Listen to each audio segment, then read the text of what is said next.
Foreword and Chapter 1 of A Glimpse of India. A Glimpse of India, being a collection of extracts from the letters of Dr. Clara Swain, first medical missionary to India of the Woman's Foreign Missionary Society of the Methodist Episcopal Church in America. Foreword. It was with extreme reluctance that the writer of these letters was persuaded to allow them to be made public. Her family and personal friends have carefully preserved them with the thought there might, at some time, be a call for their publication, and the author has yielded to the entreaties of her friends to let the general public have a share in the pleasure of those who have so delightedly enjoyed them in private circles. A favorable opportunity has occurred for them to be reread, extracts made from the originals and arranged for publication. It will readily be noticed that Dr. Swain was devoted to her work, not only as a profession but as a means of carrying the light and life of the gospel into the darkened homes of those to whom she ministered. The contrast between the first and second part of her book is marked. In the one she found a people ready to accept physical aid and not wholly unacquainted with the customs of foreigners and the religious ideas of the missionaries already among them. In the other she was among a people who, with regard to Christianity, were as barren in mind as are the waste deserts of their native province. It required courage to enter upon work of any kind amid such uncongenial surroundings and unsympathetic people, but the need was great and there were strong indications that the Master had work for her to do among them. Who can doubt that this was God's own plan? One may sow, another may water, but faith receives the assurance that God will give the increase. C. L. R. H. Part 1. Bareilly, India, 1870 to 1885. Chapter 1. Outward Journey. New York, October 30, 1869. My dear sister, I am very glad to report my safe arrival in New York after my much dreaded journey. I reached the city about noon and made my way to the mission rooms without difficulty, where I met Dr. Durbin and Dr. Harris, the missionary secretaries, who gave me a hearty welcome and offered me any assistance I might need in packing or other arrangements. Dr. Terry took me to his home, where I am to remain until we sail, and I found Mrs. Butler there waiting to receive me. She wished me to go to Passaic to spend the Sabbath with her, but I excused myself as I preferred to go to Brooklyn. However, to my great annoyance, the expressman failed to bring my trunk, so I was disappointed about going to Mr. C.'s as I had intended. I considered the detention of my baggage providential when, at the breakfast table this morning, Dr. Terry told me that a love feast, the 103rd anniversary, was to be held today at the John Street Church, and I must not fail to go. I thought at first that my untidy condition would detain me, but I could not afford to lose so rare an opportunity, so I decided to go, hoping that the exercises would be so interesting that no one would notice me. Perhaps you will remember that the John Street Church was the first Methodist Episcopal church in America. It was organized with 5 or 6 members, and they struggled through many difficulties in trying to erect their building, but it was finally completed in 1766. It has been rebuilt once since that time. It is a plain, neat building and is called the Strangers' Church. Reverend Mr. Corbett is the pastor. The love feast was beyond description. I can only say that it was glorious. There were a great many old people present, some of whom gave very clear and wonderful testimonies. They sang old Methodist hymns and shouted just as people used to when we were children. I was greatly blessed and profited and could not help thinking what a precious place to spend my last Sabbath in America, among these fathers and mothers in Israel and in the church which is the mother of all the branches of the Methodist Episcopal Church of this great nation. The president of Dickinson College addressed the people at the close of the love feast. He is a man of culture and deep piety. His sermon was very appropriate for the occasion and seemed to come home to many, who were greatly blessed and occasionally made the old church ring with their glory and hallelujahs. In the afternoon there was a reunion of all the former pastors of the church and the aged ministers of the city. It was interesting to listen to their experiences. There was one minister present, 95 years old, whose testimony for Christ was very encouraging for young Christians. It was a rare treat indeed, and one which I do not expect to enjoy again in this world.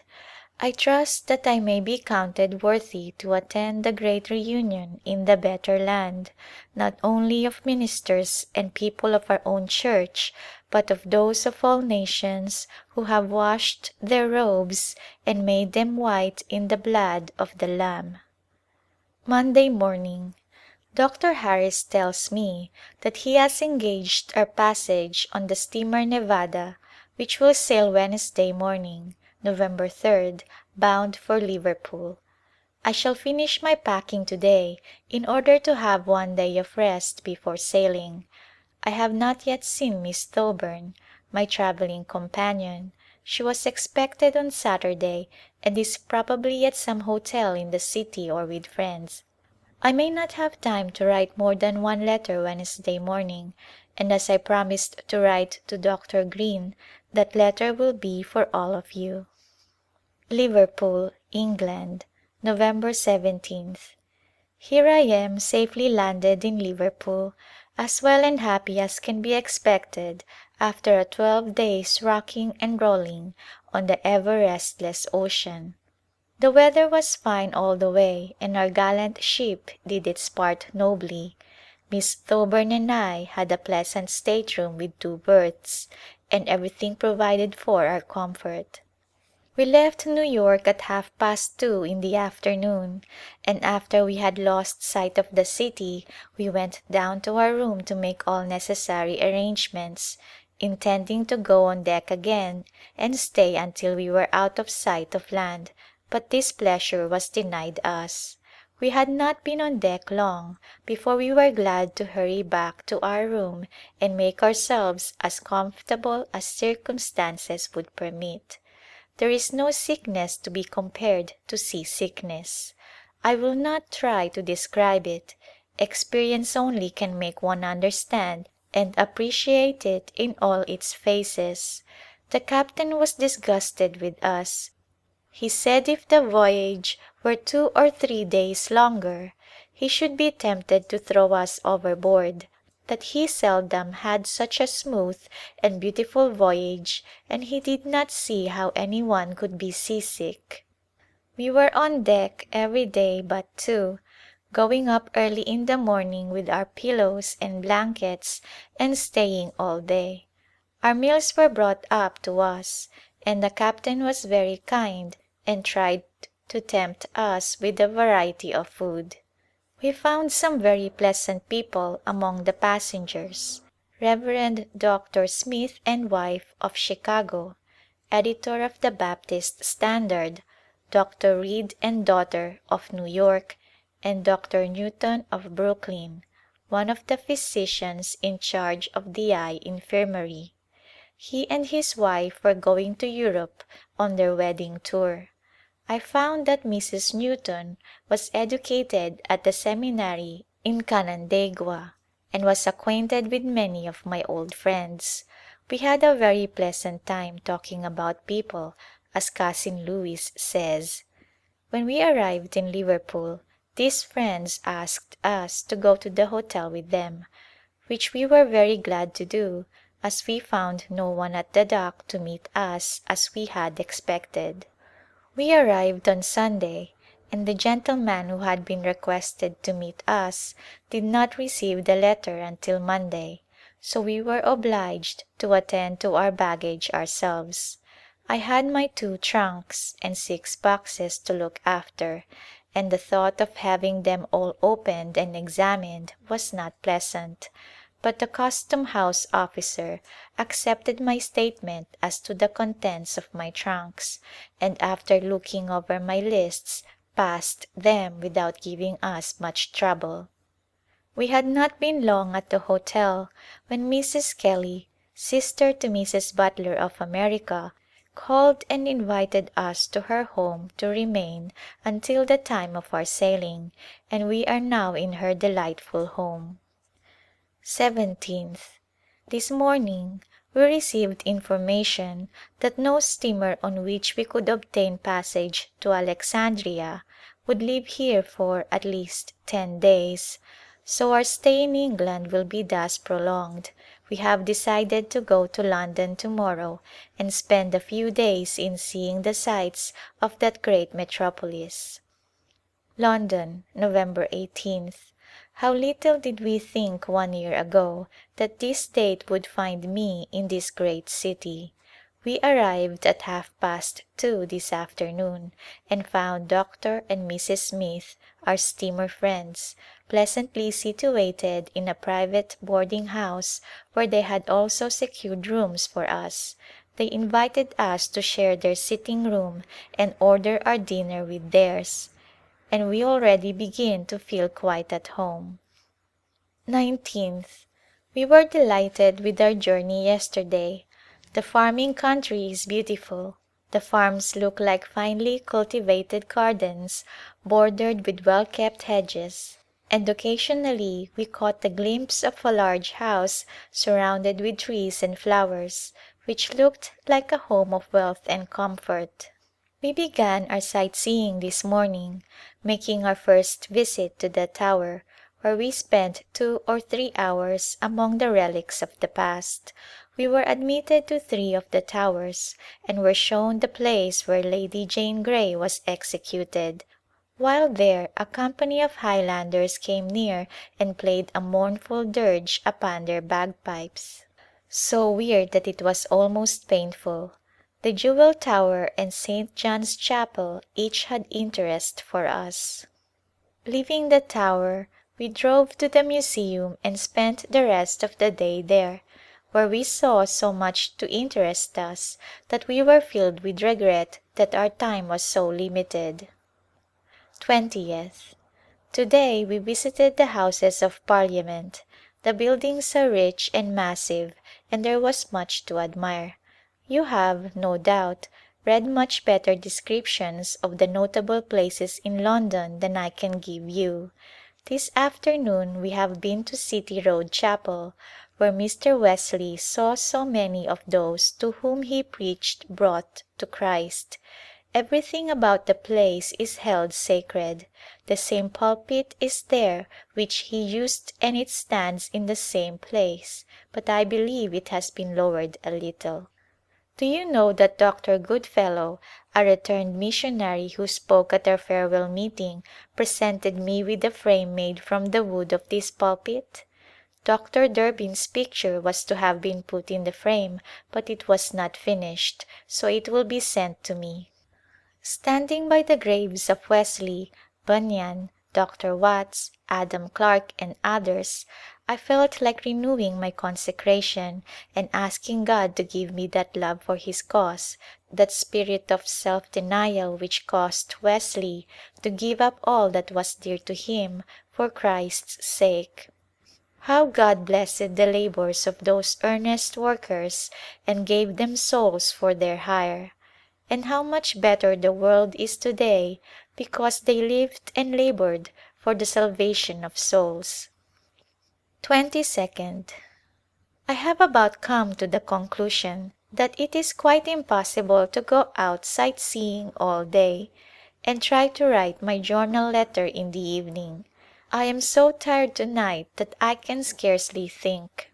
We expected to attend Mr. Spurgeon's church yesterday morning, but hearing that he was quite ill at his home, we went to Westminster Abbey, where we listened to a fine sermon from Dean Stanley, and in the afternoon at St. James' Hall we heard Newman Hall.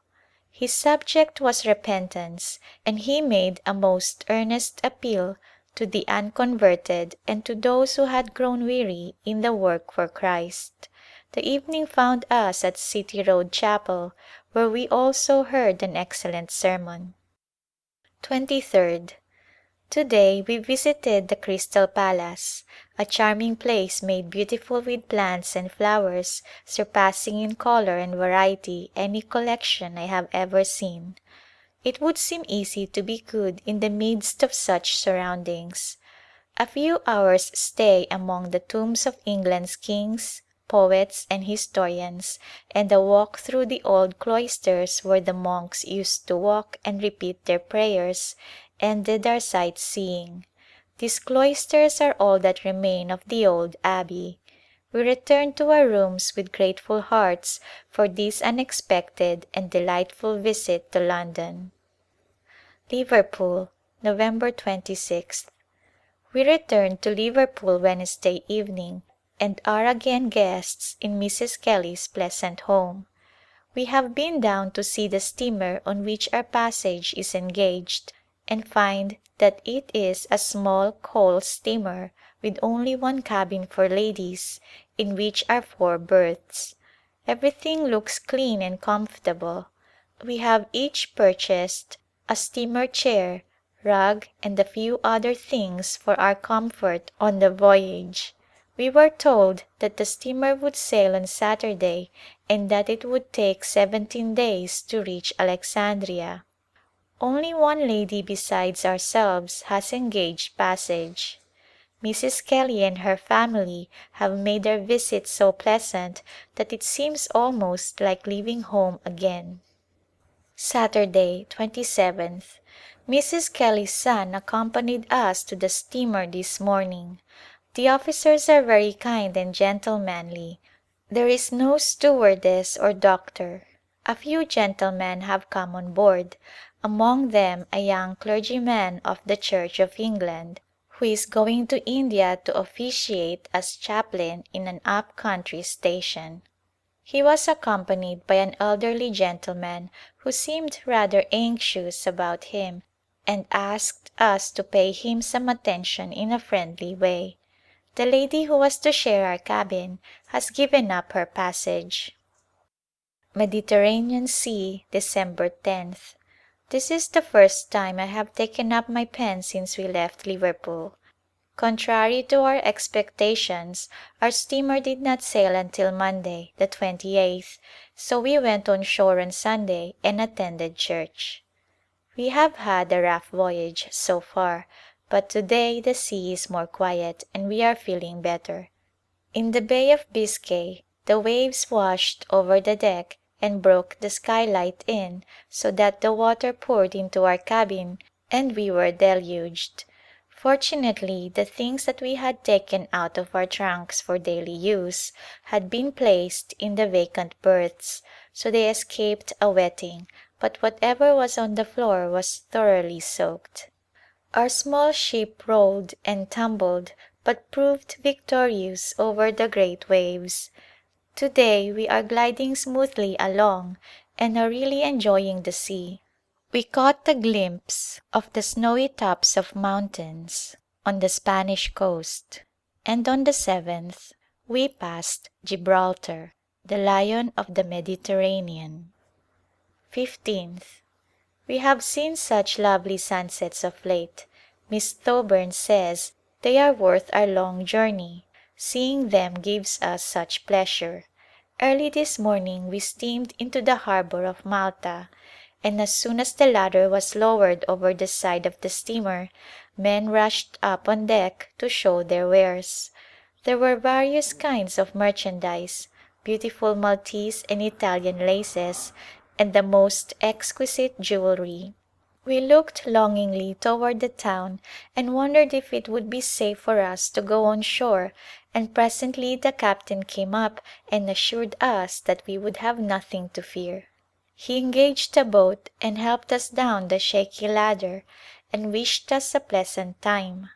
We were met at the landing by an official guide who took us up a street which was all stairs with houses on each side. All the supplies for the people on these hilly streets are carried up by hand. The streets were full of beggars who caused us much annoyance until the guide drove them away.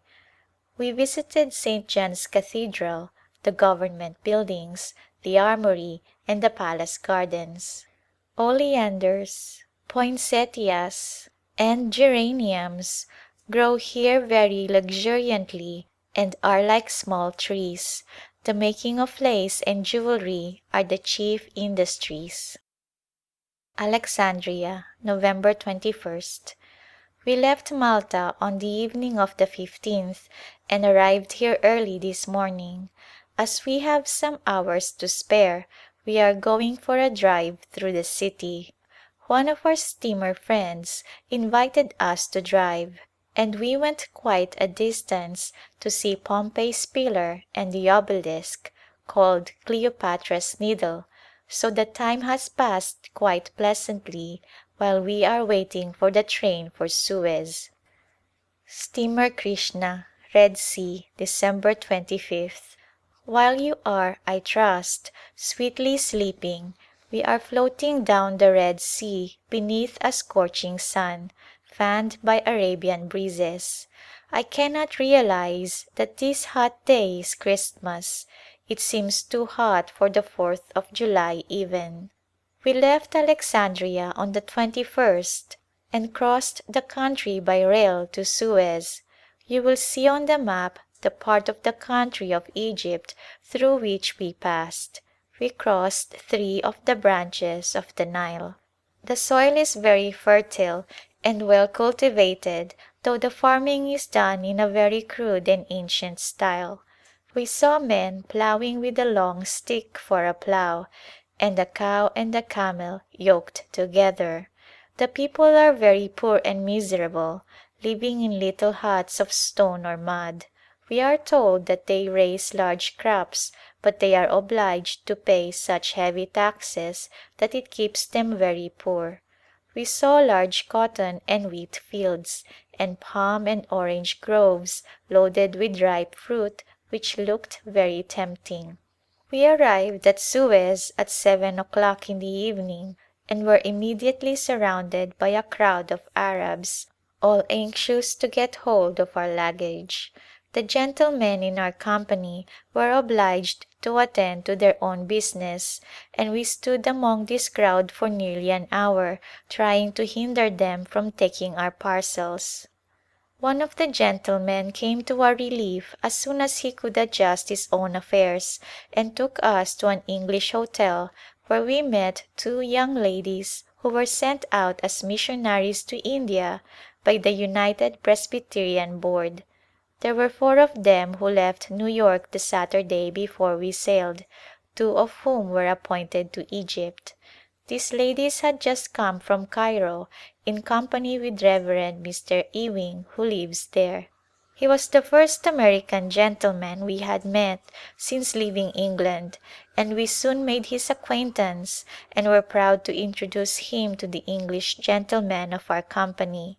Mr. E. seemed pleased to see us and regretted that we could not visit Cairo. We Americans had supper by ourselves, and after supper Mr. E. proposed that we charter a boat and go down the Suez Canal, which opens into the bay about 2 miles from the city. It was nearly 9 o'clock when we started. The evening was delightful and so light that we could almost see to read. Mr. E. and our English friends discussed the question whether the canal would be a success or not, and the former gentleman was very sure it would be, while the others shook their heads doubtfully. We saw some of the machinery which had been used in digging the canal. It is very quiet along the shores now. The houses which had been occupied by workmen are vacant and everything is at a standstill. The company has used all its money and nothing can be done until another appropriation is made. It is a grand work and has already given employment to hundreds of poor natives. I believe that the building of railroads and canals and manufacturing establishments will do much to aid civilization. The country is overflowing with people who are lazy and indolent and who will lie or steal to get a mere subsistence, while some would work if they could get employment and were encouraged and taught. I cannot help thinking that good practical business men who can teach these people would be most successful. To us the great want in Egypt seemed to be something for the people to do, and we thought the same in Malta. We reached the canal and after sailing down it a short distance pronounced it a success and all joined in 3 cheers. I wish I could describe to you the beauty of the scene as we sat in our boat just at the entrance to the canal. The water was calm and as smooth as glass, not a wave or ripple except what was caused by the slight motion of our boat. At our right we could see in the distance the lofty barren mountains and the valley where it is said the children of Israel camped before crossing the Red Sea. The sight of the mountains suggested many thoughts and reminded us of their historical relation. After seeing something of the country and the customs of the people we could imagine, in a slight degree, the appearance of such a multitude in their camp, and we fancied we could see the women with their kneading troughs and cooking utensils upon their shoulders. The women still carry the burdens. We see them in the fields watching the cattle and the herds of sheep. It was 2 o'clock when we returned to the hotel. Mr. E. left for Cairo in the morning and we came on board the steamer Krishna. Here we found Mr. Ballantyne and wife, the cousin of Miss D., whom she told me about just before I left home. Mr. B. goes to Bombay to engage in the cotton trade and his wife is anxious to take up missionary work. They are both young and very pleasant and companionable. There is also a missionary and his family returning to India from Scotland. He is employed by the American Board and has been in India 18 years. He gives us many words of encouragement. I cannot tell you how glad we are to meet so many good people. Our company numbers 8 and we have one end of the table to ourselves which is very desirable. The rest of the passengers are English, most of them officers and their wives. We have had the Christmas service read and no doubt we shall have a sumptuous dinner. It is so warm I must put this away for the present. End of Foreword and Chapter 1. Chapter 2 of A Glimpse of India from the letters of Dr. Clara Swain. Arrival in India. Bareilly, India, January 25, 1870. My dear Sister, when I laid my letter aside on Christmas Day, I did not think that so many weeks would pass before I should be able to write again. The latter part of our voyage was very rough and I was too sick to write, and I had 5 sick ones to look after besides myself, as there was no stewardess or ship doctor. I cannot bear to think of the sea, it treated me so badly. We were met at Bombay by Reverend Mr. Bowen, a missionary who took us to lunch and arranged for our journey up country. We were detained at Nagpur over a week, waiting for our trunks. Mr. Thoburn, who met us there, was obliged to leave us in order to reach Bareilly in time for the Conference. Our trunks came at last and we left Nagpur on the evening of the 17th of January in one of those delightful dak garis which Mr. Coffin describes so perfectly in his book A New Way Around the World. We appreciated his experience more fully when one of the horses lay down in the road and the men tried for an hour to get it up. When they succeeded they left us alone in the conveyance while they went back 3 miles for another pair of horses. All around us in the jungles we could see fires built by the natives to keep tigers away from their huts. We made ourselves as comfortable as possible with blankets and shawls, closed the doors of the conveyance and lay down for a nap, weary and I fear a little discouraged, but sleep came to our relief and when we awakened the men had returned with fresh horses and were hard at work trying to make them go. We reached the Government Rest House at Jabalpur toward night the next day, just in time to miss the train. Fearing this might happen, Mr. Thoburn had made arrangements with a European family to entertain us, and we were cordially welcomed in their home. As there was no train we could take until the next day, we had time to rest and visit the city. Many of the wealthy business men live on the main street. The houses are gorgeous, some of them 2 stories high, painted with a great variety of colors and ornamented with pictures of idols and temples and queer-looking animals. The merchants and grain sellers do all their business out on the verandas in front of their buildings. They keep their goods piled up on the veranda and sit by them waiting for customers. We passed several shops where men were making ornaments for the nose, ears, ankles and toes. They would hardly be called jewelry as they are made of various materials, some of silver, some of lead and some of a very thin material of different colors which looked like glass. The leaden rings for the ankles were very heavy. It would be hard for some of us to raise our feet with such a weight attached to them. In addition to these anklets, the women wear an ornament on the big toe which looks as if it might be painful.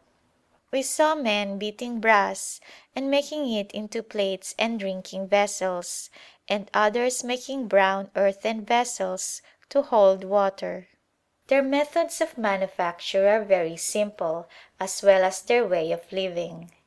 We traveled by rail to Cawnpore, which is 180 miles from Bareilly. Here we left the cars and took a dak gari again, but I am happy to say that the horses were more civilized and seemed to know their duty, and 2 or 3 men could make them start. But we had a great difficulty in getting anything to eat, for there was only one rest house on this route and it was almost impossible to make the men understand what we wanted.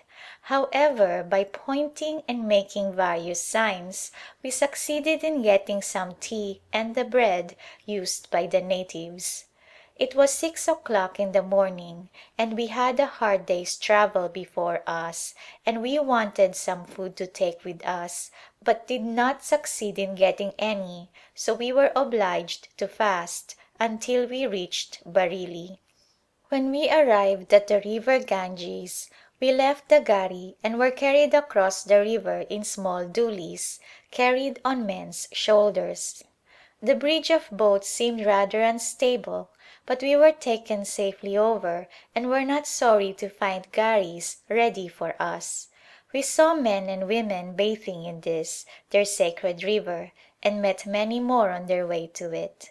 Many things that we saw on our way up country touched our hearts and led us to pray earnestly that God would make us useful to these people in teaching them of the true God and how to lead better lives. We reached Bareilly about 5 o'clock in the morning. January 20th, and were warmly welcomed by the missionaries, by whom we were to be entertained, and after a refreshing bath, a few hours' rest, and a comfortable meal, we were ready to meet those who had been anxious for our arrival. The annual conference was in session, and all the missionaries of our church in India were in Bareilly with their families, and we were soon introduced to them by our hostess. The women shook hands with us and kissed us, and all seemed to talk at once. As soon as I could get a hearing I asked if there were any letters, and 5 were brought to me. Life seems different to me already, and I appreciate more than ever everything that is good and noble. The words of love and good wishes, and the many assurances in my letters that I am faithfully remembered in prayer, are a great comfort to me, and now that I have been brought in safety to India, where I am to work for the Master, I feel the need of the prayers of my friends more than ever, as I begin to realize what is before me, and the expectations of the people concerning my work, my faith and courage almost fail me. January 26, 1870. Conference is over, and nearly all of the missionaries have left for their respective stations, all seeming eager to get back to their work. Sunday could hardly be called a day of rest. At 8 o'clock in the morning occurred the Conference Love Feast. All the services were held in the Orphanage schoolroom, which is used as a chapel, and at this early hour the room was full. The testimonies were given in English and in Hindustani, some of the missionaries appearing to use the latter as fluently as the natives themselves. Though we could not understand what was said in the native tongue, the happy faces of the Christians who spoke and of the orphan girls who testified of Christ's love for them and His saving power gave ample evidence that they understood the spirit of Christianity. The singing was all in Hindustani, and the hymns were certainly sung with spirit. A hymn book was handed to me, but though I knew the tune, the words of the hymn were beyond me. Occasionally there would be short earnest prayers, and a few verses of a hymn would be sung to a native tune in a most enthusiastic manner. Truly it was a blessed beginning of the sacred day. 11 o'clock was the hour for the Hindustani preaching service, and the chapel was crowded. Bishop Kingsley preached in English, his words being interpreted by one of the missionaries. We could understand every word of this simple but excellent sermon. Then followed the communion service, and after that the native Sunday school. The opening exercises were conducted in the chapel. Then the classes retired to the small rooms, coming together again at the closing hour. There was a special service in the afternoon for the older girls of the Orphanage, which I did not attend, as I wanted to rest a little before the evening service. This was an English service, and besides the missionaries quite a number of the English residents of Bareilly were present, notice having been sent around the station that Bishop Kingsley would preach. Weariness was forgotten as we listened to the forceful, eloquent sermon, uplifting in its simplicity, convincing in its earnestness. I could have listened for a much longer time. A light supper was served at 6:30, and then occurred the social missionary service of prayer and praise, just the family of our Father's children talking together of His loving dealings with them and of the sweetness of His presence and His care over them through the year just past. I did not wonder that it was hard to close such a meeting, though the hour was late. Conference week is the only time in the year when the missionaries are likely to meet one another.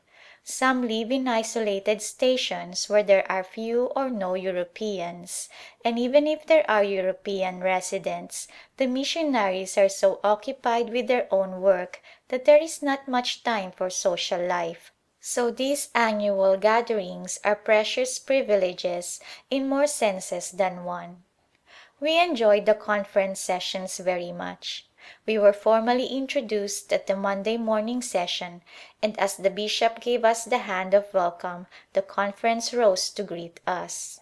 We were asked if we would say a few words, but we did not detain the conference long with our speeches. The missionary ladies met every afternoon to talk over their work and to estimate for the work of the coming year, and these meetings were preceded by a delightful prayer service which was, indeed, a time of refreshing. The conference adjourned on Tuesday and Miss Thoburn and I received our appointments. Miss Thoburn to educational work in Lucknow and I to medical work in Bareilly. It would have been pleasant for us to be in one station, but the needs of the work had to be considered. My medical work really began the day of my arrival. When I came out of my room in the morning I found a company of native Christian women and girls eagerly awaiting the appearance of the doctor Miss Sahiba, and with the aid of a good missionary sister I was able to understand their words of welcome and find out what I could do to help them. As I had no medicines with me, I procured a few simple remedies for their ailments from Mrs. Thomas, who has quite a little dispensary, for she has been obliged to care for the sick in the mission compounds and the Christian village, as well as the girls in the orphanage. I had 14 patients that first day. February 5th. My dear M : This is my third Sabbath in Bareilly. The first Sabbath Bishop Kingsley, who was here for the conference, ordained 6 native preachers. The service was very impressive. We were told that some of these men were obliged to give up their wives and children and all their friends when they became Christians, as then they break their caste, and it frequently happens that a woman will turn against her husband or son when they change their religion. Last Sabbath we had services in Hindustani. Most of the congregation were natives and they all sat on the floor in the chapel and listened with great attention. The Sunday school exercises lasted until noon and there was preaching at 4 o'clock. This is the regular order of exercises through the year. I have just returned from Sunday school and am glad to say that I have a class. A few of the older girls in the orphanage understand English and Mrs. Thomas has given them to me to be taught. I understand scarcely a word of the church services, so this Sunday class is quite a boon to me. I cannot say that I am disappointed in India. I find it much as I expected, except that the country is more beautiful. I have a pleasant home here and find things very comfortable. Mrs. T says that a number of girls are ready for my medical class and I am anxious to begin with them but may be obliged to wait some time yet for my boxes of books and charts. It takes a long time to get things up from Bombay. I can scarcely realize that the ground is covered with snow at home while it is so warm and delightful here. The peach trees are in bloom and so are the strawberry vines and the mango trees. Just now we have guavas, oranges, limes and the fruit called pomelo, which resembles an orange and looks like a pumpkin growing on a tree. This is the season for vegetables and we are having peas, string beans, lettuce, cabbage and beets. Rice is much used here and we have it cooked in a variety of appetizing ways. The mutton is good and we have beef, fowls and fish occasionally. Mr. T keeps cows so we have milk for our tea and coffee, and the cook makes a fresh pat of butter every morning. The cows in India give very little milk. Some people keep goats and buffaloes. The latter give much more milk than cows and their milk is rich in butter. The 2 mission houses and grounds are very pretty and pleasant. The houses are 1 story high, built chiefly of sun-dried brick, plastered over and whitewashed, and have tiled roofs. They have wide verandas which add to the beauty and comfort of the house. Very little wood is used in building. The floors are brick and are covered with coarse matting over which are cotton floor cloths stamped in neat patterns. There is a fireplace in my room and on the mantelpiece stands my favorite vase filled with beautiful roses and sweet jasmine. The gardener brings me fresh flowers every other morning. Tuesday, 7th. It is near sunset and as I look out through my open door I see dark-faced men dressed in white and different colors going home from their daily work, some on foot and some in small conveyances drawn by a pony or a more pretentious one drawn by a pair of trotting bullocks. The wealthier natives are usually carried in palanquins or in doolies on men's shoulders. There is a great variety of vehicles, all strange to a foreign eye. Elephants are used considerably for riding and camels for carrying burdens. We see them passing every day. Quite a number of native gentlemen have called to pay their respects, as they say. Some of them have told me that they appreciate my having left my native land and all my friends to come here to care for their women who can never see a physician of the other sex. I have had several invitations to visit some of their houses. One day I was asked to see a sick person in the home of one of the richest natives in the city, and when I came away the gentleman of the house handed me a gold piece worth $8. The news had quickly spread abroad that the lady doctor had come from America to treat the sick and that she would visit them in their homes, or any sick ones might come to the mission house where they would receive attention and get medicine free of charge, and men, women and children came, with ailments real and ailments fancied, coughs and fevers being the chief troubles. When I go to the city, Mrs. Thomas or a native Christian woman who understands English accompanies me to act as interpreter. One of my first visits was to the house of a Hindu gentleman who had been among the first to call and pay his respects to me. His family consisted of a wife and one child, a boy 6 years old, the pride of his parents and the joy of the household. The servants were always ready to do what he asked and his every wish was gratified.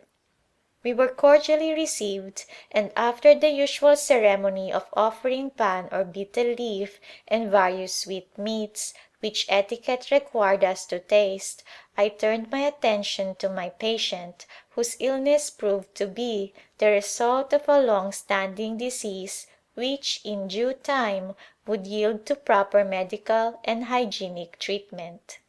She seemed quite happy at the thought of being well again some time, and both she and her husband assured me that my directions in regard to diet and the taking of the medicine regularly should be carefully observed. I was much interested in the appearance of this native lady. She was shy and modest, richly dressed and seemed quite intelligent. She had always lived in seclusion, knowing almost nothing of life outside her own home. She asked many questions about our dress, our customs and our religious faith. Her husband has an office under government and is much more liberal in his views than are most Brahmans. He is teaching his wife to read and said he would like her to learn needlework if we could send some one to teach her, which we will gladly do. You may like a description of this native house. On entering we passed through a small apartment used as a stable for the horse and cows, and through a doorway which led from this into a square open court on two sides of which were open verandas with sleeping rooms back of them. One of these verandas with its apartments seemed to be occupied by the servants and the other served as the sitting and dining room of the family. A thick cotton rug lay on the floor and there were two small mats, three chairs and a small table. The gentleman received us and asked us to be seated and he then brought his wife and introduced her, telling her to shake hands with us, and bringing forward a chair motioned to her to be seated. It is, I believe, unusual for a native woman to sit on a chair in the presence of her husband, this honor being accorded only to the mother of sons. In this case it showed a happy relation existing between husband and wife, for the woman sat with uncovered face and showed no embarrassment even in the company of strangers. We have visited other zananas and are invariably offered pan, which I must describe to you. A betel leaf, which is pungent in itself, is washed and on it is laid a little tobacco, a morsel of lime, some broken bits of the betel or areca nut, some cardamoms, and one or two other aromatic spices, and then the leaf is folded over into a three-cornered shape and fastened together with a small thorn. It makes quite a mouthful. Pan is used by all classes of natives and by all ages as a digestive after meals. The chewing of it gives a very unpleasant red color to the mouth and lips, but that does not detract from the pleasure enjoyed by the user. It is always offered to visitors and we accept it, but take it away with us and find a way to dispose of it. End of chapter 2. Chapter 3 of A Glimpse of India. From the Letters of Dr. Clara Swain. A Favorable Introduction. February 18, 1870. My dear sister, I enjoy my visits to the orphanage and am never happier than when surrounded by the little brown faces. I enclose the picture of a little orphan who has lately come and is waiting for someone to adopt her. She is a bright little thing and is beginning to learn to adapt herself to school life. This famine has brought in a great many homeless waifs. The expense of supporting a girl in the orphanage is $30 a year, and she remains here until she is capable of becoming a teacher or Bible reader or she marries. The girls are taught to work and make themselves useful as well as to study. Much attention is given to Bible study, and it is pleasant to see what interest even the little ones take in it and how quickly they memorize. I think if some of our good people at home could see these little destitute ones, it would not be long before they would all be adopted by patrons in America. The children gather around me and kiss my hand and get hold of my dress as if they feared that I would leave them. They are very loving and affectionate. Every morning a little company of them, in charge of a teacher or an older girl, come to my room for medicine, some with sore eyes, some with a touch of fever or a cold, some with a cough or sore throat. All these little ailments are attended to, but the little ones are in no hurry to leave, and they frequently have something to tell which amuses and interests me. February 20th. My boxes containing my library, medicines, charts, and skeleton have arrived. They were 6 weeks coming from Bombay by train and by ox cart. It seems like a fresh breeze from home to see and open them. My trunk, which a gentleman mistook for his, was sent off to some place in the Punjab, but it has been returned to Bareilly, so I have now all my belongings and shall soon begin my class work. There are 14 girls in the orphanage whom Mrs. Thomas has taken great pains to teach both in English and Hindustani, with a view to their studying medicine should the mission succeed in securing someone from America to instruct them. There are 3 married women who were taught in the orphanage who wish to join the class, so I shall have 17 pupils. 25th. I have had a number of patients from the city and a few from the Christian village across the way this morning, and I was asked to go over to the village to see a woman who was not able to come to the bungalow. I found her lying upon her cot, a string bed without either mat or sheet under her. On the mud floor beneath the bed were some coals and hot ashes to keep her warm. Not a bad idea for such a chilly morning, especially when one is suffering from a malarial chill. It is interesting to see how these people make the best of their limited means and yet are comparatively comfortable. A string bed, a drinking vessel, a large brass plate, an iron plate on which they bake their unleavened cakes, and the vessel in which they cook their rice or vegetables often comprise the whole of their earthly possessions. You can see how much less trouble it is to them to move from one place to another than for us. They bundle their goods together, put them on the bed, and the man or woman carries the load off on his or her head while the family follow on behind. I often meet such a procession when I am on my way to the city. I am learning a little every day of the language and customs of the people, and the more I learn and mingle with them, the more I see of the difficulties I have to cope with. March 6th. On the first of this month I began my medical class with 14 girls from the orphanage and 3 married women. 2 or 3 of the girls understand English very well, so that one interprets for me as I give the lessons in my own language. At present we take anatomy, physiology, and materia medica. We meet every morning at 6 o'clock in one of the classrooms of the orphanage school building and spend from 1 to 2 hours on the lesson. The skeleton which, you remember, astonished the Liverpool Custom House officer so much when he opened the box, hangs near me.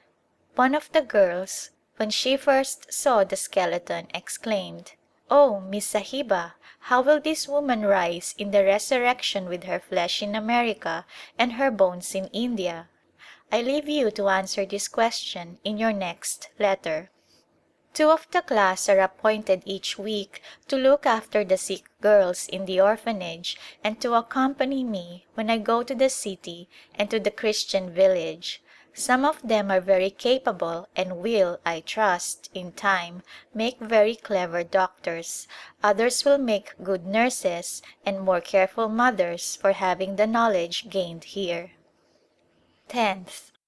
Just in front of the mission bungalow is a pretty little summer house, in shape like the temple of Jupiter in Rome, but of more perishable material, covered with trailing vines. We take our early breakfast, a cup of tea and slice of toast, here every morning before going to our work. This is a necessity as we have a late breakfast after the morning work is over. It was cool and pleasant this morning, and after teaching my class and attending to the patients who had come to the bungalow, I drove to the city to visit some patients in their homes. Mrs. Thomas and one of my class girls went with me. After driving quite a distance through the main bazaar, we turned into a narrow crooked street and came to the house where my patient lives. It is not to be wondered at that there should be sickness in such unsanitary surroundings. The woman is very ill and I fear will not recover. She is young and has one child, a boy about 3 years old. Her willingness to submit to treatment and take the medicines prescribed for her makes her case a more hopeful one than many that come under my care. Although a shut-in, she appears to be more intelligent than many of her class. Our next visit was to a high-caste Hindu family consisting of a man and his wife and 5 married sons. The mother is a chronic invalid. I fancy she has enough to do in trying to keep her 5 daughters-in-law in submission, for they all seem to have ideas of their own. Each of them has her separate apartments and cooks for herself and husband. There are no children in either of these young families. We have made several visits to this house and the mother has taken quite a fancy to me, so much so that her sympathies are really touched because I have no husband. Today she asked me if I would marry a Hindu gentleman, and said if I would she would find a husband for me. She says that I am not bad looking and she cannot see why I did not marry in my own country. My answer was not a satisfactory one to her and she continued to wonder. Some of the young women are learning to read and to sing our hymns, but the mother is not willing that we should teach anything that would disturb their faith or hers. She is a very bigoted Hindu and her rule is paramount in the home. Notwithstanding her severity, she has some admirable qualities and her sons show her much respect. On our way home we were called into a house to see a young Mohammedan woman who had been growing deaf gradually for some time. On questioning her I found that she had a very severe attack of earache about a year ago and that she had at that time applied some medicine on cotton to both ears. Examination of the ears showed a little ball of cotton encrusted with wax against the drum of each ear, so that sound was perfectly obstructed.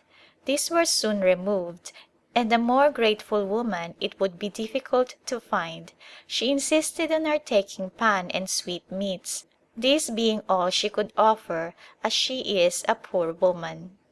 We reached home quite ready for our 11 o'clock breakfast. A great sorrow has come to us. Mr. and Mrs. Scott and their 2 little girls were camping out in the district when Elma, the eldest, about 4 years old, was taken suddenly ill with diphtheria. They brought her into Bareilly at once and everything possible was done to relieve her, but medicine seemed to have no effect and she passed away after a few hours. Her death is a great grief to the parents and to us all. Little Ali is scarcely old enough to realize her loss, only as she misses her playmate. This is the first one among my patients whom I have not been able to benefit. April 18th. Since I wrote you last, Bareilly has been honored with a visit from the Lieutenant Governor of the Northwest Provinces, Sir William Muir, who, with Lady Muir, was on his way to Naini Tal, which is the seat of government for these provinces during the hot season.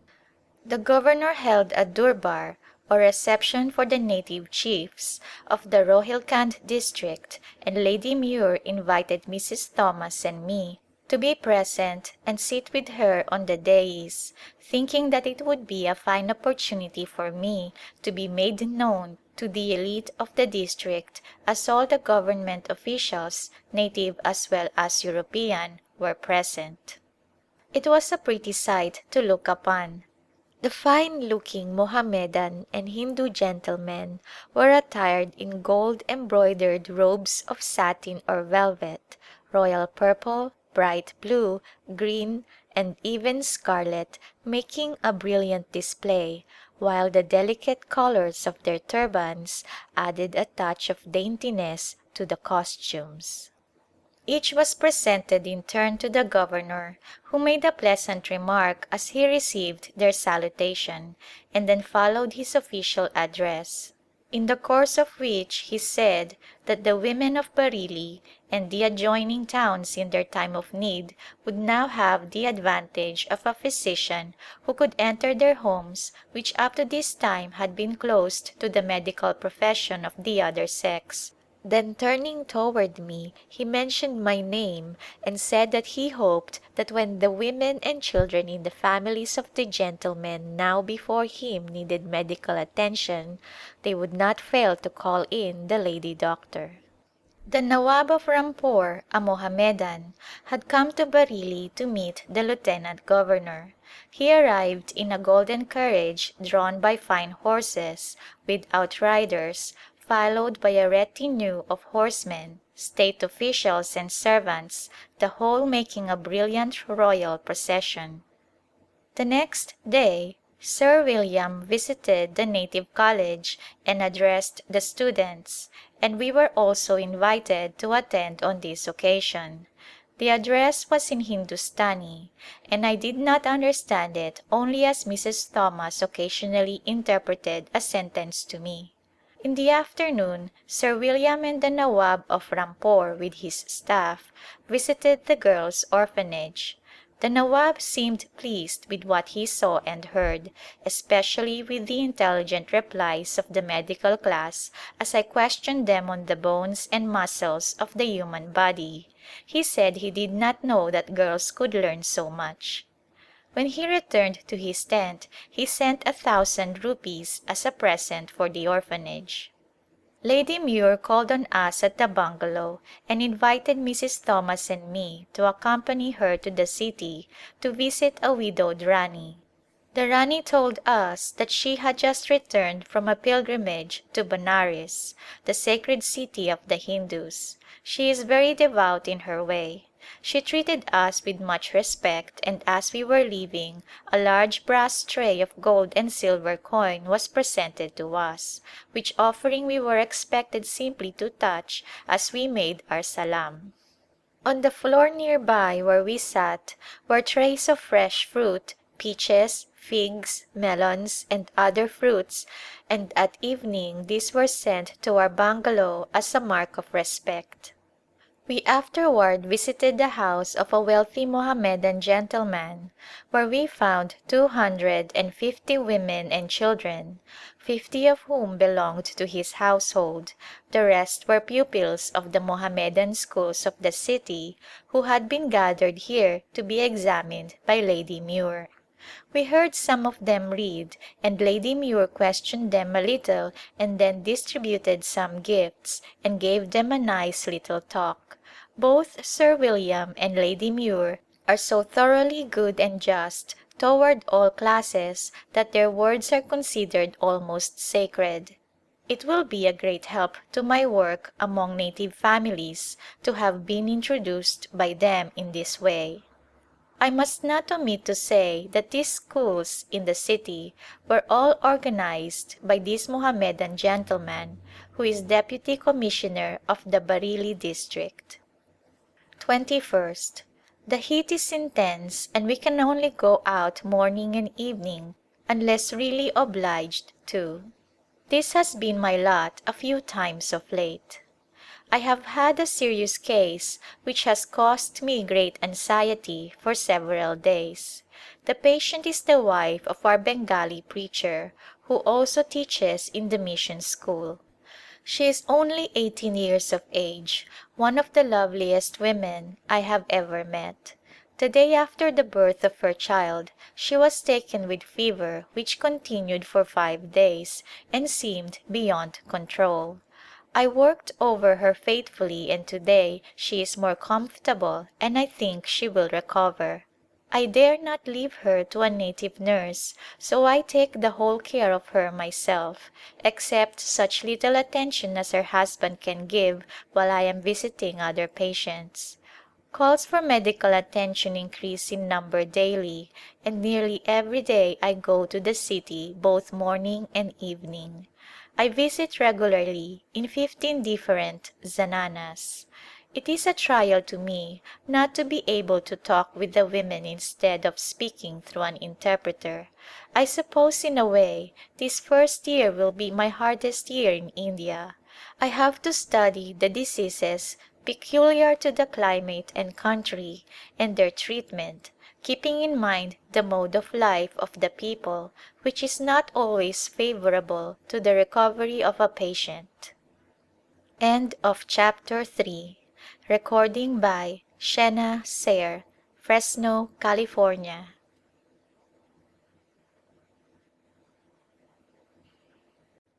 Chapter 4 of A Glimpse of India. From the letters of Dr. Clara Swain.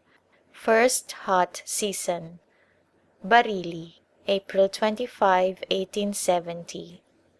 My dear sister, the hot season began about the first of this month and is now well upon us. The hot winds blow from about 10 o'clock in the forenoon till 4 or 5 o'clock in the afternoon, and it is very unpleasant to be out of doors during this time, but with the arrangements we have for cooling the house, the wind proves a wonderful help. Fragrant grass mats are fitted into the open doors on the side from which the wind comes, and these are kept wet, so that the wind blowing through them cools the atmosphere and seems like a fresh mountain breeze, and with the punkhas or fans swinging over us from the ceiling we are made quite comfortable. All our work is done in the early morning, of course, and after breakfast we slip on our dressing gowns and rest for an hour, then write letters, and I take this time to prepare my lesson for the medical class which I organized soon after my boxes arrived. Even these hot days are not quite long enough for all that I plan to accomplish. Interruptions come frequently, for the native people do not mind the heat as we do, and they think of something they wish to consult us about, or someone is taken sick suddenly and their quiet is broken in upon. Yesterday a woman was led into my room by her ayah. She had ophthalmia and both her eyes were so badly swollen that she could not open them. After 2 hours' treatment I sent her home rejoicing, both eyes open and the pain nearly gone. This is the month for cholera, smallpox, ophthalmia and other eye troubles occasioned by dust and the heat and glare, and I have many patients to attend to. In the evening I go to the city when needed, or take a drive with Mrs. Thomas through cantonments and out into the country. These drives are very refreshing and just what we need after being shut in for so many hours. In America we would prefer a brisk walk, but in this climate one cannot walk far without getting very tired. My walking is done in the early morning as I go among the sick in the compound and the Christian village. A number of patients came to the bungalow this morning, and it was very late before I got through with them all and with my class, which takes nearly 2 hours as I teach the lesson through an interpreter. The doubt entertained by some whether native women would come to the mission house for medical aid is entirely removed. They seem glad to come, not only those of the poorer and middle classes, but some from the most respectable and high caste families have come to us. We greatly need a hospital, and I scarcely know how to get along without one.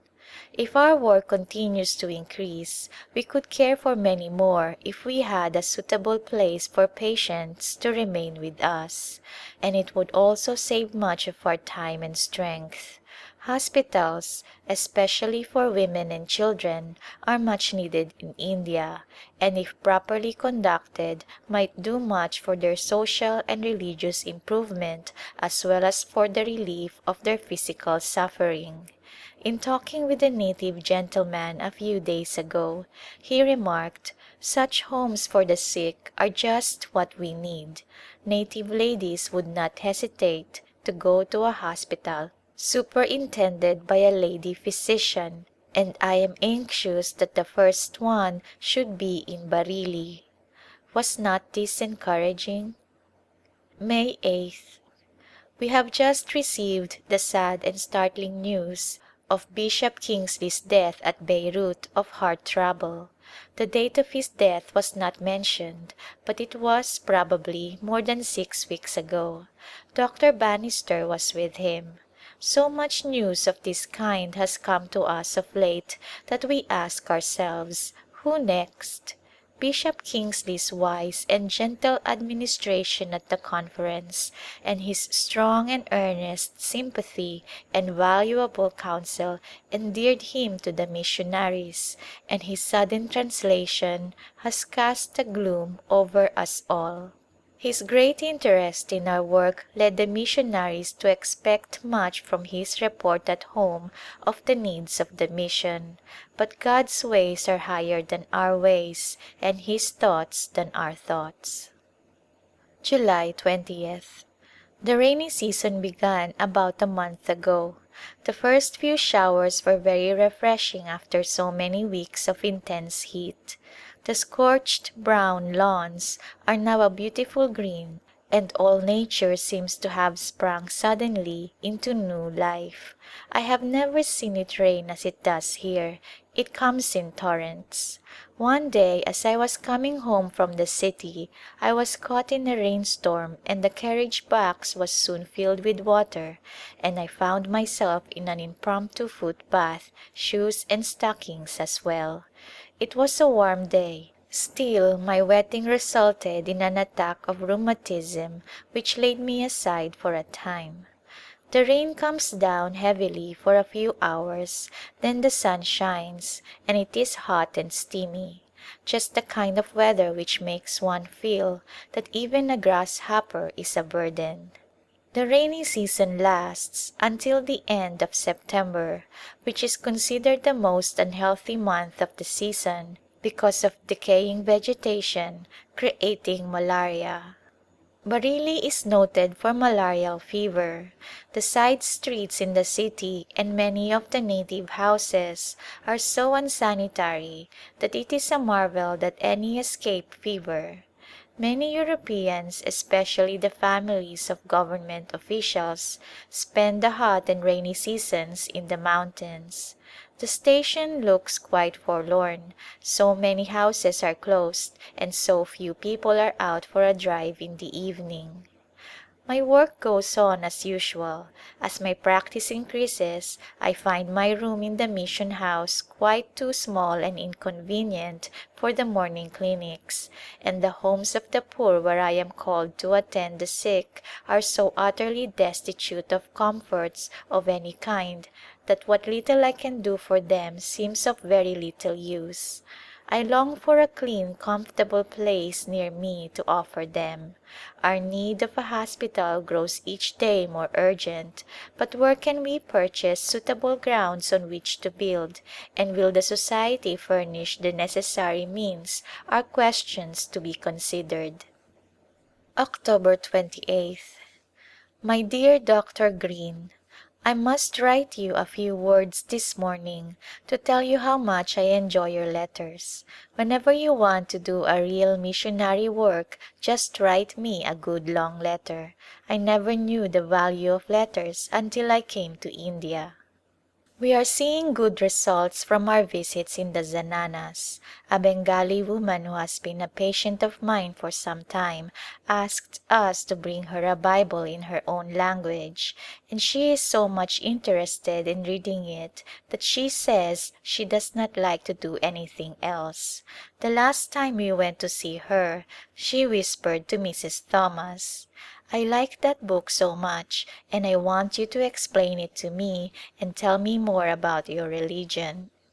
We expect her and her sister-in-law, a widow, to visit us this evening. She sent me word that they would come in a closed carriage at 9 o'clock. I shall send all the men servants away from the house, as these are Purda women and must not be seen outside of their home. We hope and trust that these women are truly seeking the truth.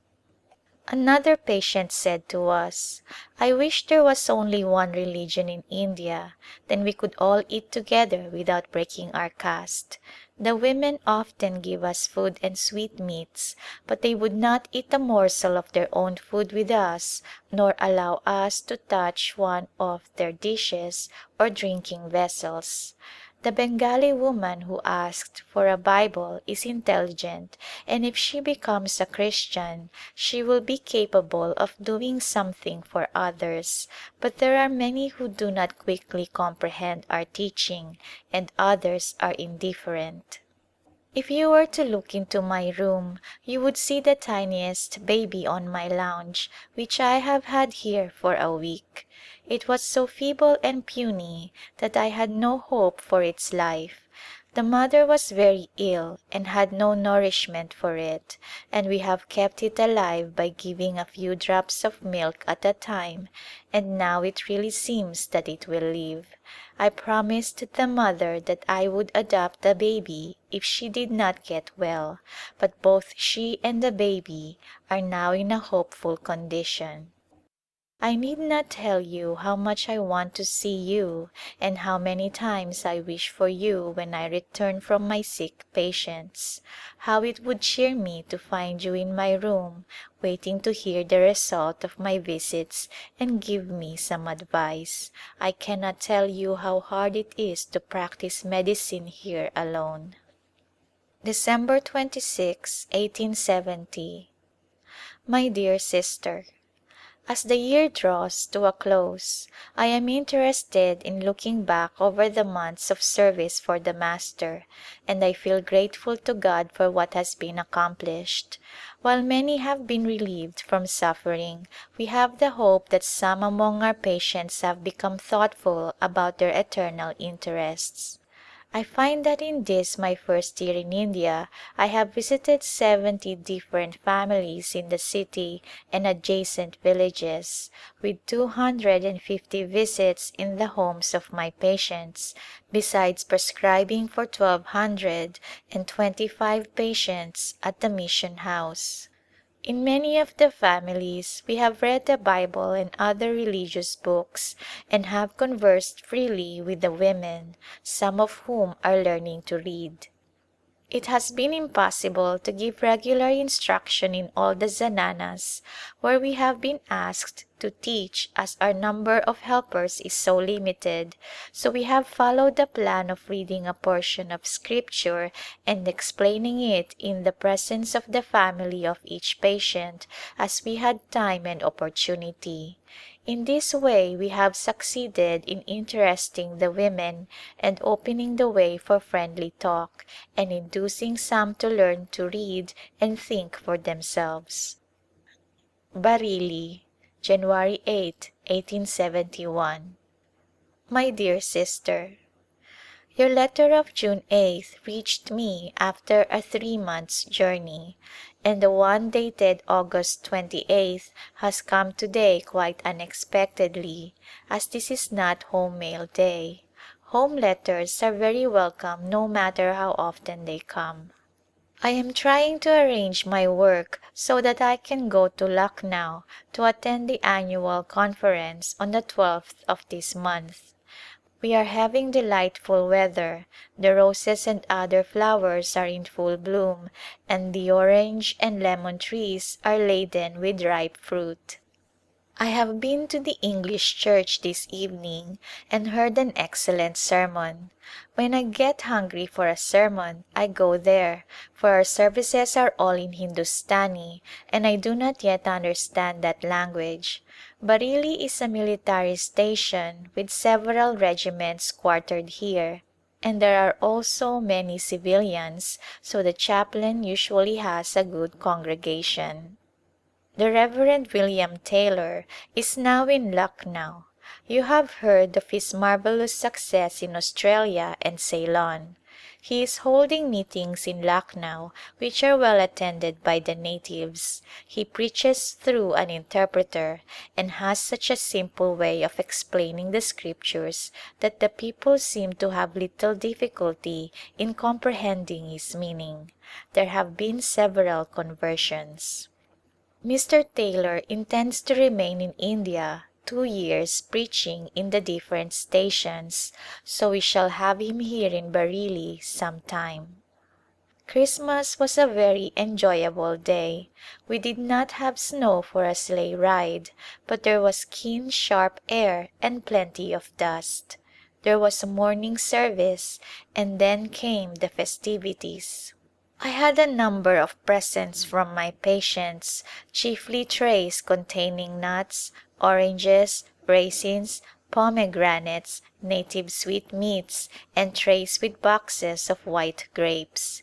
The natives do not, of course, observe the day, but they understand that it is a holiday with us. Our servants expect presents from us as much as do children in America, and it is the custom among Europeans in this country to give those who serve them new garments or money to use as they like.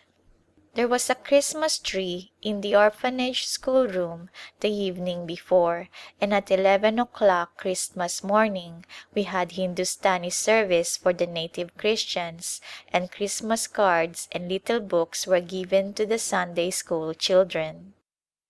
January 20th. Our conference in Lucknow on the 8th was a season of much interest. Miss Thoburn and I had not met during the year, and we were glad to be together again. We had a good visit and, of course, had an experience meeting, telling each other of our trials and troubles just as you and I used to do. We had some pleasant things to rehearse as well. Reverend Mr. Taylor was at the conference and gave several very inspiring sermons. Mrs. Messmore writes me that the work begun by him in Lucknow continues. The conversion of a leader of the Brahmo Somaj has created great excitement among his people. He is an educated man and has great influence among his sect. 6 months ago he secured the closing of all the zananas in Lucknow against the missionaries, and now he is the first to open his own to them. The work is chiefly among Eurasians, many of whom are educated and speak both English and Hindustani, which is a great advantage as they do not have to wait to learn the language before they can take up Christian work. February 22nd. Mr. Taylor has spent a week with us and held meetings in the orphanage and the Christian village. Several girls in the orphanage were converted and many members of the native church were greatly blessed under his preaching. He also had meetings in the home of a Eurasian gentleman who with his whole family was converted. Mr. Taylor is a second St. Paul. He says he fully believes in the Pauline method of doing the Lord's work, going from house to house and gathering the family together and talking to them about Jesus, not Christianity, Methodism or any other ism, but just telling them what they must do to be saved. I could not help thinking as I heard him preach and explain the scriptures what a glorious thing it is to be taught of the Spirit and to be a child of God. His 2 years in India will, no doubt, result in the salvation of many souls. March 17th. My work in the city increases in interest. I notice quite a desire for improvement, many more of the women being anxious to learn to read and sew, and some earnestly inquiring about our religion and asking me to explain it to them. We had a very interesting visit yesterday in one of the zananas, where there was a young married woman, a girl about 10 years old, and 2 quite old women. The young woman had been ill for some time and 2 weeks ago she sent for me. We have become quite well acquainted by this time, and I ventured to ask her about her idols and manner of worship. Then I told them about the God we worship. It was good to see how interested the 2 old women were as my companion explained the way of salvation.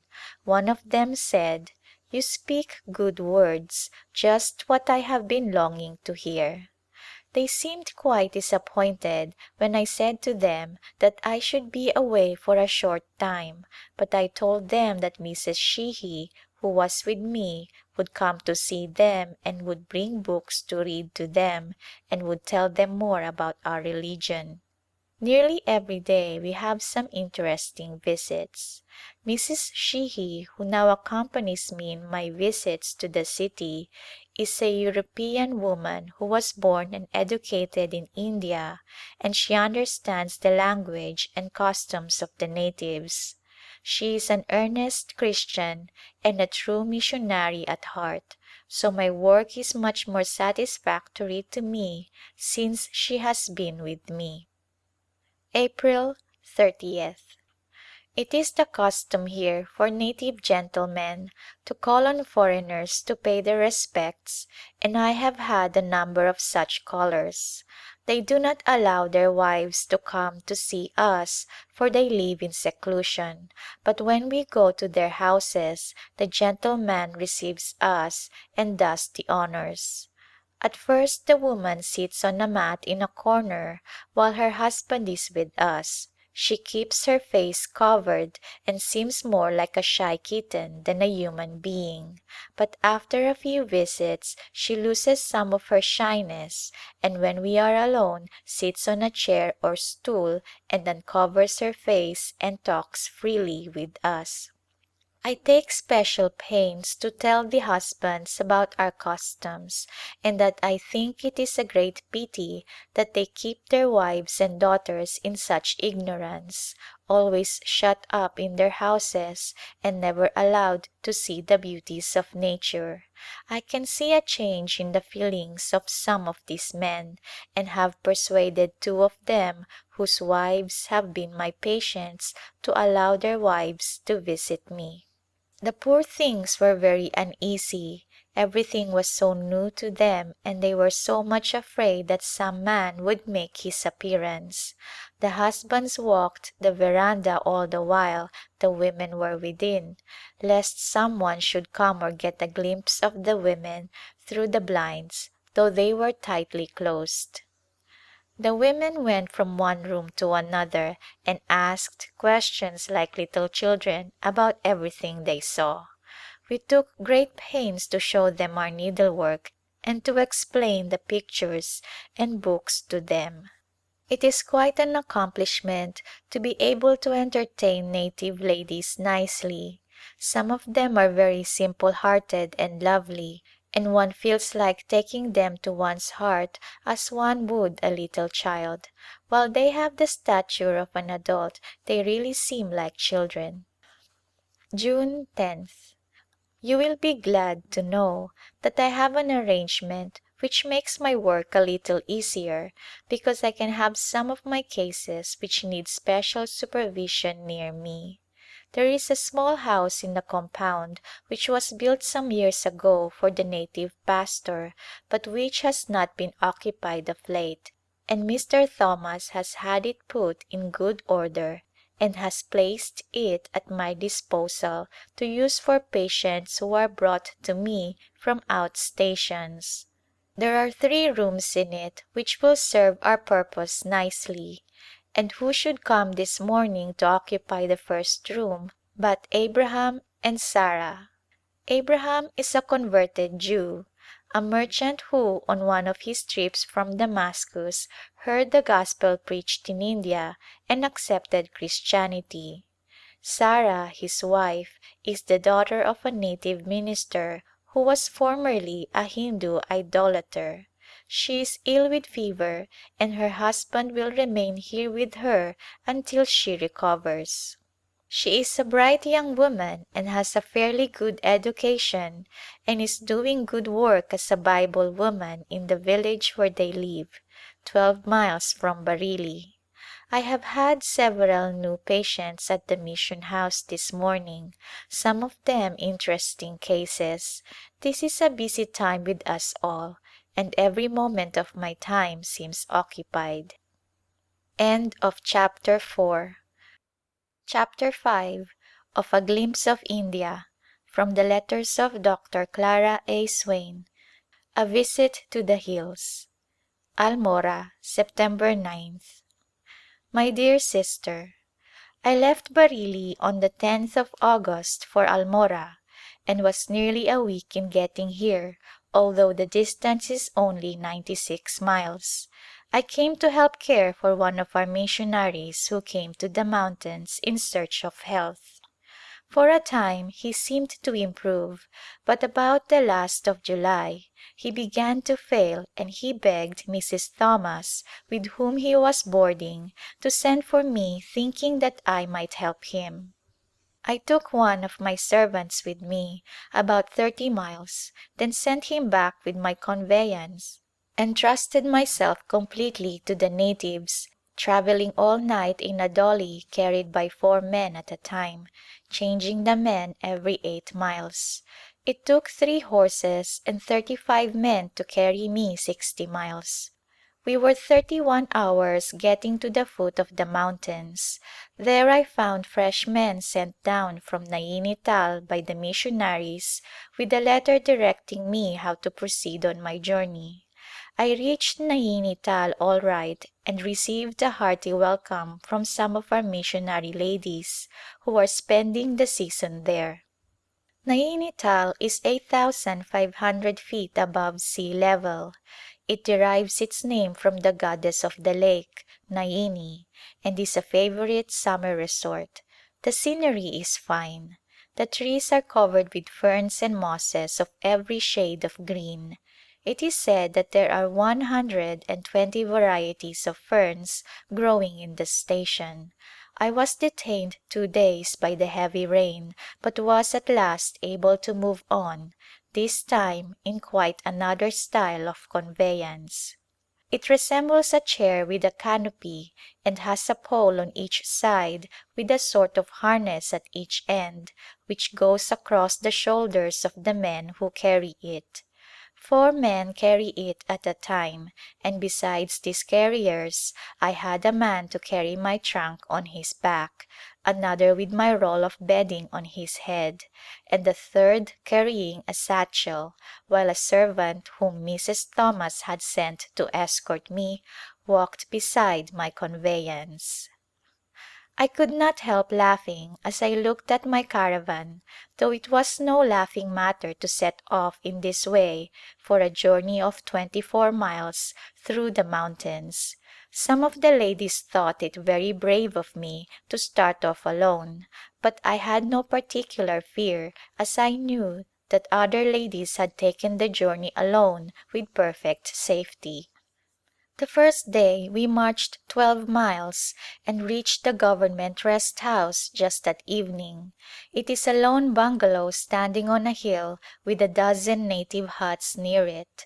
The men had arrived before me and had made a fire in one of the rooms and spread my bedding out to dry, and presently the cook came in with the roasted chicken and hot potatoes, so with the lunch, which one of the ladies had given me, I fared sumptuously.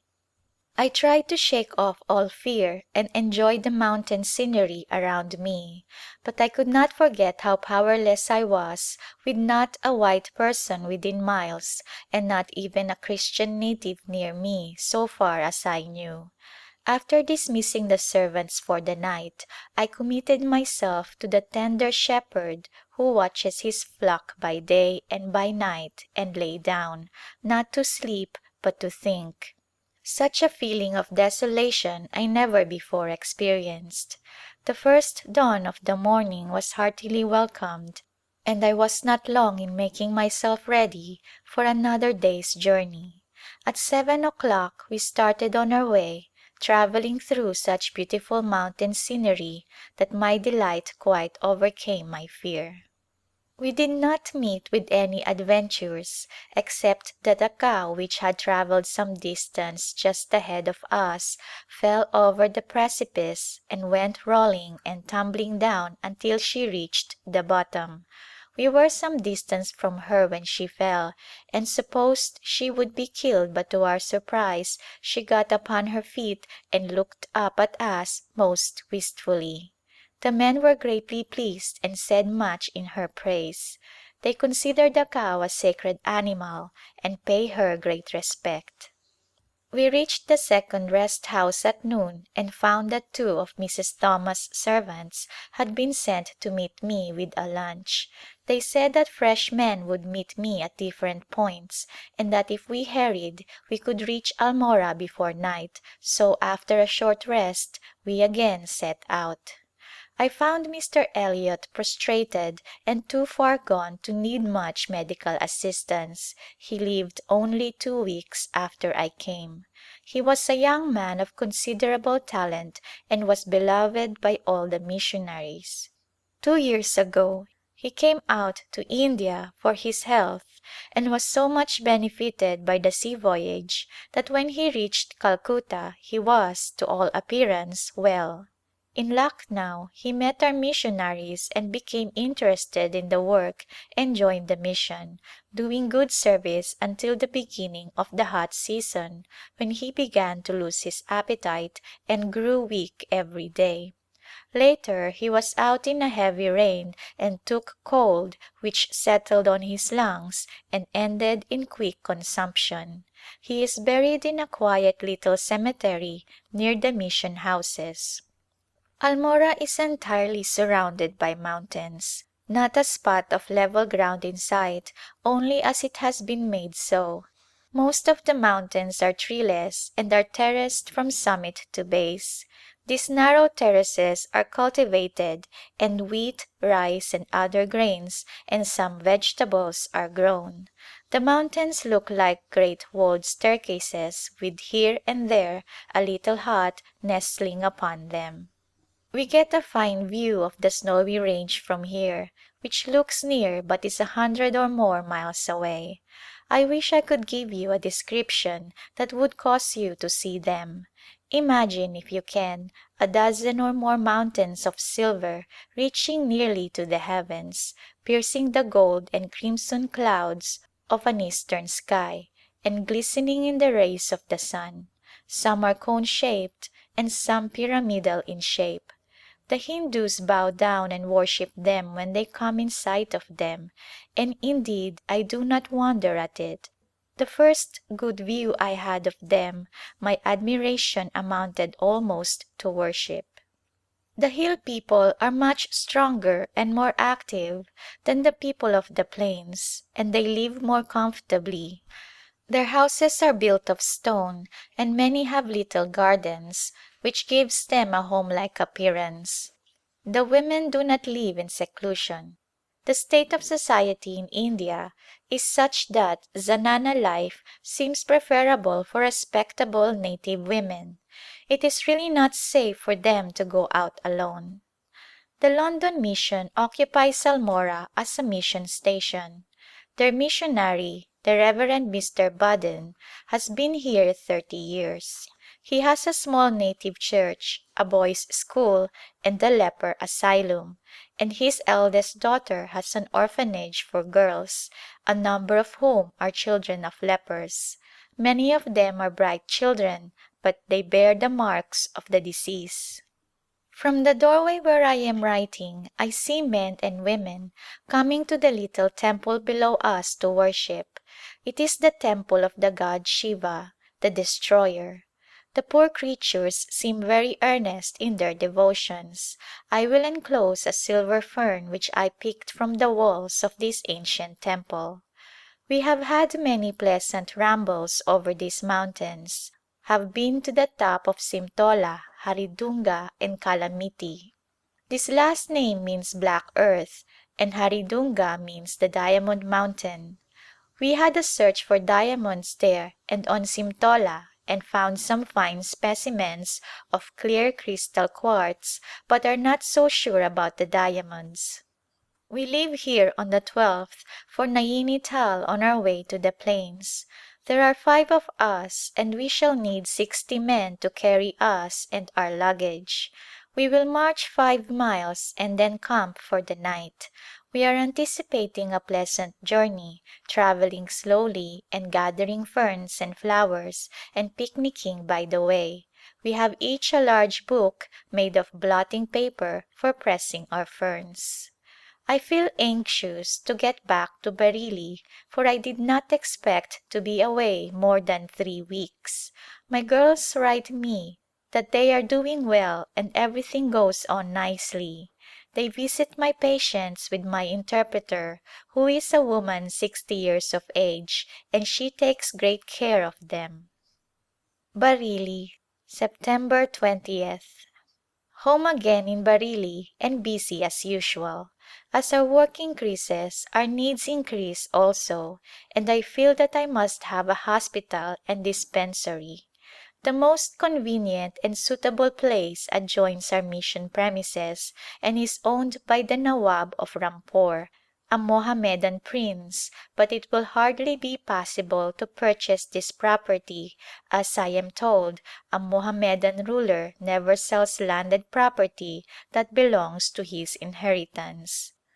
Mr. Drummond, the Commissioner of Bareilly, is much interested in our medical work and has been looking around to see if a suitable place is available and has finally suggested that we make a personal request to the Nawab respecting this property which adjoins ours.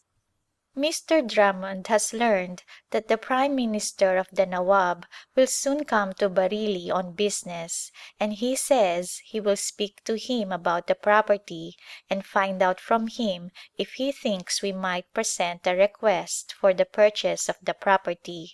If we could secure 1 acre of this land it would meet our need. 27th.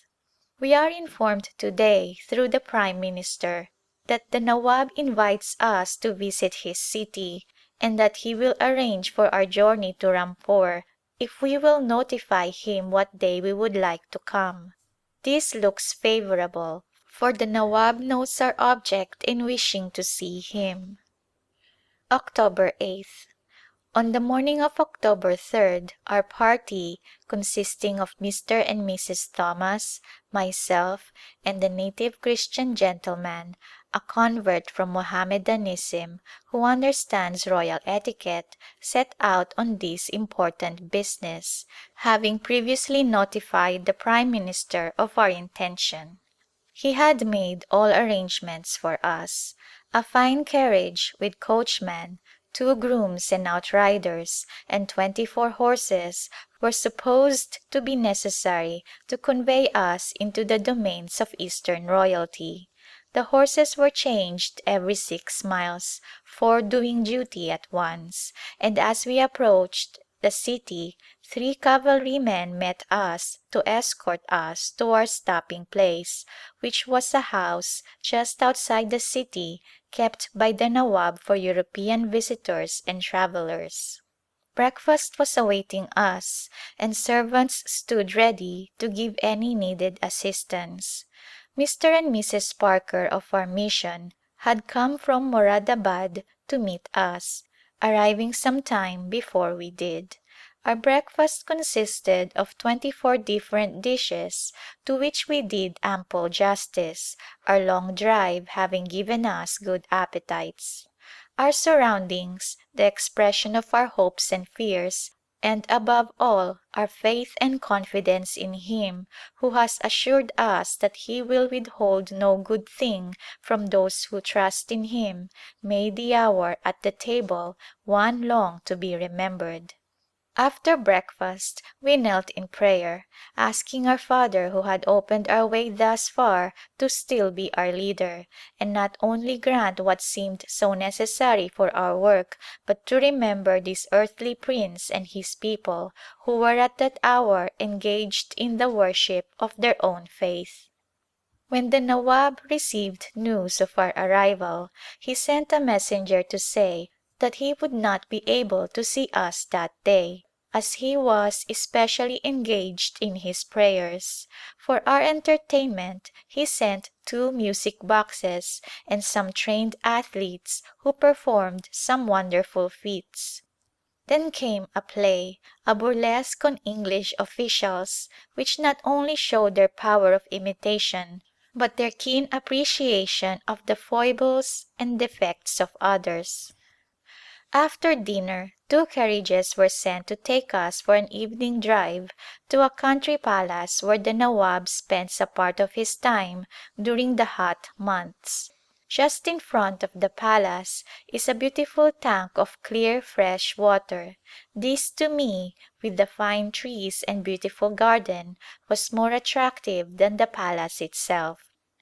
The next morning early the carriages were sent for us and we were driven to several palaces and gardens before reaching the royal palace.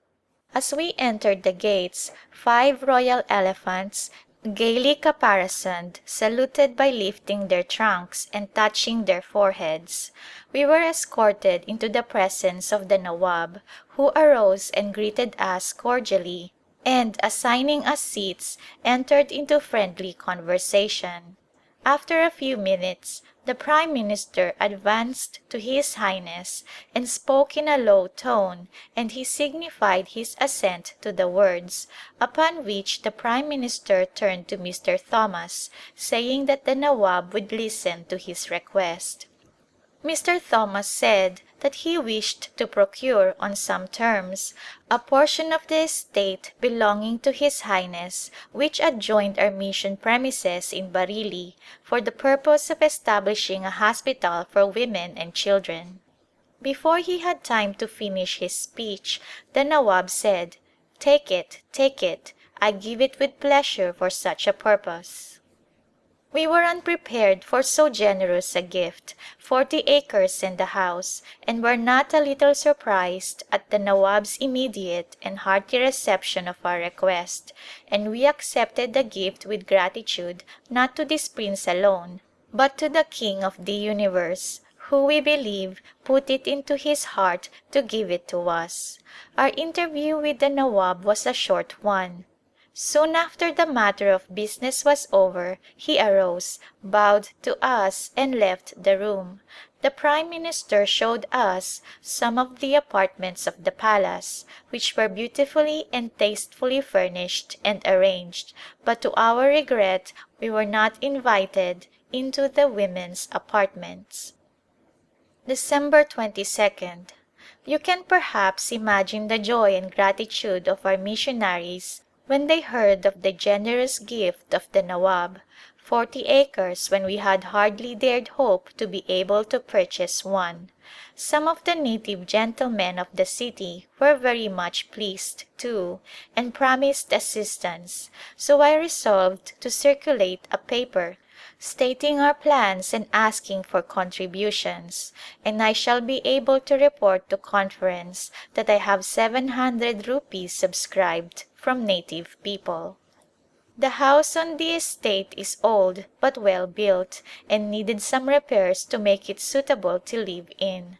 The Nawab expected us to use this for a hospital, but the style is unsuitable for native ladies with their ideas of seclusion, so we have decided to use it as a home for single missionary ladies and their assistants, and to build the hospital more on the plan of a native house. Our repairs are nearly completed and we hope to take possession of our new home soon. January 22, 1872. My report of the work of the year past and the good news of the success of our undertaking in the matter of the hospital encouraged the ladies of our Conference to estimate for the amount necessary to begin our buildings, feeling sure that the Society in America would respond to our request for the money. The building committee sanctioned the plan which I laid before them, a plan which, with the assistance of a native architect, I had worked out as suitable for the use intended. Materials for the dispensary are being negotiated for, and we shall begin to build as soon as possible. It will contain 6 rooms, a clinic room where patients will be received and prescribed for, an operating room back of it, an office in the right wing, a room on the opposite wing designed for a lecture room when I have another medical class, and 2 small bathrooms. This plan seems to me quite complete and suitable for the purpose for which it is designed.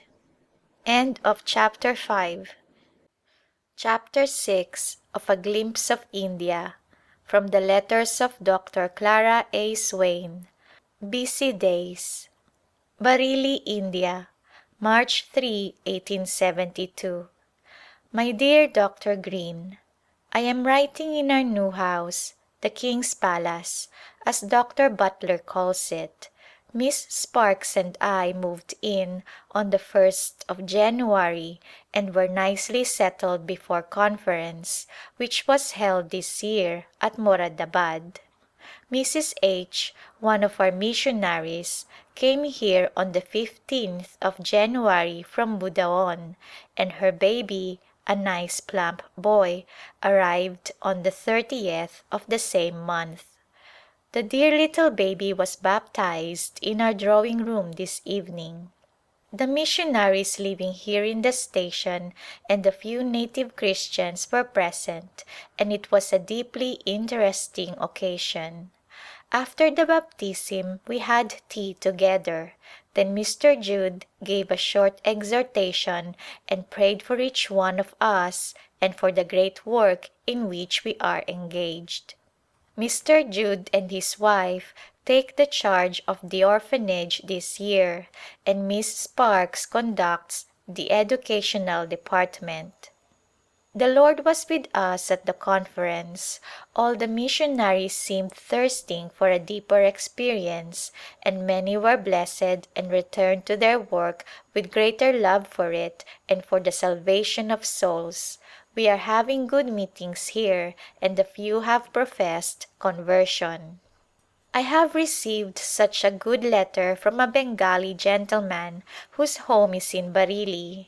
He went to Calcutta on sick leave for a few weeks and left his family in my care during his absence.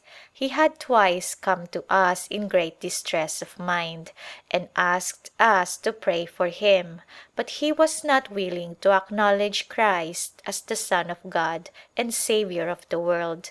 Just before he went away he called and asked me for a history of the Christian Church. He said he would take with him the Bible that I had previously given him and would read it daily.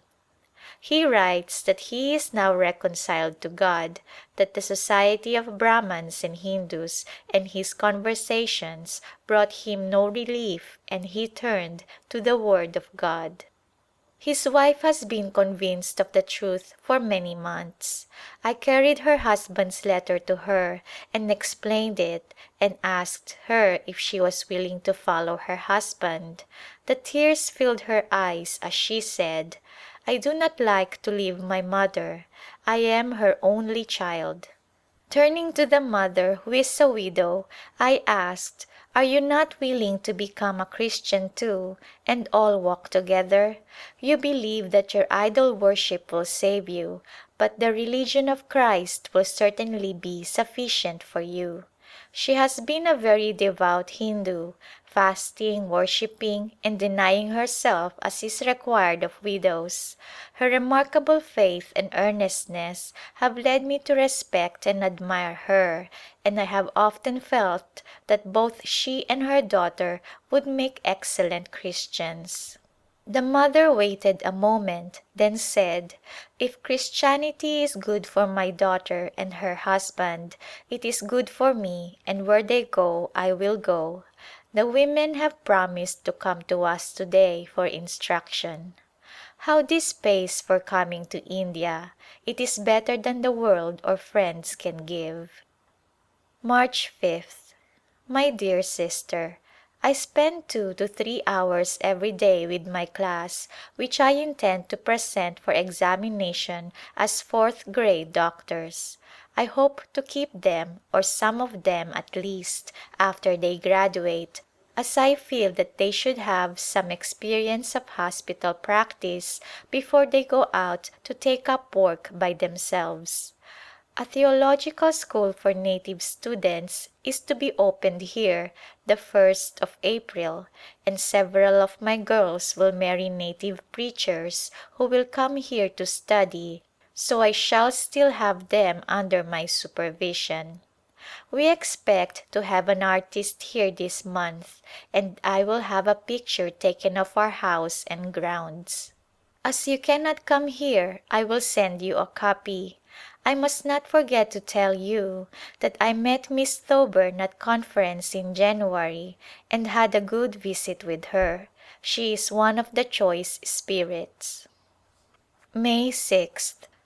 13 of my medical class passed their final examination on the 10th of April in the presence of 2 civil surgeons of the station and Reverend Dr. Johnson of our mission. They were granted certificates for practice in all ordinary diseases.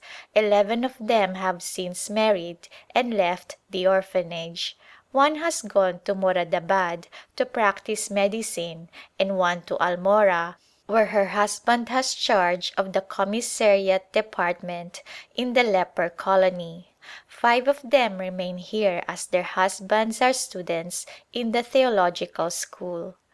Rebecca, one of Dr. Humphrey's medical class who came to me at the close of the rainy season last year, is now my assistant in the dispensary. I enclose photos of my home and of my class. I am sure you will like the house. It is a real Oriental house such as the Rajas and Nawabs live in, but quite unlike the houses of natives in general, which are generally enclosed by high walls. The people standing in front of the house and on the veranda are the members of my class and the servants of the household. If you look very closely you will see the old water carrier with his great leather bag. All the water that we use is brought in this goatskin bag. How would you like to drink water from it? I was quite disgusted at first, but do not stop to think about it now. Miss Sparks and I occupied the upper part of the house and at present I am using one of the rooms as a dispensary. Some of our native helpers live in the basement rooms, which are very comfortable. Now that our dispensary building is actually under way, I feel quite content to put up with inconveniences, for I have the assurance of better things in the future. The Reverend Mr. Jude is overseeing the workmen, and as he is a good manager, the work is going on well.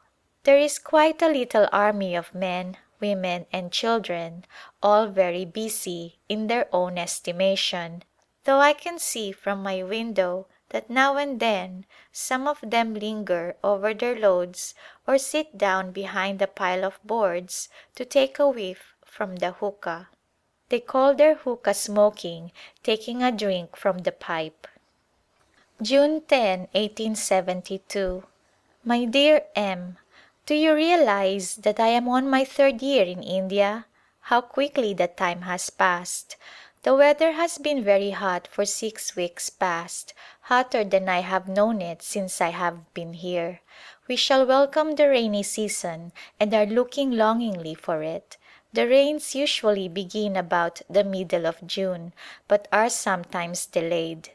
My patients sometimes send me food and sweetmeats such as they like themselves, and the native lady has just sent me a jar of mangoes pickled in mustard oil, some mango preserves, and a variety of food and sweets.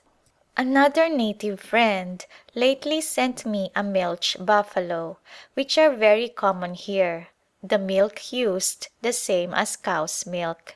I already had a cow which had been sent me by an old patient, and I had also bought one, so we have quite a dairy. The cream is churned in a bottle and worked over with a spoon and we get very good butter. We continue our social visits at the homes of many of our former patients who, though not needing medical aid, are still anxious to see us occasionally. These visits are always pleasant to us and we trust are profitable to them. They ask many questions about our mode of living and we listen to their talk about their family affairs. Then we read to them from the Bible or some religious book and sing and explain the hymns. They listen attentively, though we are sometimes inclined to feel impatient at their slowness in receiving the truth. But when we stop to think how deeply enshrouded their minds are in darkness and superstition, we are led to work and pray more earnestly for their salvation, asking our Father that in His own good time many of these people may be brought into His marvelous light and be witnesses for Him. December 22nd. Miss Sparks and I give the Christmas dinner this year. You know that there are 3 missionary families here, the Scotts, the Judds, and ourselves, and it has been the custom to have the Christmas dinner together and to have it as homelike as possible. One of my native patients has sent me 2 fine turkeys, and a Mohammedan friend has sent 3 chickens for our Baradin (Great Day), as they call our Christmas. In addition to our poultry, there will be for our dinner peas, lettuce, cauliflower, and other vegetables from our garden, and plenty of delicious golden oranges. Our trees are loaded with them. The garden is at its best or approaching it. There are 3 men at work in it all the time. The Mali or head gardener gets $2.50 and the other 2 $1.75 each a month. Of course they take fruit and vegetables for their own use and probably some to sell, but we cannot help that. There were some fine fruit trees on the estate and we are getting custard apples and guavas too this season. This is a most delightful country to live in after one gets used to it. For 6 months after the rainy season is over, the weather is all that could be desired. We are just beginning to have a fire in the grate in the drawing room as the evenings are chilly, but it is warm enough without fires during the day, and the sunshine is so brilliant that it is positively painful to the eyes. My dispensary building is going up gradually. Mr. Jude has made over the whole business to me and I enjoy directing about the work. The building will be convenient and a real blessing, I am sure. 3 native ladies are anxious to come to me as patients as soon as there is a place ready for them. The hospital buildings will be begun soon after Conference, which will meet here in Bareilly on the 16th of next month. We shall entertain all the ladies of the Woman's Foreign Missionary Society and 2 missionary families besides, if they would rather be in our house than to live in tents. We all look forward to the conference with great pleasure. It is usually the only time during the year that we meet the missionaries from other stations. June 8, 1873. My dear Sister, the dispensary building was completed early last month and formally opened on the 10th of the month. The friends who have visited it are much pleased with the arrangements and congratulate me on having so desirable a place to receive patients. The dispensary opens for work at 6 o'clock every morning except Sunday, and some mornings we have as many as 60 patients. We have cards on which the prescriptions are written and numbered, and these cards are printed in 3 different characters: Hindi, Persian, and Roman Urdu, and on the back of each is a text of scripture so that every new patient receives with her prescription a portion of the word of life. She may not be able to read it, but possibly some one of her family can read it for her. This is one of the very simple methods of circulating the word of God in the families of those who come to us, and by His blessing it may be the means of bringing someone into the truth. A passage of scripture on a card given to a patient is often the subject of our morning lesson for all who come and are willing to listen a while until their prescriptions are ready for them. 2 of my medical class are valuable assistants in the dispensary. Emma, who married one of the students in the theological school, and Jane Paul, so with my faithful Rebecca at the head, everything goes smoothly. The hospital buildings will probably be completed this year. Much care has been taken in the arrangement of them that the taste and convenience of native ladies may be suited and their seclusion, according to their custom, be ensured. Our plan was to build just what we needed and no more, and we have followed native ideas as far as possible, so that patients may feel perfectly at home and be enabled to carry on their plan of cooking and living the same as in their own houses. The plan is much like that of an Eastern sarai or inn, only with more of a view to home comfort. A piece of ground 250 feet by 175 is enclosed by a wall 8 feet high.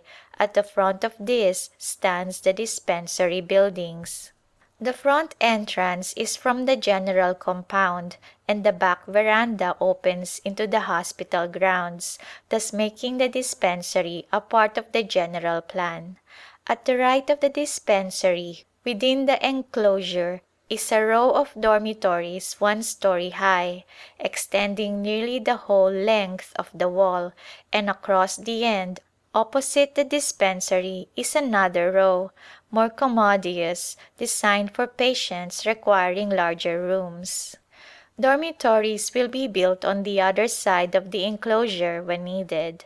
A front veranda extends the whole length of the dormitories, and another at the back will serve as kitchens, as there are partitions arranged so that the occupants of each room can cook their food outside their living room. The rooms are 12 by 14 feet. In the center of the enclosure is a fine large well where each modern Rebecca who comes to us can draw water for herself with her own bucket and rope, as is the custom of people of caste in India. The grounds are tastefully laid out and in due time will be beautified with some of India's lovely roses, flowers and shrubbery. December 23, 1873.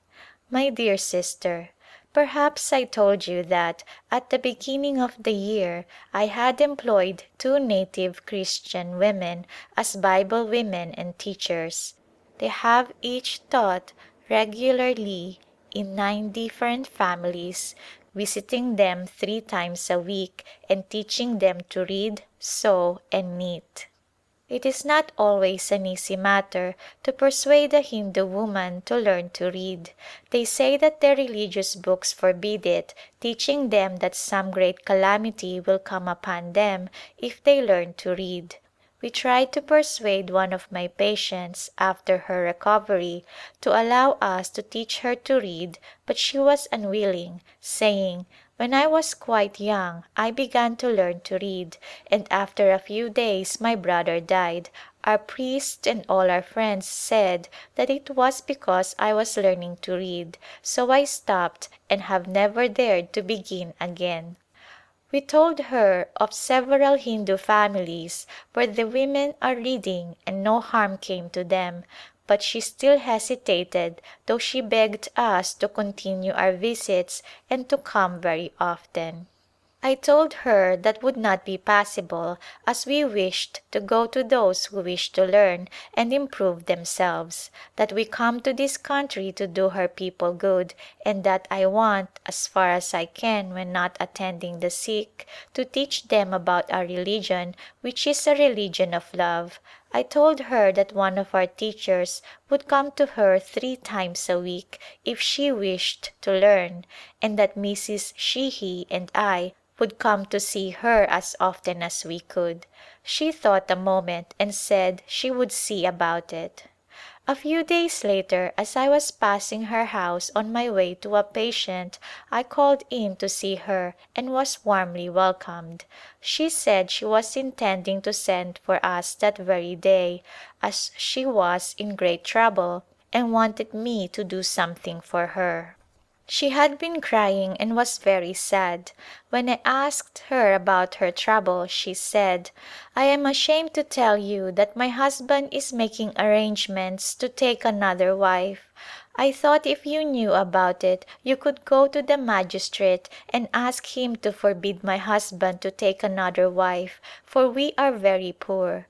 I explained that I could not do that, but I promised to talk with her husband and ask him to wait a while before bringing another woman into the home, and I said, "If you will consent to learn we will come often to see you and bring you books to read, and you will learn to keep your house more tidy. When your husband finds that you know something and can talk with him when he comes home about what you have learned, I am sure he will be pleased, and perhaps he will care more for you and will give up taking another wife."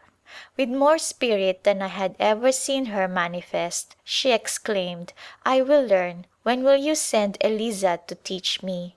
She never more needed urging, but was always ready with her book and quite astonished us by her quickness in learning to read and in her efforts to improve the appearance of her house.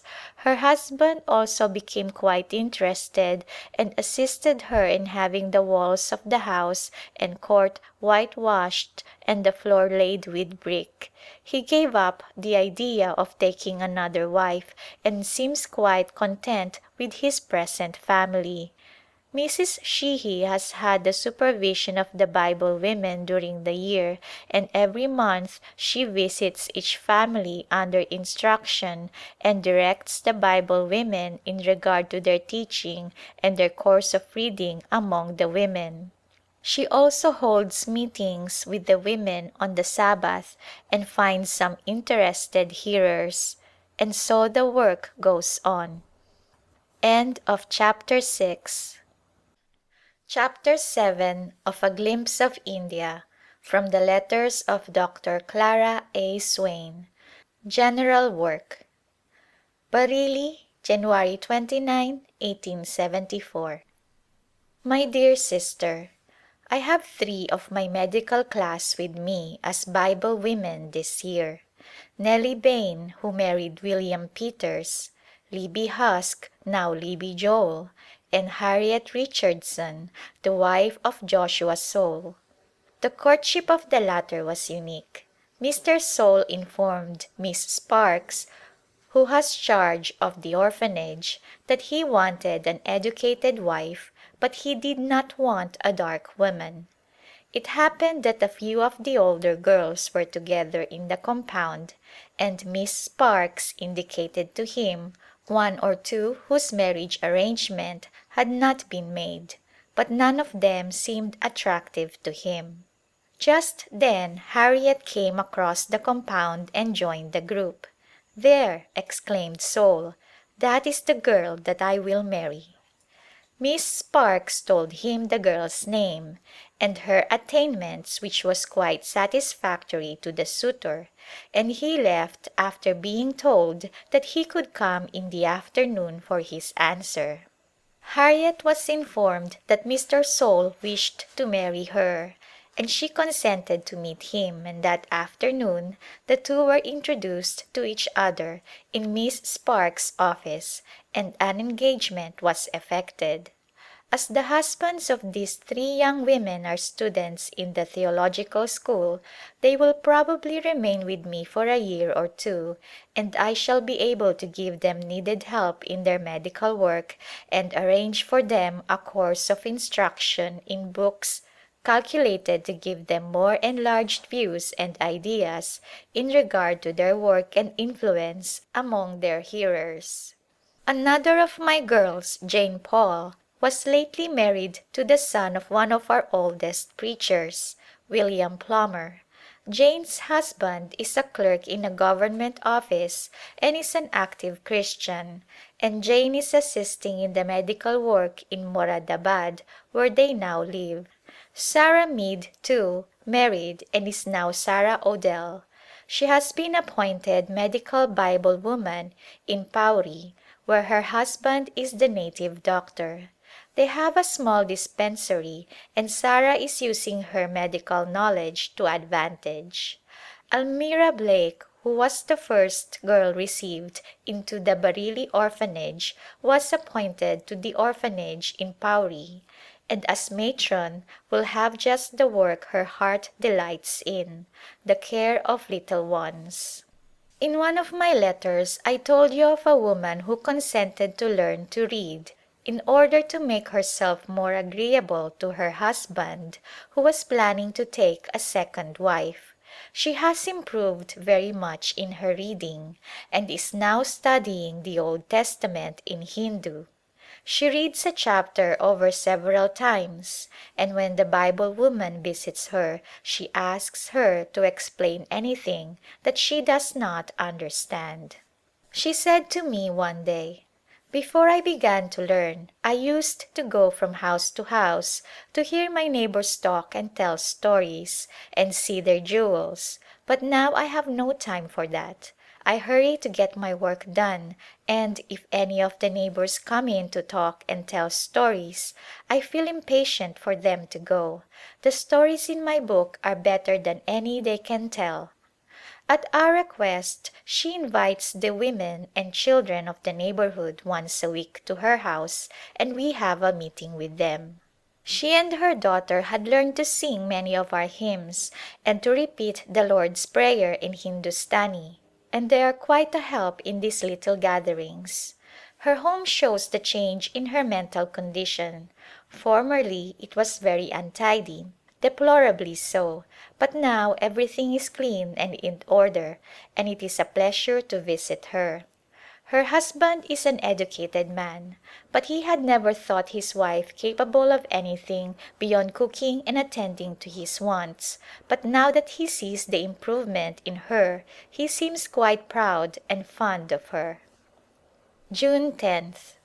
My dear M., you have been so much interested in my work and my plans for the hospital that I am sure you will rejoice with me over its completion. It was ready for occupancy on the 1st of January, and it was with glad hearts that we received our first indoor patients, some of whom had been waiting for us to let them know that we could accommodate them. Soon we had many of our rooms occupied by Hindus, Mohammedans and native Christians, all having their own separate apartments. It would amuse you to look in upon us. A patient seldom comes alone to the hospital. A poor woman brings her children and sometimes her mother-in-law or a widowed sister who may be living with her. It would be considered a disgrace for a high caste woman to come alone, so her husband accompanies her, and oftentimes they bring not only their family and several servants, but a yoke of oxen, a horse and conveyance, a goat, their food and cooking utensils, and their furniture. We are not always particular to limit the number of persons who accompany the patient, providing there is room, and that they are willing to abide by our rules, for we hope to do them good in a social and friendly way. They are no expense to us in the way of food, for their caste would not allow them to take food from our hands. The benefit of a zanana dispensary and hospital is readily apparent. Women who would suffer in silence rather than have a native doctor called to them, even though he did not look upon their face, are glad to come to be treated by a lady doctor. A motley collection of conveyances may be seen in front of the dispensary almost any morning. Bullock carts in which a whole family has come, ekas or pony carts carefully covered with a cotton covering, a more pretentious rath with a beautiful white oxen from some one of the better homes of the city, a palanquin or two, and the little dollies, which are simple string cots so small that it is a puzzle to imagine how a woman can sit in it, though, truth to tell, I have seen not only a woman emerge from one, but 2 or 3 children besides. There are other women who come on foot, sometimes leading a very old or perhaps a blind person. Such a contrast the most of these people are to our neatly clad, white-robed Christian women and the orphanage girls in their gingham skirts and white chadars. The Hindu and Mohammedan women wear the chadars or mantle too. Perhaps I have told you that it is a sheet worn over the head and thrown up over one shoulder. The women pull it closely over the face and are very particular not to expose their features to the gaze of men. A bride on going to her husband's home does not uncover her face before her mother-in-law until she is told to do so. At first we find it a little difficult to persuade the women to let us examine them, even to get at their pulse or to see their tongue, but this reluctance soon wears off, and some of the women now in the hospital have lost a good deal of their shyness and meet us freely. It is so also in the zananas that we visit. Old and young sit down together and listen to the teaching and ask questions, apparently without constraint. We still have a great many calls to patients in the city and adjacent villages, and my medical Bible women have many opportunities to practice what they have learned. They appreciate this, as it is giving them excellent preparation for the work which will come to them when they go with their husbands to their appointed fields of labor. People in moderate circumstances sometimes offer me a fee for each visit, $1 or half a dollar, but many are not really able to give money. They would, I think, if their means would allow.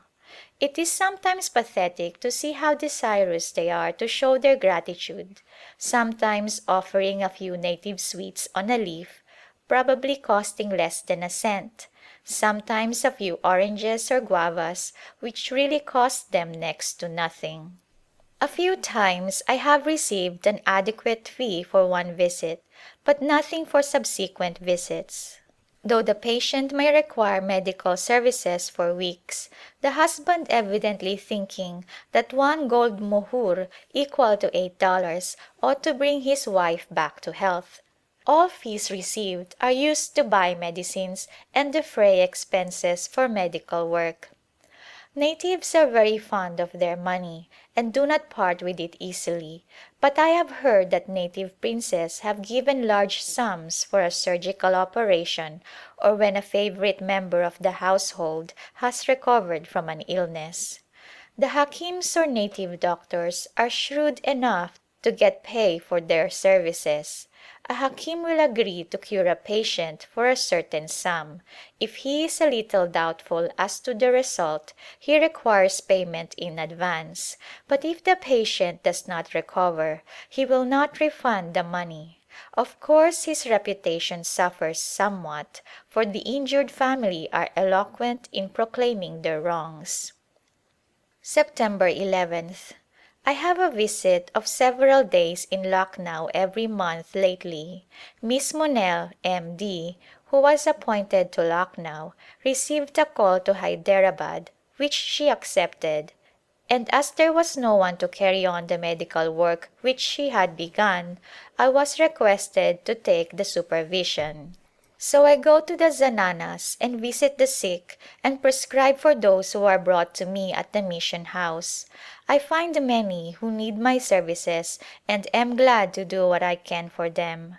One of my medical students lives in Lucknow and she looks after my patients in my absence. How my heart rejoices over these young women who are taking up this work. Nearly all of my class are active workers, combining their medical knowledge with their Christian work among the homes of the people they visit. Susan Hamilton, one of the class, has written of her experience in the first place she went to after her marriage. She was a good student, quick to learn, and so thorough that she would never leave any point until she thoroughly understood it. Overflowing with good nature, she was one to make her way anywhere, and we were interested to know what her experience of life would be. Her husband was appointed to Kera Bajera, and Susan began at once to visit in the zananas where work had already been opened, and she found her medical knowledge and skill a great help in opening other homes. A great many came to her also, and she had many opportunities to give physical relief and spiritual comfort. But poor Susan had her trial. A leading Hindu who had been loyal to the government during the mutiny received many favors from individuals as well as the government, and this aroused the feeling of jealousy, and he had many enemies among the people of the place. So when he fell ill he distrusted everyone and would take no medicine, fearing that the native doctor might be bribed to give him poison. Charms and enchantments failed, and in despair of saving his life, his friends sent to Susan for medicine.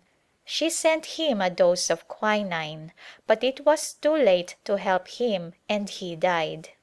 Of course the enemies of the mission took advantage of this to cry out that the Christian woman had poisoned him, and they succeeded in turning the poor widow against Susan, who had been quite a favorite with her, and so bitter were her feelings that she ordered the girls' school which her husband had supported and which Susan visited closed against her, so that for a time the work was stopped.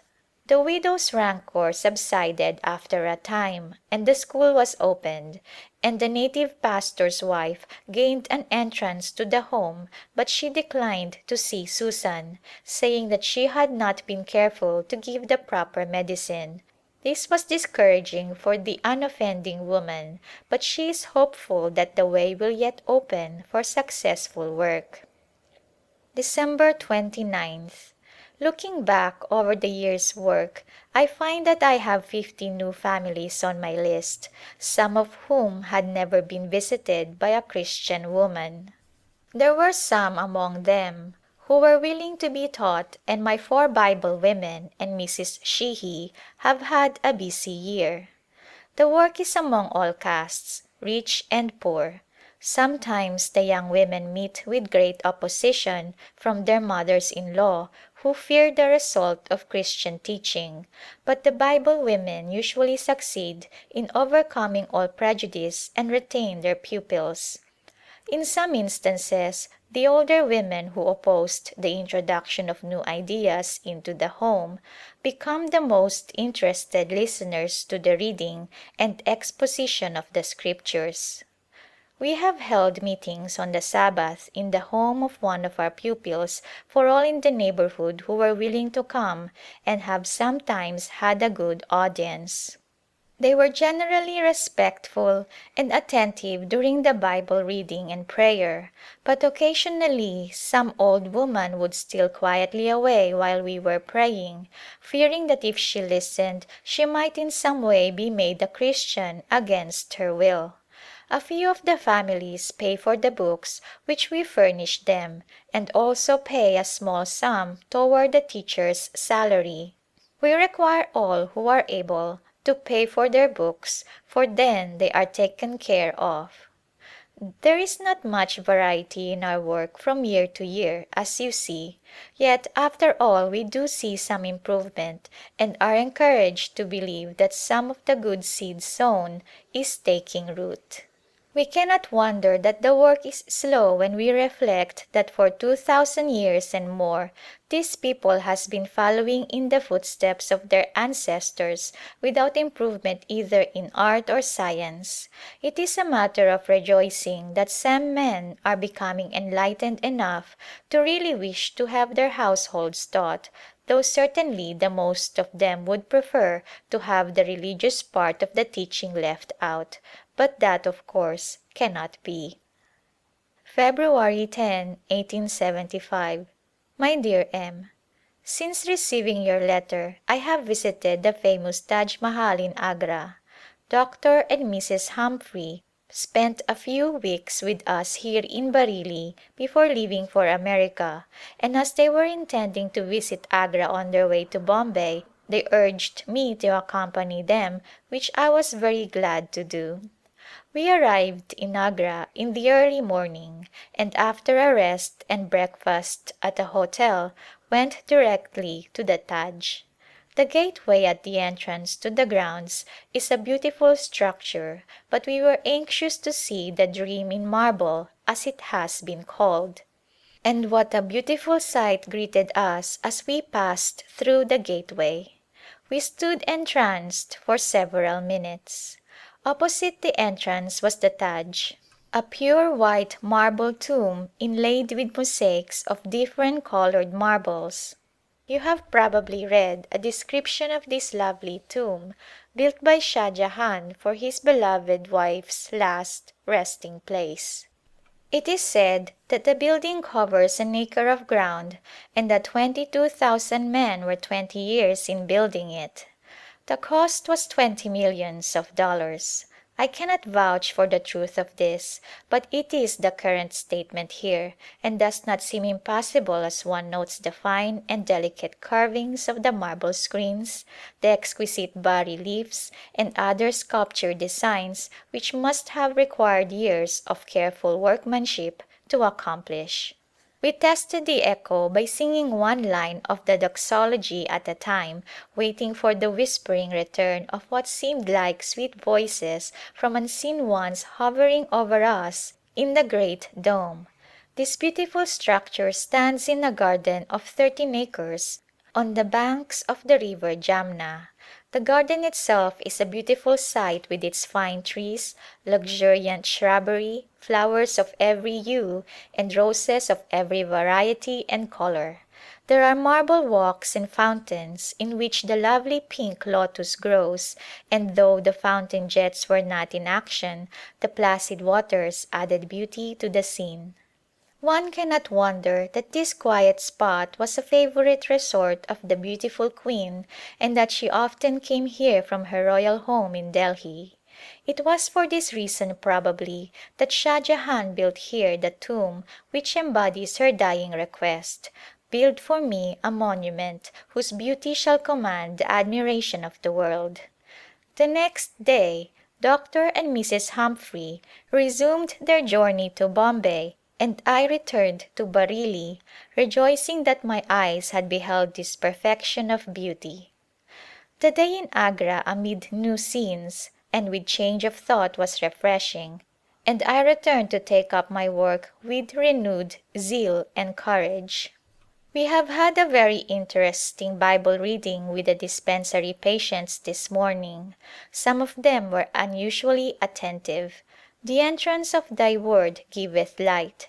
How this encourages us to pray that the word given so faithfully by our dispensary Bible woman may find a place in the heart of some hungry soul.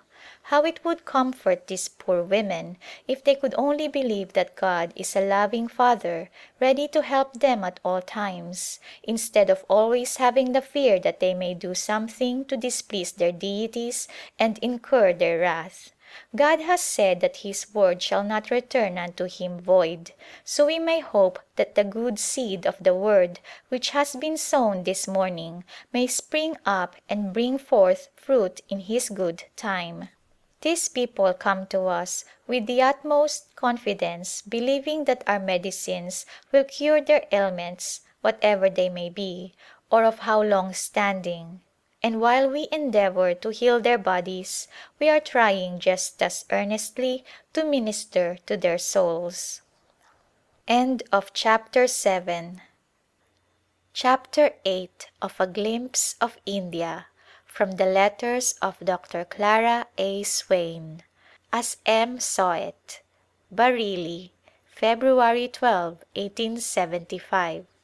My dear Sister, our conference last month was, as usual, a season of spiritual refreshing as well as of pleasant social intercourse. You can imagine how delightful these annual gatherings must be for those of our missionaries who are in isolated stations where they hardly see people of their own color half a dozen times through the year. Constant intercourse with the natives must have more or less of a depressing effect no matter how much one may be interested in her work, and these days of social and religious intercourse are the source of pleasant anticipation for weeks before we come together and of renewed interest in the work as different phases of it are discussed by different missionaries. I find something of this same feeling among some of the higher class of women who come to the dispensary. They get tired of the seclusion of their homes and are glad of any pretext to come out among others if their friends do not absolutely forbid it. Their motive is not, like that of the missionaries, a desire for spiritual refreshment, but a longing for a change of some kind to relieve the monotony of their lives. And these visits to the dispensary certainly give them food for thought, and they carry away with them ideas which may develop into broader views of life.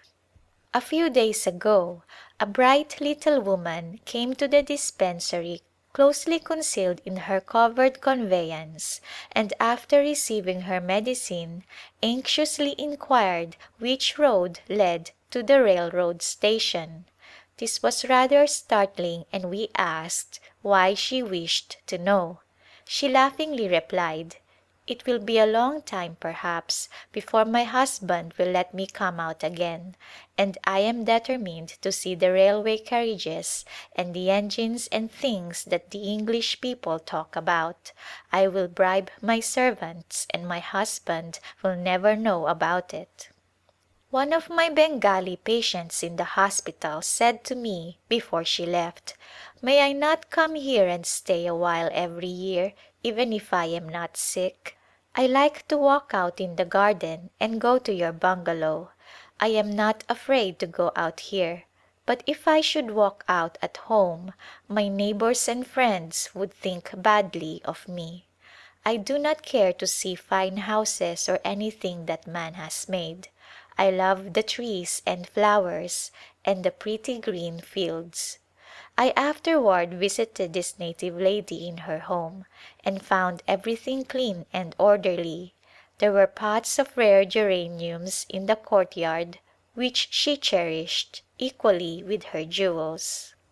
While she was with me her husband came to see her and spent 2 or 3 days with her in her rooms in the hospital. He belongs to the Brahmo Somaj, an organization among the Hindus who have given up idol worship and profess to worship God only, but they do not believe in Christ or in a spiritual change. We talked with him about his religious views. He said he loved to pray. His idea seemed to be that one should spend as much time in prayer as could be spared from daily business.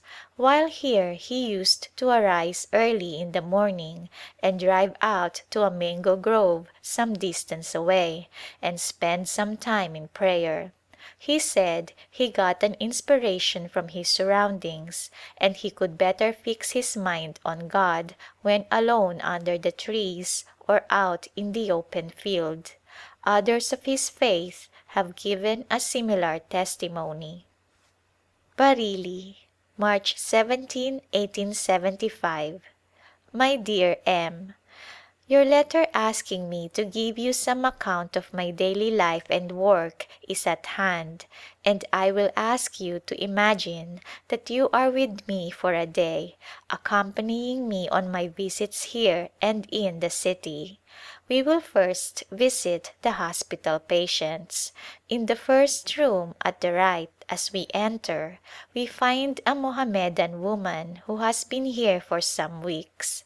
Ask her a few questions. She will tell you that she has been very ill, but Allah, God, has heard her prayers and now she is almost well enough to go to her home.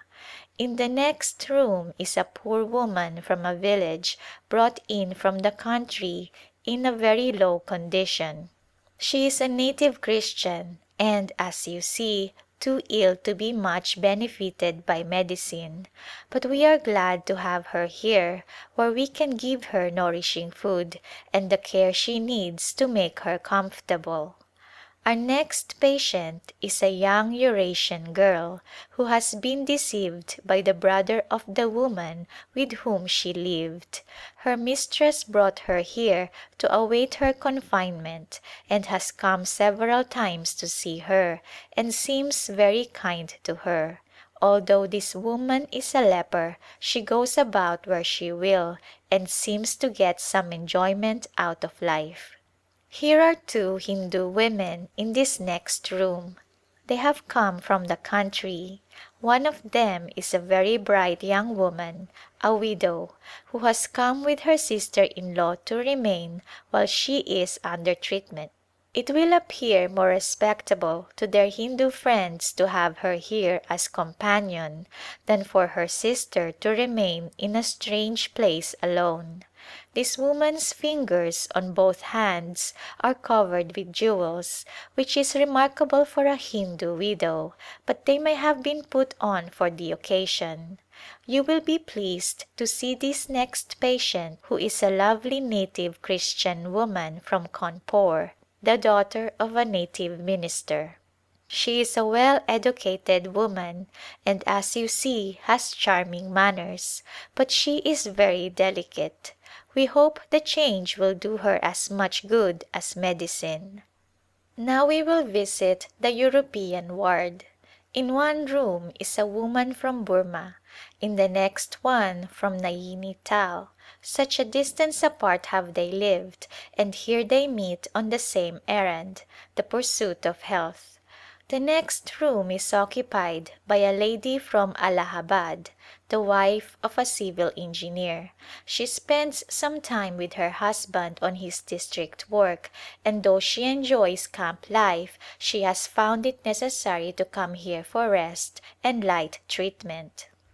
And now I must take you in to see Mrs. Sheehy, who has been a valuable assistant to me for so long. It was a trial to me as well as to her when her eyesight began to fail and she was obliged to give up her work, but she is a true Christian and has borne her affliction patiently.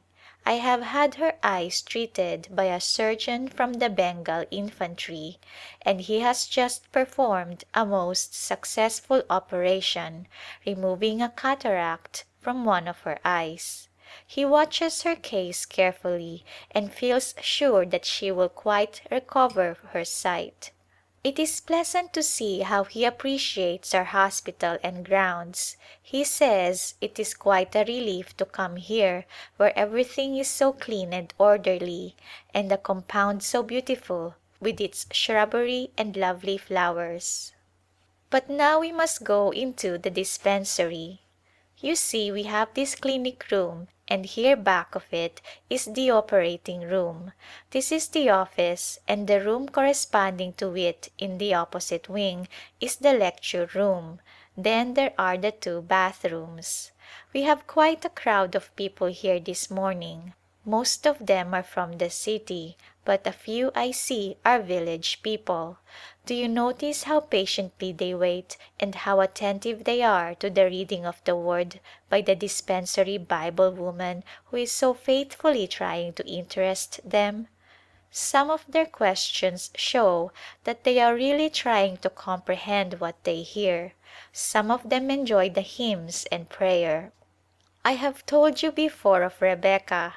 Her training under Dr. Humphrey has fitted her to be of great service here.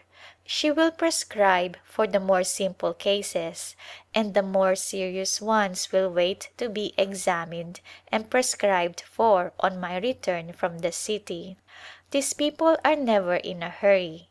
They always have time for all they want to do, while we Americans worry because we have not time to accomplish all that we want to do in a day.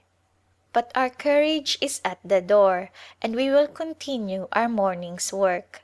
The half-mile drive through the bazaar will interest you, for it is a phase of life that is quite unique. Here you see truly all sorts and conditions of men, and conveyances of every description. We pass through this large gateway and turn to the right through this lane which is hardly wide enough for our carriage. Our first call is on a Mohammedan woman who comes to the dispensary when she is able, but now she is too ill to come. They are poor people, but they seem to make an effort to make the best of what they have. And the house is more tidy and comfortable than many of the places we visit. As a rule, the Mohammedans are not as neat as the Hindus. This woman's husband is a mechanic earning 4 or 5 annas a day, equal to 8 or 10 cents of our money. Let us see what we can do for this poor woman. "Have you taken the medicine as I directed?" I ask. "Yes, Miss Sahiba," she replies. "I took the powders as you told me, and I ate the papers too."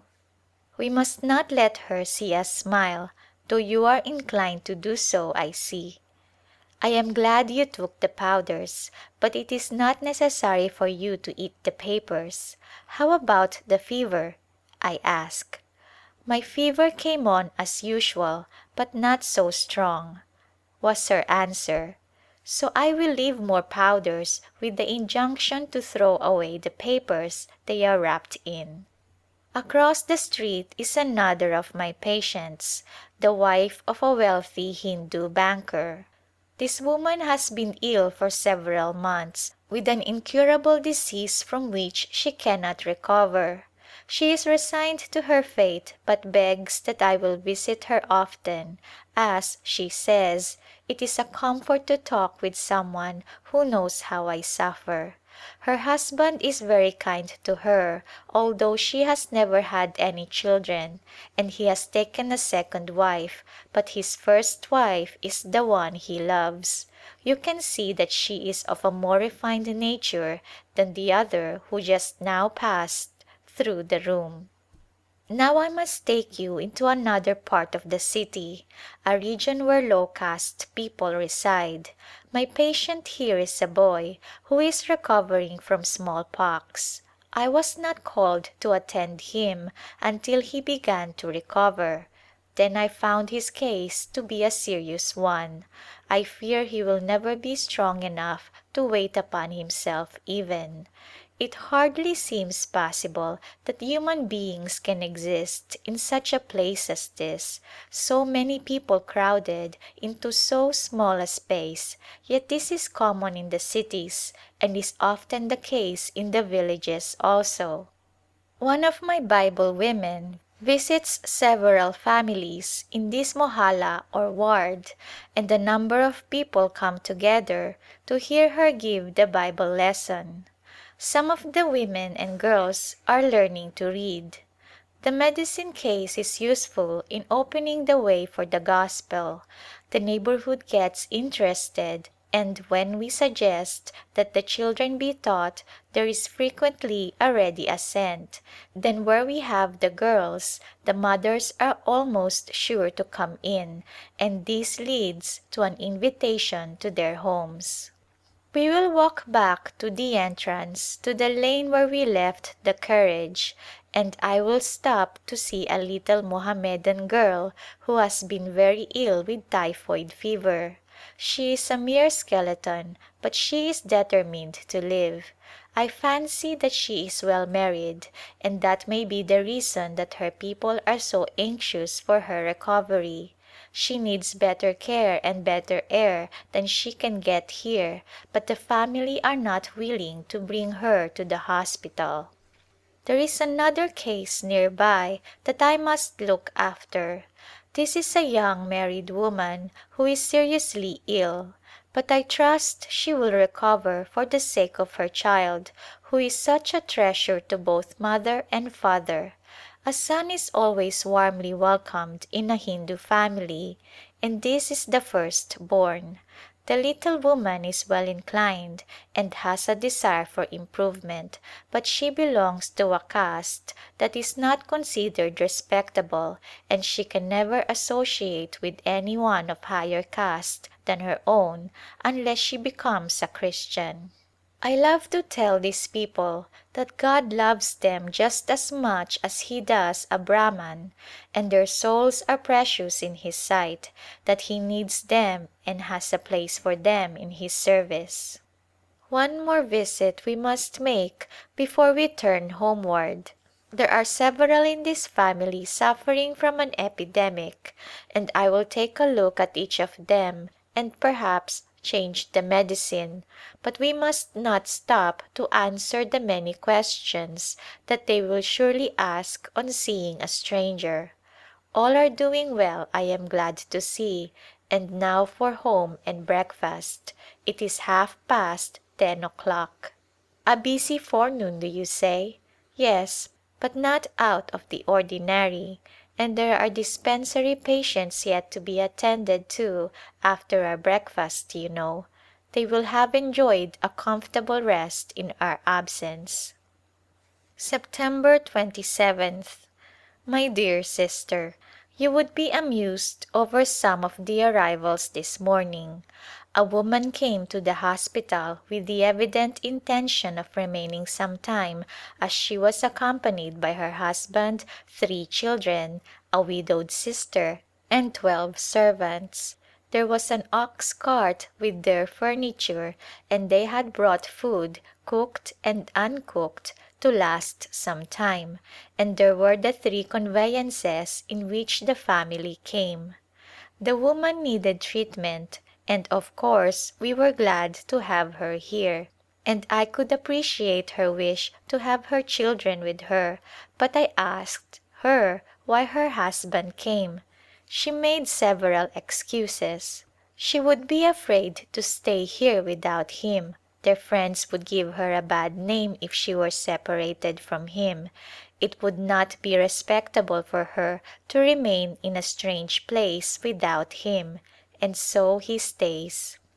The poorer classes seldom come to stay without bringing some member of their families with them, and it sometimes happens that the number of the attendants or companions is greater than the number of patients in the hospital. By putting up some temporary arrangements, each family lives quite separate and their seclusion is assured. We are glad to have the opportunity to give them all some new ideas, and they seem to appreciate our sanitary system, and some really take pride in keeping their rooms clean and orderly. For nearly 3 months we have had families of Christians, Hindus, Bengalis, and Mohammedans staying in the hospital, and often the women from each family would be present in our prayer meetings. We did not require them to come, but always invited them, and the Hindu women seemed to enjoy the meeting. The Mohammedan women always appeared to be afraid lest we should make Christians of them against their will. December 29th. Another year nearly gone. As I look back over the 12 months of service, I think I can truly say that it has been my best year in India, although I have at times been so physically unfit for work. The dispensary work is very absorbing, both of time and strength, but it has nevertheless been very satisfactory. We have had more high caste patients than heretofore, probably because we are better known in the city, so that they have less reluctance in coming to us. We have had abundant opportunities to do good both to the bodies and souls of the people, and we have reason to believe that our efforts have not been entirely vain. Of course some neither comprehend nor seem to care for the truth presented, while others really seem deeply interested and really anxious to learn something of our religion. We have had 6 high caste women in the hospital, also during the year, shy and modest and gentle-mannered the most of them, and very appreciative of our care and attention. When Mrs. Sheehy was laid aside from work, I was fortunate in securing the services of a very capable young woman to oversee my Bible women and go with them to examine their work in the schools and zananas. She says she finds the women are generally attentive and take an interest in what is being taught them. Those who can read the Urdu or Hindi character are reading the Bible in those languages, and others are being taught to read and write and also to do some kinds of needlework. There are about 40 houses which are visited twice every week. I have been interested to notice that we have treated 1,929 patients this year, and have given out just a few less than 5,000 prescriptions. There have been more paying patients than in any former year, the fees amounting to $566, a sum which materially helps out our medical work. February 5, 1876. Although my 5 years of service had expired, I did not feel at liberty at our conference session to ask leave for a change to America, even though convinced that I really need a rest. There is much anxiety as well as responsibility connected with medical work, resulting in weariness of body and mind, and it was with a feeling of relief that I heard that the Society is sending out a medical lady who will probably reach here early in March. This makes it possible for me to take the much needed rest and change, and I have decided, by the strongly emphasized advice of the surgeon who has sometimes given his assistance in some of my cases, to leave for America as soon as I can make it convenient to do so. Mr. and Mrs. Cherrington with their little one will sail about the 1st of March, and I shall be glad to go in their company. You will probably hear from me again before I reach America. End of Chapter 8. Chapter 9 of A Glimpse of India. From the Letters of Dr. Clara Swain. Second Journey to India. Liverpool, England, October 10, 1879. My dear H., there were so many things to attend to during the last few weeks before leaving home that I did not find time to write to you, so I take this opportunity while waiting for a steamer to let you know that I am well and glad to be on my way back to India. I left Castile on the 25th of September and sailed from New York 2 days later on the steamer Celtic, arriving in Liverpool on the 7th of this month. The weather was fine and the voyage delightful. I am traveling alone as our society is not sending out missionaries this year, but I find some friendly people among strangers and get along nicely. The agents of our mission board attend to my luggage and engage my passage, so I have only to go to the steamer when it is ready to sail. One of our missionaries will meet me at Bombay and attend to getting me through the custom house, and I shall be well taken care of there. Our steamer sails tomorrow. If we have a prosperous voyage, we shall be nearing the Suez Canal by the time this reaches you. I know you are disappointed that I decided to return to India, but knowing so well the need of workers among the poor and destitute women of India, I cannot but feel that my work is among them, while I have strength to work anywhere, and I would much rather go back and die on the field than stay at home from a selfish motive.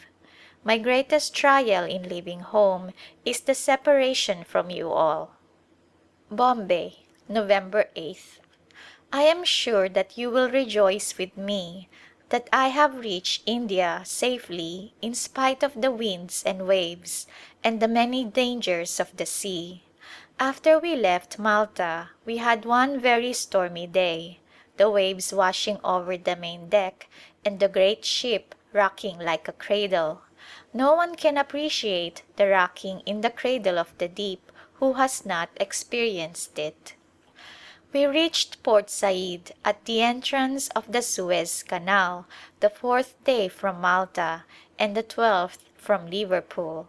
The canal is 90 miles long and we were 2 days passing through as we could sail only 6 miles an hour and always stopped at the sidings from sunset until daylight. One beautiful moonlight night we anchored in the lake not far from the spot where the children of Israel crossed, it is said. We arrived at Suez Sunday morning, and who should come on board but the colored evangelist, Amanda Smith of Philadelphia, and Miss Drake of Boston, sent out by Dr. Cullis. I had never met her, but had met Amanda Smith at the depot in Canandaigua, so I went to them at once and introduced myself, and for the rest of the way found them most delightful companions. Our 11 days' sail from Suez to Bombay was very pleasant as the sea was calm the most of the way, but it was very hot in the Red Sea. Lucknow, November 17th. I intended to finish this letter while in Bombay and send it by the first home mail, but the days were too short for all that I had to do. I was there 5 days, staying with one of our missionaries. There were meetings every morning and calls during the day, and 2 days I had to go to the custom house as my luggage was not all brought off the steamer at once. We arrived in Bombay on the 6th of November, just 39 days after leaving New York, but 4 days and a half of that time were spent in Liverpool. On the 11th I started for Cawnpore alone, arriving there on the afternoon of the 13th. Dr. Waugh and Mr. Messmore met me at the railway station, and after spending 2 days with the Waughs I came here on Saturday to have a little visit with Miss Thoburn before going on to Bareilly. Miss Thoburn sent a telegram of welcome to me at Bombay and met me on my arrival here, and I am sitting with her in her room enjoying myself and happy in the thought that I can rest here until next Thursday. I found several letters of welcome awaiting me from the good friends in Bareilly. Mrs. Thomas wrote that she would come to Lucknow to accompany me to Bareilly, not because I cannot be trusted to travel alone, but because she wants to have the first visit with me, she says, so we expect her this evening. I have met several of my old Lucknow patients and all seem glad to see me. A native woman who has been associated with Miss Thoburn since we came to India 10 years ago came in this morning to give me a word of welcome. She did not speak but embraced me and passed into the next room. After a while Miss Thoburn went into the room and found the woman crying and asked what was the matter. "Oh, Miss Sahiba," she replied, "do you not see how Miss Swain has changed? If you go to America I am afraid you will come back looking as she does. The great cry is, 'How thin you have grown!' I never dreamed that there were so many people interested in the amount of flesh that covers my bones. I tell them that I am the same. It is only the house I live in that has grown smaller and taken on a look of age and dilapidation, but the tenant within is stronger and wiser and better fitted to work among them than when the outside had a better and stronger appearance. I can never tell any one how good it seems to me to get back here. I feel now that I can never leave India again. I have such a home feeling, and such a love for the people fills my soul that I cannot refrain from saying, "This is my country, the land to which my father has called me. These are my people." These simple-hearted people living in their mud huts, with clothing hardly sufficient to cover their nakedness, with a spark of immortality imparted to them by the Divine Being, buried so deep under their wickedness and idolatry. I must help them. December 17th. My dear sister, since my return to Bareilly, I begin to realize the weariness of my long journey. I am staying with Miss Sparks, who with her assistants occupies a bungalow across the road from the orphanage. Mrs. McGrew has charge of the medical work, and she and her husband are living in my old home, as it was necessary that she should be near the hospital. I have nothing to do these few days before Conference but just rest, and I feel the need of it, I assure you. I appreciate the beautiful winter weather we have in this part of India, such days of sunshine and such a cool and refreshing atmosphere. I am sure the patients in the Castile Sanitarium would not need to be urged to sit out after meals if the climate there were like this. I am longing for the time to come when I shall be settled in work again. I do not know where I may be appointed by the Conference.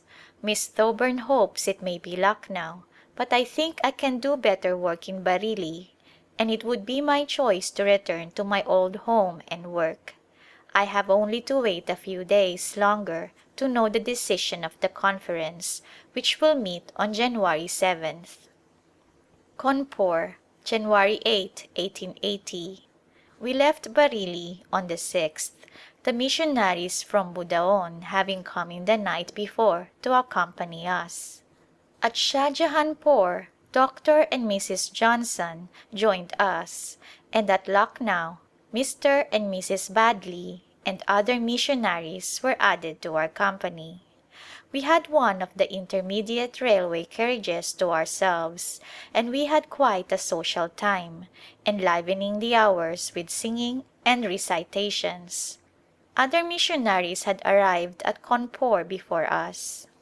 Conference opened yesterday morning, with most of the missionaries present, and in the afternoon the Woman's Missionary Society convened in the parsonage drawing room, with 17 lady missionaries and a few visitors present.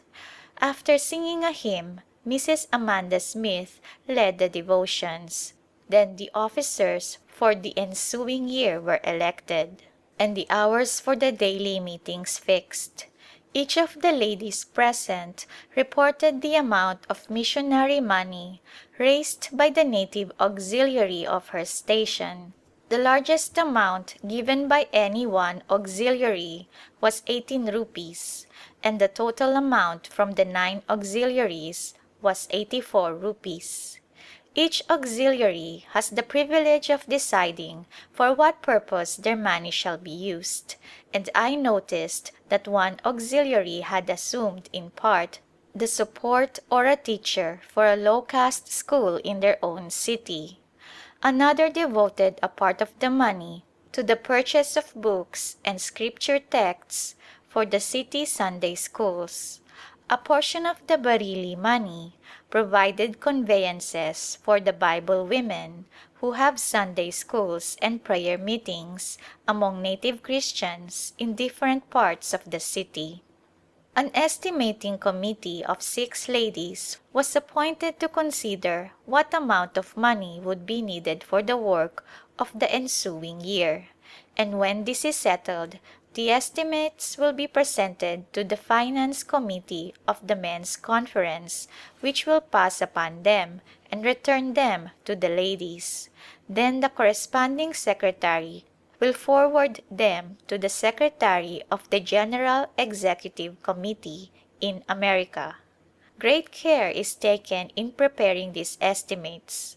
each lady having previously considered what amount will be needed for her current work and any new work which she proposes to open. A committee on special business was appointed also, which will report today.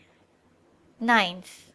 After the devotional exercises this afternoon, the time was occupied by the discussion of the report of the special committee, which related chiefly to the arrangement of a revised course of study for Bible women, their salary, and the time they should give to their work. There were also suggestions regarding the assistants, and several of the ladies then gave a report of their work for the year. These reports will be continued until each station has been heard from. 14th. Our conference closed on the 12th, and the most of the missionaries left as soon as possible after receiving their appointments. Every day was filled with business, discussions of plans of work and of further expansion, and every evening after dinner we had an hour or more of spiritual intercourse. Mrs. Amanda Smith gave a fresh inspiration by her most excellent talks, her singing, and her soul-uplifting prayers. I received my appointment to Bareilly, and Mr. and Mrs. McGrew go to Cawnpore. As soon as our house is vacated, Miss Sparks and I will move back into our old home, and I will take up my work again. As you are so much interested in mission work and the meetings of your society at home, I thought you would be interested in these details of our work here. It was quite a pleasure to meet Amanda Smith again, and you will be interested to know that Miss Drake, who was our traveling companion, has married W. B. Osborne, an American missionary who came to India to take up English work. He met us at the steamer and gave all needed assistance. Bareilly, April 6th. I took over the hospital from Mrs. McGrew as soon as I returned from conference, leaving opportunity for her to make the preparations for moving to Cawnpore. During my absence from India, Bareilly for nearly 2 years had the services of Dr. Green, who arrived from America soon after I left in 1876. And after her marriage to Mr. Cheney and departure for Naini Tal, Mrs. McGrew, who was in charge of the medical work in Moradabad, came here and has had 2 busy years in hospital and city work.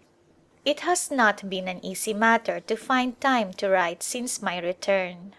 After getting settled in our home, I had some needed repairs to attend to, and there was a great increase of patients because of the terrible fever scourge following the famine.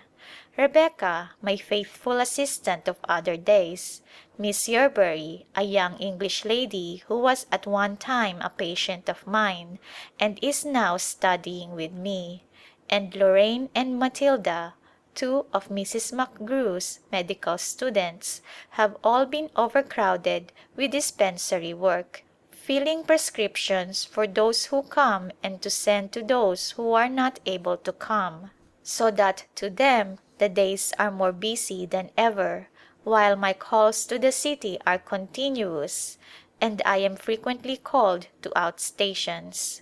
It has all been a great tax on my strength, and just now I am suffering from a severe attack of neuralgia, which it seems impossible to conquer. I am advised to go to the hills for a time and am making preparations to leave my work and take a short rest. Bareilly, October 3, 1880. My dear Dr. Green, the hot weather came on so early that my strength was soon exhausted, especially as an obstinate attack of neuralgia could not be overcome, so I was obliged to flee to the hills for change and rest. I soon recruited in the delightful climate of Naini Tal, and almost felt that I might go back to my work on the plains, though it would hardly have been wise to go from the altitude of Naini Tal to the heated plains, and I was strongly advised to remain until the end of the rainy season. There is plenty of work for willing hearts wherever one may be, and I soon began to have calls to attend the sick in their homes and to look after the native Christians around us, so I could feel that while enjoying the fine climate and regaining health, I was at the same time making myself useful to others. But our pleasant summer in Naini Tal ended in sudden and terrible disaster. Miss Sparks had come up to the sanitarium for a rest, and we went out together to make a few calls, but the rain soon drove us home. This was on the 16th of September, and it rained so hard that I thought no one would come in. So I busied myself with packing some things that I had bought for the hospital, and had the baskets placed in the dining room ready to be carried down the hill, for I had engaged conveyances for Amanda Smith and myself for the 21st. I put some extra garments that would not be needed into my trunk and then settled myself for the night. It rained hard all night and all the next day, the storm increasing in violence every hour, it seemed to us. I went to bed but awoke about 1 o'clock feeling troubled and wondering if there was danger. The uneasiness increased, and a little later I got up and lighted my lamp and looked about but saw nothing wrong, so leaving the lamp lighted I went back to bed. A few minutes later the window in my room burst open with a terrible crash, letting in a rush of water and shale. My dressing table was near the window and was thrown over and it and the lamp buried under the shale. I was alone in the room and got out as quickly as I could and groped my way to the door opening into the sitting room, but found that the jar from the crash and the rush of shale had closed it so tightly that I had great difficulty in opening it. I finally succeeded and got the front door open and went to the next suite of rooms, where I found Mrs. Mudge trying to rescue her children's clothes from the rushing stream. She had but one lamp, so I went to the next room, where Miss Layton and Miss Sparks were trying to rescue some of their things, and found that they could not help me as they had but one small lamp. Mrs. Thomas was able to give me a lamp, and I went back to my rooms. The water was running out of the front door like a small river, and some of my things were floating on the stream. I caught what I could and pressed in to see what I could rescue. All my toilet arrangements were in the shale and under water. Fortunately, I had put my watch in its case on the mantelpiece near the head of my bed, so that was safe. I lost a number of valuables in the way of instruments, my 2 batteries, a box of medicines, and my nice medicine case that I bought in Boston, but this was only the beginning of troubles.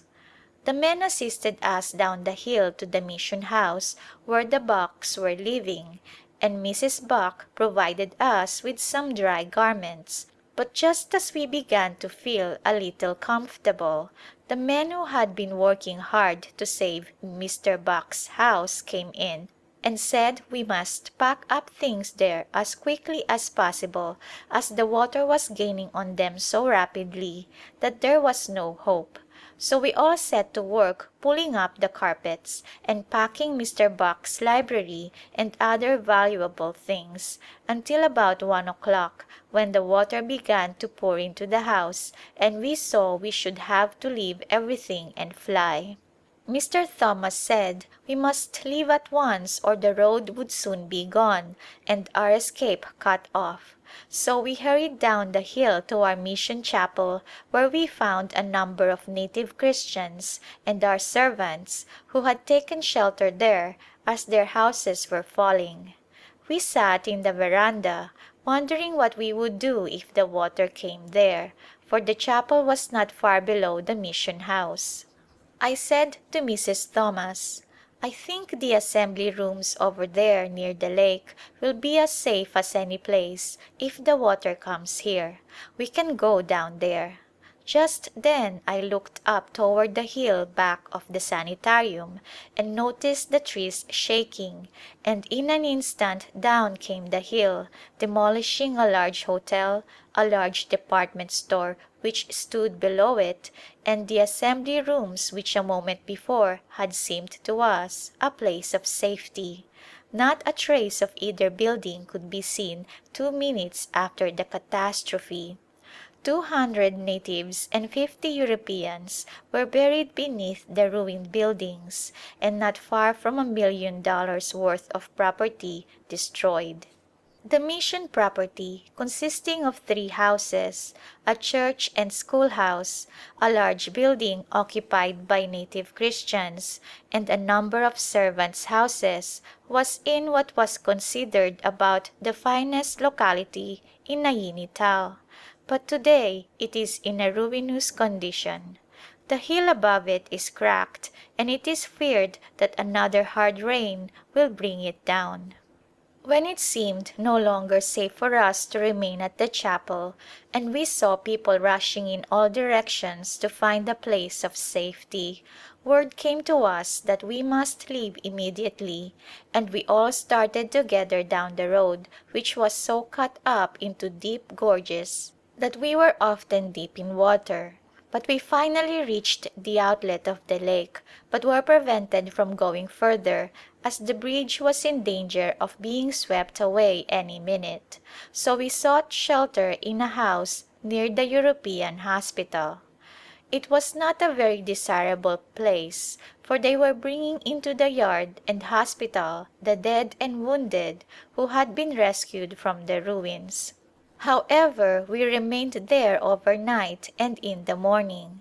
Sir Henry Ramsay, the commissioner of the district, sent us word that we could have a cottage of his on the other side of the lake, where we would be quite safe. We gladly took possession, and soon got our native Christians over and began to send back for our things, and in due time we were able to set up housekeeping, but in a very primitive style. The roads were so bad that there was no hope of our leaving for Bareilly on the 21st as we had planned, but we were so filled with gratitude over our escape from the peril that had threatened us that we were not inclined to murmur over the derangement of our plans. I came down to Bareilly last Thursday, glad to get back to the plains where there are no hills to fall, but we found here a disastrous flood. The river Ganges had risen and swept away thousands of people, and whole villages were destroyed, and the railroad was so washed out that it will be weeks before trains can be run over it. Poor India has been visited with one calamity after another. Famine and the fever scourge carried off thousands, then came cholera, and now this flood. God has a purpose in it all, but the people are slow to learn. So far as we know, not a native Christian has been lost in the flood. It is a time of general thanksgiving with those of us who have been so wonderfully delivered from death. Mr. Thomas remained in Naini Tal to see what could be done about the mission buildings, getting the mud and shale cleared out and saving as much of the materials as possible, and he reports that the houses are still standing. There is such a panic among the people who own property there, and those who have lost all that they possessed, but their grief is as nothing compared to those whose families were lost in the terrible landslip. December 30, 1880. My dear Sister, you have read the account of the landslip in the letter which I sent to Dr. Green, and I am sure you will be glad to know that, notwithstanding all the exposure, I have not lost one day from my work since my return to Bareilly. We have from 50 to 80 patients every day in the dispensary, besides the many patients that I attend in their homes. My good assistants do all they can to help me, though, of course, the care and responsibility come upon me, but I have learned to do the best I can and leave the result with the higher power, and not spend any strength in carrying my own burdens or worrying over things that I cannot make better. I believe we cannot do this and honor God in our work as it is our privilege to do. We have treated nearly twice as many patients at the dispensary this year than any former year, and the visits to the outstations and neighboring villages have been more frequent. Some of these have been most interesting to us, as we have had the opportunity to tell the story of the Lord Jesus to some who have heard it from our lips for the first time. During my absence in the hot weather, Rebecca took charge of the entire work to the satisfaction of all. Some weeks she was called to see patients in the city nearly every day. The two medical students have done good service in compounding medicines and looking after the sick in the orphanage and hospital, and Miss Yerbury, besides her work in the hospital and dispensary, has given the morning Bible lessons to the patients while they were waiting for their prescriptions. I have been looking over the list of hospital patients and find we have had 12 Christian women, 31 girls from the orphanage, 9 girls from the Lucknow and Budaon schools, and 2 little Christian boys, besides a number of Mohammedan and Hindu women and 10 Europeans. There were 6 deaths among our city patients, 5 of them from cholera, but our hearts have been cheered by seeing some seemingly hopeless cases restored to health and strength. I have received $649 in fees and have given out 11,840 prescriptions, the number of patients treated being just 9 less than 6,000. End of chapter 9. Chapter 10 of A Glimpse of India. From the letters of Dr. Clara Swain. Visitors from America. Bareilly, February 13, 1881. My dear sister, our conference met this year in Bareilly, and we had with us several Americans who added interest to our meetings. It is always pleasant to have a bishop from America at our conferences, and Bishop Merrill was as warmly welcomed as were other bishops who had come to us in former years. Besides Bishop Merrill, there were the round the world evangelists, Reverend Mr. Inskip, Mr. MacDonald, and Mr. Wood with their wives, and 2 new missionaries of the Woman's Society. The ladies of the Inskip party attended Our Ladies' Society, helped in the devotional meetings, and gave us words of cheer which were much appreciated.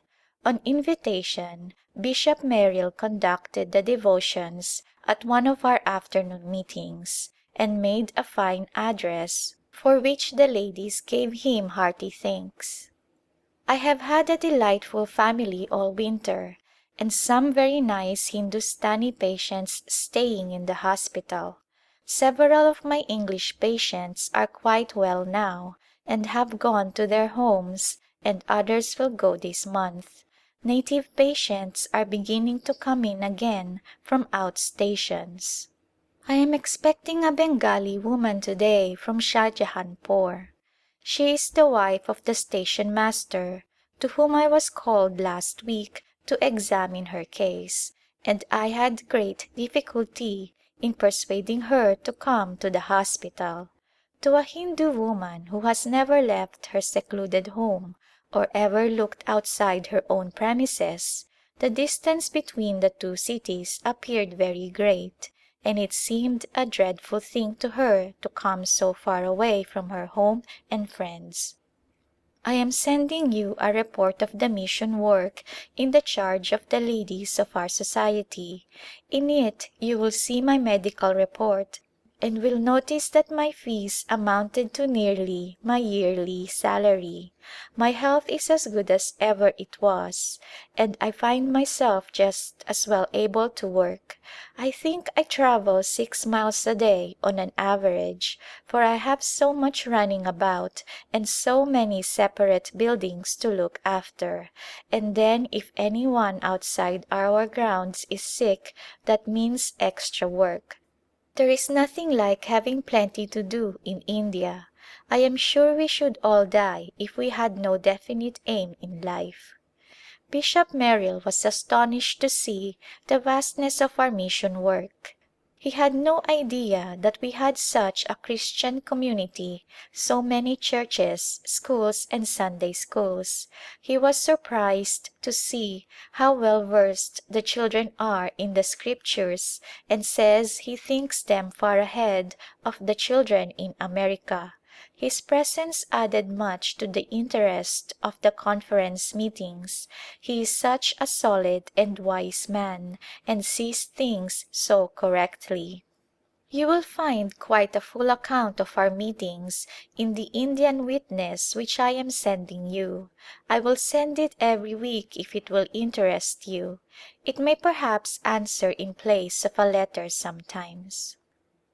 December 15th. We have had some interesting and intelligent women among our dispensary patients of late, and our hearts have been gladdened many times as we have observed the interested faces as they have listened to the morning lesson. In no former year have I received so many sincere expressions of gratitude from native patients, especially some who were unable to give any pecuniary compensation for their treatment but have, nevertheless, managed to bring some little gift after their recovery. One poor woman to day brought an offering of oranges, almonds and raisins, a few of each, saying she was poor but she wanted to give something in return for the benefit she had received. Another patient, who lives in a village not far from Naini Tal, brought 12 ears of green corn and a bottle of honey. He said his was a small gift, but he wanted to offer something as his life had been saved, he believed, by the medicine sent him. These simple gifts indicate a spirit of gratitude and appreciation which is very encouraging to us who work for them. I have just had an interesting case of a high caste Hindu woman who has been fasting for 8 months because of the death of the head of the family, one of the leading men of his caste, and a man of considerable wealth. Since his death, all the women of his family, including distant relatives, have taken food once in 24 hours only. While they have been fasting themselves, they have been feeding the poor daily as a work of merit for the dead. When on my way at evening to see my patient, I have noticed on both sides of the road leading to the house quite a company of poor people receiving food from the household servants. The woman I was called to treat had been to the Ganges to bathe and perform some ceremonies and had taken cold, and I found her seriously ill.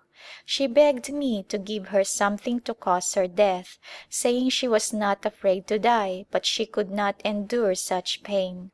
I asked her if she would take liquid medicines. "Oh no," she replied. "Will you take powders?" I asked, and again she answered, "No." "How can I give you medicine then?" I asked. "I will take medicine that can be applied externally," was her answer. "But that will not be sufficient," I said. "You are very ill and if you will not take either medicine or food, I do not see that I can do much for you." Her son, who was standing by, said, "Do come to see her again. Your presence will be some help to her." So the next morning I went again and found her still suffering. An old man, a relative of the family, sat by her, and he said to me, "I think she will take dry medicines this morning. If you can truthfully say, 'There is neither wine nor beef in them,'" I replied, "I have treated Hindu women in Bareilly for several years, and I assure you that I have never put either beef or wine in the dry medicines I have given them." Their confidence began to increase, and I at once prepared a powder and asked her to take it before me, which she did, and from that hour she never refused to take any medicine which I wished to give her, but on no account could she take food as the time of her fast had not expired. I attended her for 10 days, during which time she did not take more than a pint of milk. I have never witnessed such self-denial as exists among Hindu women of high caste.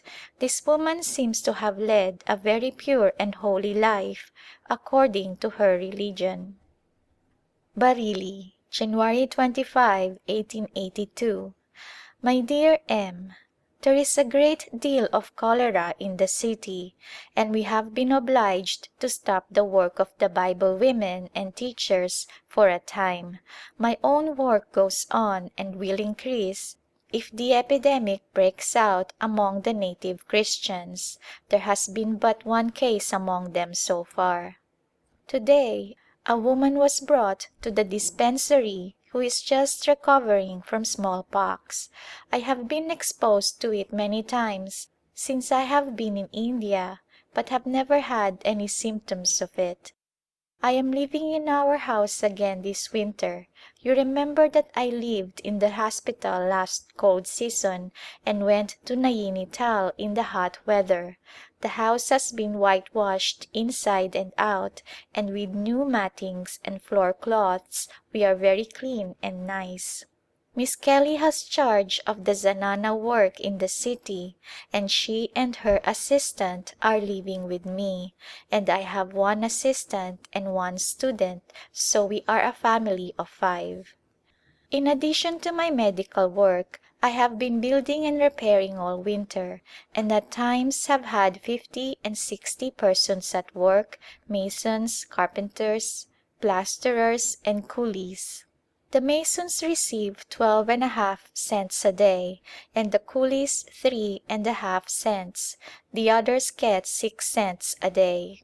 My house servant calls all the men, women and children together when the day's work is done, and writes down the numbers of each class of workers, and on Saturday he gives me the account for the week, receives the money from me and pays each one according to his or her earnings. The last payment was $9.25 for a week's work. You would be surprised to see how many persons it took to earn that amount in a week.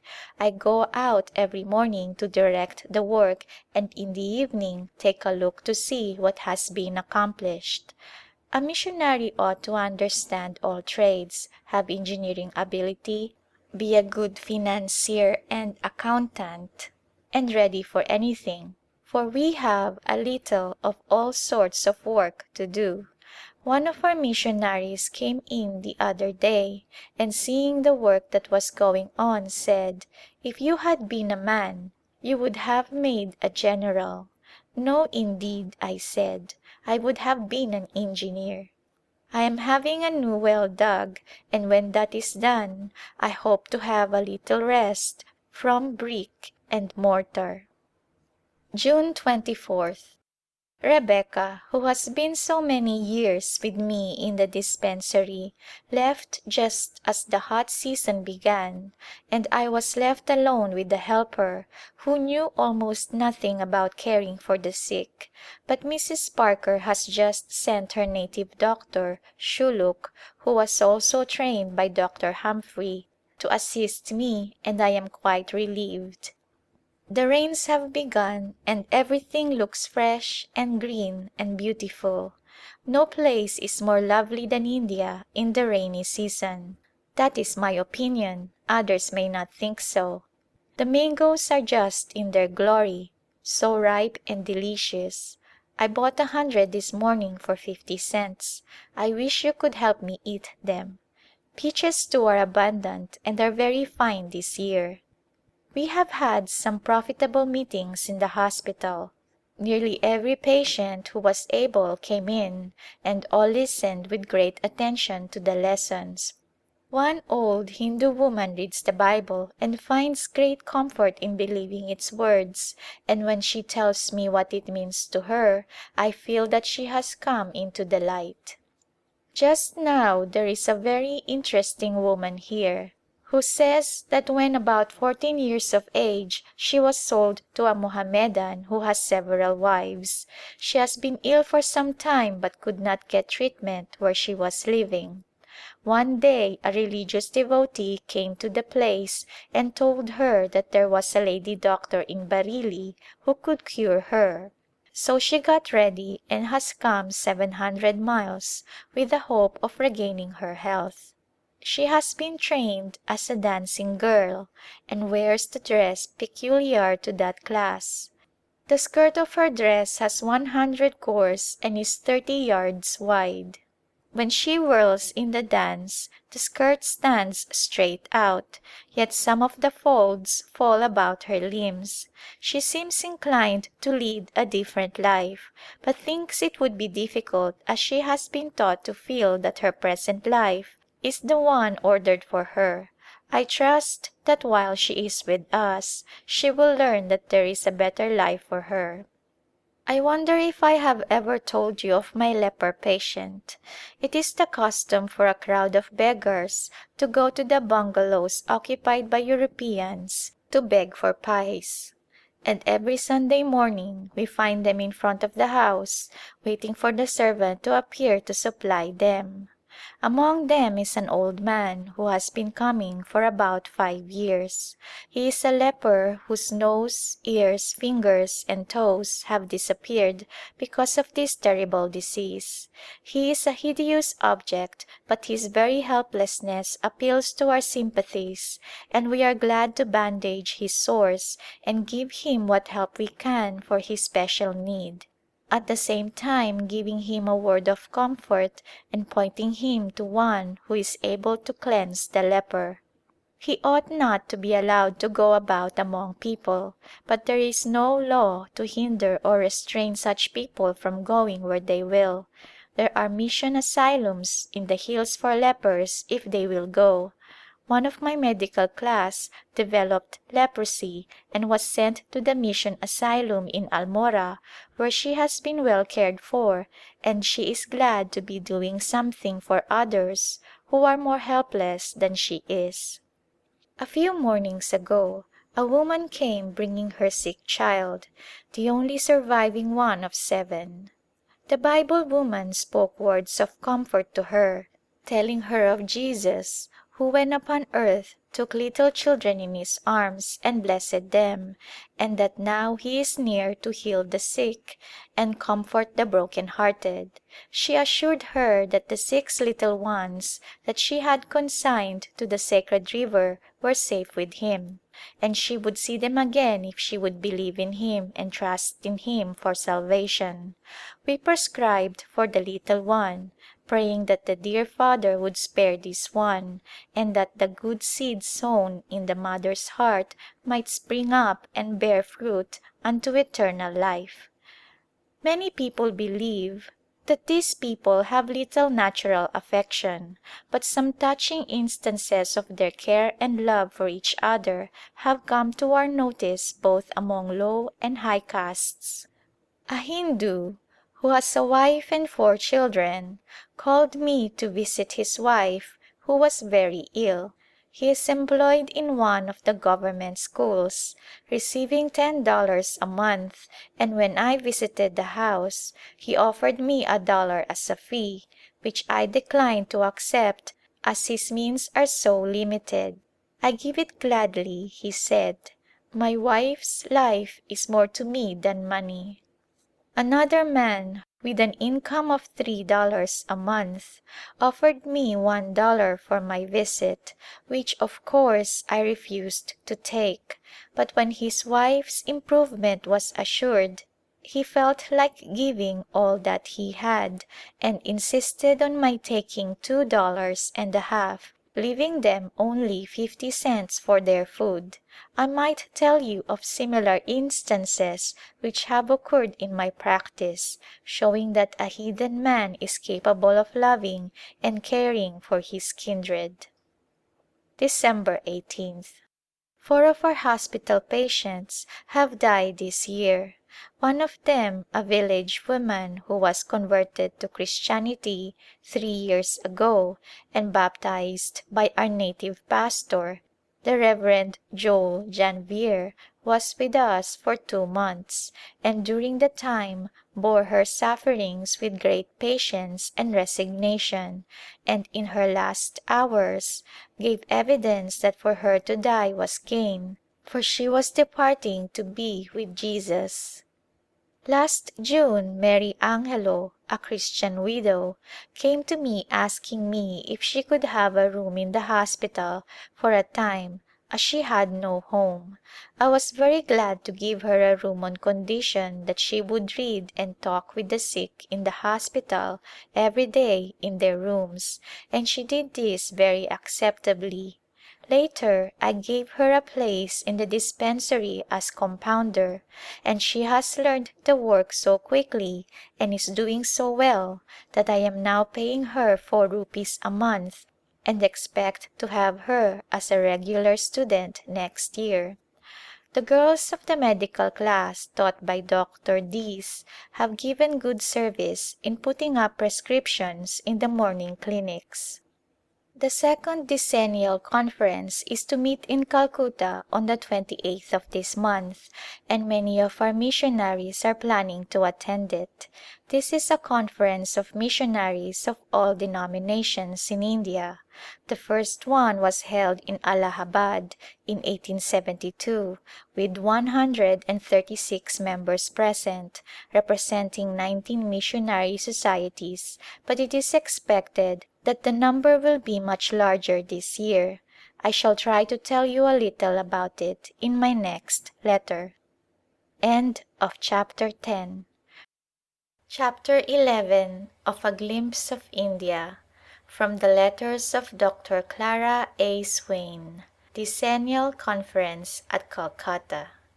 Bareilly, February 17, 1883. My dear M., on the 25th of December, our party of missionaries from the North India Conference started for Calcutta to attend the Decennial Conference. By special arrangement, the railway company allowed members of the conference to travel in second-class carriages at intermediate-class fares, and the carriages put at our disposal consisted of 2 compartments with sliding doors between and 5 sleeping berths in each. The 2 upper berths were put up in the daytime and the doors opened between the compartments, giving us a good-sized room, so that we could have prayers together every day and make visits to each other in the different carriages.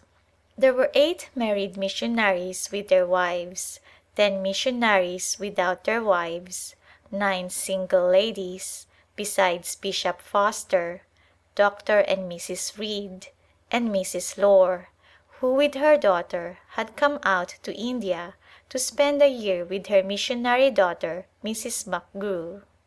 The other Methodist conferences, too, were well represented.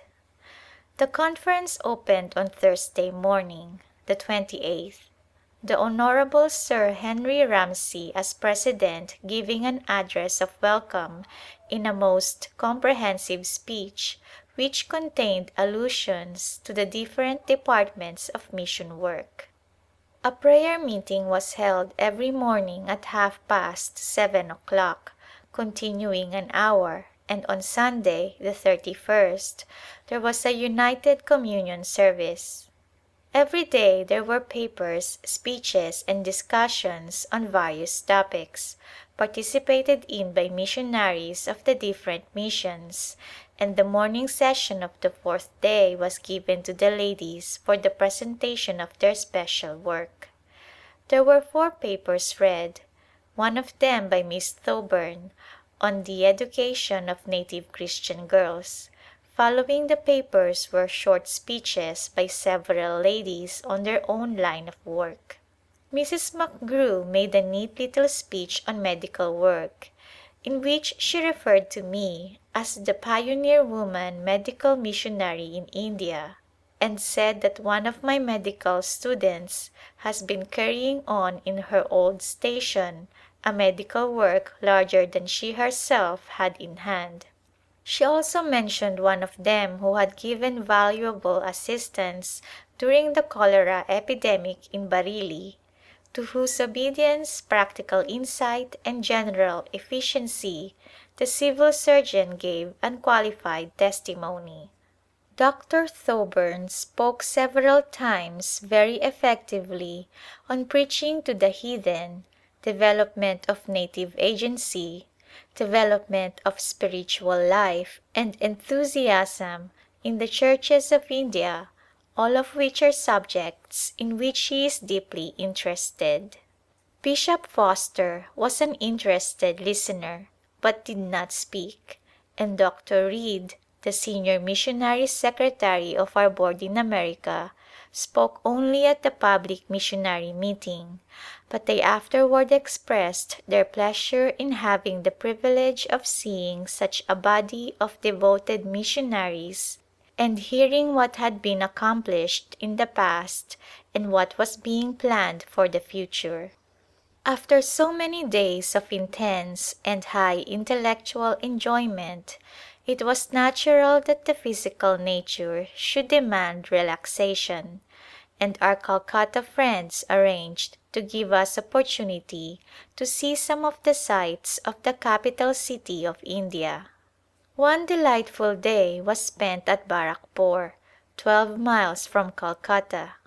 We went in boats, finding it very hot on the river, and immediately on landing made our way to the great banyan tree, the largest in India, covering a great space of ground with its offshoots, which form perfect arches and galleries. It is said that 16,000 people can sit beneath its shade to dine. It is very old, but continues to throw out roots from its numerous branches.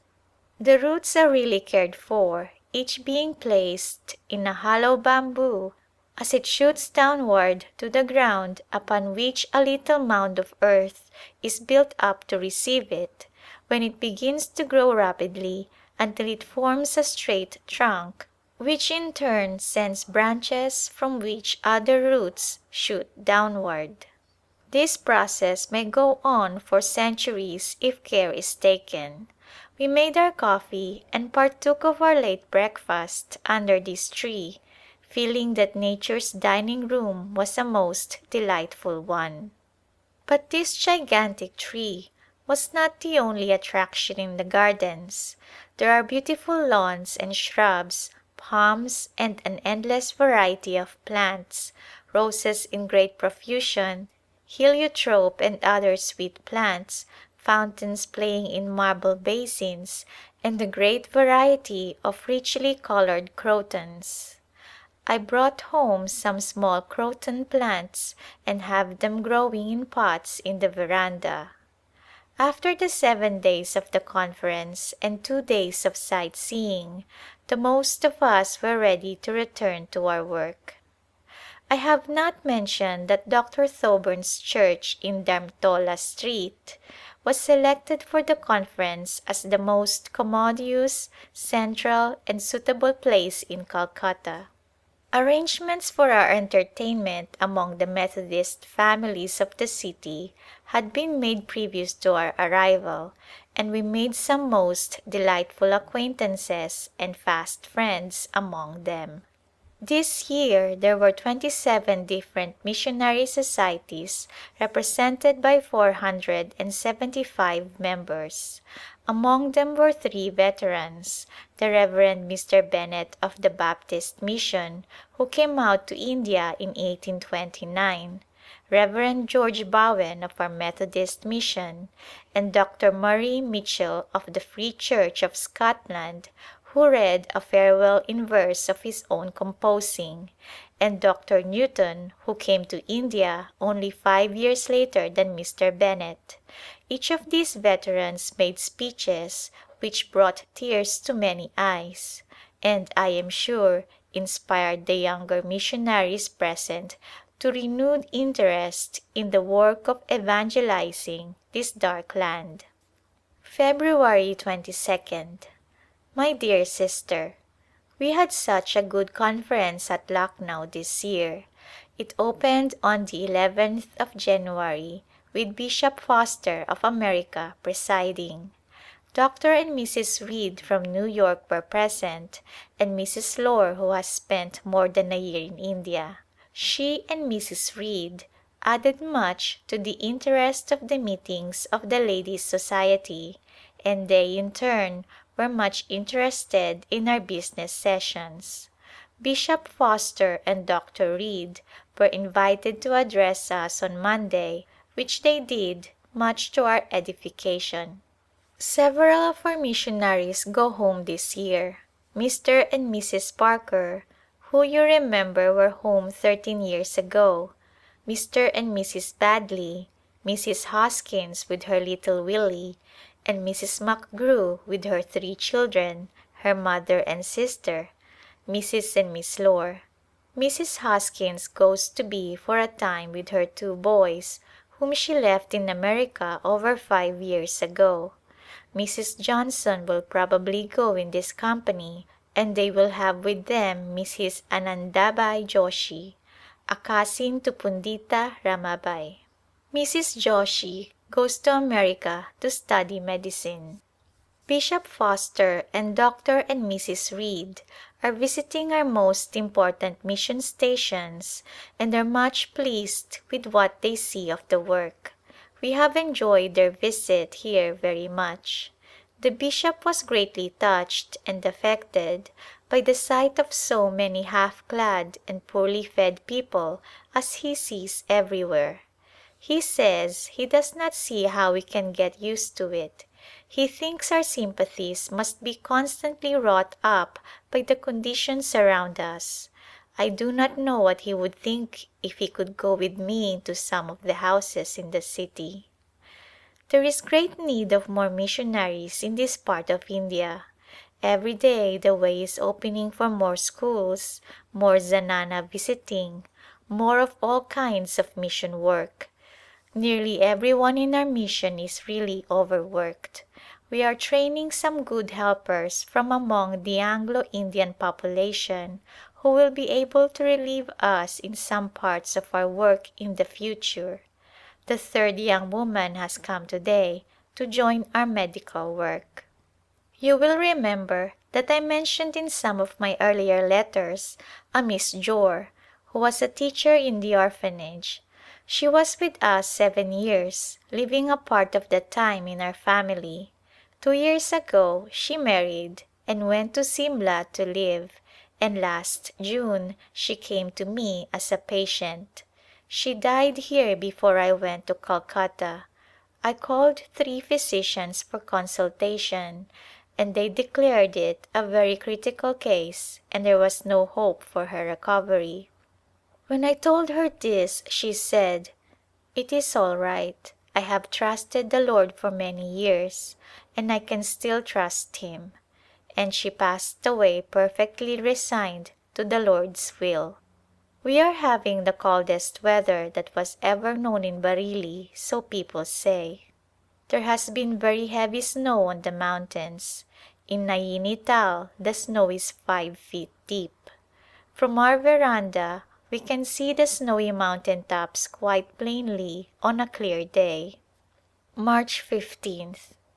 We have just been through the process of house cleaning and shall be nice and clean for about 2 weeks.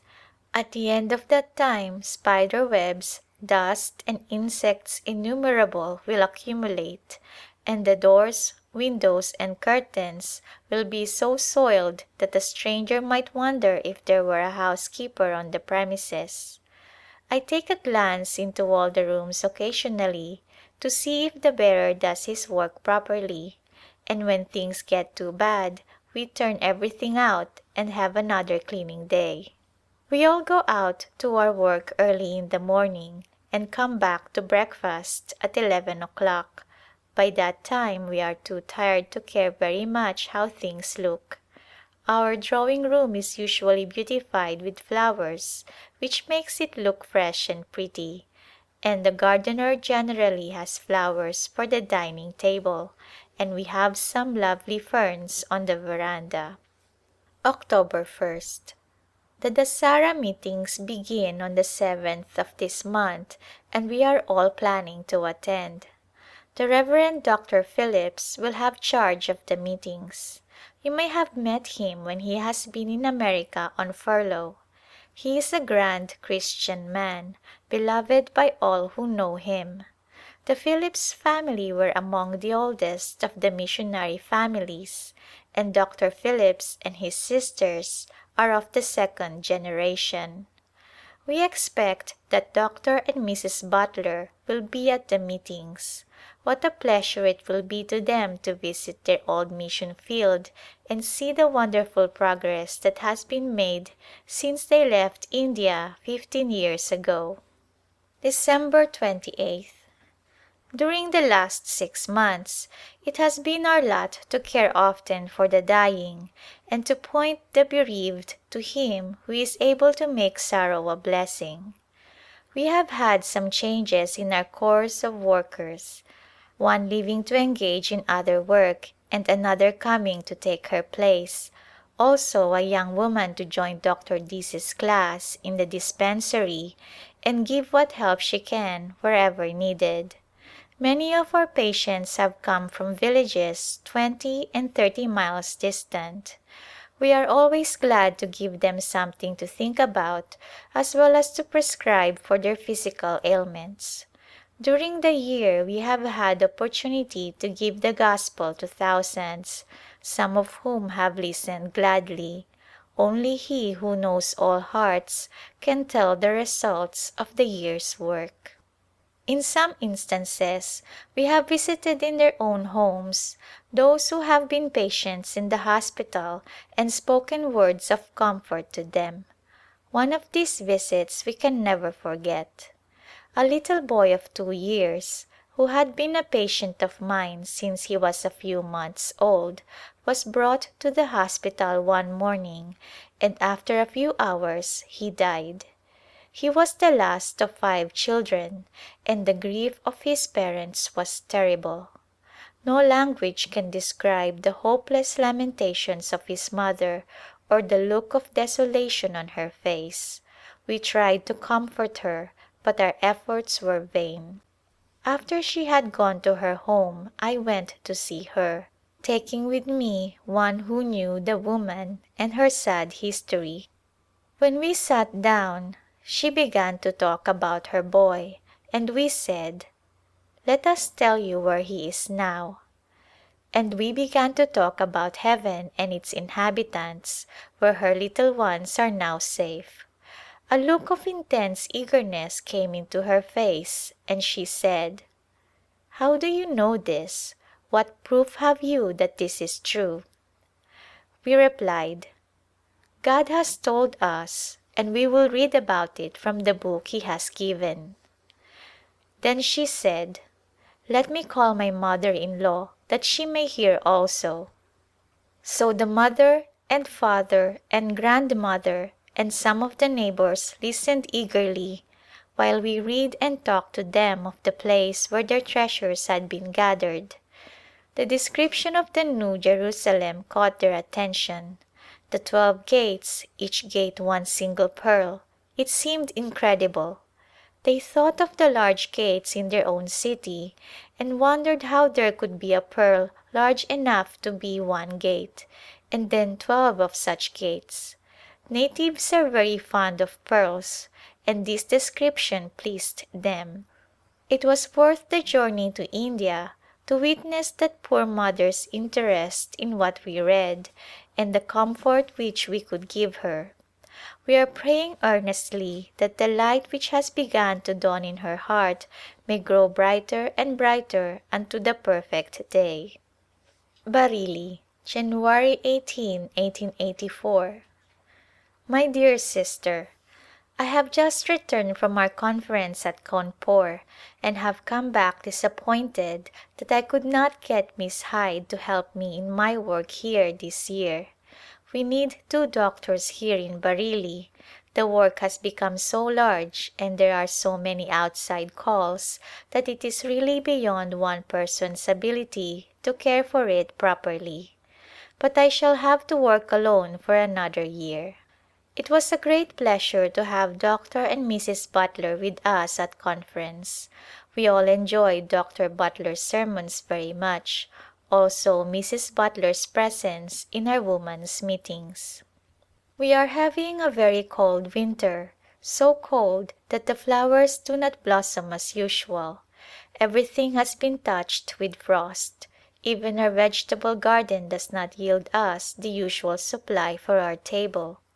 The days are much like late autumn days in America just before the snow comes, but they are very bright and clear. There has been no rain since early in September, and our vegetables and flowers have to be well watered to make them grow at all. I suppose you have had this beautiful evening glow in America. We read of its being seen in all parts of the world. Some nights it is very red and the sky is so clear that the effect of the glow is beautiful. February 13th. Last month I came very near being killed. I was called out in the country, about 100 miles away, to visit the family of a Nawab and went part of the way by train and then across country for 30 miles in a native conveyance. I got out there very well but coming back I rode an elephant.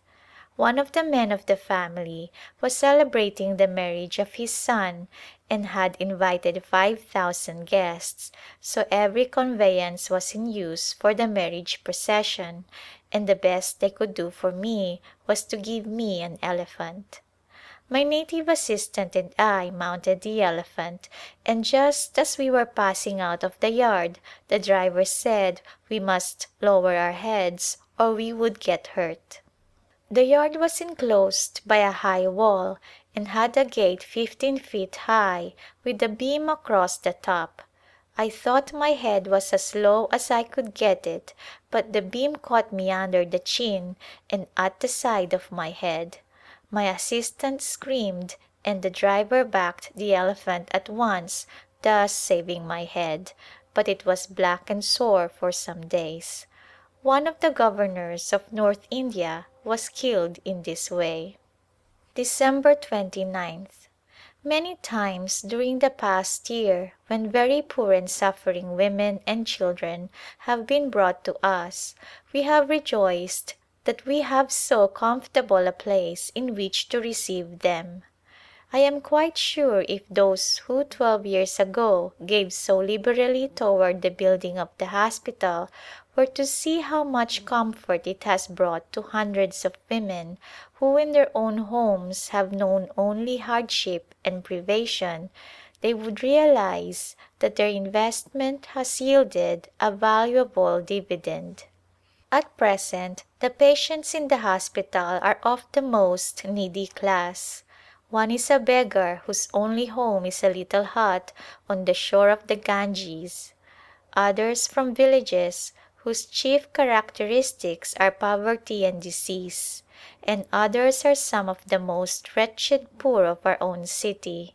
Sufficient food to satisfy their hunger would in itself be a luxury, but when to this is added clean rooms, comfortable beds and kindly ministrations, it must seem to them as if they had entered into a new world. My Ganges beggar and her husband were professional beggars. The man died and since his death the woman, who is blind, has been going on her rounds led by a boy apparently 8 years of age. One morning she appeared before me with twin babies in her arms, saying she had come to give me her babies. I saw that she was blind and examined her eyes. Then I said, "If I take your babies, you must stay and nurse them for me. I will treat your eyes and give you your food for taking care of them for me." I asked her if she would give me the other boy. "Oh no," she said, "he has to lead me about." "But if I cure your eyes you will not need him to lead you," I answered. She consented to be treated and I gave her a room in the hospital. At first she would disappear for a few days to visit her old friends by the river, but she became more contented to stay as time went on, and now the sight of one eye is partially restored. I told her of the boys' orphanage at Shahjahanpore and of the widow's home there where she could care for her baby boys till they were old enough to go into the orphanage, and she consented to go there, so we are arranging to send her soon. There have been 4 deaths in the hospital this year. Rebecca Gowan, who had served so faithfully in the dispensary for 10 years, came back to us very ill, but we hoped by change from the hills and good care she might regain her health, but it was too late, and after suffering patiently for 3 months she passed away quietly, trusting in Him whom she had loved and served nearly all her life. In her death the mission has lost an exemplary Christian and a faithful worker. We are just beginning to build a little church at Aonla, 20 miles from Bareilly, with the $100 which our cousin Mrs. Day and her Sunday school class have sent me. Dr. Dees and I went out there to purchase the land and he has arranged to have the church built of unbaked brick, with windows and 2 doors, and a grass mat for the people to sit on. It will cost perhaps $50 more besides the price of the land, but this is already promised, if needed, and the building will meet the need of the congregation for a long time. There has been a good number of converts in this place during the past year, and it seems necessary to organize a church and send a native pastor to teach them and keep them together. I can hardly realize that I have been so long in India as this date indicates. End of Chapter 11. Chapter 12 of A Glimpse of India, from the letters of Dr. Clara Swain. Call to Rajputana. Khetri, Rajputana, May 8, 1885. My dear M. Last February a native gentleman, secretary to the Rajah of Khetri, Rajputana, called on me in Bareilly and asked me if I would go to Khetri to visit the wife of the Rajah if I should be sent for officially. He said he had visited 2 lady physicians before coming to me and had learned of their ability and success and was taking his report to the Rajah. He could not tell who would be chosen. I did not suppose that I should ever hear from him again. However, I told him that if I should be sent for, I could arrange my work so that I could spend a month with the Rani as was desired. About the 1st of March I received a telegram from the secretary asking me to be ready to leave for Khetri in 10 days. I arranged my work as I had promised and on the 9th day the secretary arrived to escort me. He wished me to take an English nurse, my cook and any other servants necessary to my comfort, saying that I was not to regard the expense, so I thought I was justified in taking a native Christian teacher and a young lady friend as companion, for the secretary told me that there were no Europeans nearer than the railway station, 72 miles away. There were 7 in our company beside the escort. When we reached the end of our railway journey, we found very elaborate arrangements for our transport across the country. There was a camel chariot drawn by 4 camels, 2 palanquins carried by 17 men each, 2 riding horses, and a few miles out from Khetri we were joined by 2 huge elephants. There was also a unique conveyance called a rath, drawn by 2 beautiful white oxen. This was for the native women. There were more than 100 men servants sent for our service. I need not tell you that this was a very novel and enjoyable journey, though it was slow and rather wearisome, for with all our different conveyances and the changing from one to another there was not much bodily comfort. Our chariot had not easy, pliable springs like a home carriage. The elephant shook us up and down, and when we were in the palanquins we were swung as in a hammock and fearfully shaken. The first 20 miles in chariot and palanquins were quite long enough to make us hail with pleasure our camp, where we found a tent ready for us and a most enjoyable breakfast prepared by my cook, who with the other servants had gone on in advance. We rested through the day and about 4 o'clock started on the next stage of our journey, arriving in the early morning at Koth, a large Mohammedan city in the Khetri state, where the Rajah had a rest house. Before we resumed our journey in the afternoon, we mounted one of the elephants and rode through the city.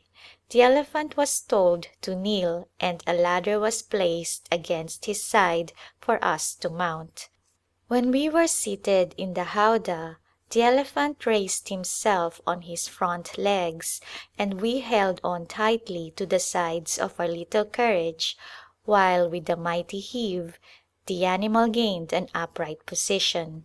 The mahout or driver sat on the elephant's neck and guided him with his feet and an occasional endearing word. It soon became known that one of the ladies was a doctor, and when we returned to the house we found quite a number of people who had come to make their salams and ask for medicine. It was quite 3 o'clock when we started for Khetri, the longest stage of our journey.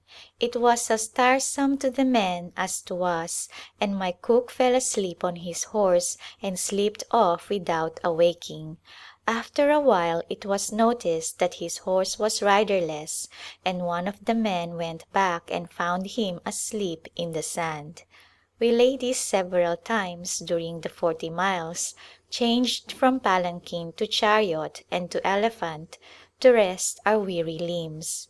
But like all things our journey had an end, and in due time we were housed in a tent in Khetri and we remained in the tents until the 20th of April. We were told on our arrival that the Rajah and Rani had gone to a place 3 miles distant for a change, so we felt secure of a few hours' rest before being obliged to meet them. They returned before noon and a messenger was sent to us with their salams and a request that we would come to them at 4 o'clock. We went at the appointed time and were received by the Rajah in his palace. After a short conversation he showed us his library and then conducted us to the Rani's palace and presented us to her in a simple and courteous manner. The Rani rose and extended her hand to receive us, with her face uncovered. She led me to a chair beside her, with the other two ladies next me, while the Rajah seated himself at her left and talked to her and to us in a very pleasant manner. 14 of the court women stood just behind the Rani, 7 on each side, ready for her service. They were very handsomely dressed. After a little time the sister of the Rajah came in and going to the Rani bowed to her and was then presented to us, and the Rajah immediately took his leave, leaving us to enjoy the society of the ladies unrestrained. As this was a formal call we did not remain long but took our leave after I had made an appointment to visit the Rani professionally the next morning. After I had been here about 2 weeks and the Rani showed signs of improvement, the Rajah proposed that I remain as physician to the women of the palace.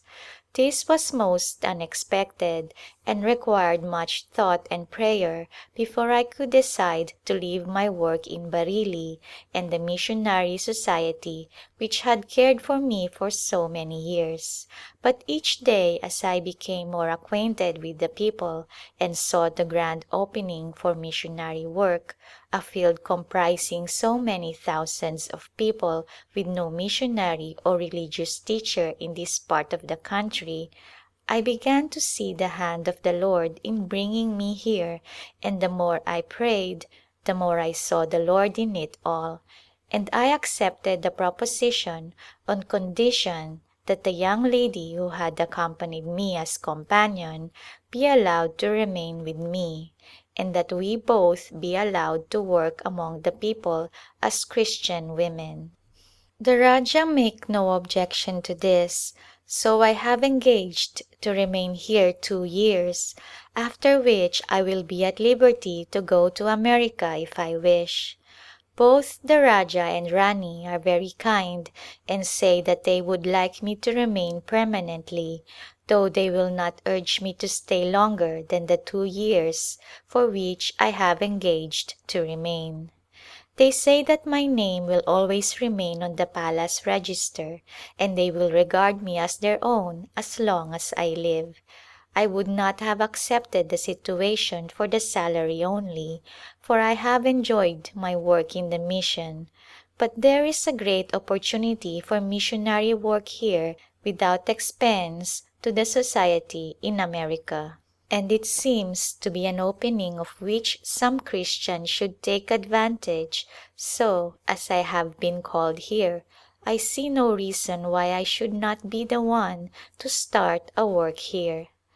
I have had very good success in my practice since I came and I find it very pleasant. I like living out among the natives. They are very kind and friendly and we visit among them freely. I believe this is the best way if we hope to reach them and win their confidence. As soon as I could conveniently do so, I spoke to the Rajah asking permission to open a school for girls, and he not only gave full consent but said he would use his influence to induce his people to send their daughters to us. So we have now 18 bright little girls coming to us every morning. The Rajah gives them a pound of wheat flour every morning to encourage their attendance, this being equal to what they would earn as a day's wages. He also gave to each a new skirt and head covering, so that they could come to school in clean clothes, and he promised to give an extra pound of flour every Saturday to those who are not once absent through the week. Miss Pannell, my companion, teaches the girls and the Rani has engaged her to teach her and some of the court women. We find the Rajah and Rani most interesting people, noble and generous, and so kind and considerate that we can hardly realize that they are not Christians.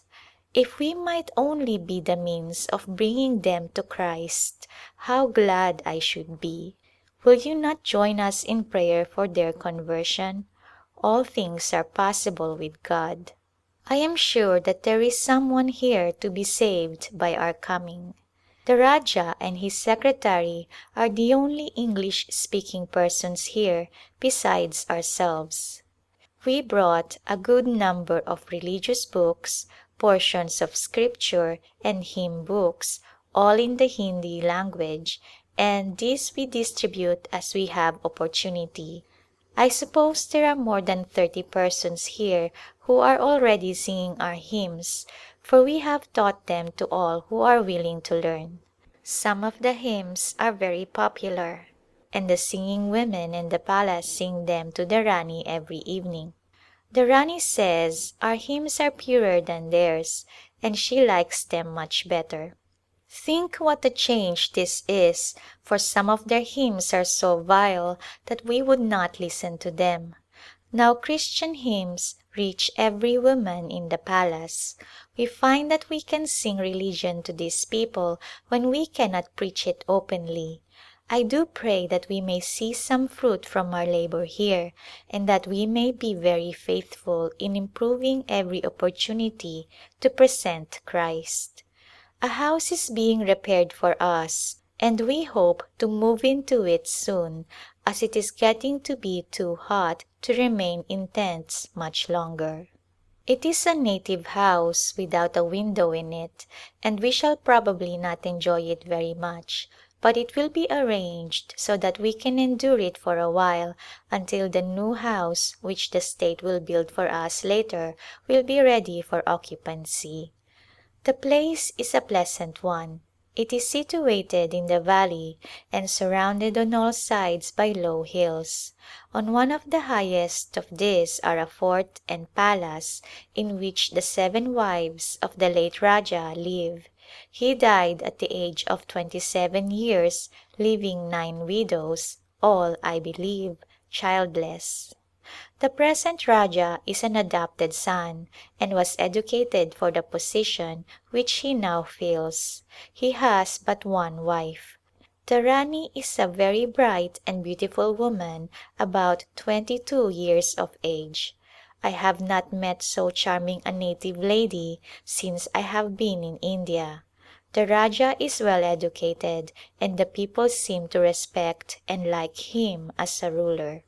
I enjoy my work here. I have opened a dispensary for the women and children of the city and surrounding villages, but have not had many patients coming there yet, as the people seem afraid of us. Not having been accustomed to meet white people, they lack confidence in us and seem to fear to take anything from a Christian's hand.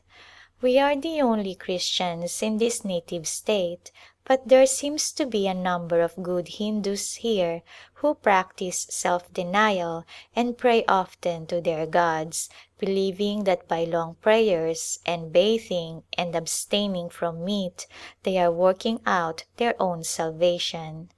I quite enjoy spending an hour with the Rani.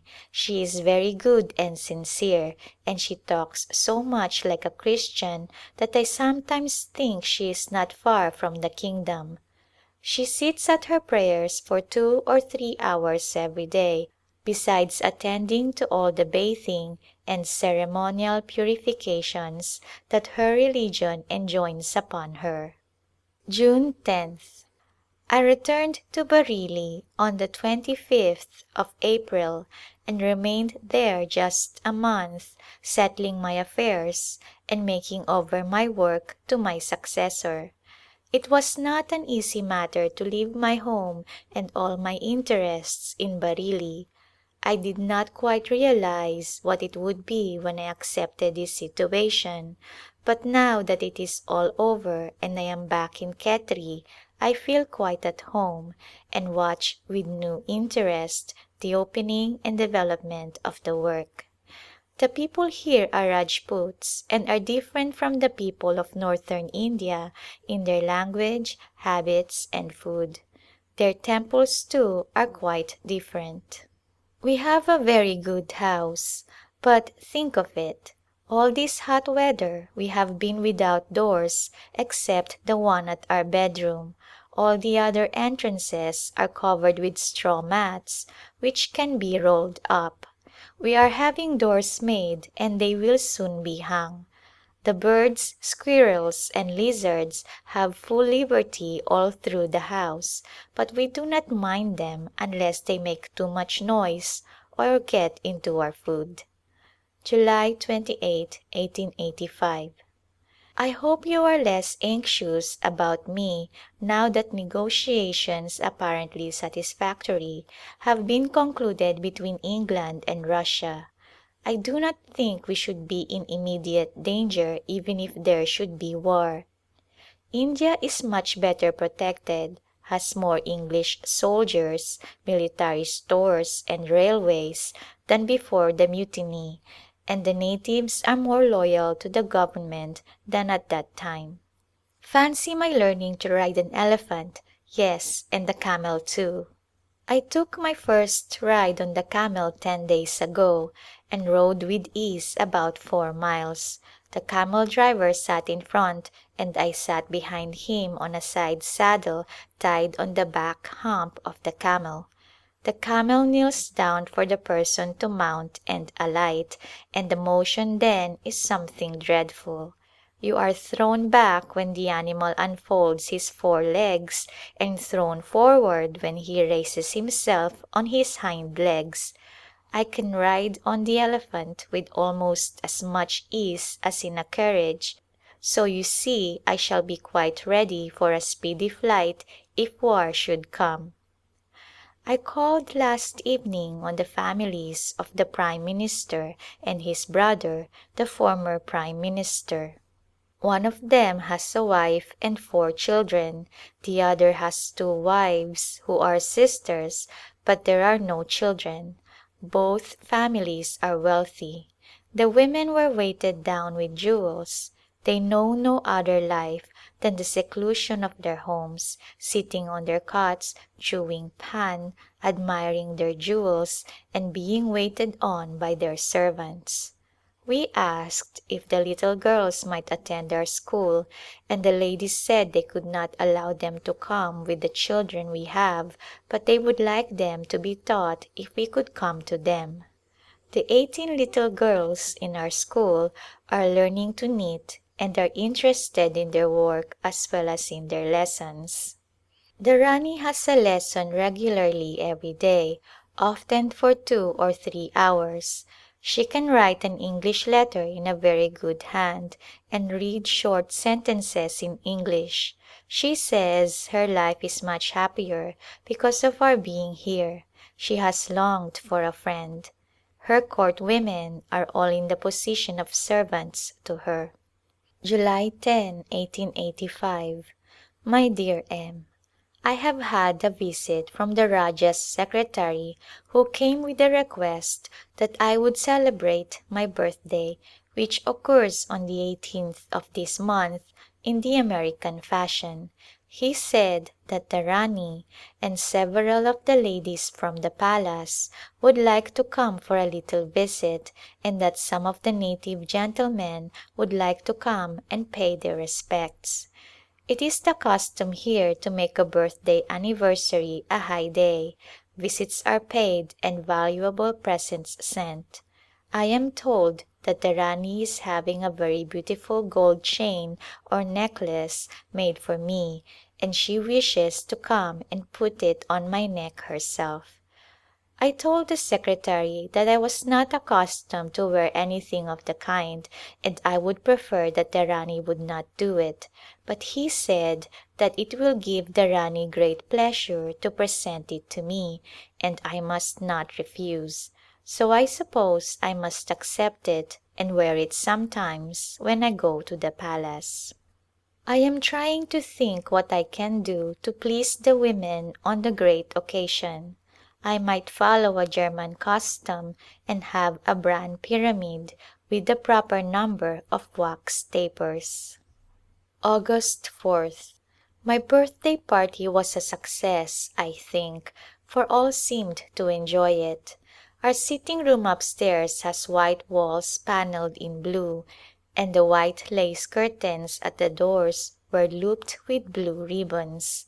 A thin white floor cloth was spread over the blue and orange striped carpet, showing the colors through, giving quite a pretty effect. I borrowed a white marble stand from the Rajah's secretary and wreathed it with myrtle, and on it was placed my birthday cake, which I made myself, heavily coated with white frosting. About 4 o'clock the Rajah and his suite came to call. The Prime Minister and principal men came upstairs with the Rajah and the others remained below. The Rajah offered congratulations and said it was a happy circumstance that my 50th birthday should occur in Khetri, and he hoped that I would see many more with them. Other complimentary speeches were made, the Prime Minister referring to my successful work among them.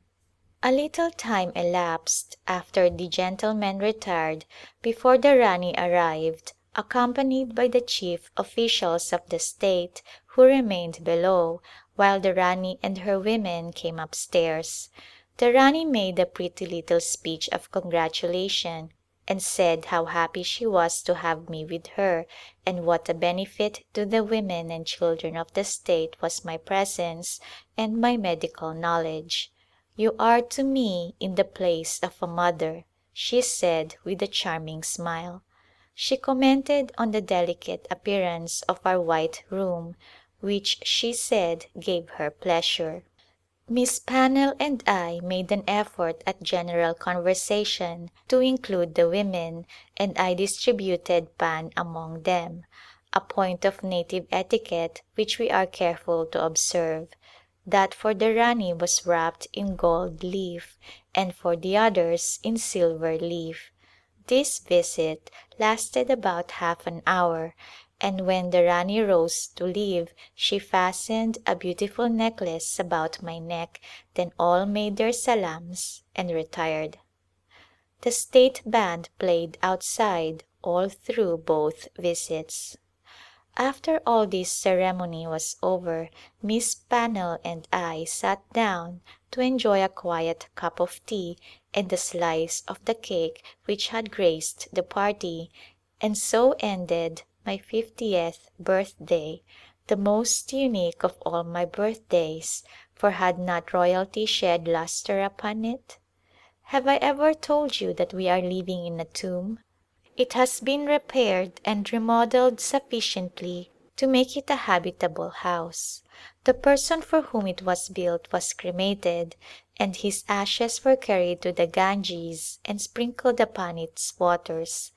We never think about its being a tomb unless someone mentions it to us. It stands in a garden and it is quite artistic with its arches and pillars, prettily carved, supporting the domed roof. It is built of stone and has a stone floor. Formerly there were no partitions, but it has been divided so as to make two small side rooms, one of which we use as a pantry and the other for a storeroom for trunks and clothing. The rest of the space we have converted into 3 rooms by hanging curtains in the arches.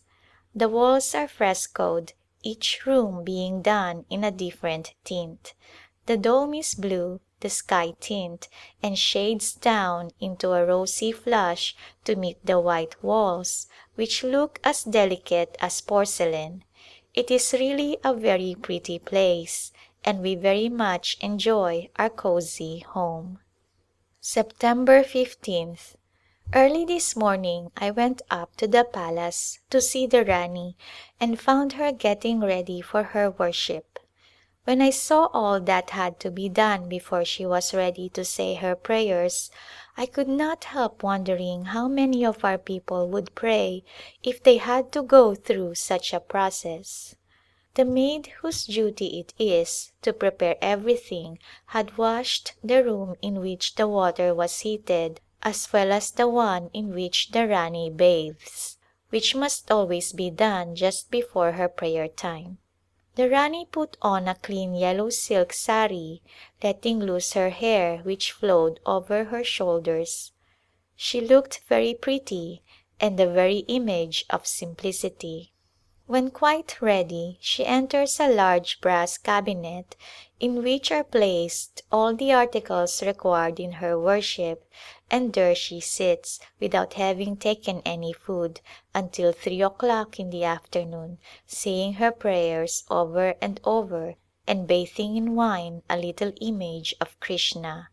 About a teaspoonful of wine is poured over the image, which is about 2 inches in height, and then she drinks this wine. The Rani had previously told me about this worship and said that it was not the same that she was taught in her mother's home.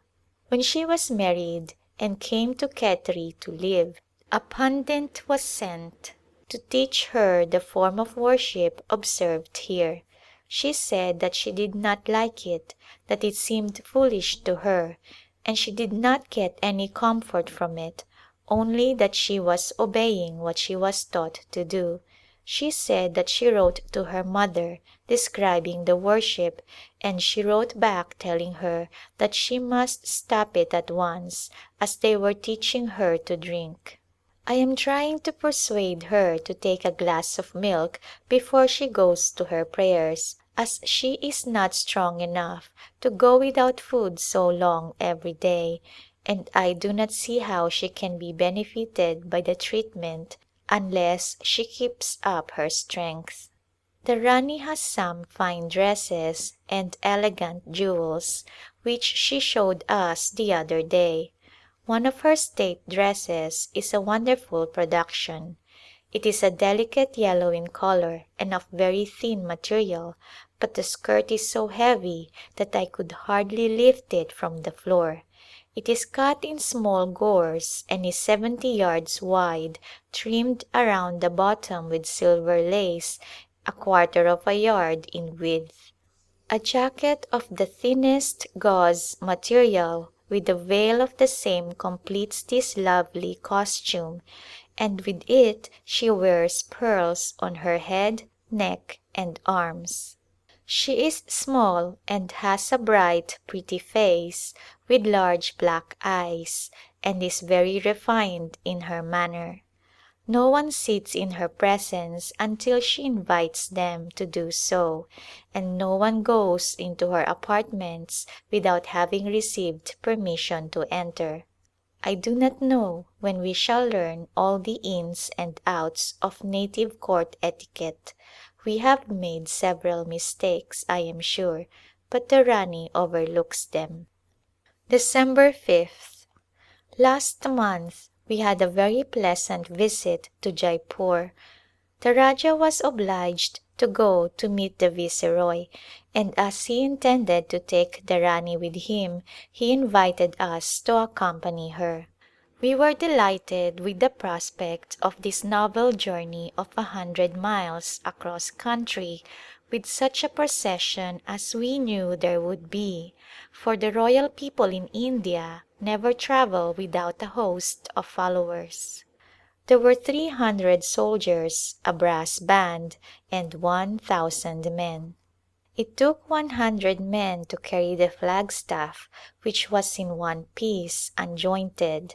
There was a palanquin for the Rani, one for her sister-in-law, who is spending a year with her, one for the little princess, and one for me.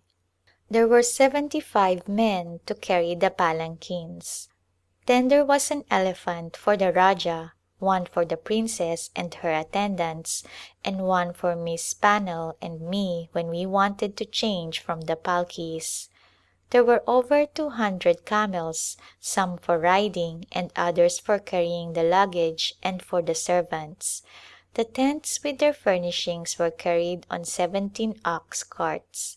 To complete the cavalcade there were 200 horses and 10 native conveyances covered with white cloth and drawn by fine-looking white oxen for the women attendants of the Rani and for the 12 schoolgirls we were taking with us.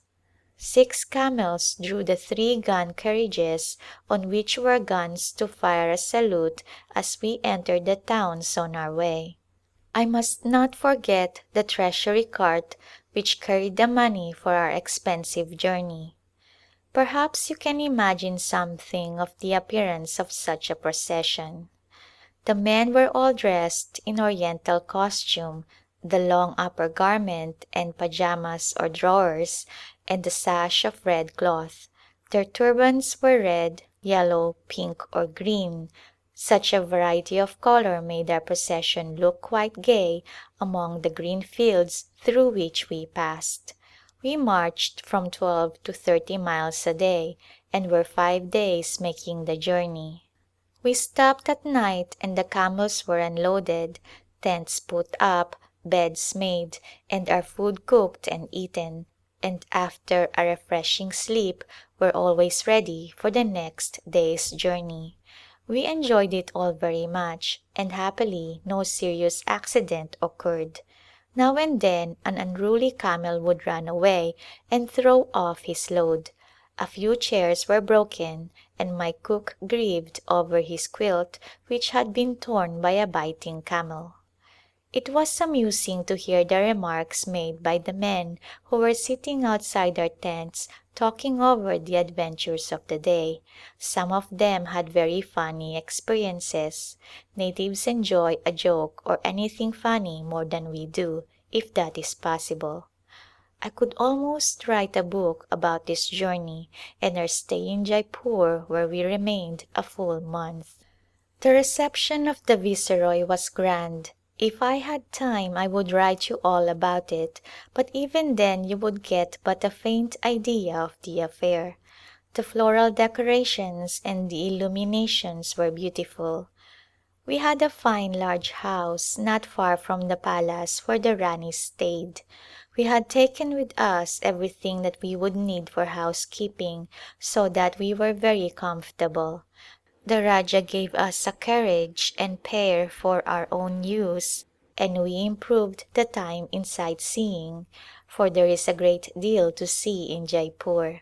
The city is about 150 years old and is called one of the finest native cities in India with its palaces and fine public buildings and its beautiful gardens. The public garden has a large collection of rare and beautiful trees and plants and there is quite a zoo connected with it. At 10 o'clock on Friday morning, the 20th, I called, by appointment, on Her Excellency Lady Dufferin at the Residency where the Viceroy and party are being entertained. The very cordial reception I received relieved me from all embarrassment and we had a delightful chat for nearly an hour about medical work. She was especially interested in some of my experiences in this department.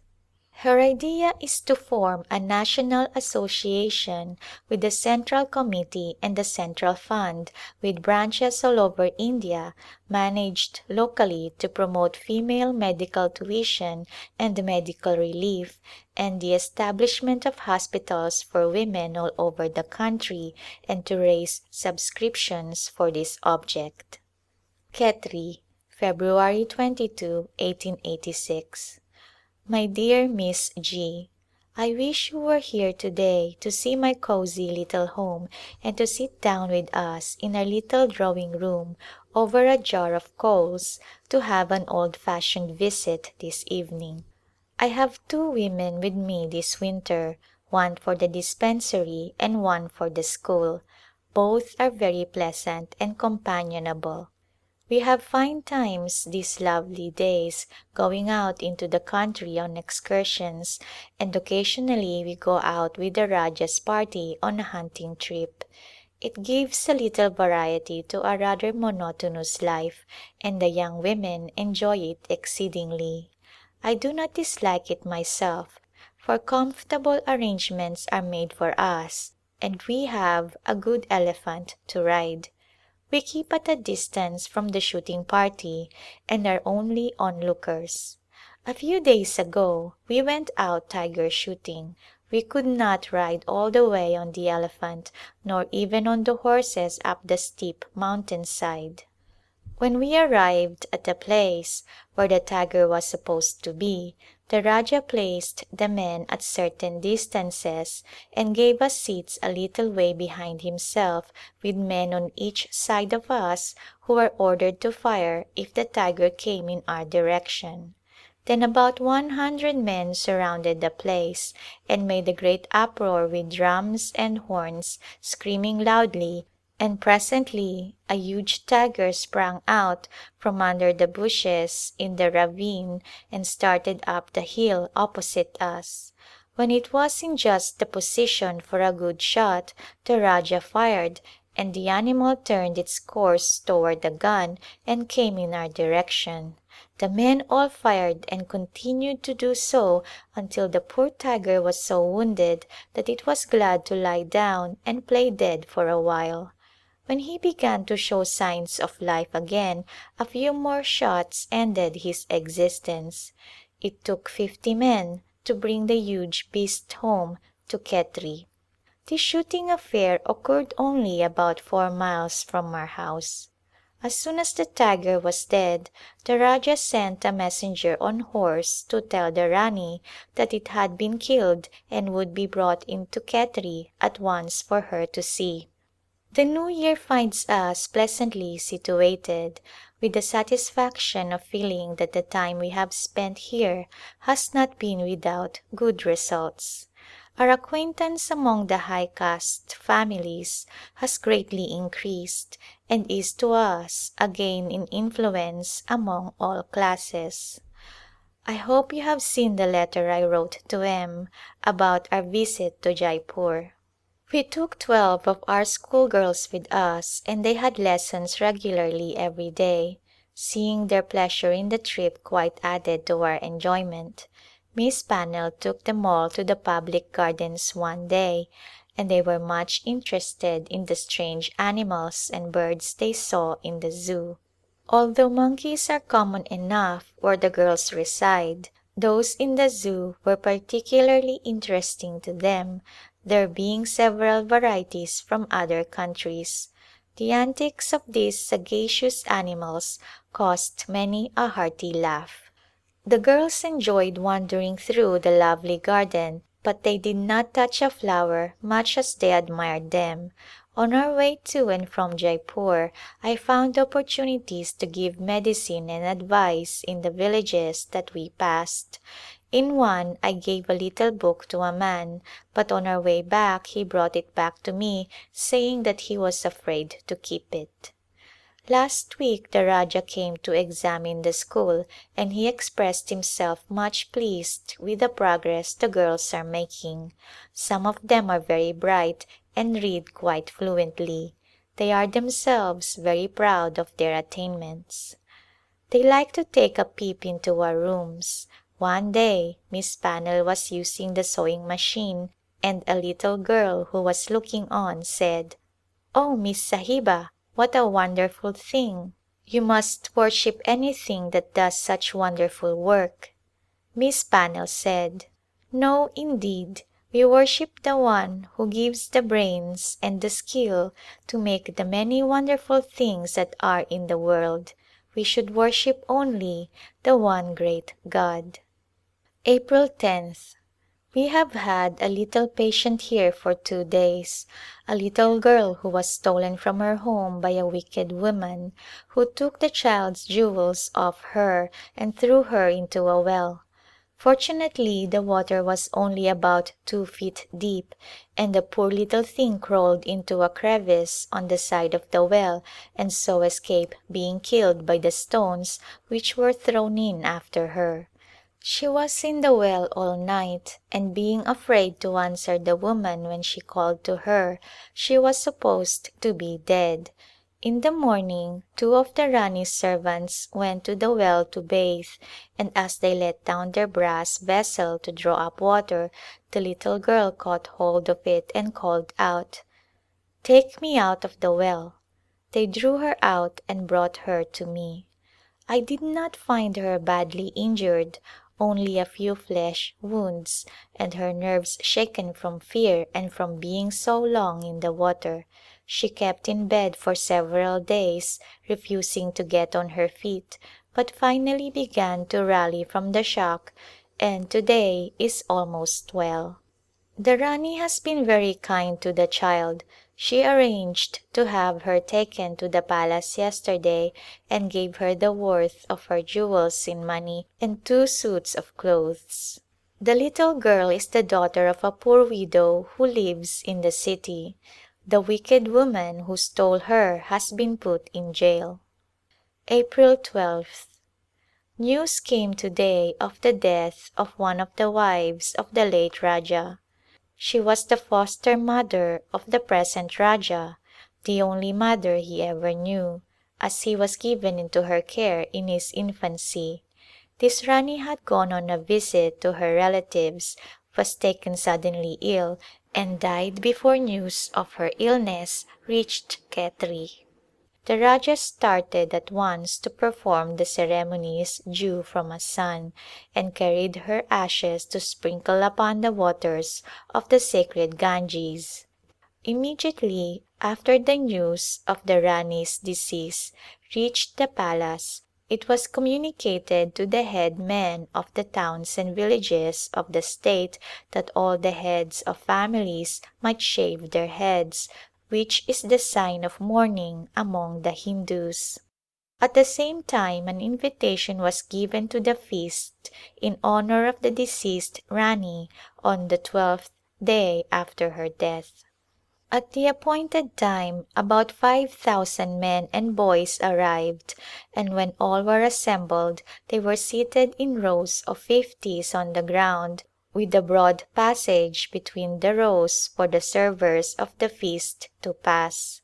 On such occasions the feast consists of a sweet made of crude sugar, ghee or clarified butter, and some kind of grain formed into balls, and each individual receives 3 of these balls, the 3 weighing a little less than 2 pounds.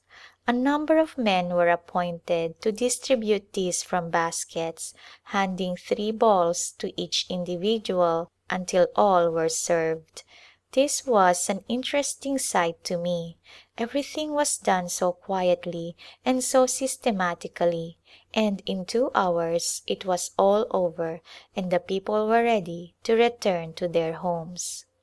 A number of the relatives and friends of the late Rani had been invited to come in and mourn and condole with the family, and every day these village women gathered in the library adjoining the Rani's apartments, where they sat on the floor for hours, weeping and wailing, and speaking of the good works and the kindness of the departed Rani.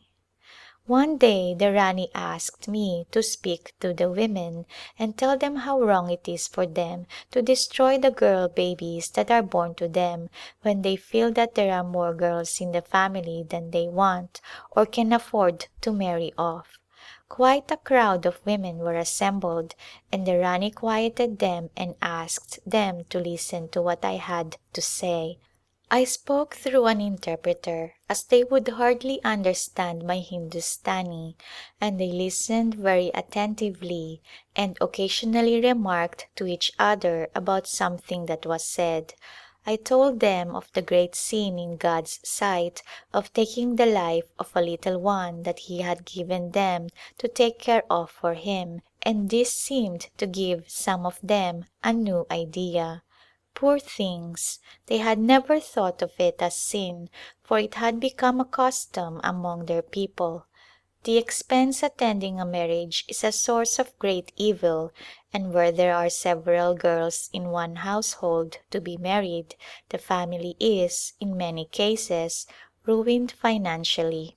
The Rani has told me that in the case of very poor families in the state the Rajah gives a certain amount toward defraying the marriage expenses, hoping that this terrible custom of girl infanticide may be done away with.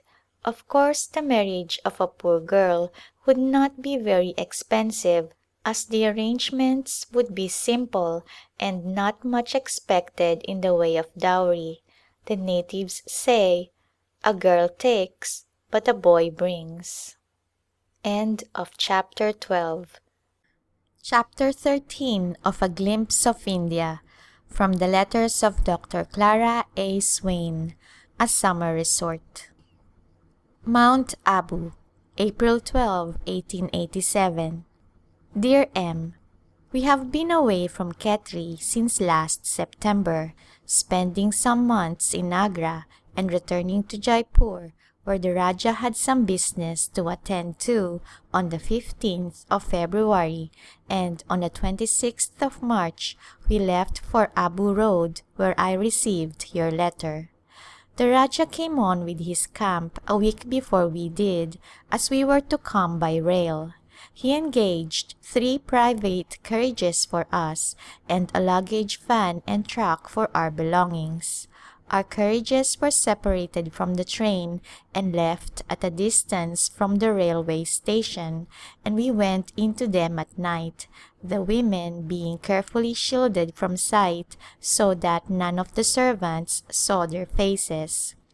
The Rani was carried to her carriage door in a small covered conveyance borne by her men servants, and a red cloth was so arranged that she could step from the conveyance into the carriage, where Miss Pannell stood to receive her.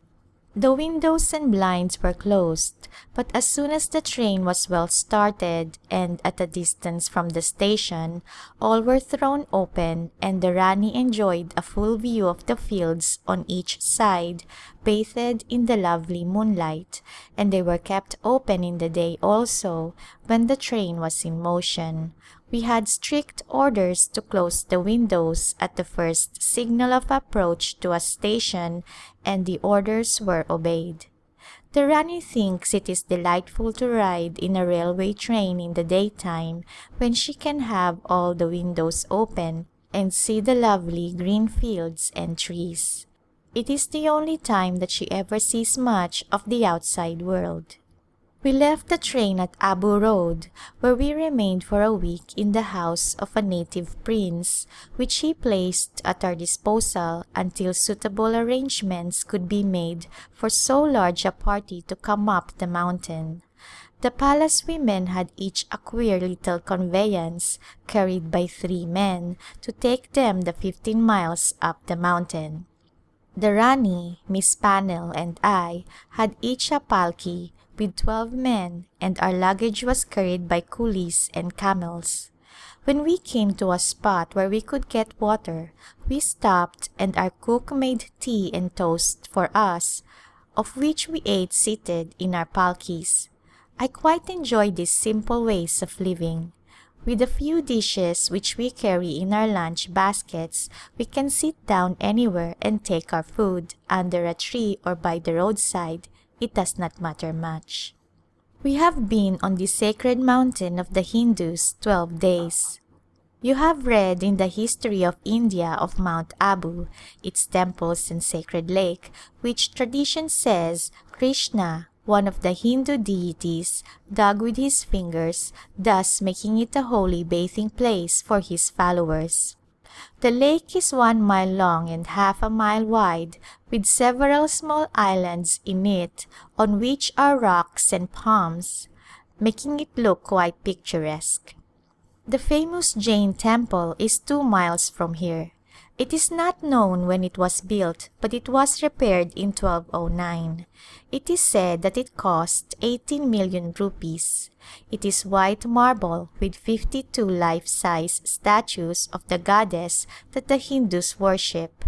The carvings on the ceilings and the pillars are quite wonderful and well worth traveling far to see. This is the most ancient of the several Jain temples here. The climate is delightful. The pink and white rose hedges are in full bloom just now, and there are also several varieties of geraniums, which make the place look like a bit of fairyland. Many years ago, this mountain was the resort of devotees who wished to spend their life in seclusion and devote their time to the performance of religious ceremonies. They lived in caves and among the rocks and subsisted on berries, seeds, and wild fruits. Tigers and bears abounded then as now, and occasionally one of these devotees would be devoured by them. A native man was today killed by a tiger about 4 miles from here. We are living in a house owned by the Maharaja of Jodhpur. It is well furnished and the garden is pretty and bright with roses and many other flowers. The Raja and Rani are in a house near us which belongs to the same Maharaja. On the 15th of the month his son, the young Prince of Jodhpur, will arrive and he will occupy a part of this house with his tutor, an English gentleman, and we will go to a hotel to board. Abu is the sanatorium for the English soldiers of Rajputana, and there is a school here for the daughters of soldiers. The barracks make the place appear quite populous, and the church is well attended. The agent general of Rajputana and many Europeans have their summer homes here. Khetri, February 10, 1888. Dear Sister, your letter giving me an account of Hattie's condition has decided me to leave for America as soon as I can arrange to do so. It will take a little time to settle up my affairs and secure my passage, but all will be done as soon as possible. The Rani is quite well and I feel that as far as she is concerned, my work as a physician is accomplished. She is not at all happy at the thought of my leaving Khetri. She says she thought I would stay with them the remainder of my life. Still, she says, I know that your sister is nearer to you than I am and that your heart is with her. I have learned to love the Rani and her dear little daughter very much, as well as some others here. Our stay in Khetri has, in many respects, been very pleasant. The Raja has kept his agreement with me to the letter. It is now 3 years, or will be on the 9th of next month, since I came here, and I have become accustomed to my work and my surroundings. Our frequent trips to the country and distant villages have relieved the monotony of what would otherwise have been a lonely life, and though there was much to enjoy in them, there was usually a call of need for my services, and I have been able to benefit many suffering ones. I hope to secure a passage early in April. Our little school has been a great pleasure to us both. The girls are chiefly of the servant class, children of men under the Raja's jurisdiction, and nearly all of them were betrothed when they came to us. They have been leaving one by one to go to their husbands' homes, but what they have learned here will not be easily forgotten. We are thankful to have had nearly 2 years of seed sowing in these young hearts. We cannot hope to make much impression on the adult population, who are so grounded in their own religion that they have no desire to learn of anything better. But we can see that our 3 years here have won us the confidence of the people and opened the way for more effective work in the future. Each of our pupils, as she leaves, is given a gospel, a hymn book, and her school books, together with pen and paper, and we tell them that we want them to write to us and let us know about their life in their new homes. We are hopeful that each of them may be able to teach others something that she has learned, and so become a light in her home and in the community where she lives. Glasgow, Scotland, May 9, 1888. My dear sister, I left Khetri March 10th and went direct to Agra, intending to have a little visit with friends there before rejoining the Rani in Jaipur, where she was to meet me. Miss Knowles, who is to be my traveling companion to America, met me in Agra, and as soon as my business there was over, she accompanied me to Jaipur, where we spent 10 days very pleasantly. The Raja placed the carriage and pair at our disposal, and we visited all places of interest, for Miss Knowles had not been there before. One evening the Rani gave an entertainment to which we were invited. We found her sitting in state on a dais surrounded by her women. She invited us to sit beside her, and we had some pleasant conversation before the entertainment began. It was a nautch, a dance by professional dancing girls, a favorite entertainment with natives. The Rani was beautifully dressed and looked quite happy as she talked about her little girl and her hope that I would come back to them. The day before we were to leave, the Raja announced his intention to take the Rani to Bombay to see us off. He had engaged private carriages on the train, one for the Rani and one for Miss Knowles and me. I sat with the Rani several hours each day, returning to Miss Knowles before evening and for our meals. A house had been engaged in Bombay for the Raja and Rani, and we went to our friends in the mission. When we went to the steamer, the Raja got a carriage for the Rani, who went to the dock but did not alight. Her carriage was covered with a red covering, and when we went to bid her good-bye at the carriage door, the cover was partly drawn so that we could speak with her. The Raja went on board with us and was shown over the steamer and was much interested in all that he saw. He said to me, "I shall go to England some time." When we arrived in Liverpool, the steamer on which we expected to sail for America was just going out of the harbor, so we were obliged to wait for another, and we took advantage of the delay and went to the lakes, returning to Glasgow instead of Liverpool, as we found we could transfer and sail from this port.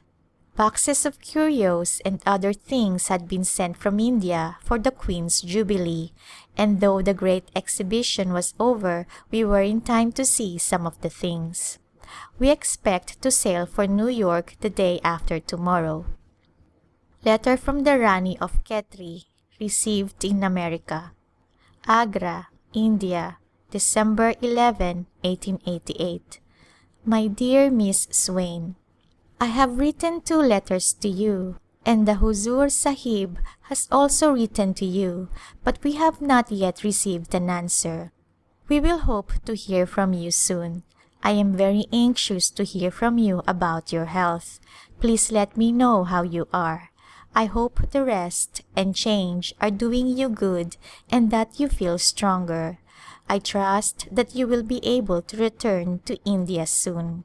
We want you to come back to us, and we will be glad if you will bring your sister with you so that you may have her company and not be alone.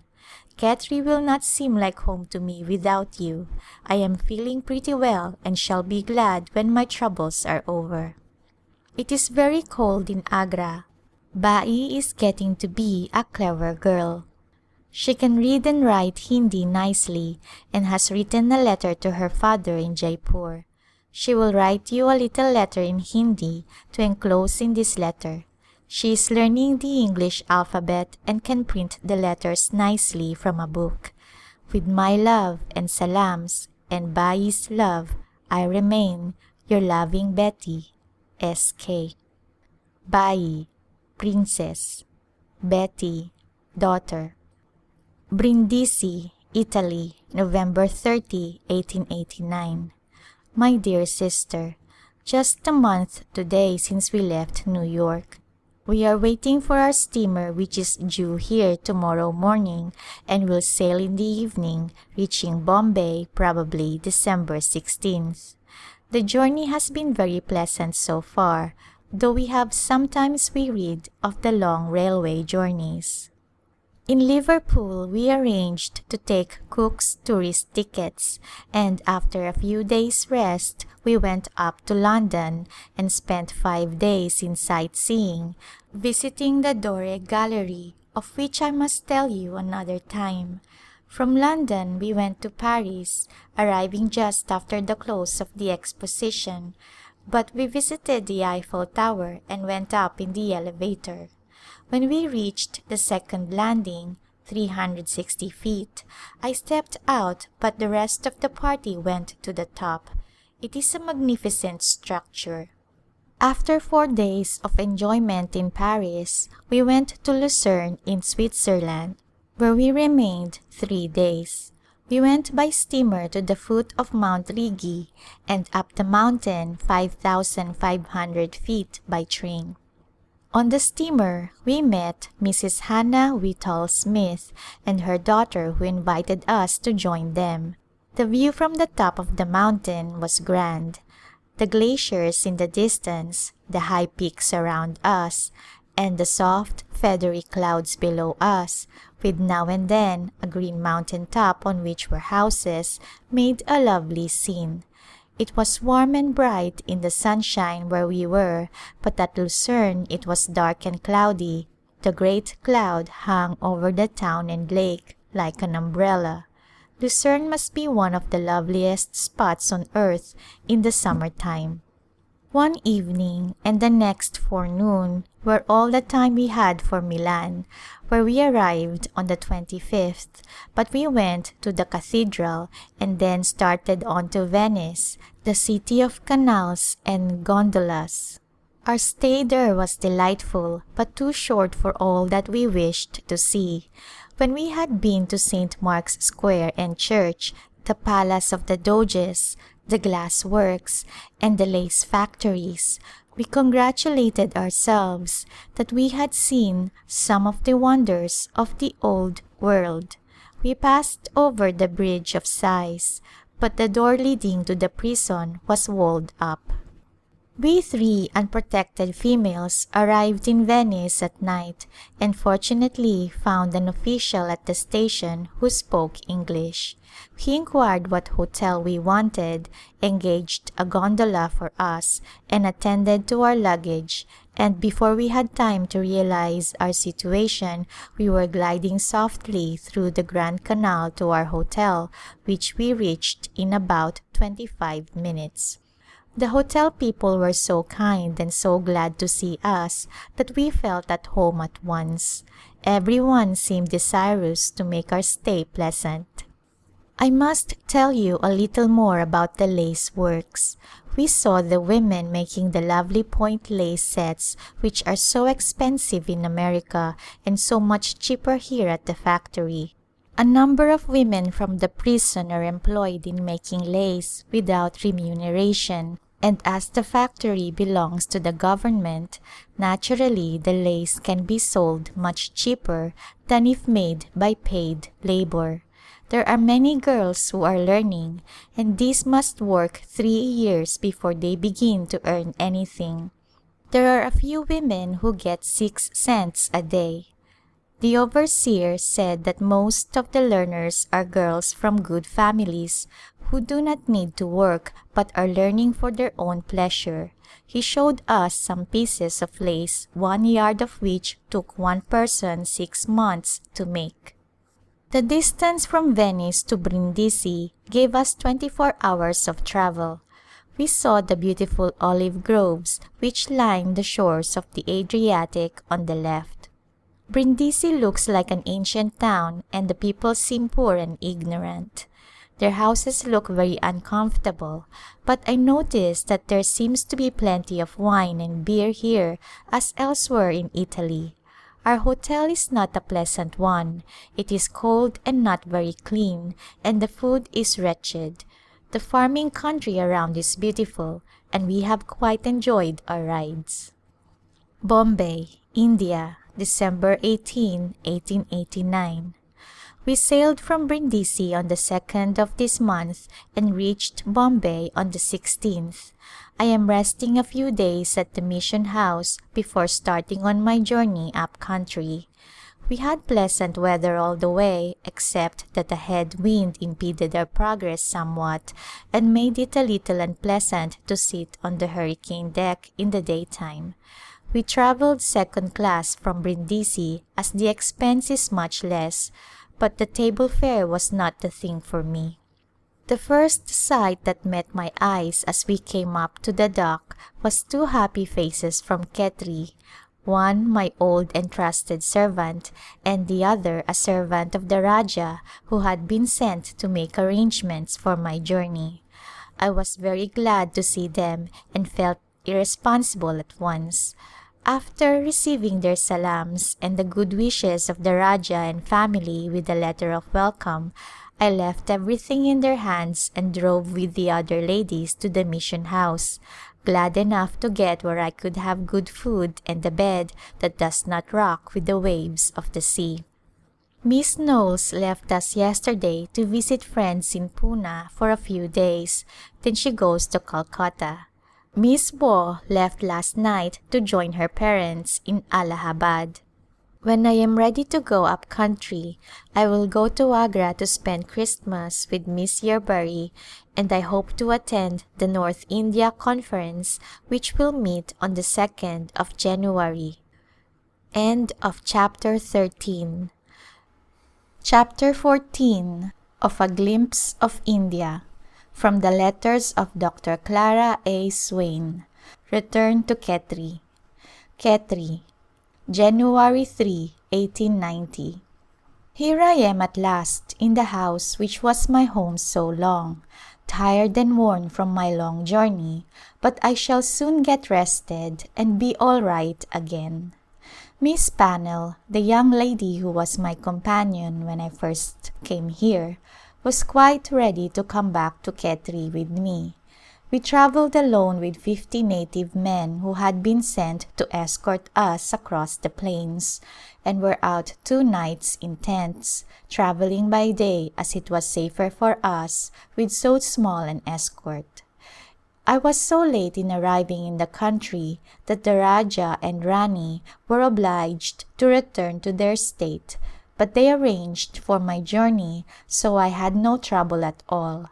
It seems good to be back, but I miss home friends and church privileges more than ever before. I found my house in order for me, curtains up and carpets down, and everything arranged as well as they know how. We were warmly welcomed. The Rani seems very happy to have us back again, and we are delighted to see the sweet little girl baby who was born while I was in America. February 10th. Yesterday was Sunday, and we had such a good time all by ourselves studying our Bible lesson. I have taken up Hannah Whitall Smith's method for this year and find it most interesting. I think that we shall gain as much Bible knowledge if we continue on this line as we would if we were to listen to a sermon every Sunday. I have been a little lonely and homesick since the excitement of meeting old friends has passed away. We see a great work to be done here in Khetri, but the soil is dry and hard. One needs a faith that will remove mountains to make an impression. Yesterday we fasted and prayed for more spiritual life and for 4 persons whom we very much wish may become Christians and work with us. Will you not join us in our prayers for these persons? We are having delightfully warm days, and the birds are singing merrily around our house, doing what they can to cheer us in our work. Our Polly says, "Thank you. Call the doctor. Polly is sick. Give me a kiss." And then she whistles a quick waltz tune which she has learned, but she generally breaks down in the midst of it. There are but a few sick people to look after these days. The prevailing disease just at this time is smallpox, and many children have died from it. The Hindus worship the goddess of smallpox and seldom use medicines for it. Occasionally, a Mohammedan or a low-caste person comes for medicine for a child. I vaccinated myself last Friday, and my arm begins to sting and pain me. I fear I shall be quite upset by it. February 24th. I miss the church services much more than I did when I was here before. We had ours yesterday which warmed our hearts. Miss Pannell read two of Moody's sermons from his book entitled Heaven, while I listened and enjoyed them. In the evening, a Hindu gentleman called and was greatly interested in another reading from the same book. He said he would like to buy a copy, for the truth was given so simply and plainly that he could understand it. He seemed affected by Moody's view of the life hereafter and his thought of this life as a schooling place for heaven. On Friday I was called to see two wives of a high caste Hindu. Poor women, they are sighing for children. There have been 4 childless wives in that family. Not to have children is considered a great calamity. The elder wife cried as she said, "If God would give us even a little girl, we would all be quite happy." While I was in America, these 2 women went on foot up to the snowy mountains. An old religious mendicant whom they consulted told them that if they would walk all the way to Badrinath, they would surely have children. They must sleep on the ground without shelter in order to attain their heart's desire. They suffered all this hardship but are yet disappointed. February 26th. Last evening we were invited to dine with the Rani at the palace. A Parsi woman from Bombay was among the guests. The Rani's apartments looked very light and pretty, with the many brightly lighted lamps, and the little tables for each of us were well filled with all sorts of native food. All sat on the floor on mats or cushions, but I was honored with a stool. The Rani took occasion in the presence of all the guests and servants to pay me most elaborate compliments. She spoke of the time when I came to her and she was so ill, and after a time her dear little daughter was born to her and now she was in perfect health. In real Oriental praise she said, "The Miss Sahiba is so white that if she were in the most dense darkness her face would be a light." This custom is like ours of giving toasts after dinner. We have had some excitement this month. A company of balloonists from America came here to give an exhibition and made a very successful parachute descent, coming down very gently about half a mile from the palace gardens, from which they ascended. It was a pretty sight, and I think all the Hindus repeated the name of their gods, which expressed their prayer for the safe return of the men. The state gave them 1,000 rupees, and the Rani sent a young man who assisted a present of 100 rupees with this message: "Try and get into some other business soon which will not endanger your life so much." She thought his mother and friends at home must feel very anxious about him. After this exhibition there were sports in the garden. 3 elephants ran a race, and one of them smoked a native pipe and took a prize. This was our elephant which we ride. She is very clever. She can carry a lantern and she fans herself by holding the fan in her trunk. She dances and makes a salam to us. March 2nd. The Rani's little girl has been ill with a touch of bronchitis, and as soon as she was well enough we started for Awa, the home of the Rani's mother, about 200 miles from Jaipur. I stopped in a rest house near the railway station while the Rani and her suite went on into the country about 11 miles to her mother's place, which is a small native state yielding a yearly income of about 2 lakhs of rupees. The state was much larger at one time, but through constant warfare with other states, several villages and much land have been lost. The 3rd day after the Rani left me, she sent for me to come out and spend 1 day and night at her mother's house, so a carriage and pair was sent for me with an ox cart for my luggage. There was also a rath for my women servants and a camel for the men. We had a pleasant ride and in due time reached the little city of Awa, consisting of a fort, a large Hindu temple, the palace, and about 300 houses built mostly of stone. We were taken to the fruit garden where we found tents pitched for me and my servants. Very soon everything was nicely arranged for housekeeping and comfort. My cook made a charcoal fire in the little furnace which we always carry with us and in a few minutes brought me a cup of tea so refreshing after the ride in the heat and dust. The next thing to be done was to send my salams to the Rani and her mother to let them know that I had arrived, and my messenger soon returned with the request that I would come to them in the evening. Food was sent from the palace to be cooked by my servant for my breakfast.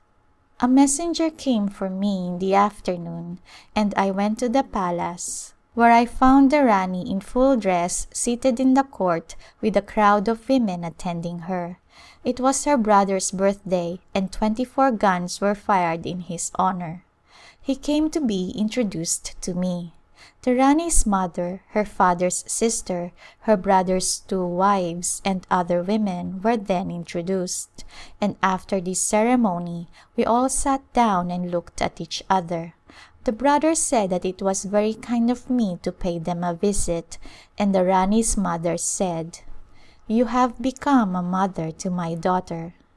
I replied that in one way I had, but that she was the true mother. The young wives did not speak but looked at me with their hands over their mouths. They were richly dressed and sparkled with jewels and gold lace. Their husband excused himself to go and hold a reception for his gentlemen friends who had come with presents for him. Some brought money, others fruit. At 8 o'clock my dinner was sent. The Rani asked if I would eat there where we were sitting, and when I told her that I did not like to eat before so many, I was asked to go up 3 flights of stairs to a very pretty room where a little table was brought in and my tray of food was brought and placed upon it. I sat upon the floor, washed my hands and began to eat. A crowd of women came to see me use a knife and fork, for these necessities are as much a curiosity to them as some of their customs are to us. My dinner consisted of 12 or 15 different dishes prepared by my cook. These people put so much red pepper in their food that I cannot eat it, and for that reason I prefer to have my cook prepare my meals.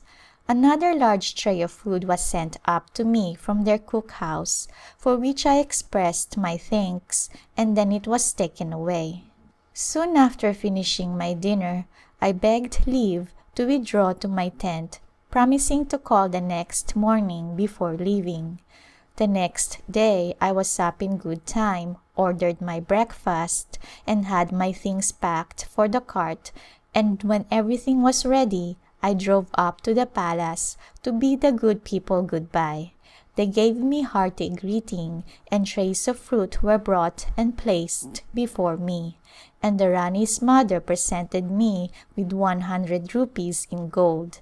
I refused them at first, but consented to take them when I found that they would be offended if I did not. This is a custom among wealthy natives. March 16th. There has been a great deal of sickness here since January, and of late influenza has made its appearance. I have had 5 cases this week. The patients suffer such extreme pain that it keeps me busy nursing them as well as giving them medicine. They live in small huts near us, so I can go to them any time in the day when I am needed. I am glad the hot weather is so near at hand. The poor people have so few comforts in their homes that it is very hard for them when they are sick. I hope this influenza will pass away with the cold weather. I am having very good success with my cases. The only trouble is that when they are first taken, the pain in the left lung is so very severe that for about 3 days I am obliged to keep up fomentations, and then when the crisis comes there is great prostration. It is a difficult thing to tone up a patient with the poor food they have, and there are their Hindu restrictions about diet, no meat, no eggs, no animal food of any kind.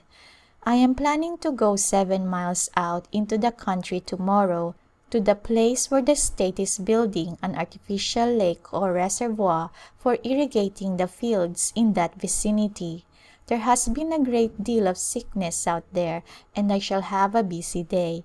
Many have died from pneumonia and influenza, but the trouble is less than it has been. Miss Pannell will go with me.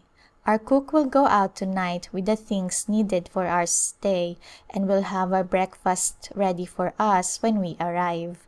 We shall go out on our elephant, leaving here about 5 o'clock in the morning for our 2 hours' ride. April 3rd. Miss Pannell and the Parsi lady went with me to see the works at the reservoir and we spent the day there. 1,700 people, men, women and children, are at work digging the earth and there are 1,200 animals also for carrying the loads. It was a sight to see so many people at work digging and loading, and the children driving the animals with their sacks of dirt hanging on each side of the animal like saddlebags. The Rajah's secretary has built a pretty little house on the top of the hill near the works, and we stayed in it and had our breakfast and afternoon tea, and at 5 o'clock we mounted the elephant and had a pleasant ride home, taking a different road from the one we took in the morning.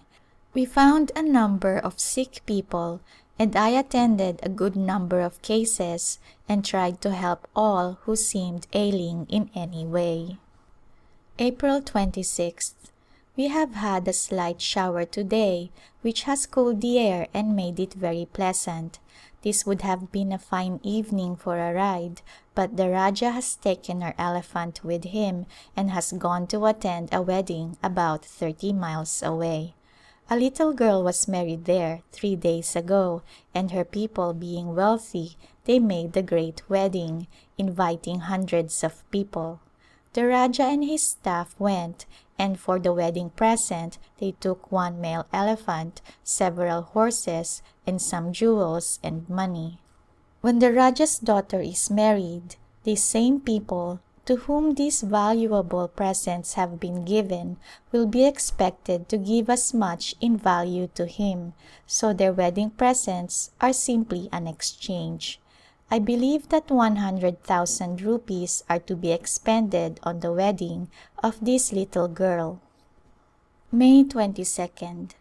It is really a blessing to us to have ice in this hot weather. The Rajah has a camel post to bring it from Rewari, 72 miles, and we have 4 pounds a day, enough to cool the drinking water and give us ice cream twice a week. Yesterday we had jugged wild hare for dinner. One of the Thakurs at the palace sends us one every week, skinned and dressed, ready for cooking. We have plenty of muskmelons and pineapples. One hot evening last week we dined at the Prime Minister's. The Rajah and Rani were there and about 100 women. We were all taken up on the house top, which is a flat roof with a high balustrade around it, so we were quite hidden from view. Here and there were small openings in the wall through which we had a fine view of the city and the surrounding country. The gentlemen sat below in an open veranda and in the courtyard. There were about 200 of them, but only certain ones were invited to dine. I was requested to send my cook to prepare the food for Miss Driver and myself, but I preferred to have it cooked at home and sent there to us. We had a table by ourselves in one corner with our own women servants to wait on us. Our cook had made some ice cream for us, which was better than all the food on such a hot evening. The lady of the house sat with her other guests while we were taking our dinner. About half an hour after dinner we begged to be allowed to leave, thinking that the others would rather eat their dinner without us. The Rani dined at 12 o'clock and came home at 3 o'clock in the morning. She must have been very tired, for she was burdened with heavy jewels and sat in the midst of the women on a cushion to be gazed at. The Rani's baby made herself very attractive.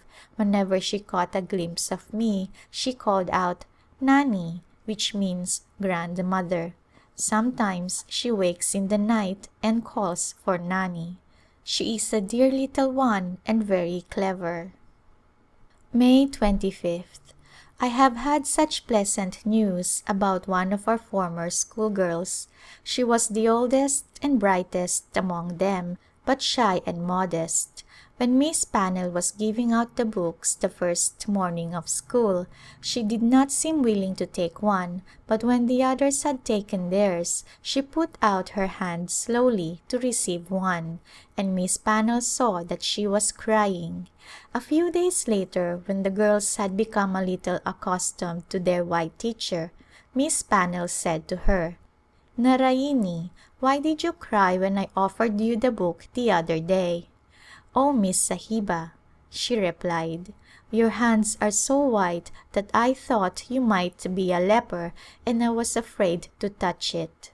She was the daughter of one of the cooks at the palace, and her marriage arrangement had been made with the house servant of a nobleman of another state, and when she had been about 2 years in our school her husband came to take her to his home. She had not been long in her new home before the nobleman's wife heard that she could read and sing, and she sent for her to come to her. Narayini went and was asked to sing. She sang one of our Hindi hymns, which pleased the lady so much that she had her come often to read and sing to her. When she left school we gave her the books she had used, and also a hymn book, a gospel and other books, among them the Indian Pilgrim, On the Plan of Pilgrim's Progress, and Religious Way, both of which have been very helpful in mission work all over India, and we are rejoiced to know that one, even, of our girls has such an opportunity to use the knowledge she gained with us to benefit others. "My word shall not return to me void, but it shall accomplish that which I please," said the Lord. End of chapter 14. Chapter 15 of A Glimpse of India, from the letters of Dr. Clara Swain, A New Companion, Khetri, May 27, 1890. My dear Dr. Green, I still feel that it was God's will for me that I should come back here. It seems to me that my work for these people is not yet done. I have much to encourage me. The people are much more accessible than they were during my former stay among them. They come to me in such a childlike way to be taught and to be cared for. A Hindu Pandit called on me one evening, and before he left he asked me to repeat to him the blessing that we ask before eating. And when I had repeated it and explained why we use it, he wrote it down and also wrote the little children's prayer, "Now I lay me down to sleep." The next morning he came again and brought it for me to read in Hindi, saying that he had translated it and would teach it to his 5-year-old daughter. Several weeks ago I lent him Moody's book on Heaven, which made a great impression on him. He read it to some of his friends, and some parts of it he read to the Rajah. Every one who has heard it seems to be favorably impressed. A Parsi gentleman to whom I lent it said that he liked it so much that he now wanted to read the life of Christ. He bought a Gospel of Matthew at a railway station and has read it with great interest. He brought it to me, and I opened it and read a few verses from the last chapter and told him that this was our Lord's command to go to all nations and tell all people how they might be saved from sin, and that this is the reason why missionaries leave their homes and friends and go to other countries to teach the people of Christ and His love for the world. He asked me if it was a sin for a person to change his religion. This man really seems to be a seeker after truth. I gave him a Bible and marked some passages for him to read. We are praying that he may find what his soul is hungering for. Will you not join us in prayer for him? I do long so much for someone among these people to accept Christ and become a worker among them. We feel that there are several who might come out if only one of them would have the courage to start. My dear friend and companion, Miss Pannell, who has been with me all the while until the last 2 months, was obliged to return to Bareilly as her mother is not well. She will remain there until cold weather. A lady from the Church Missionary Society in Agra is with me at present, whose coming was providential, as otherwise I might have been alone all through the hot season.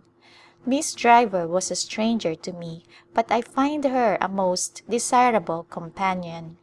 She was very desirous to come to me to take treatment for rheumatism. She is a true missionary, improving every opportunity to speak to and teach the children and the people. She came to India from the Mildmay Deaconess Home in London, where she had been a worker for several years, a good preparation for work in India. The good Father remembers me in every way, even before I ask.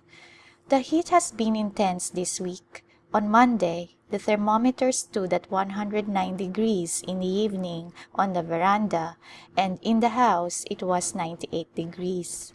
The grass mats at the doors were kept wet, and 3 large fans hung from the ceiling were kept in motion all the time. The next day the thermometer on the veranda registered 105 degrees, but today it is cooler as it rained last night and there was a high wind. This hot season I have things more comfortable than ever before. The Rajah has made arrangements for ice to come from Delhi for himself and us, and he has camels out at 8 different points from here to the Rewari railway station. Every 9 miles a man is stationed with a fresh camel. This enables us to send to the station for bread and other things, so we now have more variety in food. The Rajah and Rani seem very happy. Their baby is such a little treasure to them. Her father takes great care of her and enjoys her clever little ways. A servant brings her down to our house nearly every morning or evening when it is cool enough. The dear little pet likes to come to see her Nani, as she calls me. July 10th. I have had a number of patients today, some very disagreeable cases from among the multitude of the unwashed. But it is better to have work even if it is not very pleasant. I must tell you of an outing we took on the day the rains began. While I was in America, the Rajah built a house about 7 miles from Khetri on the top of a hill about 1,500 feet above the city. He thought it would be a cool resort for his family in the hot weather. He has several times suggested to us to go out and spend the day, saying that we could stay there for a while for a change if we found it cooler. We waited until we felt sure that the tiger and leopard that had been seen early in the season had disappeared, and then decided to go out for a day. The Rajah had large fans put up in the room and grass mats hung at the doors, and sent out everything that he thought we would need, and gave us his secretary and 2 men on horses as an escort, and 12 men, 6 for each palki. We also had our elephant, but she could not go all the way as she was too tall to pass under the low branches of the trees on each side of the road. Our cook made arrangements for our meals and started on ahead in order to have our breakfast ready by the time we arrived. We rose at 3 o'clock, had our bedding rolled up, and started the coolies off with their baskets and bundles, and at 5 o'clock we mounted the elephant and set off with a train of men. We had not gone far when suddenly a dark cloud appeared and a dust storm broke upon us. We descended from the elephant as quickly as possible and got into our palkis and closed the doors. When the wind quieted a little, we told the men to go on, but we had not gone more than a mile when down came the rain and we and all our things were thoroughly soaked, so we turned our faces homeward.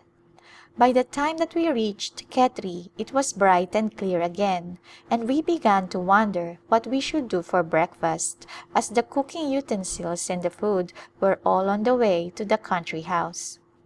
After considering the matter, we concluded to try again, so the men were called and we started in our palkis. We enjoyed winding around the mountain paths. The scenery is exceedingly pretty and seemed new to me, although I have been over this narrow road several times. Most of the way there is a steep precipice on one side, and there are only two places where conveyances can pass each other. We reached the house about 10 o'clock with fine appetites, and the cook soon appeared with a breakfast of a savory dish of mangoes and onions with rice. After breakfast we inspected the house and courtyard and the surroundings. The men had placed our cots under the fan in the large room, and we donned our dressing gowns and lay down for a sleep, but sleep would not come. We had brought Frances Willard's Glimpses of 50 Years, so we read a little of her spicy life to break the monotony, for we were in the most lonely place one could imagine, not a human being near except our company. We even had to send 2 miles for drinking water. You will not wonder that we concluded that we would rather stay in Khetri in the heat. We dined at 5 o'clock, packed our things and sent them home, and started on our return journey at 6. We had covered 3 miles of the road and were just entering the valley road when a terrible storm of wind and rain came upon us. Our men could not stand with the palkis, so they set them down and guarded them on the lower side to keep them from blowing over. The water came down the hill in torrents. There appeared to be 2 streams, one from the hills on the right and one coming down the road in front of us, and they rushed along with such force that it seemed as if we must be swept away. The secretary's horse had become frightened at the lightning and he had to dismount. He ordered the coolies to take up the palkis and go on, but they refused, declaring that they could not carry them against the stream. As it was the only thing to do, I told the men that I would feed them well if they took us home safely, and this put new strength into them. They took up the palkis, but it was almost impossible to get up the hill, the water came down with such force. We had only 1 lantern for the whole procession, so we had to keep close together and pick our way. The men were very careful, and with thankful hearts we passed the dangerous places in safety. I was reminded of the landslide in Naini Tal when we had to wade through the water on the roads and were carried across the mountain streams on our servants' backs. We reached home about 9 in the evening, and I gave out tea for all the men and coal for a fire to dry their clothes, and they were made happy with a gift of 10 cents each. They seemed to think that the rain had served them a good turn. We felt a little rheumatism for the next few days, but neither of us was really ill. All this made a change in our life, but I do not care to have the same occur again while the rainy season lasts. 17 feet of water came into the new reservoir of which I wrote you. Today I have been giving a lesson in cooking to the Prime Minister's cook. The man brought all the materials and I told him how to put them together. The minister is ill and I have been treating him for about 4 months. He has improved so much that I am hopeful of his full recovery. Nearly all of the Hindus here show me great kindness, even those who at first were opposed to my coming here. I think it was just the thing for me to come back here for a while. A Brahman widow has just come in and sat down on the floor behind me. She is saying over prayers on her beads and will continue her occupation until I finish my letter. And here come the Rani's little ones with all their servants, so there will be no more quiet for me. The children are both lovely. Dear baby is such a treasure. October 16th. I wonder if I have told you of our meetings here. I began a Sunday morning service in August. 2 Parsi gentlemen with their wives and children and a Hindu gentleman formed our first congregation. Afterward, others joined us so that now we have quite an audience. For our first lesson, I took the story of the creation and found that only one of the listeners, with the exception of my own household, had ever heard of the creation of the world and of mankind as we have it in our Bible. You can imagine how interested they were as I told the story of Adam and Eve in their purity, of their sin and their punishment, then of the promise of a Redeemer. The story of Abraham's call and of his life and of his descendants becoming God's chosen people interested them very much. We have had the genealogy of the Christ, the promised Redeemer, his birth and his early life.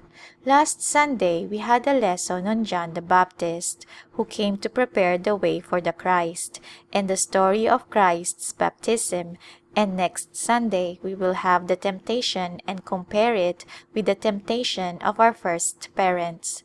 The Pandit said to me once, "I find that these Bible lessons help me very much in my own religion." At 5 o'clock every Sunday afternoon we have a meeting for our servants and any others who will come, and we use the same lessons that we had in the morning. We have the men read the lesson and give us their understanding of it, and after they have given us their thoughts about it, we give them ours. We teach them to sing and they enjoy our hymns. There are 3 men among them who would make good teachers for their own people if they should become Christians. At 7 o'clock Miss Pannell and I go up to the palace and have a meeting with the Rani and her women. Sometimes these meetings are very interesting and sometimes quite discouraging. It is hard for earthly royalty to submit to the requirements of the King of Kings.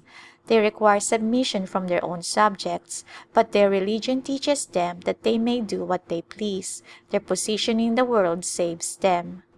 The Rani admits that this is not reasonable, and I am trying to show her from God's word that there is no other way to be saved but by Christ, that He and He alone can forgive sin and make us ready for heaven. We are praying that the Holy Spirit may become her teacher in this great mystery which has puzzled so many. End of chapter 15. Chapter 16 of A Glimpse of India, from the letters of Dr. Clara Swain. A Pilgrimage. Khetri, November 4, 1890. My dear sister, I would like to live in tents the most of the time in the cold weather. It is such a good way to get strong. Yesterday morning we got up early to have our photographs taken on the elephant. The photograph was a failure, but we had a long ride which gave us a good appetite for our breakfast. These rides are very invigorating. Miss Pannell is back again, so we are a family of 3, besides the parrot, the dog, 4 guinea fowls, and a few hens. We keep the fowls under high baskets in our front yard, where a man stands day and night on guard, not to watch the fowls only. He is our regular watchman. We have 5 men appointed for this duty who change every 2 hours, day and night, so we are never left alone for an hour. Yesterday was the anniversary of my sailing from New York 21 years ago. We celebrated it by giving a party for our native lady friends and their children. The Rani came, the Prime Minister's wife, 2 Parsi ladies, each bringing 1 child, and the Pandit's wife and daughter, with numbers of attendants with each lady. We had all the drapery looped back so that our 3 rooms were thrown into one. I sent to the palace for wall lamps to light the house. Every room was prettily decorated with flowers, and the verandas were enclosed with tent walls and were furnished with floor cloths, chairs, and the organ. Miss Driver had planned some games for the entertainment, and we had the band outside to play at intervals when we wished. For the 2 Parsi ladies and ourselves, we had tea and cake. The Parsis have no caste prejudice, so they eat with us. Pan rolled in silver leaf was prepared by a Brahman for the Rani and the other Hindu ladies. We had a very pleasant time, and the ladies enjoyed it exceedingly. It was such work to receive them and send them away. All the men servants were banished until we got them, under a cloth canopy, into their conveyances. The last one went away about 11 o'clock. This morning I distributed sweets among my servants and a few others who do us little favors and bring us flowers sometimes. It is customary on such occasions to give to the servants also, but I had not the time to do it yesterday. A great many hearts have been made happy. These little acts bring us nearer to the people and cause them to feel the interest we have in them. Our Sunday services are well attended, and some of the people manifest considerable interest. Agra, Wednesday, December 23rd. Miss Pannell and I left Khetri over a month ago. Our camp is in Jaipur, but we are expecting the Rani and family here in a few days. In the meantime, I have been visiting some of my old friends in the mission at Kanpur, Lucknow, and Bareilly, and I attended the camp meeting at Chandausi. Now I am here with my former student, Monsieur Berry. The Raja and Rani have started on a pilgrimage to Benares, Calcutta, and Jagannath. I am hoping that they will be willing for us to remain here while they make the journey. We have had a most interesting time in Khetri since I wrote you last. A very clever religious devotee from Lahore spent some time in the city giving instruction in his religion. Then good old Andreas, a converted devotee who accepted Christ 26 years ago, came here on my invitation and remained with us a while. He came filled with the Spirit, ready to give his experience and tell the people why he became a Christian. We had a meeting on our veranda every morning, and at evening he preached in the city and sometimes spoke in the palace. On Sundays, we had service morning and evening in our house, and the Raja and his men came. Everyone liked the old man, though at times he spoke very plainly about the idol worship of the Hindus. He sang and played on a native instrument, and his singing of Christian hymns was very effective and brought tears to many eyes. Andreas was with us 2 weeks and gave the gospel with power to many hearers. The Lahore priest had left before he came, for which I was sorry, as he might have been interested in this good man's experience. We shall continue our services as usual when we return to Khetri, and I trust there may be some permanent results. 3 of our best servants are with us here, and all of them are interested in reading the Bible. Christmas Day. I wonder how you are spending this Christmas Day. We have been to the English church and heard a good sermon and joined in the communion service.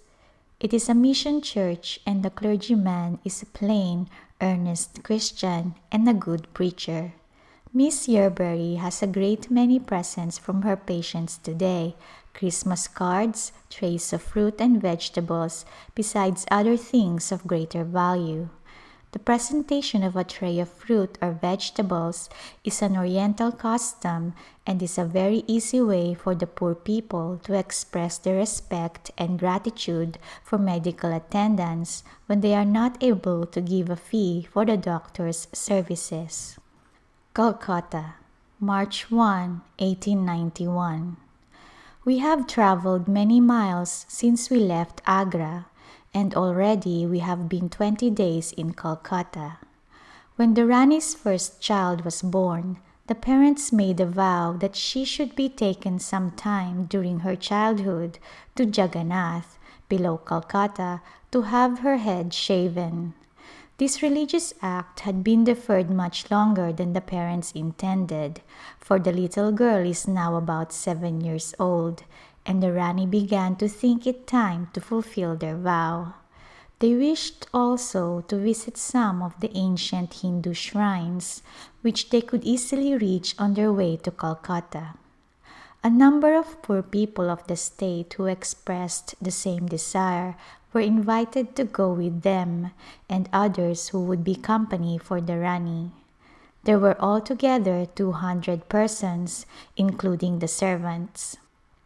We left Agra early in January, going first to Allahabad, the capital city of the northwest provinces and one of the sacred bathing places of the Hindus, where we remained 4 days.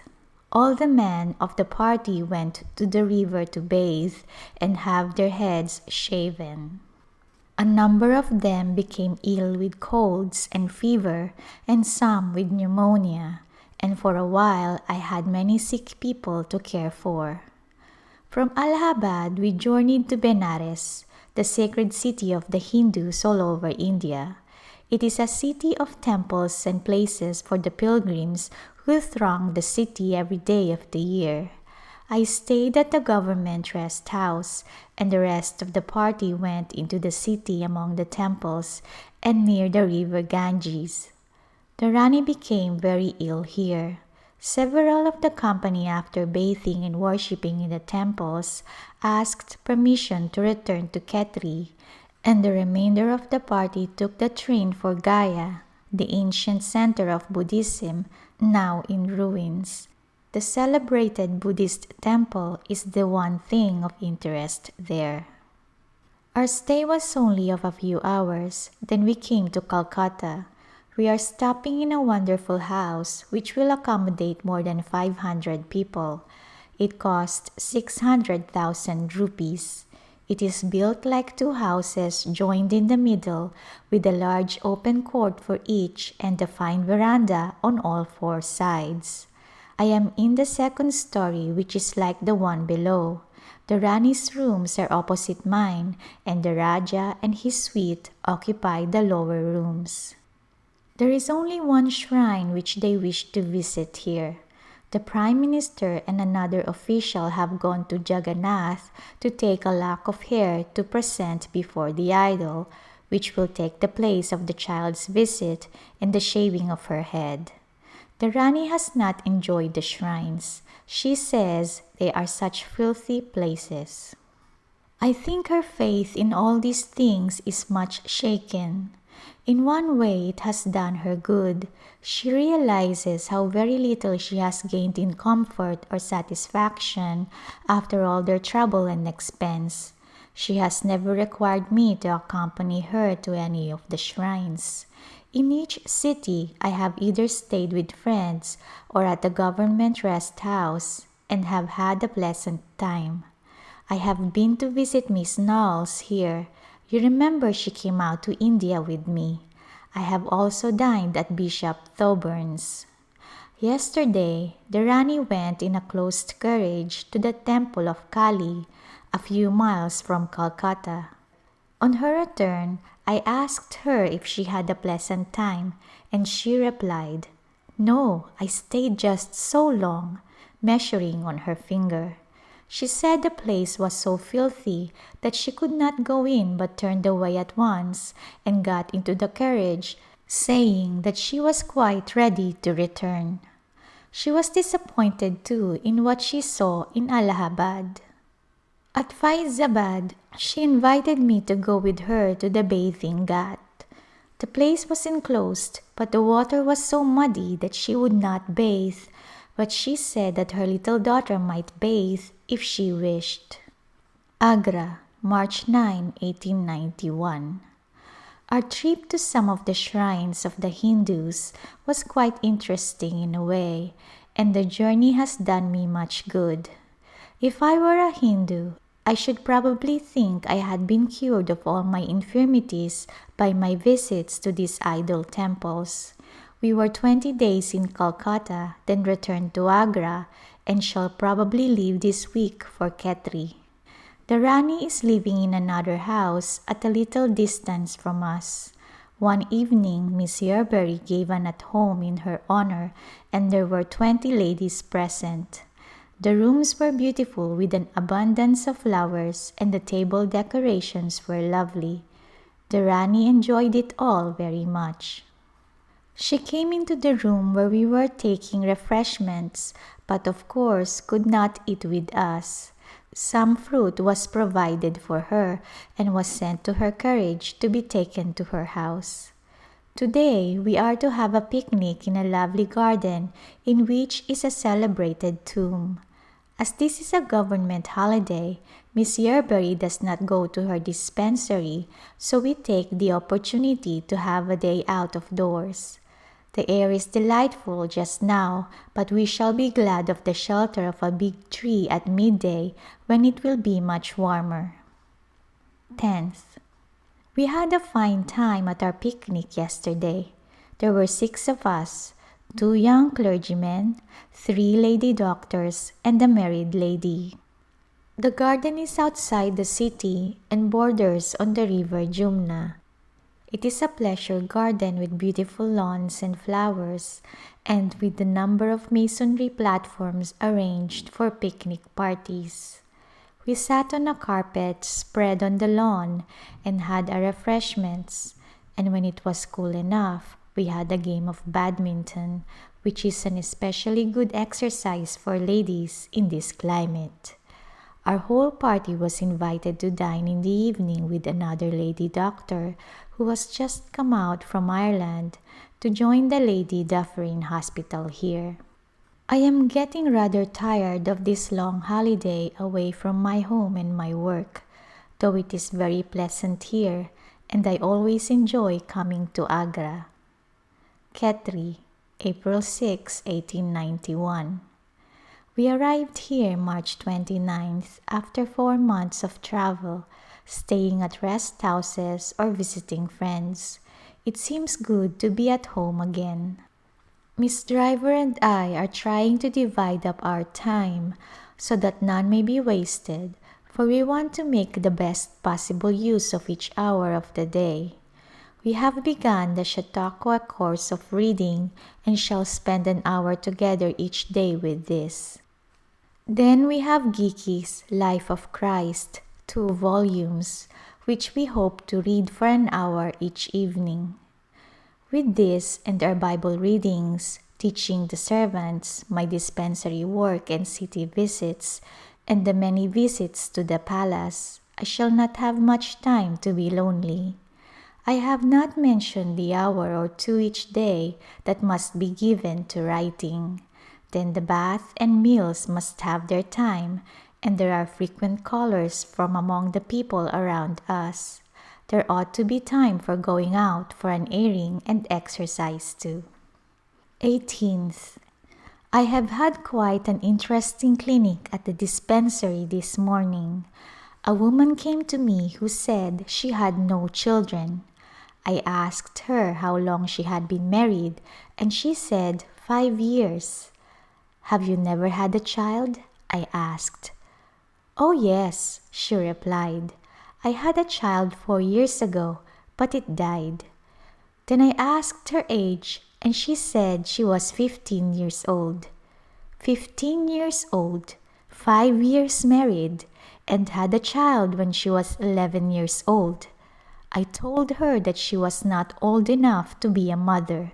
She thought it very hard that I should turn her away without doing anything for her. On Saturday, a little Hindu woman came in from the country to be operated on for ascites. I performed the operation and took away 4 gallons of water from her.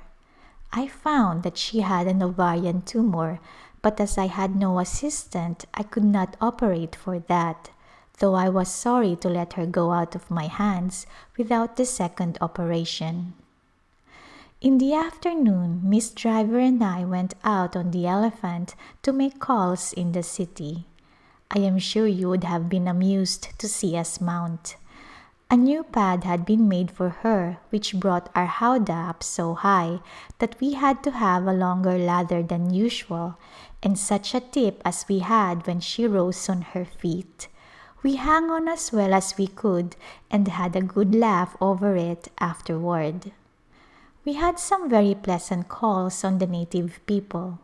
At one place, the man of the family we called on seemed very friendly, and the next day he returned our call and said his wife might come to see us some day if I would send my palki for her.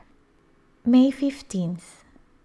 Our nearest neighbor brought his only daughter over to our veranda to see me this morning. Her nose had been pierced by a Hindu jeweler in order to have her marriage jewel inserted. I applied cocaine to lessen the pain, but the child cried and screamed most pitifully. She is not yet 6 years old, but the first marriage ceremony has been performed. She is now allowed to wear a skirt and chador and looks like a miniature woman. Up to the day of the ceremony, she wore a little jacket and drawers and a cap like a boy. She will now be taught to read and write. On Tuesday of this week, the Rani and her children and another native lady spent the evening with us. By looping back the curtains, our 3 well-lighted rooms were thrown into one, and the place looked really fairy-like, lacking only 1 or 2 fountains and some flowers to make it truly oriental. The Rani was very cheerful and enjoyed her visit. We showed her books and pictures, and Miss Driver played on the organ and amused the children with games. The Pandit had tea made for the Rani at his house and sent it in, and it was served to her on a small table by one of her own servants. We sat at another table in the same room to drink our tea, and it seemed very sociable. This is the coolest season for this time of the year that I have ever experienced in India. The people say that it is unfavorable and we shall have drought, for only a normal hot season is followed by plentiful rains. There is now very little water in the wells, and the people in the city suffer from lack of water. Those who come to the dispensary these days are filthy, for they have no water for bathing. June 7th. We had a most interesting Bible class yesterday. 6 nationalities were represented, and we used the Bible in Bengali, Urdu, and English, for our congregation included a Bengali, Parsi, Hindu, and 6 or 7 Goanese, besides Miss Driver, who is English, and myself, an American. Our lesson was the 11th chapter of Matthew. When we came to the last 3 verses, the invitation of Jesus, I told them that the invitation was for them and for all people of all nations today, just as it was for the people to whom Jesus spoke. They were quite touched, and when I explained about the rest which Jesus gives and the burdens which we all carry, until we accept the invitation and take upon us His yoke, which is easy, they seemed to take it in and get a fresh inspiration. At evening, we had service in Hindi on the veranda for our servants and others, and 17 persons were present. 6 children also came in, and they helped nicely with the singing, which they always enjoy. They are quite as attentive to the lesson as the older listeners. Some of our servants take as much interest in the service as they would if they were converted men. One of them reads his Bible every day, but he has not declared himself a Christian. It is a hard step for these people to take, for it separates them from their families and all their old associates, and often it means to them literally giving up everything for Christ's sake. June 16th. My dear H., the Raja and Rani have just completed the marriage arrangement of their youngest daughter, who is 2.5 years old. The boy is 5 years old. It seems too bad that she should be given away so early, but the people have their own customs. She will remain with her parents till she is 14 years of age. Then the marriage ceremony will take place and she will go to her husband's home. The cost of this first part of the marriage arrangement, which we would call the betrothal, was 18,000 rupees or $6,000. We returned from our winter tour on the 29th of March and had our house cleaning done, carpets taken up, cleaned and mended, when just as they were down again and the house nicely settled, the hot winds began to blow and everything was covered with sand and dust again. The carpets are only stamped cotton cloth, but they look very well when they are clean. Would you like to know what we had for breakfast this morning? I wonder if you will appreciate it. First, there was a curry of mangoes and cucumbers cooked in butter with spices. This we ate with boiled rice, and it was delicious. We had bread nicely toasted and finished our breakfast with a fine musk melon. I feel sorry for you poor people in America who cannot get anything to equal our curry. I get up about 5 o'clock every morning and go out in a bullock cart for exercise. The conveyance has no springs and the roads are rough and stony, so you can imagine what a jolting I get when the bullocks run. It does me good, however, and gives me a good appetite. I went down to the gardens this morning for my early ride and found that the grapes, both purple and white ones, are nearly ripe. They are very abundant. July 18th. I had intended to have a birthday party for a few native ladies and to give a dinner to the Rani, but it is so hot that I have decided to wait until the rains come and then celebrate. The Mohammedans are earnestly praying for rain. A few nights ago, my cook with a number of others went away to the top of a steep hill some miles distant and remained all night praying that the rain might come, and this week they went out into the jungle on the same errand. Today, the Mohammedans are observing one of their festivals, the Bakhar Eid. A male goat is sacrificed in every family that can afford it, and after it has been offered in sacrifice, it is divided among the friends of the family and portions given to the poor. This festival is in remembrance of Abraham's sacrifice of Isaac. The Rani's eldest daughter is here reading her English lesson to Miss Driver. She is quite clever and is getting on fast in her studies. After her lessons are over, she learns a verse of scripture and she is learning to play on the organ and sing hymns. She has quite a talent for music and loves it. It will be a great boon to her when she goes to her future home, where she will live in seclusion. She sees the difference between the teaching she gets from us and what she learns from their books, and often gives her opinion about it. One day she said, "Miss Sahiba, our books are not good like yours." I spoke to the Rani a few days since about Bai's lessons and said, "Rani Sahiba, Bai can never be a sincere idol worshipper. She has learned too much about our religion for that." The Rani replied, "I know that, but your religion is good." 20th. We had an interesting service yesterday morning. The lesson was the 17th chapter of Matthew, the story of the Transfiguration. All seemed interested, but a Parsi gentleman was particularly attentive. The service lasted an hour and a half. After the lesson, anyone is at liberty to ask questions, but we do not enter into any argument. The natives are very fond of argument, and if they begin, I tell them they must argue with men, not with me. The wife of a native gentleman who attends our meetings occasionally said to me one day, "My husband is a much better man since he began to come to your meetings.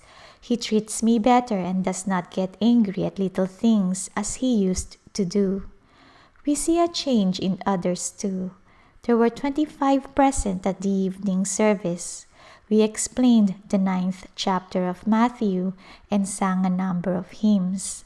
5 men from the native band brought their instruments and played a hymn which they had learned through the week. Some of them could read, so I gave them a Hindi hymn book and they promised to learn more hymns. I have sent to the Mission Publishing House in Lucknow for Bibles, tracts, and other books, for I like to keep a supply on hand to distribute to those who would like them. It is really wonderful to be able to work so freely among them, to have them ask for books, and to be willing to come to hear and be taught by us. There was a slight rain last night which has cooled the atmosphere a little. The thermometer stood at 122 degrees in the sun yesterday, and it must have been 110 degrees in the house. September 19th. Another Saturday has come round, and I am reminded that a letter for you should be on the way to Bombay. The time seems to pass more quickly each year of one's life. The days are never long enough for all that I wish to accomplish. We have had more rain since I wrote you, 16 inches in all. The average rainfall here is 24 inches. The fields are looking much better. Crops grow fast after a few showers, but it is too late for them to mature well before it will be time to sow again.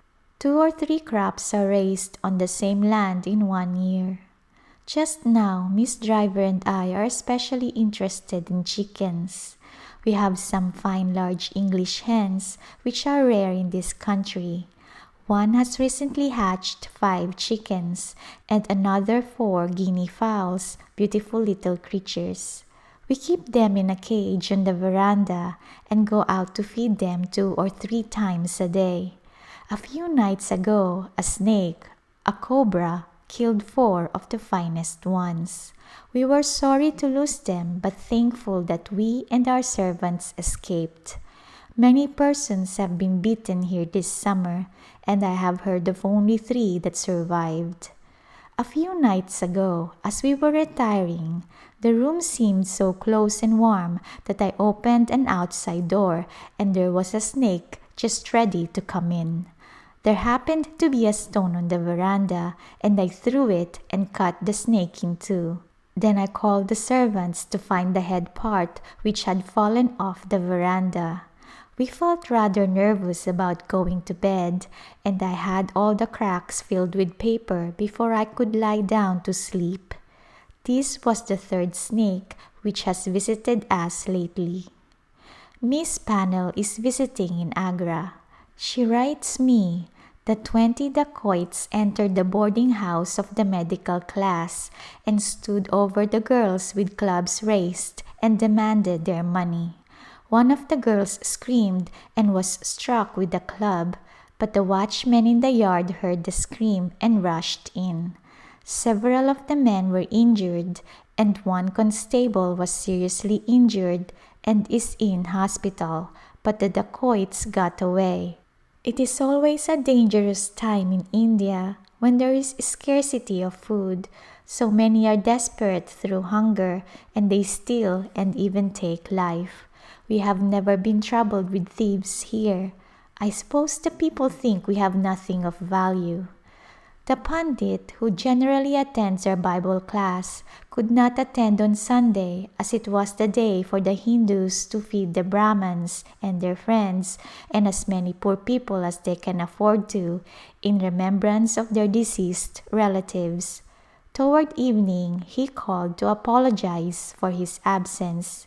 He said he found the ceremony of feeding people in remembrance of his father and mother and other members of the family of great benefit to him, for it reminded him that he too must die, and it made him question himself about eternity.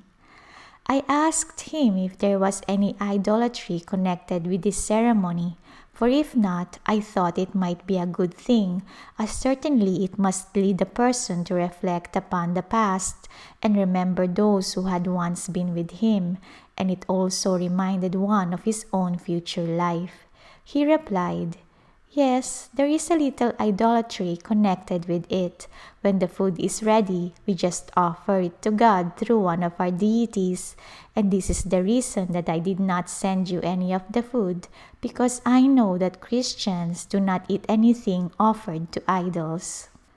The house is very quiet. My pet dog lies beside me on the floor, and the sparrows fly in and out, bringing grass to build their nests, which the servants carefully destroy every day, and the sparrows as persistently renew. End of chapter 16. Chapter 17 of A Glimpse of India, from the letters of Dr. Clara Swain. Distinguished visitors. Khetri, October 3, 1891. My dear Miss G, this has been a lonely day, and I should have felt it much more if my home mail had not come in with letters and papers, which have filled up my spare time. There were not many dispensary patients at the usual hour, but all through the day someone has come for medicine. A man came bringing a bright-looking young woman who has been insane since the birth of her child 6 weeks ago. I could not go very near her, as she became violent every time I attempted it, but I gave some medicine hoping it would do her good. I have had several bad cases to treat recently, but have succeeded in helping everyone. Since my return, an especial blessing has seemed to rest upon my work. The English lady, Miss Driver, who is with me being treated for rheumatism, finds something to do for someone every day. She is always cheerful and happy, and her influence on the people who come to us and those who live near us is so good that she is really a valuable acquisition. She has a native woman to wait on her, a widow who has been accustomed to work in the fields like a man. She speaks a different dialect from ours, and as we cannot understand each other's language, we point and make signs, and it is quite remarkable how quickly she comprehends. She is very religious in her way. She calls upon her God every time she sneezes, and at night says over her prayers loud and strong, and if she wakens, begins again. I succeeded in making her understand that her God can hear her just as well if she prays in her heart and does not make any noise to disturb us. She amuses us greatly. Miss Driver gave her a new skirt, and on Sunday afternoon she put it on and came into the room and danced all around, keeping time to her motions by playing a tune by snapping her finger joints. The Brahman widow, whom I told you about in a former letter, is still with us. She goes out to cook her food and worship, but returns at night and sleeps on the carpet by my bed.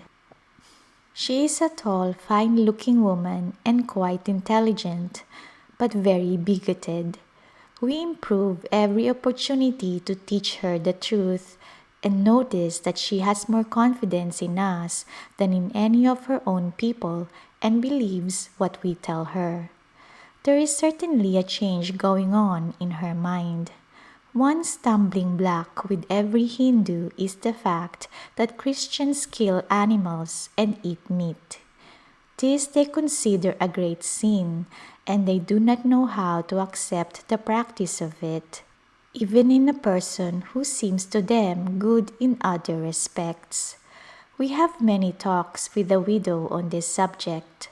She says she has learned to pray to our God in her heart since she came to us. When this woman's husband died some years ago, she was persuaded to go to Brindaban, where she entered upon temple life. This life is open to all Hindu widows. Some very respectable women who have plenty of means for their support have been induced to go to this city of temples and to give up all that they possessed on the promise that they will be cared for all their lives, not knowing that they were putting themselves in the power of the priests, but on finding what kind of life they were expected to lead, they would gladly have returned to their friends if they could get away or had any means of supporting themselves. For of course they could not recover anything from the priests who had induced them to come there. Not long since an aged widow came to the Pandit's house to ask him if the Raja would not let her have a conveyance to get to her village about 14 miles from Khetri. She said she had been away from her home 17 years, traveling on foot with the help of her cane to many of the sacred shrines, and eating whatever was given to her. Her clothing was in shreds and she seemed too feeble to move. The Pandit told her to remain overnight, and in the morning arrangements would be made to send her to her village. But in the morning she was found dead in the place where she had taken shelter. Instead of being carried to her village home, her body was carried to the burning ghat and cremated. Poor woman, she had thought to find rest for her soul by enduring self-denial and hardships, but all in vain. But all hearts are open to Him who came to save, and He knows how strong was this woman's desire for salvation. October 9th. My dear M., we are staying at the city bathing tank for a few days. The Rani has been here for several weeks, but we came only 3 days ago, as the Raja, who had been staying here, has gone out into the country for a few days. Perhaps you remember the photograph of the tank which I brought home with me. It is a beautiful place. On the north are high hills well wooded, which are fresh and green since the rains. And on the summit of the highest hill is the fort and an old palace which looks very pretty from here. The arches of our open veranda we have had hung with cloth, so we are sheltered from the sun and yet get plenty of fresh air. Our food is cooked in an open courtyard under a large neem tree. All our servants are with us, so we are well looked after. I attend my dispensary every morning, which is half a mile distant, and get back to my breakfast about 10 o'clock. Our breakfast room is in a minaret just at the angle of two verandas. It is an octagon with open arches and it stands out in the water. We have a view of the whole tank and masonry surrounding it and of the hills. At evening, all the servants are sent away, the gates are closed, and the Rani comes out for a walk and sits with us for a while. It is lovely here at sunset. The hills are reflected in the water, and the sky is blue and clear with a few tinted clouds near the sun. I often wish for a painter's brush, or rather that I had a gift for painting and sketching. The change out here has done us all good, for we have been very sad for several days at the news that has come to us of two missionary ladies of our acquaintance who have developed leprosy. One of them is a member of our North India Conference who went home to America 2 years ago, and when she found that she had this terrible disease, came back to work among the lepers at a place out in the hills. The other is a German lady of the church mission in Agra. The doctors have advised her going to Germany, telling her that there is hope that the disease may be checked. October 28th. We are having lovely cool weather now, and we feel quite invigorated and ready for work. On Saturday, we were out about 7 miles from the city. Miss Pannell is with us again, and we all wanted her to see the new reservoir which has been in process of building for 3 or 4 years past and is just finished. We went in style as usual, though it was only for 1 day. We had a carriage and 6 horses. Miss Pannell and I rode in the carriage, and Miss Driver went in the palki carried by 8 men. 2 Parsi ladies, members of my Bible class, rode on our elephant, and the Pandit who had charge of our party rode beside us on a fine grey horse. Our cook, chaprasi, and water carrier were on a camel, and 5 coolies on foot carried our lunch basket, cooking vessels, rocking chairs, and a small table on their heads, and the basket with 2 jugs of filtered drinking water in their hands. The reservoir is a fine piece of workmanship. It was built by the Pandit who accompanied us, who is an engineer as well.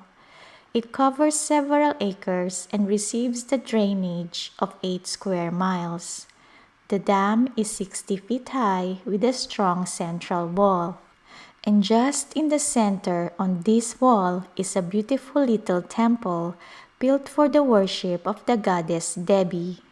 She was not to be seen on Saturday, so we went into her temple and sat down.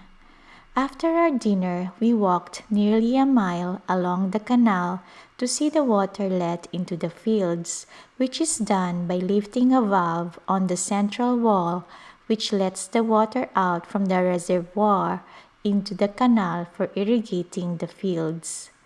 When we returned, we found the little boat ready for us to have a row, so we sent our carriage and other conveyances down to the lower end of the reservoir, where we met them after our boat ride.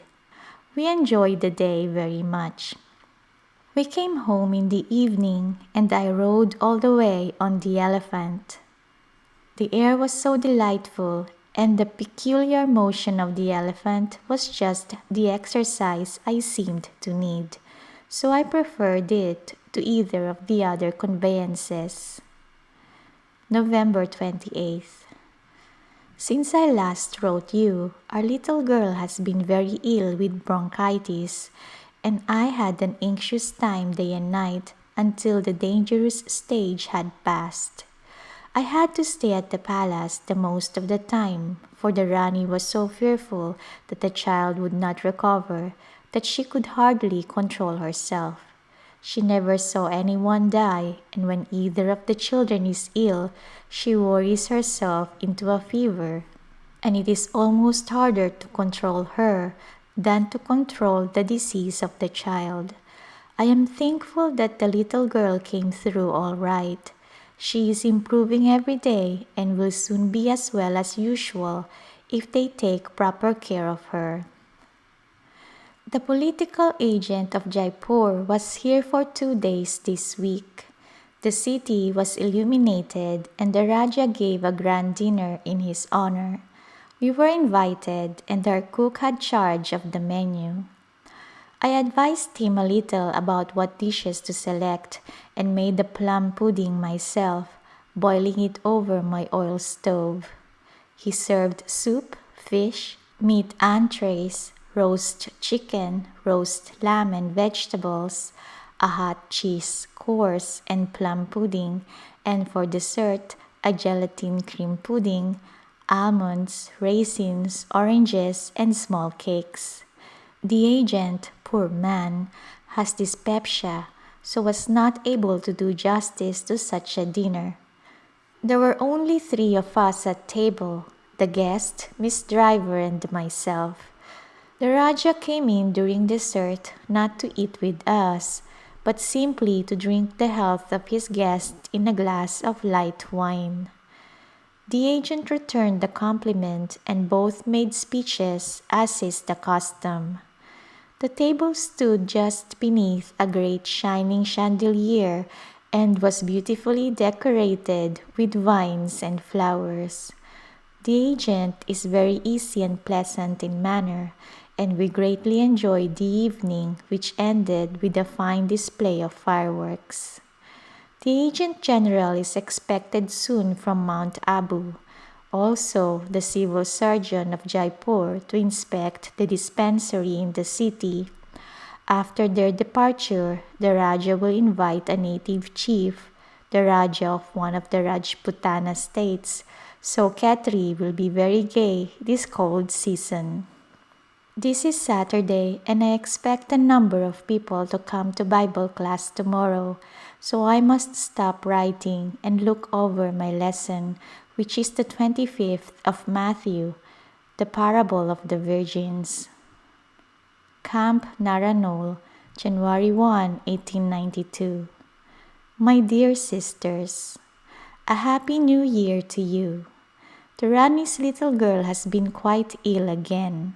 She seemed so much better on Christmas Eve that she was brought down to our house with her mother, but she took cold and had a relapse, so I have had my hands full. Our Christmas entertainment was very nice. I gave a dinner to the Rani and her 2 children and invited 3 other Hindu ladies and 1 Mohammedan lady. We enclosed the verandas with tent walls and spread the floor with clean white floor cloths. They could not take their food with us in our dining room. The veranda looked light and cheerful. The Rani sent her silver tray and silver dishes and her own table which she uses on grand occasions. It had a light standing on each corner and vases of flowers stood between the lights on 3 sides. She sat on her royal cushion of green velvet embroidered with gold and had another large one at her back of the same material. She was in full dress, which means delicate material and an abundance of jewels. The tree for the children was very pretty. Our house was full. There were others who did not take their dinner at our house, to whom I sent raw material in the morning, and they had it cooked and ate it before they came.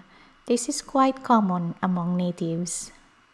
On Christmas Day, we gave a dinner to 54 people, including our servants. 2 of our servants cooked the food, and the people sat down in our yard in rows or companies according to their caste. Each brought his own cup and plate, and the food was served to them by our servants. It was a pleasure to see them eat. 1 man ate 4 pounds. He said he would not eat again until the next evening. He is very poor and had not had a full meal in a month. When I found how very poor his family are and that they had nothing to cover them at night, I sent them a thick quilt. At evening, we had a short service and read St. Luke's account of the birth of Christ and told them why we kept the day and tried to make our friends happy.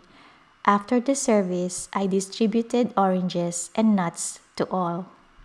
I left Khetri this morning at 10 o'clock and have traveled 20 miles on my way to the conference, which will meet on Wednesday next at Kanpur. I have been tossed up and down for about 8 hours. For the first 6 miles, I had a phaeton and 6 horses, which with some difficulty pulled me through the sand for an hour and a half.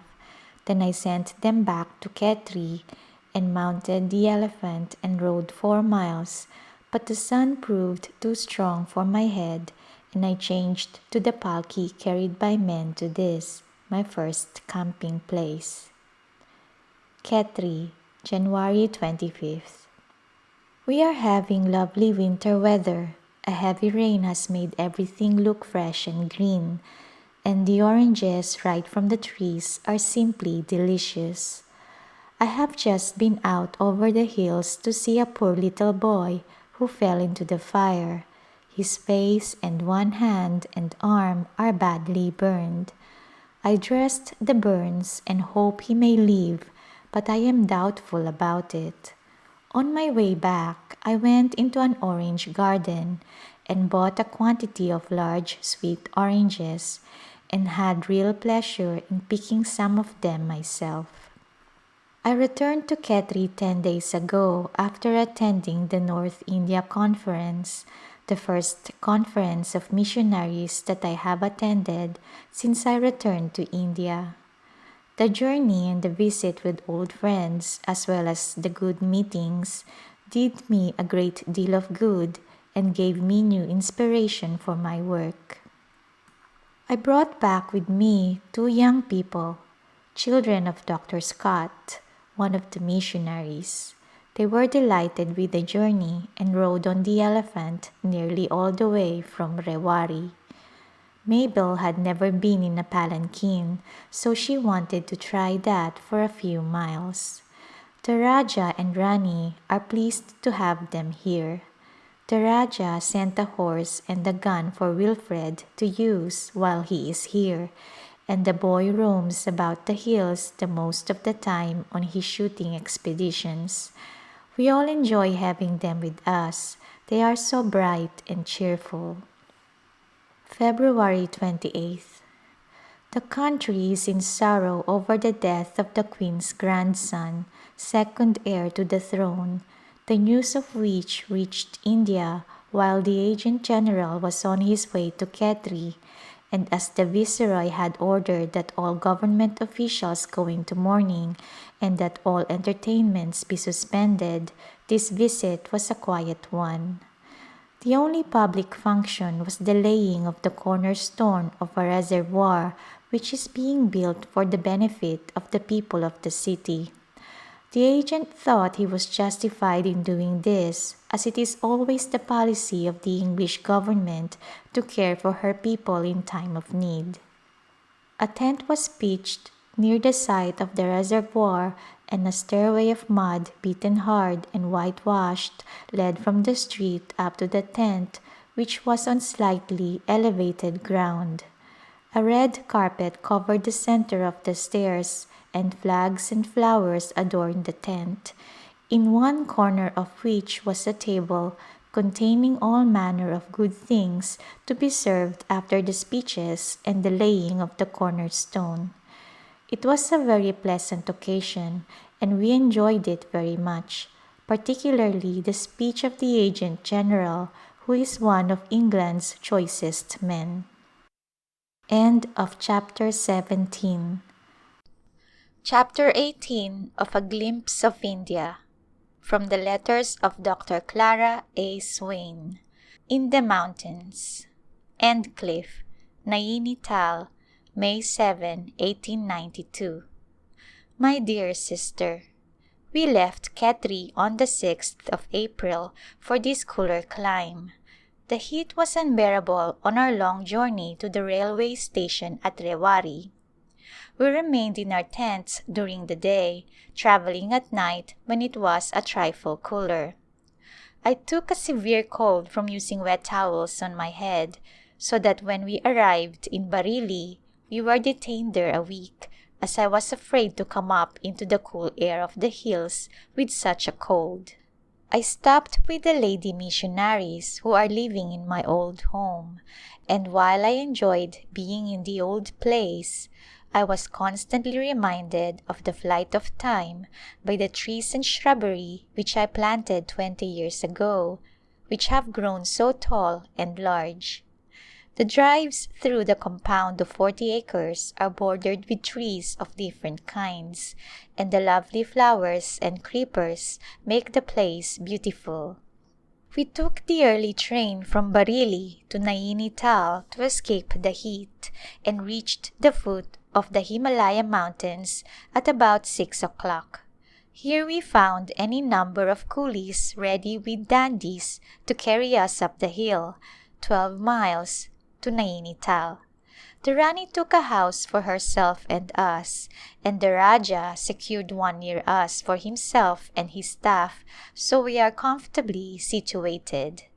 The location of our house is beautiful.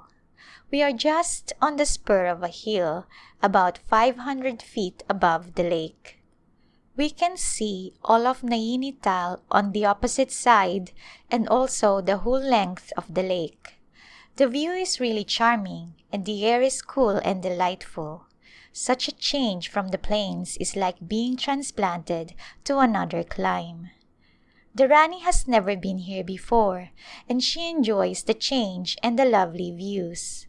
I purchased a field glass for her the other day so she can sit by the window upstairs and see nearly all Naini Tal, and this is a great pleasure to her.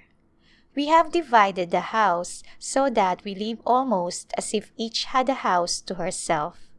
In front of the Rani's apartments is a lovely rose garden which she has had enclosed with tent walls so she can enjoy it without being seen. On Wednesdays, she receives calls from missionaries and other ladies. She is learning much here and will understand English ways and feel more at home with foreigners. It will do her no harm if she does not take on English customs and go into extravagances. I hardly think she will do this while living with us, for she admires our simple home life. We are all improving in health and hope to remain here until the rainy season begins. Several of our missionaries are here from the plains. The heat came early and so intense, and cholera as well, that many people were driven to the hills. A most fatal type of cholera has appeared in many cities of the plains, and so far the cause has not been discovered. Miss Layton, who came out to India in January to take charge of the Kanpur English Girls' School in our mission, has just died of the dread disease. She was ill only 13 hours and suffered terribly till death relieved her. There have been several other victims among the Europeans in different parts of India. We are thankful to be here, though we are not out of reach of cholera, for several natives near us have died of it. Our house is so high up that we get good air, and I am very careful about our food. Soon after I began to write, the Rajah sent to ask me to come up to his house and show his servants how to arrange his drawing room. The Lieutenant Governor of the Northwest Provinces will visit him today, a visit of ceremony at 4 o'clock. I went up and found a couple of merchants there who had sent elegant curtains, table covers, rugs, vases, and handsome sofas with chairs to match. I asked the men the price of the sofa and chairs, and they said 2,500 rupees. A few minutes later I saw a servant standing on this beautiful sofa driving a nail into the wall to hang a picture. In the midst of all this elegance, I began to work, selecting suitable table covers for the tables and cushions for the chairs and sofa. I sent for some plush or tapestry for the mantelpiece, and in about an hour the room was as attractive as one could wish. The governor's visit will not be a lengthy one, and by 9 o'clock this evening the most of these goods will be on the way back to the shops of the obliging merchants, and the Rajah will settle down to his simple camp style. Show, with native royalty, comes and goes like a breeze. June 21st. We expect to go down to the plains in a few days if the Rani feels well enough to travel. We may take a house in Bareilly or Delhi for a time if that seems best. I have found so much to do since coming up here that there has not been much leisure for letter writing. Several patients have been treated in their own homes, and traveling on men's shoulders from place to place on these hills is slow work. My life here in the hills is somewhat different from that in Khetri, for here, besides my medical work and housekeeping, I have social duties and the privilege of attending church services, both English and Hindustani.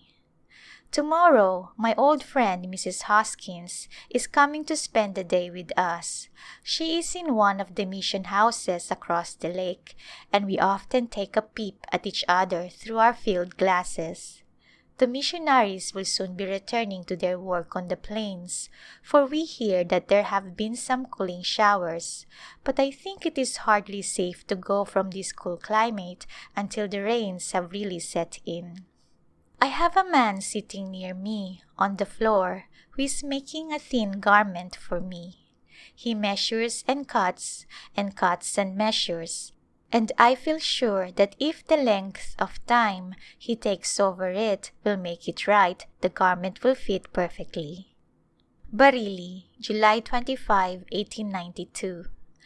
Our stay of 3 months in Nainital is over, and we are now on our way to Muttra, where we shall remain for a time. I am sorry not to return to Khetri, where we left such an interesting work. We were expecting to have a native minister there during the cold season, and I was anticipating visiting several villages and camping among them as soon as the rainy season should be over and the weather would permit. But under existing circumstances, we may not be able to go home until March. We had a very pleasant trip down the mountain. We're nearly a week on the way. About 4 miles below Nainital, there is a rest house situated in the midst of beautiful grounds with several waterfalls. I came down the hill before the others and had 2 days and nights in this lovely place. We all like it so much that we want the Rajah to buy it for a summer residence if it can be purchased. There are about 40 acres of ground and 3 nice houses, so there would be plenty of room for us all. Our next stop was at a traveler's rest house 8 miles further down the hill. There we remained 24 hours, and Mrs. Hoskins, who had been with us at the former place, came here with us and stayed until it was time for her to go on to Kathgodam to take the train for Bareilly. Kathgodam is at the base of the first hills and is a very pleasant place to stop for a while. The railway company has a commodious rest house in the midst of spacious and beautiful grounds. Travelers can remain 1 month here by paying 1 rupee a day, 33 hundredths and 1/3 cents, and can have a private table supplied by the regular cook of the establishment, or they can take their own cook and have him serve their meals. This is what we did. We were at Kathgodam until Friday, then came on to Bareilly. This evening we shall take train for Muttra, one of the holy cities of the Hindus. Muttra, July 29th. We are having fine rains and the country is looking fresh and green. The people are happy over the prospect of a good harvest after a scarcity of grain for 2 years. We hear that Rajputana is having plenty of rain, And I am sure there must be great rejoicing among the people, for they have suffered much from the drought, and many of their cattle have died from starvation.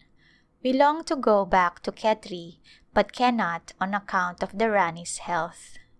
Our home at present is in one of those oriental garden houses which we sometimes read about and see in pictures. It is owned by a very rich man, a banker who has so much money that he does not know just what to do with it. I hear that he secretes large amounts in a temple which he has built, sealing it in the stones of the floor or elsewhere and placing an idol over it which no one would dare to disturb, so his money is safe from thieves. When we arrived here, I went to the government rest house for a few days, as I thought it would be more comfortable, but I was obliged to leave to make room for other travelers. I now have upstairs rooms in the garden house, 11 of them all to myself. There is a veranda all around the house shaded by bamboo curtains or chiks, as we call them here. They keep the rooms cool and protect us from flies. The Rani lives in rooms below. Would you like a description of my drawing room? The room is very large and airy, with 14 doors. There are 3 kinds of carpets, 2 marble-top tables standing against the walls with large mirrors hanging above them. Then there are 2 small chairs covered with green and pink cretonne. And for comfort, 1 large easy chair upholstered with striped blue and cream satin damask. A round writing chair and a 3-legged table on which I am writing complete the furnishings. A staircase leads up to the roof where one can sleep at night if not afraid of monkeys coming to occupy the same bed. We have been so troubled with one who seems to think he has a right to all in the house. I found my dining room in such confusion one day. This creature had opened one of the cupboard doors, taken out a lot of dish towels and strewn them over the floor, and opened a box that was packed with table linen and dishes. He disturbed everything he could until someone happened in, then he ran away in a hurry. He is not a bit afraid when I attempt to drive him away, but comes at me to see if he can frighten me. One of our guards sent me a gun to snap at him. Monkeys seem to understand that a gun is different from a club, and they will run at the sight of one. The men have succeeded in driving this creature off to the jungle, but he has come back once, so I live in constant fear and have to shut all the doors even though I go downstairs for a minute only.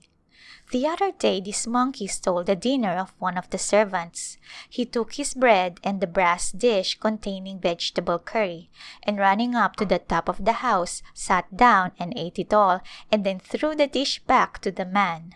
I have been tempted to poison the old fellow, but cannot make up my mind to do it. He seems so human. I wish I could have you and a few other friends here today for a picnic in our lovely garden.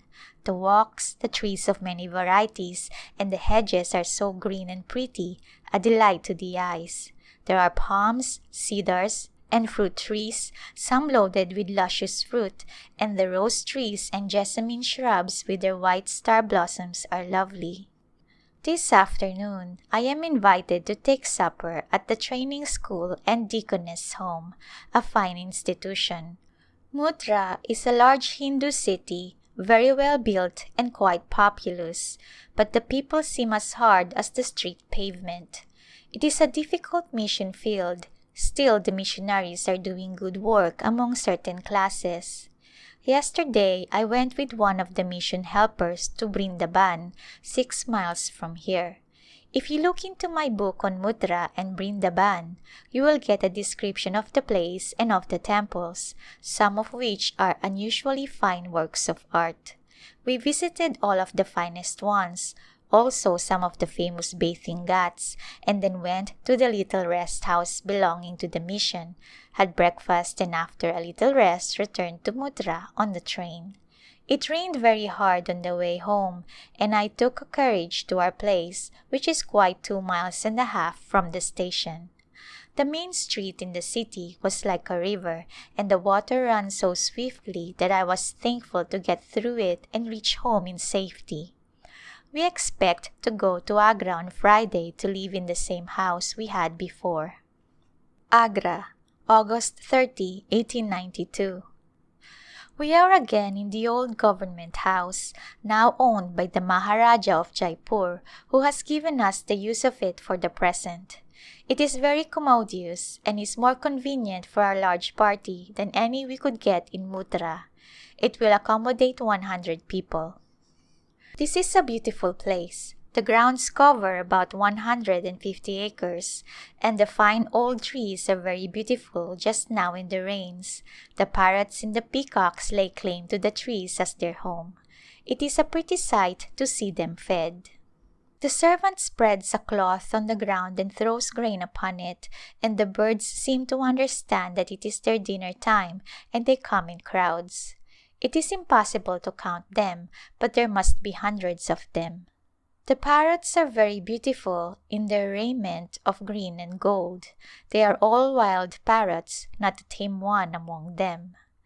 The Maharaja of Jaipur allows 4 rupees worth of grain a month for feeding the birds, and he thinks he is doing a very charitable thing. Life on the plains is to me very enjoyable in the rainy season, especially so now that I have had such a time of refreshing in the cool, delightful climate of Naini Tal, which has so invigorated us all. Have I told you that we have a flourishing Methodist church there? They have excellent preaching, and the weekly Bible readings are interesting and profitable. The interest in Bible study is as great, I think, on this side of the world as in America. Christian work among the natives grows in importance. There has been of late a large gathering into the church from among the low castes among the heathen. They are more accessible than the higher classes. I have been promised a native preacher to go with us when we return to Khetri. We have had an encouraging work there for some time, a season of seed sowing which I hope may result in an abundant harvest ere long. Agra, September 30th. The rainy season is over and we are having bright, sunny days. Our camp meeting in Lucknow began yesterday. I thought I should attend it but have given it up as there is so much sickness and fever there. I should not like to run the risk of being ill while the Rani is so dependent on me. She is keeping pretty well for her. The Raja is expected to arrive in a few days. We are acquainted with the missionaries of the Church of England here, and also with those of the Baptist and Methodist missions. Every Monday we meet with one of the missionary family for Bible study, and on Thursday evening we have a mission prayer meeting and a league meeting on Friday evenings. Sometimes during the week we are invited to an evening dinner with our friends. My little class of boys come regularly every morning to learn the Lord's Prayer and the 10 Commandments. One of our servants gives them a lesson for half an hour in the Hindi first book. A sad case of illness has occurred on our grounds. A sick woman was brought to some of her friends living here. She had been ill with fever and had lost the power of speech. My cook begged me to go to her and I gave her some medicine, promising to see her again, but that night her friends experimented with their own terrible remedies. They said she was not sick but was possessed by an evil spirit, so they took strong red pepper and burning sulphur and held it to her nose, obliging her to inhale the fumes while they beat her with a thick cord. The poor woman suffered severely and screamed with pain, which encouraged her tormentors, who said the evil spirit was leaving her. I went in to see her last evening and found her lying on the floor alone. Her husband had gone to call a man who was renowned for his power to cast out evil spirits and had left word that she was not to have medicine or food lest the evil spirit should be made comfortable and remain in her. Her friends say that the evil spirit was driven out, but we believe that the Lord heard our prayers for her and relieved her. She is an attractive young woman, and I do hope her people may get wiser before she is ill again. The Rani's little girls are learning nicely with Miss Driver. They are reading the Bible with her, and the older one has learned so much of the scriptures that I hardly see how she can ever be an idol worshipper. Her father came for a few days' visit lately, and after talking with the children a little, he asked Bai what she was learning. She answered, "The Bible." He asked, "Do you read about Jesus Christ?" "Yes, some," said Bai. "And who do you think he is?" asked her father. She replied, "The Bible says he is the Son of God." "How could God have a son? He has no wife," said the Raja, and Bai answered, "God made all the world. Could he not make a son for himself if he wanted to?" Then the Raja asked her, "Are you going to be a Christian?" "I am not a Christian," she replied, "but the Bible is a good book and I like to read it." After a little more talk the Raja went away, but he came again in the evening and calling Bai to him said, "Do not read the Bible any more. I do not wish you to read it." Bai began to cry and came to tell us that her father said she must not read the Bible any more. We prayed over the matter and left it for God to settle. When the Raja came the next day, the dear little girl went to him and said, "Father, do not hinder me from reading the Bible," and she began to cry. The Rani was present and she spoke, saying, "That Bible is a very good book. I read it myself sometimes when I am in trouble and I get great comfort from it. Let Bai read it. It will do her no harm." After a few minutes of silence, the Raja said, "Well, Bai, you may read the Bible, but do not read about killing cows nor much about Jesus Christ." And so the matter was settled. Agra, October 18th. I was just closing my writing case when I suddenly remembered that this is Home Mail Day and I must send you a letter. I have been writing since early this morning, stopping only long enough to take my breakfast, and it is now nearly 12 o'clock. My letters accumulate so fast that I find myself quite behind with my correspondence. There is no end of letter writing in India. Nearly all business must be done in writing, as a verbal message is not accepted from a native servant. If I want a spool of thread, even I must send a note to the storekeeper asking for it. You see, we are still in Agra, but we must leave this house as the Maharaja of Jaipur wishes to come here for a time, and though there are numbers of vacant rooms not immediately connected with those we occupy, it would not do for him to come while we are in his house.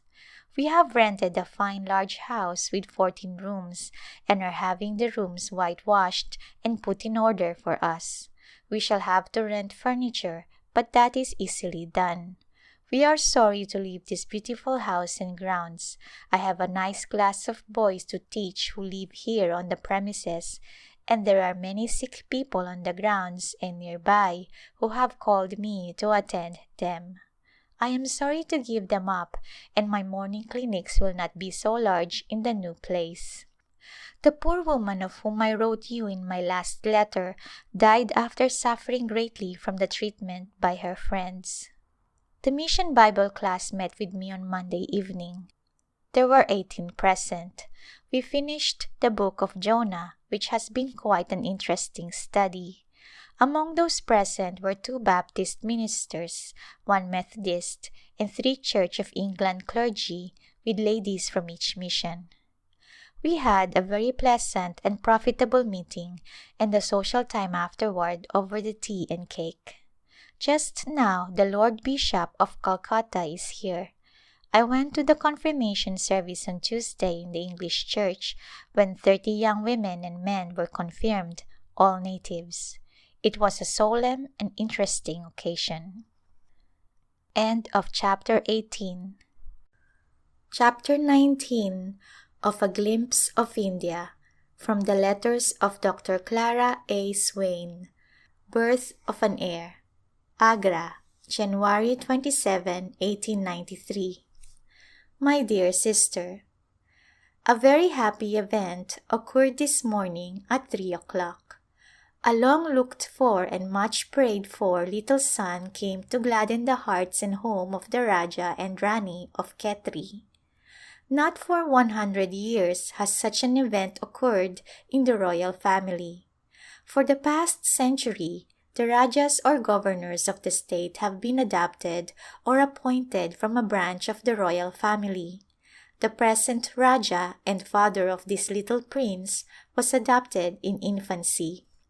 The birth of a son in a Hindu family is always a matter of rejoicing. This seems doubly so, as not only the great desire of the parents, but of hundreds of others in the state is met by the coming of this little heir. There is great rejoicing in the camp. Agra, February 25th. A motley crowd of the poor, the lame, the blind and diseased of the city has gathered in the compound, and the highway leading to the house is so crowded that a carriage cannot pass. The day for feeding the hungry people of the city, as a token of gratitude to God for His precious gift of the little prince, has come. Word has been proclaimed that all who will come to the Raja's camp will receive money sufficient for a day's food. Small silver and copper coin and shells, which have a purchasing value, in abundance have been provided, and the servants of the state will distribute them to the crowd. Not knowing the amount of food that would be necessary, it was thought best to give money for the day's food and let the people purchase it in the bazaar. All the servants employed by the state will be remembered by gifts when we return to Khetri. News of the birth of this little heir to the throne has spread throughout Rajputana, and there is a general rejoicing over the much-desired event. Rewari, March 14th. We left Agra on the 9th of this month. As our party is so large, the Raja engaged a special train.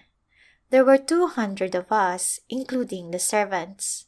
The Raja had 10 horses and 4 fine hunting hounds, besides a female buffalo and the children's 2 dogs and 6 puppies. Rewari is our first stopping place.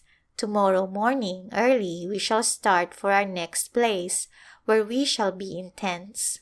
3 houses had been engaged for us in Rewari, and we found everything made ready for us. Miss Driver and I are in the government rest house, and as we have our own servants and everything needful for housekeeping, we shall keep house at every stopping place. Rewari is 72 miles from Khetri, and we shall camp 7 times on the way. Stopping so often makes the journey less wearisome, and living in tents is very pleasant at this time of the year, neither too hot nor too cold. We travel slowly on account of the Rani and the baby. In camp, Kori. I was happily surprised this morning by receiving my mail here in my tent, it having been brought from Khetri where it had been collecting for about 10 days. Among other letters and papers, I found yours of February 4th, which I was so glad to read. What a comfort letters are! I value them more every year. Here we are near a small village, tenting under a great banyan tree. Just below us, facing our tent, is a steep range of hills, and on the other side, as far as we can see, are fine wheat and oat fields.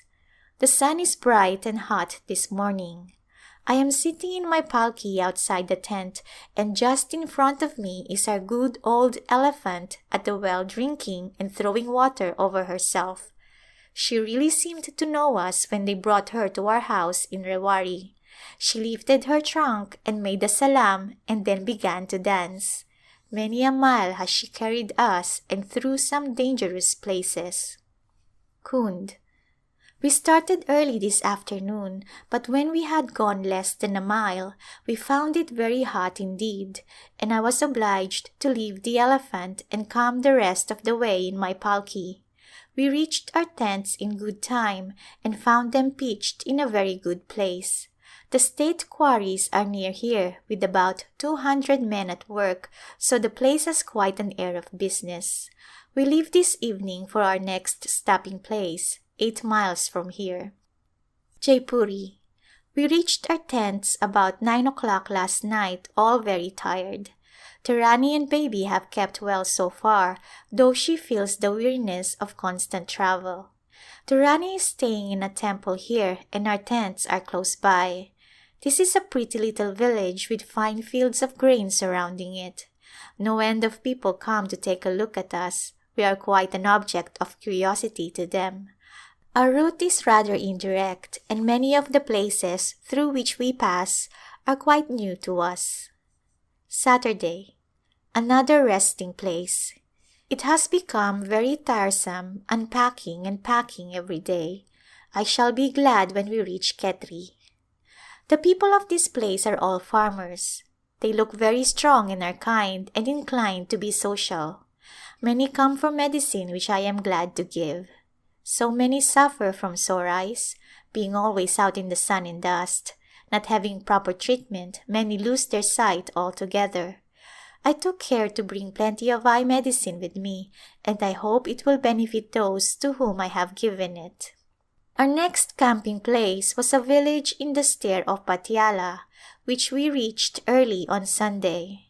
The people wished to give the Raja in his camp a dinner, but it was declined with thanks, the real motive being that he did not wish to be under obligation to the people of another state. We would have been glad to remain over Sunday, but after some hours' rest, the Raja ordered that the camp move on and we could not remain there alone. Thursday. The Rani is so weary with the journey that we will remain in this place until tomorrow evening, which will give us a rest of 2 nights and 1 day, and we shall feel quite refreshed for the next stage of our journey. We are at a place called Shimali in the Khetri state, 15 miles from the city. I hope to go in tomorrow night, but the Rani will go only halfway, stopping at the rest house there. Crowds of people come around our tents, some asking for medicine and some merely to get a sight of us. Friday. Home. I brought the little prince in my palki last night, and when I made him over to his mother at our stopping place, I asked her to allow me to come on home. Miss Driver remained with the Rani and 2 of the women came with me and my servants. Our new house is not ready for us, and I fear we shall be obliged to remain in this one for some time yet. Saturday. The Rani came in this morning and such a demonstration. 51 guns were fired in salute and the streets were lined with infantry and cavalry, the band playing all the while. Baby is quite unaware of all the parade made over his arrival. Costly gifts of gold and silver vessels, jewels, money, and beautiful garments of rich material are arriving or have been sent by Rajas and family friends according to Oriental custom.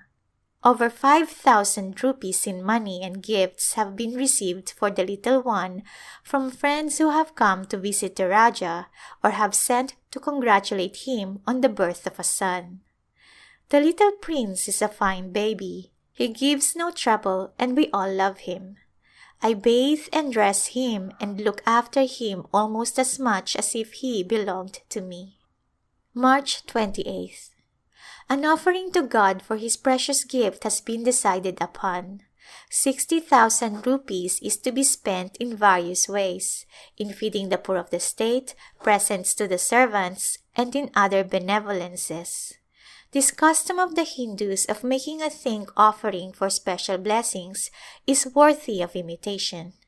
Sometimes a person upon recovery from a serious illness will call a number of very poor people and feed them as a thank offering to the deity which he or she worships.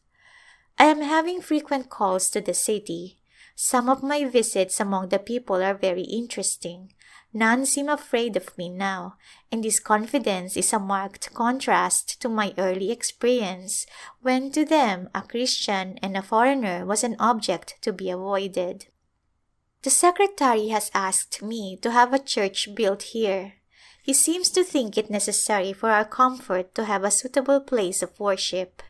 Perhaps my faith ought to be sufficient for this, trusting for a congregation and a preacher in time. At present we have a service every Sunday evening on our veranda for our servants and any others who wish to come. This is a great pleasure to us, and so is the English service Sunday mornings. Last Sunday we read one of Professor Finney's sermons, which was much enjoyed. April 24th. The Rani sent Miss Driver and me 100 rupees each in behalf of her young son, wishing us to use the money for the support of an orphan child in the mission to which we belong. How thoughtful of her to begin so early with her little treasure in benevolent work among her own people.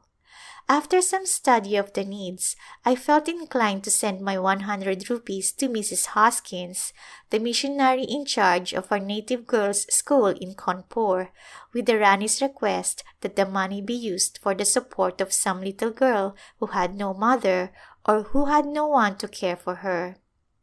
In reply, the missionary wrote, "Before they call I will answer, and while they are yet speaking I will hear. Yesterday at this hour I was asked to take a little child, but I hesitated because I did not know from whence her support would come. It seemed so truly a case of ought that I finally said, 'Yes, I will take her, the Lord will provide.' And then your letter came. Some time ago an ayah was converted in one of our meetings out in the district. Padri Chuni Lal baptized her, and she immediately began to work for the Lord. She ministered to a poor woman who was ill, caring for her and feeding her 2 hungry young daughters. The woman told her that a Mohammedan had offered her 20 rupees for the 2 girls. This amount looked large, and she was inclined to sell them, but the Christian woman took them all to her home and persuaded the mother to let her send the older girl to me. As soon as she arrived, a missionary lady who was visiting us promised to pay the amount needed for her support. Now the ayah is going away to her home, and your letter makes it possible for me to take the younger girl also." Another little orphan was sent me by one of our preachers. She was so emaciated that I feared she could not live. But with God's blessing, milk, cod liver oil and soup have brought her through, and we have baptized her, Ruth. She is a dear little girl, readily absorbing gospel truth, and is such a good example to the other children. Would you like to support her for a year or 2? I feel that it will pay. Would you or the Rani like to name the little girl who has not been baptized? God bless the dear Rani and her family. The greatest blessing that I could wish them is that they may know His love. The Rani is very much pleased to know that the money has been so satisfactorily applied. Miss Driver decided to send a part of the money given her to Jerusalem to help a little girls' school there, which is under her church missionary society, and she wrote telling of the birth of the little prince with the request that they would pray that he might grow up to be a good man. End of Chapter 19.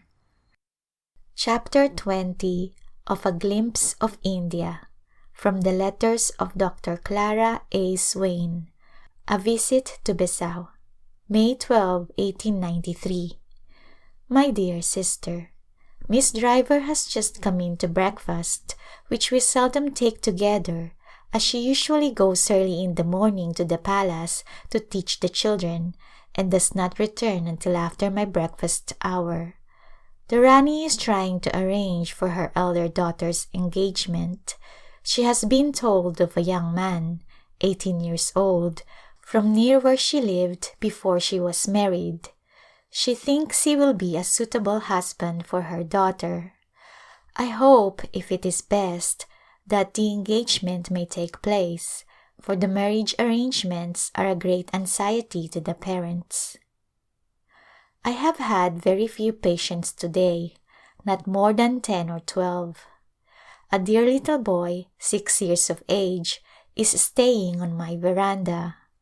I have twice operated on him for ascites, and I trust that the difficulty is overcome and that I shall be able to send him home soon quite well. He is a bright little fellow from the country, and he has quite won my heart.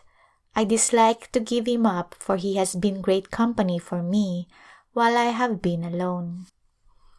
I have been out in the city to visit a patient ill with typhoid fever. He has been ill now for 15 days, and I am doubtful about his recovery, for his surroundings are very unfavorable. He is about 20 years old and belongs to a wealthy Mohammedan family, but they live in a most unsanitary manner. There is still considerable interest manifested in my Bible class. On Sunday, our lesson was the 24th chapter of Matthew's Gospel, and the Hindu gentleman who was present acknowledged that he is convinced of the truth of our religion. He said that he is praying daily that God will help him to see the right way, and that in his business matters of late he has had several answers to his prayers, which encourages him to continue to pray. After the lesson is over, we have a short time for conversation, which sometimes seems almost like a class meeting. Smallpox is raging terribly here, principally among children. Yesterday, I vaccinated the Rani's children. I have been vaccinated several times since I was a child, but without results. I think I must try again. Baghor, June 23, 1893. My dear sister, we came up here on the 26th of May with the little prince, intending to stay only a few days. But the place is so much cooler than the city that we have thought best to remain until the rains begin. It hardly seems possible that there could be so much difference in the heat only 5 miles from Khetri. We are 1,400 feet higher than the city, however. We have quite a company here living in tents. Our home is in a bungalow which the Raja built 3 or 4 years ago for himself, as he often comes out this way to shoot tigers. There is but one room and it has 8 outside doors but no windows, and when the doors are all closed, the only light we get comes through the cracks. We keep the doors closed through the hottest part of the day, from 12 until 2 o'clock, while we slip into our dressing gowns and lie down to sleep. This rest is a great boon. I am highly favored in that I have not much to do these days and am not obliged to go out into the heat. While the little prince was so ill in Khetri, my strength was well tested. He is quite well and plump now, and it does not seem possible that he has been so ill. I told the Rani this morning that the baby is now the ruler, that his father, the Prime Minister, and the council have to order all the affairs of the state with reference to him, and that we ourselves and all the servants had to do what would prove best for the little prince. The Rani's youngest daughter takes her tea with me early in the morning, and at 2 o'clock and always expects a piece of short bread with her milk. I enjoy having the children with me. The Rani and I have enjoyable times reading together. The Old Testament is quite like a story to her, and she is never tired of reading it and asking questions. I have been baking bread this morning. It did not bake well but is better than none. It was baked in a small iron oven with coals above and below. I will try again, and the next time I will steam the loaf. I rise about 5 o'clock every morning, take the cream of a quart of buffalo's milk, put it in a teacup and hand it to the cook to make butter for the day. He stirs it with a spoon for about 20 minutes and the butter comes, a nice little ball weighing 1 or 2 ounces. Buffalo milk is very rich if the animal is well fed. The Rani has 2 cows and 1 buffalo here. The cook has just brought my breakfast of cracked wheat, curry and rice. He looks at my new bread as if he thought it a failure. July 14th. We came in from Baghor 2 weeks ago and are glad to be at home again after spending a time in a real tiger jungle. I have felt rather timid since reading of a jungle tiger in southern India, which appeared recently on the railroad track with 2 cubs and killed a native and a European. The brute leaped suddenly from among the bushes and the low growth along the track. We used to sit out at evening until quite dark, until the Raja sent us word to be careful as there were tigers and leopards on all sides of us. July 18th. On Monday, I left home to go to a native state about 50 miles from here to see a sick child, the heir to the state. His father died about 2 months ago and it is thought that he was poisoned by his prime minister. His widow, who is the sister of the Rani of Khetri, was married a little more than 2 years ago. She is a young, pretty woman who must now endure the trials and privations of widowhood, which are many and severe. She is very much afraid that her child may also be poisoned. If he lives, her life will be more desirable, but there will be much to endure and it will be hard enough at best. She is supposed to lose all interest in life, take little food and eat but once a day. She must wear a simple wrap of cloth about her body, and the sooner she dies the better pleased will be the people of her state. My journey there was quite enjoyable. I traveled as usual on an elephant or in the palki, with an escort of 30 men on camels and 4 men on horses to lead the way, as we went through fields and byways across the plains. My tent was sent on 20 miles to the place where we were to spend the night. The day was cool and cloudy and the ride over the hills was inspiring. We reached the tent about 8 o'clock in the evening, crossing a river bed of sand with not a sprig of grass or a shrub to be seen on either side. In the rainy season, this is a most dangerous river. I am told that the streams come rushing down from the surrounding hills with such force and swiftness that our elephant could not stand against it. We crossed at 6 o'clock and there was not a drop of water in the river, but soon after we reached my tent, which was little more than a mile from the river, it began to rain and rained hard all night.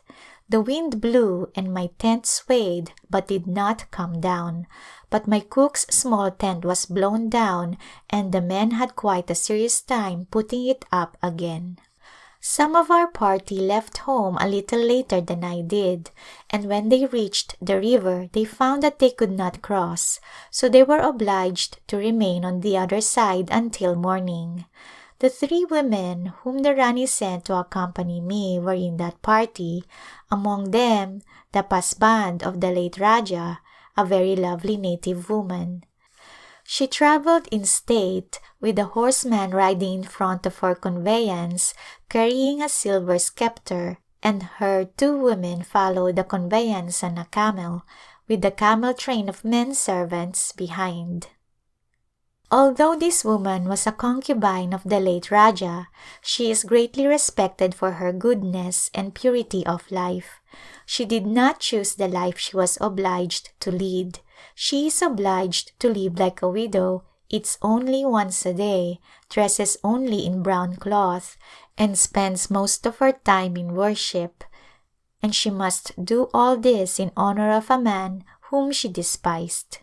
She was a young married girl when he took her away to live in his palace, and her boy husband whom she loved died soon after her abduction. The pasband's tent was not far from mine, and after her arrival I went to see how she had passed the night and if she had trouble in crossing the river. She said she got on very well, but was glad to have a few hours' rest before starting on again. We did not leave camp until 10:30 in the forenoon. In the meantime my cook brought me a breakfast of native food and all the people made their bread and ate it. This part of camp life is always interesting to me.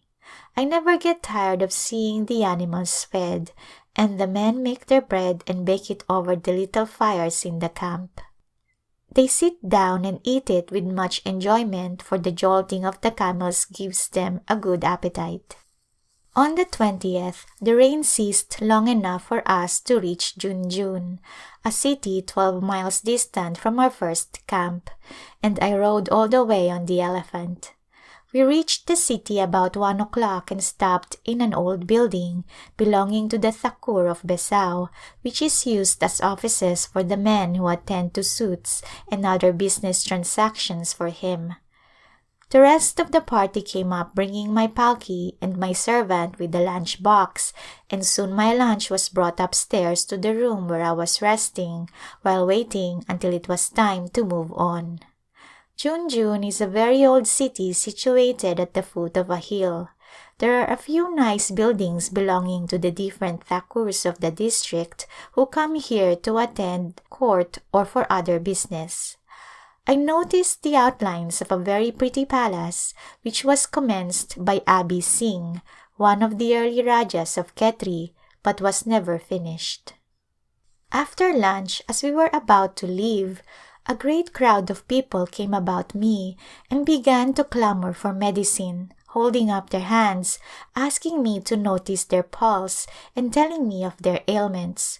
Poor things, how utterly destitute some of them were, suffering for food as well as proper medical care. I felt like staying among them and doing what I could to relieve them, but my stock of medicines soon gave out and we had to hasten on to our next tent, which was a long way off.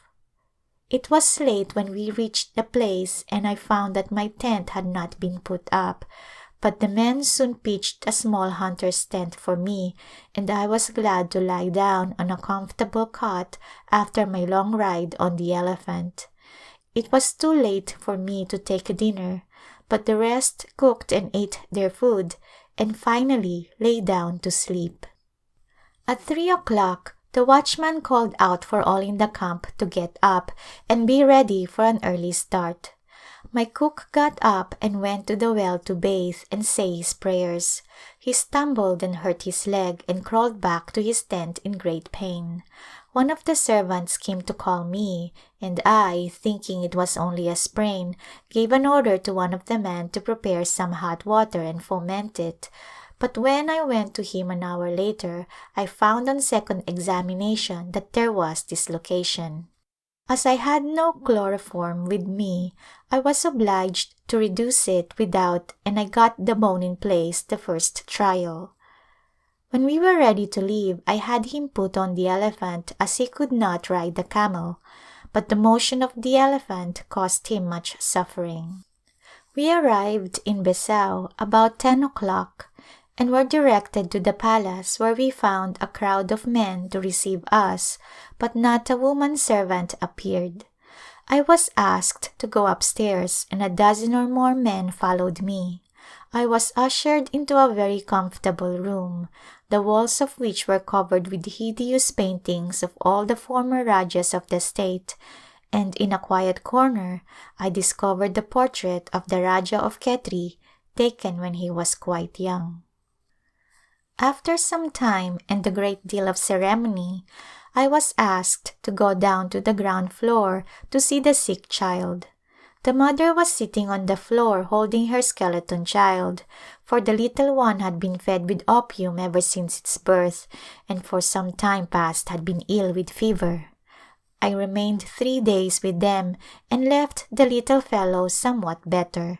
The mother promised to send a messenger to me every day or two if I would continue to treat the child. I could not remain longer as the Rani feared that the little prince would need care as he was not well when I left.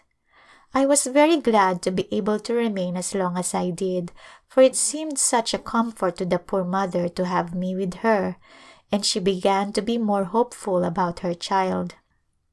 There was a large household of women and a fine opportunity to talk with them and to give books and tracts to those who could read.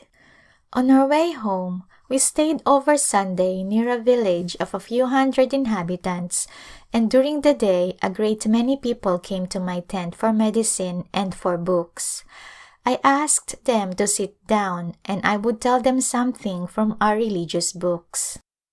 I began to sing a hymn in Hindustani, and some of my servants came and joined in the singing, and then I told the people about Christ feeding the 5,000.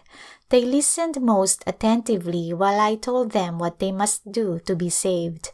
I must have spoken more than an hour, and when I dismissed them, some remained wanting to hear more. I was much pleased with the priest of the village. He was the only one in the place who could read, so I gave him a number of books, and he promised to call the people together after they returned from the fields at evening and read to them. He is quite a singer and was anxious to learn some of the hymns which we sang. I gave him a hymn book and he learned to sing several hymns from one of my servants. Our journey home was pleasant, and I trust that our visit was profitable to many. I have had news that the little sick child is much better. September 9, 1893. I have been away for about 3 weeks and find myself quite weary, though my journey was a pleasant one. I found that Miss Driver had gotten on very well in my absence. As we have only one cook, I was obliged to take him with me, and the Rani arranged to have Miss Driver's food sent from her kitchen. I had an interesting time at one of my stopping places on the way home. So many people gathered about my tent that I asked them to sit down and listen to some words from my religious book. My servants came near and I asked them to sing a Hindi hymn. This pleased the crowd, and afterward I told them about Jesus, who is the world's Savior. They were very attentive, and I enjoyed talking to them. When I dismissed them, some remained to ask questions. I always carry a small supply of books and tracts as well as medicines, and when I found that some could read, I gave out a number of books and told them that I should expect those who could read to read them to the others. I had a copy of the Life of the Queen of England with a picture of her on the cover, and noticing a very intelligent-looking young man among the company, I gave it to him. He was very much pleased and said that he would read it to the people of his village if he could persuade them to come to him in the evenings. So we plowed the fields and scattered the good seed, but it is fed and watered by God's almighty hand. End of Chapter 20. Chapter 21 of A Glimpse of India, from the letters of Dr. Clara Swain. A Marriage Arrangement. October 6, 1893. My dear sister, the Rani continues to read with me every day or with Miss Driver if I am not able to go to her. My Parsi friend joins us in reading the New Testament. I have not met a native woman so intensely interested in the Bible as the Rani has been the last 2 months. It does not matter what she may be doing when I go there. She leaves it all and calls for her books. The baby is sent away and the servants dismissed for the time, and she reads not only 1 chapter but 2 or 3 before she is willing to stop, and she does not like to pass over anything that she does not understand. She seems to find in the New Testament just what she has been wanting for years. The Raja seems rather anxious over it, but says nothing, for he said in Agra that we might read the Bible with the Rani every day, so I am doing just as he gave me permission to do. He thought the Rani so grounded in the Hindu faith that the reading of the Bible would not move her. He does not understand the change in her mind which has already taken place. November 4, 1893. The Rani is troubled about baby, for the Raja is at home and wants her to part with the little one. It is the custom with these royal people to take the little boys away from their mother at an early age and send them out to the father's apartments and have them cared for entirely by men. They think they will never be brave if they remain in the zanana with their mother and woman servants. The Rani refuses to part with him so early as he has no teeth yet, and he gets ill so easily from the least exposure. I do not know how the matter will end, but I fear the Raja will have his way. Yesterday, the Rani asked my advice about going to visit her mother with the baby, as she had received a letter asking her to come. She says if she goes, she can perhaps arrange to stay with her mother until the little prince is 3 years old. He is very well now and is growing every day. They call him Moti Raj, that is, the pearl of the kingdom. I have spoken to the Rani about going to America, and her reply was, "Not till baby is 5 years old." And when I said I could not stay so long, she said, "You must stay 2 years more, then I will give you leave to go to America for 6 months." 5 years is the usual time for a government servant to remain in the country without taking furlough, and our single lady missionaries have the same rule, so I will stay 1 year more if nothing occurs to call me home. November 18th. I am kept very busy with sick people, and this will continue unless the river is drained, for it is now only a dirty stream of nearly stagnant water. I have asked the Prime Minister to have it drained, and have just heard that 100 rupees had been granted for the purpose, but this will only pay for about a mile of drainage, so I shall have to make another request. I have been this morning to see a nice Brahman woman who has been brought here from a city 10 miles distant to be treated. Her husband, sons and daughters, and servants galore came with her. As I have no house near mine which will accommodate so many people, they will remain in the city. They seem to be a very loving family, quite devoted to each other, and it is a pleasure to visit them. I hope I may be able to help her. They will remain but a few days and will continue the treatment at home, as she is not willing to be separated from her family. They wish me to come to their home once a week, and I shall be glad to do so if I can arrange my work to leave for a day. It will give me a pleasant outing on the elephant. Yesterday I was called to the city to see a woman who had been bitten by a snake, a cobra, but she died before I reached her. As I came from the city, I had to stop to see 2 or 3 other ailing ones, as is usually the case, no matter how hurried I am at the dispensary, and on my return, the Rani sent for me to see her little Bai, the baby. I asked the little one if she felt sick, and she pulled up her little jacket and put her hand over her body in several places, saying she had pain. Then she laughed and ran away. I told the Rani that I was sure the little girl was not in need of medicine. She is so fearful of losing the child that the least thing troubles her. Young as she is, the state recently spent 18,000 rupees in making little Bai's marriage arrangements. January 1, 1894. Dear Sister H., I took breakfast upstairs with Miss Driver in her room, as she was not able to come down. We read the 90th Psalm together and had prayers. It was cloudy and cold in the early morning, and only 3 persons came to the dispensary.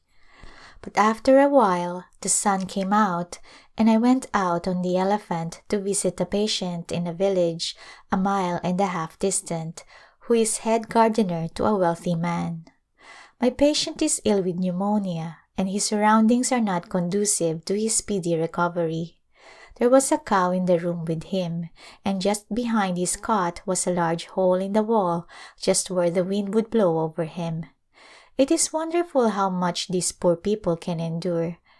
Under such circumstances, we could scarcely expect one of our people to recover from such a dangerous disease.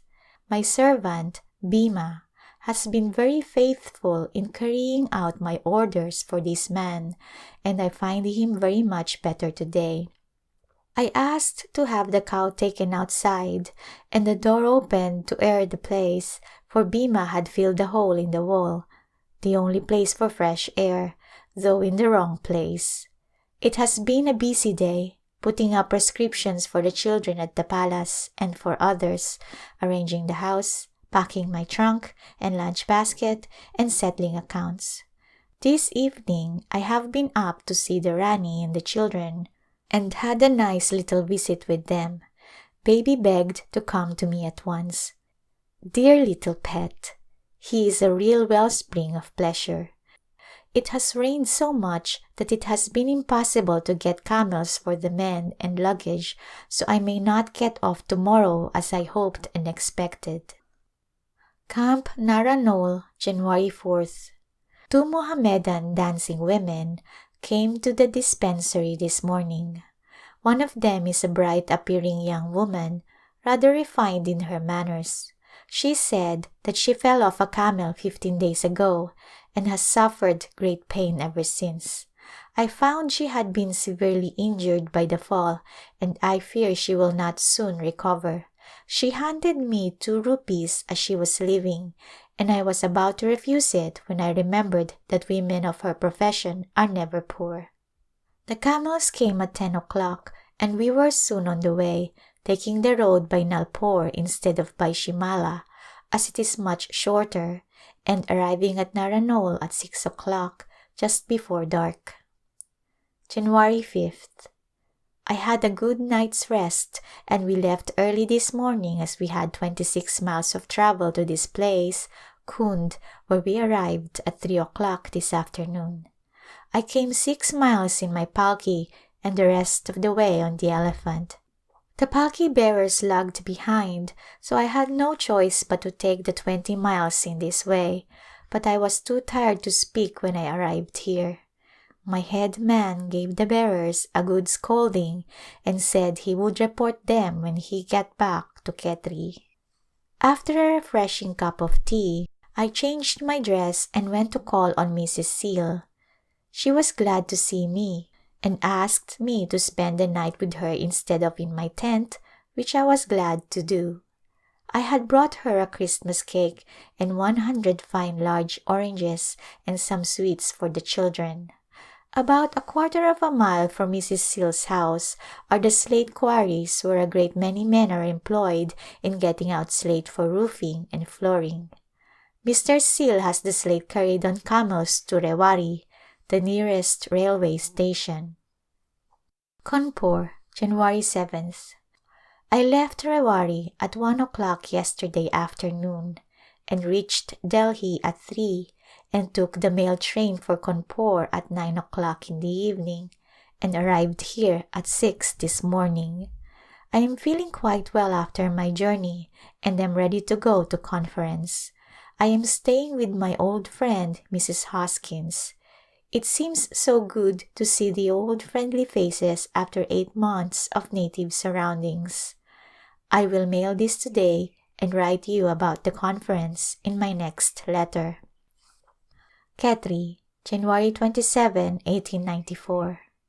My dear sister, your last letter reached me at Kanpur while I was at the conference. I returned here on the 20th in a hard rainstorm. My journey and the meeting with the friends of other days have quite refreshed me. The conference meetings were very profitable. The ladies' conference met every morning at 11 and continued till 2 o'clock. There was much discussion and planning over the estimates and appropriations, for some of the ladies who have an extensive work are left without money to carry it on. I do not know how this could have happened, for the executive committee at home are generally very careful to see that each department of work has its share of the appropriation. During the year 1893, the conversions and baptisms in the North India and the Northwest India conferences numbered over 18,000. Nearly all of these converts are from the lower classes and are quite illiterate, so they must be taught to read and instructed in spiritual things. Think of all that must be accomplished by a few missionary workers. Yet, if this teaching is neglected, many of these people will return to their heathen customs and so bring disgrace on the Christian religion. The conference plans to send a native pastor or teacher to the villages where there are Christians to teach them to read the scriptures and to preach to them. It is wonderful how much they can learn in a year, but their brain power has never been overtaxed. The Rani gained her point about the little prince and she still has him with her. This is his birthday, dear little fellow. His first year of life has been a hard one. He is not well now, for his teeth are troubling him and he has fever again. The guns are firing from the fort in honor of the return of the Raja, who went to Bombay in December to meet the Nawab of Rampur, who was just returned from America. We are having a cold season for this part of India. Water has frozen at night and vegetables and flowers are frosted. I wrote you last June that the Rani was sending some of her men and a Brahman woman to a native state to see if an arrangement could be made for the engagement of her eldest daughter with the son of the Raja of Shapuri. It has taken all this time to manage the affair. 3 or 4 times men have gone back and forth, and the matter has been fully discussed by both parties. First, the inquiry was about the girl's looks. Was she a beauty or was she plain looking? Then about her disposition. Had she her mother's temper or her father's? Can she read and is she really clever? If all is satisfactory so far, then comes the real business. How much is the Raja willing to spend on the wedding? What dowry will he give? Will it be in money or jewels? All this is now settled. They will spend 110,000 rupees, mostly in money and jewels. Then the Raja of Khetri presents his requests. He wishes his daughter to have yearly 10,000 rupees for her own private pocket money, and he does not wish the marriage to take place until she enters her 14th year. On the answer to these requests hangs the future of dear Bai. If the father of the young man consents to give the yearly allowance desired and to wait until the time stated for the marriage, then the arrangement will be completed. It seems a very good opportunity for Bai. The Raja of Shapuri has taken great care of his son and had him educated in the Ajmer College under an English gentleman who has had constant oversight of him, and it is said that the young man has no bad habits. He is 18 years old and Bai is nearly 12. Neither the Raja nor his son are idol worshippers. They belong to the Arya Samaj, a sect which does not believe at all in the Son of God, but does believe in worshipping God alone. I think it will be easier for Bai, with the teaching she has had, to go into this family than into a bigoted Hindu family where she would be obliged to worship the household gods. Dear little girl, she wants to serve God in the right way and to do right, but she will have many trials, even in this family which she is about to enter, for they are far from Christ. February 8, 1894. My dear M., the Raja's secretary has just come to ask me to go with the Rani's 2 little girls and the Parsi and his wife to the new reservoir. He has had tents pitched for us and we will take our tea things and have tea there and then have a boat ride. This being a holiday, he thought we ought to celebrate in some way. Miss Driver will not be able to go as it has been raining, and is too damp and cold for her. Baby has got one upper tooth, and he has been vaccinated and has been rather ill with both these troubles, but he is better today. The Rani and I finished the reading of the New Testament yesterday. The Rani seems very happy. She was out to the reservoir a short time ago, and one evening the Raja sent all the men away from the place and took her down and showed her the masonry and explained the works to her. She enjoyed these few days in the country and came home refreshed and pleased with her visit.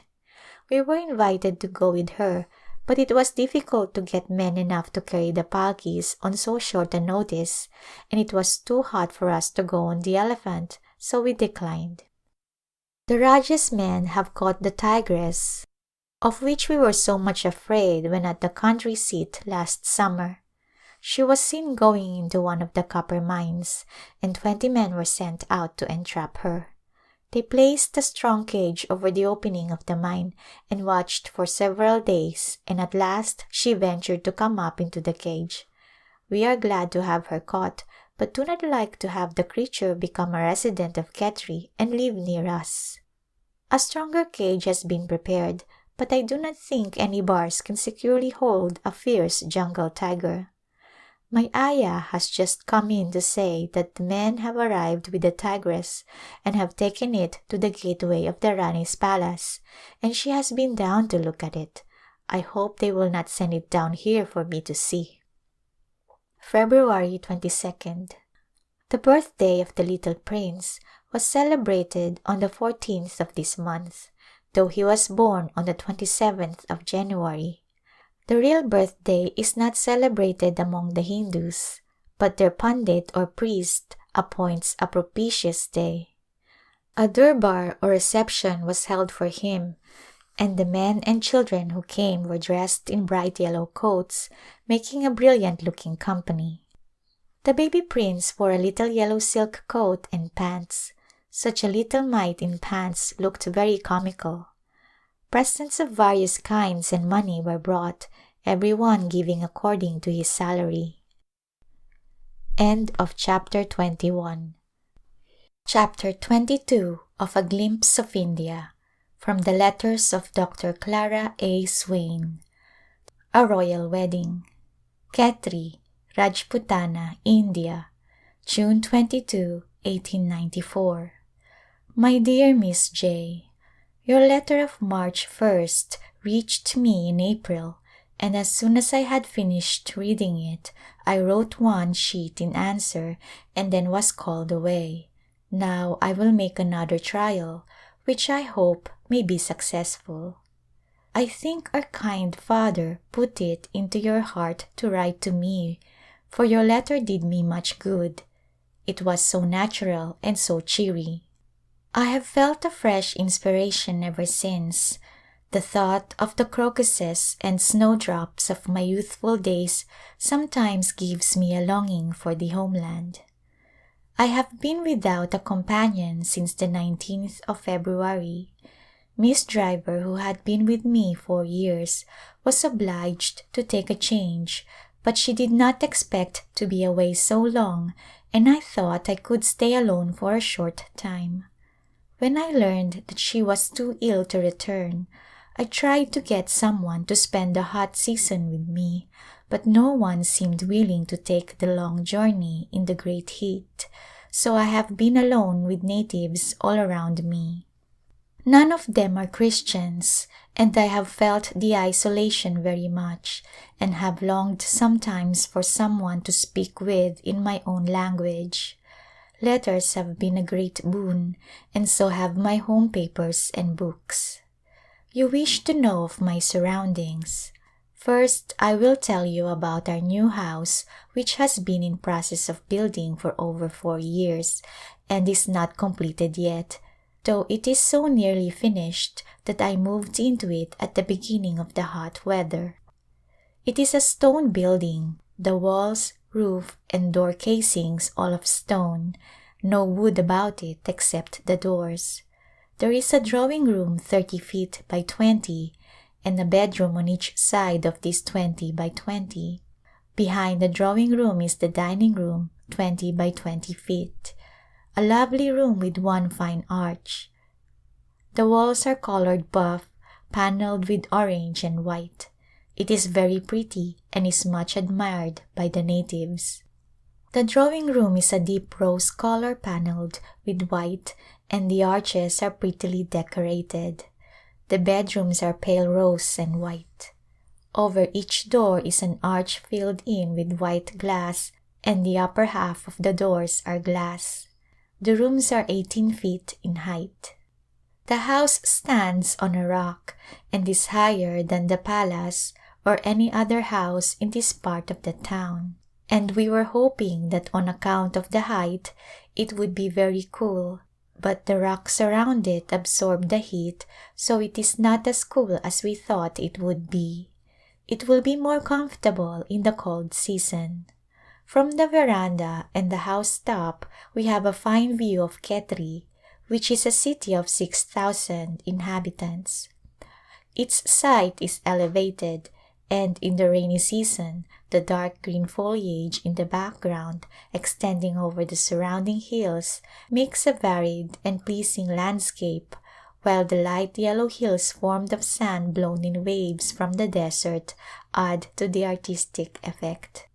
The houses of the city are of stone, many of them plastered outside and whitewashed. A number of handsome temples can be seen from the house. In the rest houses are other temples, one of which is tastefully decorated in colors with kiosks and minarets.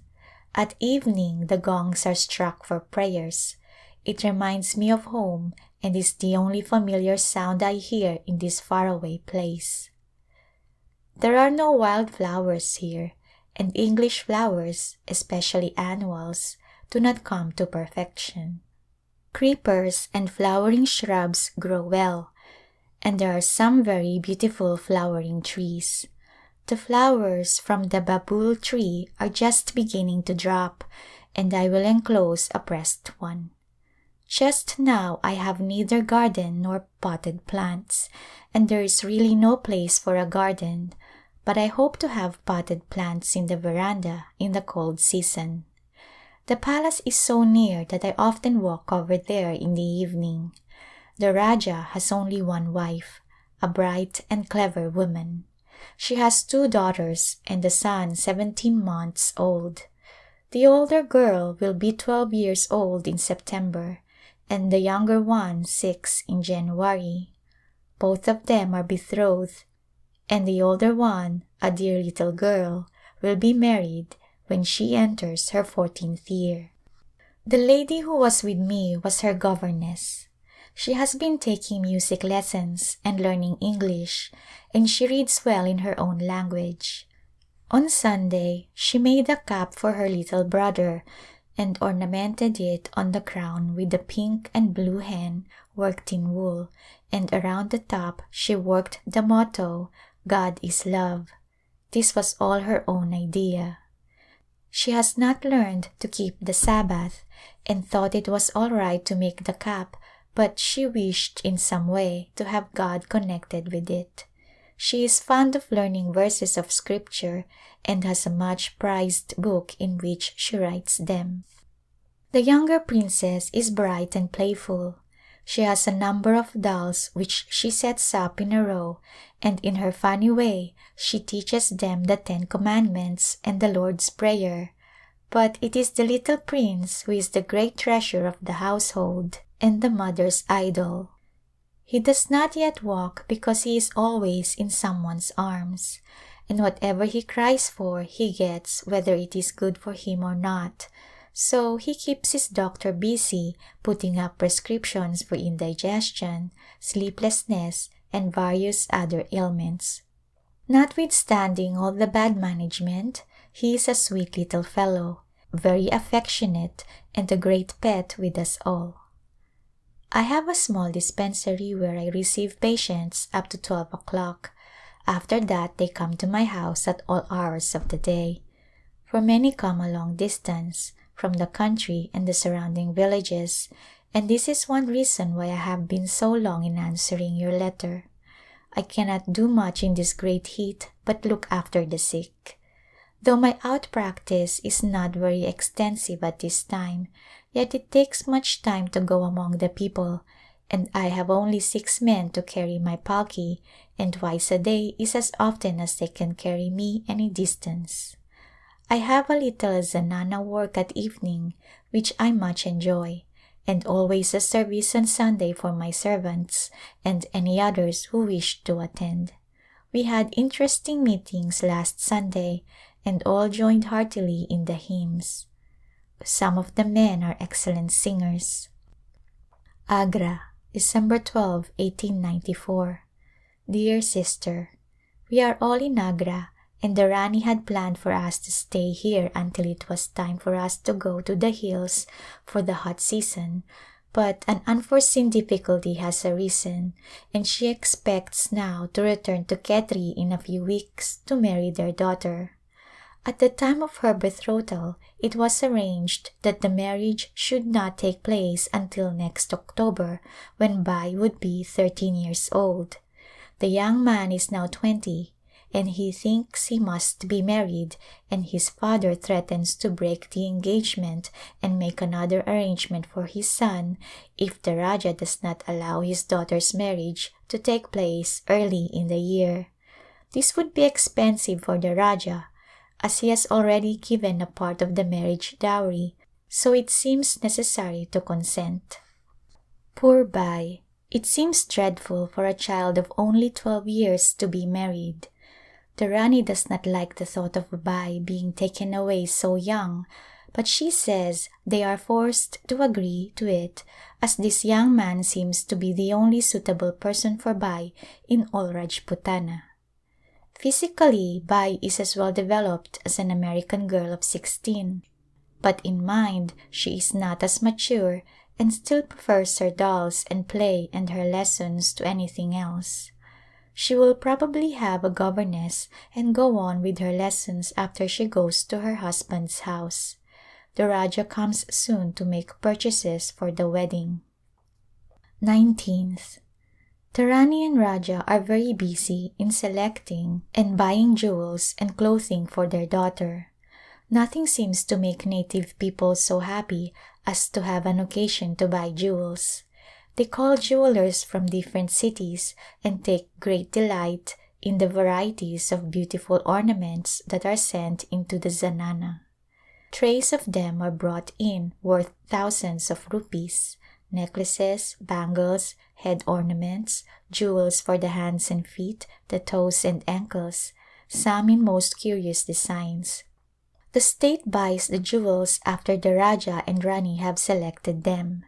Emeralds, pearls and diamonds are the Rani's choice. Their present for the bridegroom is an emerald necklace worth, they say, 3,000 rupees, and for their daughter they have bought a necklace and bracelet set with pearls and diamonds, beautiful to look at but so heavy. I am often asked to let them see how the jewels look on a white person. Great preparations are being made for the wedding. 20,000 rupees worth of jewels are to be given, besides quantities of clothing, silverware and other things. The wedding will not cost less than 100,000 rupees. All the arrangements will be made by the state officials. Khetri, January 28, 1895.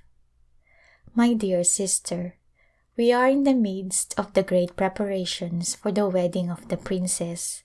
These have been going on several weeks, and this is Monday, only 2 days before the ceremony. Already guests are beginning to arrive. The Rani's sister came on Saturday with 400 attendants, consisting of noblemen, state officials and servants with all their trappings. There were 3 elephants and, I think, 200 camels, besides horses, oxen, and a number of conveyances. This is Oriental style. On a grand wedding occasion, guests bring all the grand things they have in order to make a fine show. They think it adds to their dignity and importance. These people were invited to come 4 days before the wedding, and they will be entertained and their servants and animals fed and cared for until after the marriage. Several others are expected to arrive today.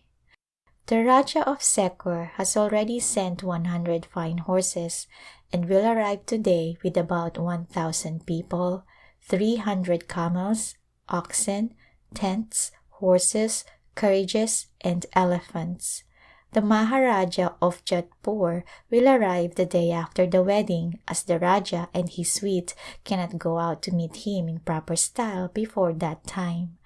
We have come down into our old home and put our new house in order for the Maharaja. On Wednesday, the day of the ceremony, the Raja and his men will go out to receive the bridegroom and his father's family. The people of Khetri will go out about a mile, and the returning procession will number about 6,000 people on elephants, camels, and horses, all clad in bright colors. Yellow is the color representing joy and gladness. The gates of the palace gardens are trimmed with red, green, and yellow cloth, and all Khetri is looking very bright and pretty. The roads have been repaired and many of the buildings and the filthy places made clean and wholesome for the grand occasion.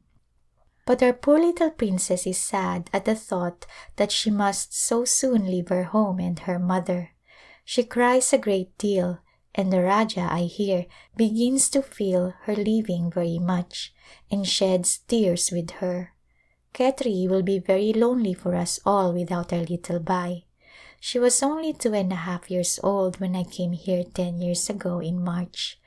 Bai would like Miss Driver to go with her to her new home and stay for a while, and perhaps she will do so if she is well enough. The walks and drives in the public garden have been nicely done up, and the Raja has purchased a beautiful fountain to be placed on the circular lawn. Men are still at work on the roads and in the gardens. I have had nothing to do except to arrange the Rani's drawing room and the one in our house for the Maharaja of Jodhpur, who is somewhat accustomed to English ways, so I helped to arrange the rooms a little after our style. I will finish this after the wedding. February 5th. There was an immense number of people present for more than a week to attend the ceremonies. I will give you an idea in figures, which the secretary has given me. The bridegroom's party consisted of 2,500 people who brought 300 camels, 9 elephants, 500 horses, and 50 pairs of bullocks attached to conveyances. These all came with him from his father's city. On the invitation of the Raja of Khetri, there came over 7,900 people, bringing with them nearly 2,000 horses, 1,900 camels, 12 elephants, and 78 pairs of bullocks with conveyances. All these people and their animals were fed for more than a week by the state. Besides the invited guests, there were many thousands who came in to witness the grand procession when the bridegroom came. The Raja and several thousand of his people went to meet him with their horses, elephants, and bullocks, and the state cavalry and infantry helped to form the procession, headed by a brass band. When the two processions met about 2 miles from the city, a cannon was fired to announce the meeting.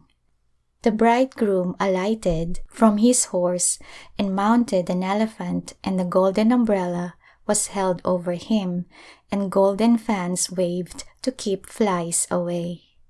It was a fine sight as they entered the city. Guns were fired and the horses were prancing, but no one in all the crowd was hurt, so far as I have heard. February 15th. My dear Miss G, the wedding of the princess took place on the 30th of last month, but there were other ceremonies which continued several days, so it seemed most tedious. I think poor Bai must feel most thoroughly married after all the ceremonies she has had to pass through. She had to sit nearly 3 hours under a red canopy beside the bridegroom with her face covered, while the priest read pages of Sanskrit which not a person present except the priests could understand, and they constantly disputed the meaning. Ghee was burned and different flowers used, which perhaps had a special meaning, but I have not found anyone yet who could explain their significance.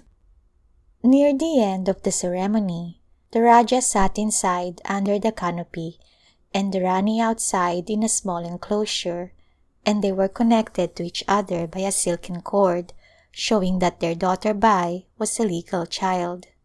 Carpets were spread on the ground in the court of the Rani's palace, under the red cloth canopy which was arranged for the marriage, and in the center of this stood a table with the jewels, the wedding presents, and near the table on the carpet the display of silver articles was prettily arranged. A small silver table about a foot high, a large silver urn for drinking water, which would hold 10 or 12 quarts, a gold drinking vessel, a beautiful silver bedstead with a green and purple mattress and pillows of rich velvet, tied at each post with a silver cord and tassels, were among the presents. The bride and groom sat on this bedstead while the Rajas and people of note came in and presented their gifts of money in gold and silver. The bride sat veiled and her husband received the gifts for her. There were bags of rupees near the table containing 40,000 rupees in cash. The bags were made of clean white cloth and each held 2,000 rupees. Next came the clothing. 60 suits for the bride, full large skirts trimmed with gold lace and scores of lovely chadars or veils of fine, thin material. Then there were numbers of shawls, turbans and cloths for the servants and some to give away. There must have been several hundred of these all nicely folded and placed in order. There were boxes of different sizes, trunks of leather and of wood, cooking utensils, lamps, and many things I cannot name. Women servants stood around holding lighted torches, so the place was well lighted and everything could be seen to advantage. The Zanana women were requested to retire. Then the Raja came in followed by his royal guests, then others of note and so on till the place was crowded. After viewing the things for a few minutes, the Raja formed them all into a procession, and they walked around the presents in single file, taking a good look at everything. When they all went out, the Raja asked Miss Driver to guard the silver and me to stand by the jewels while the women passed around to view them. There were so many women servants in the crowd that there was danger of theft. It was rather late when all this was over, but to me it seemed a prettier sight than the wedding itself. The state, I hear, gave 20,000 rupees worth of jewels. The Rani gave 5,000 and the Raja gave his share. Each Raja who was invited gave jewels and clothing, an elephant and 8 horses, and a sum of money, and each guest gave according to his position in society. The jewels were very fine, especially those given by the state and the parents. The Raja and Rani have very fine taste in their selection of jewels. Poor little Bai, only 12 years old and such a host of things to care for. A list of her jewels and all the other things was written and given to her. She took 100 men and women from Khetri with her when she went to her husband's home. All her servants are from Khetri. We hear that Bai is very happy, but no one knows whether it is true or not. The native doctor here has had a stroke of paralysis, and I am now looking after him. He begins to improve a little, and I trust that he may partially recover. But he is an opium eater and takes wine too, so his chance of recovery is not as good as it would be if he had not indulged in these habits. Camp Rewari, April 8, 1895. My dear M., I left Khetri on the 30th of March and arrived here on the 3rd of this month, on my way to Mount Abu to spend the hot season. The Rani was not ready to start when I did, and she only came in last evening. It was getting so hot that I did not like to wait longer, as after the hot winds begin to blow, even night traveling is exceedingly uncomfortable. May 9th. We did not reach Abu till the 17th of April, and I have been busy getting settled, receiving and making calls, attending meetings, and looking after the children and the sick people in our camp. I must tell you how pleasantly I am settled here. Before we left Khetri, I told the Raja that I would like him to hire a house for me if he wished me to go to Abu with the family, for I was unwilling to go to a hotel among gay and fashionable people for 2 or 3 months, and he has rented this house which suits me perfectly. It belongs to an English lady who is a very earnest Christian. She devotes much of her time to spiritual work, visiting the soldiers' hospital and many families where she reads the Bible to them. The house has a large hall which is set apart for service for dissenters, as those people are called who do not belong to the established church. Every Friday evening there is a Bible class in the hall with a good number in attendance, and every morning we have a short service there. At first only 3 women and 1 man came to the meeting, but we prayed for the outpouring of the Spirit upon the people of Abu, and God has blessed our faith. 2 persons have been converted, and several others have been led to attend the Wednesday and Sunday evening services. There is but 1 church edifice here, and the clergyman this season is very ritualistic. The Rani has a very pleasant place about half a mile away. Bai Sahiba and her husband are here, and her parents are very happy with their 3 children. The little prince is learning English, and we are all teaching him words. His pronunciation is very funny sometimes. I am afraid we shall spoil him for governor of the state, and he has already spoiled me for America. I do not see how I shall get on without him. Last evening I called on the Ranis of Serohi. The Raja of Serohi owns the whole of Abu, which is a part of his state. He has 2 wives, one of whom has a little boy of 7 years. The younger wife has 2 little girls, one 6 and one 4 years, and the little son about 3 years old. All of them are beautiful children. 2 European women have charge of them. One teaches them and the other looks after their clothes and has a general oversight of them. Both the Ranis are rather pretty and somewhat refined. Each has her separate apartments, separate servants, and separate purses. They have a nice house furnished throughout with English furniture.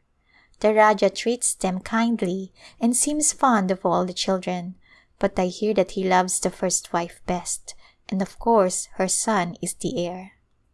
The Raja and Rani of Khetri would like to make a marriage arrangement for their son with the youngest daughter of the Serohi Raja, which would be very suitable, for the little girl will be educated and so will our little prince.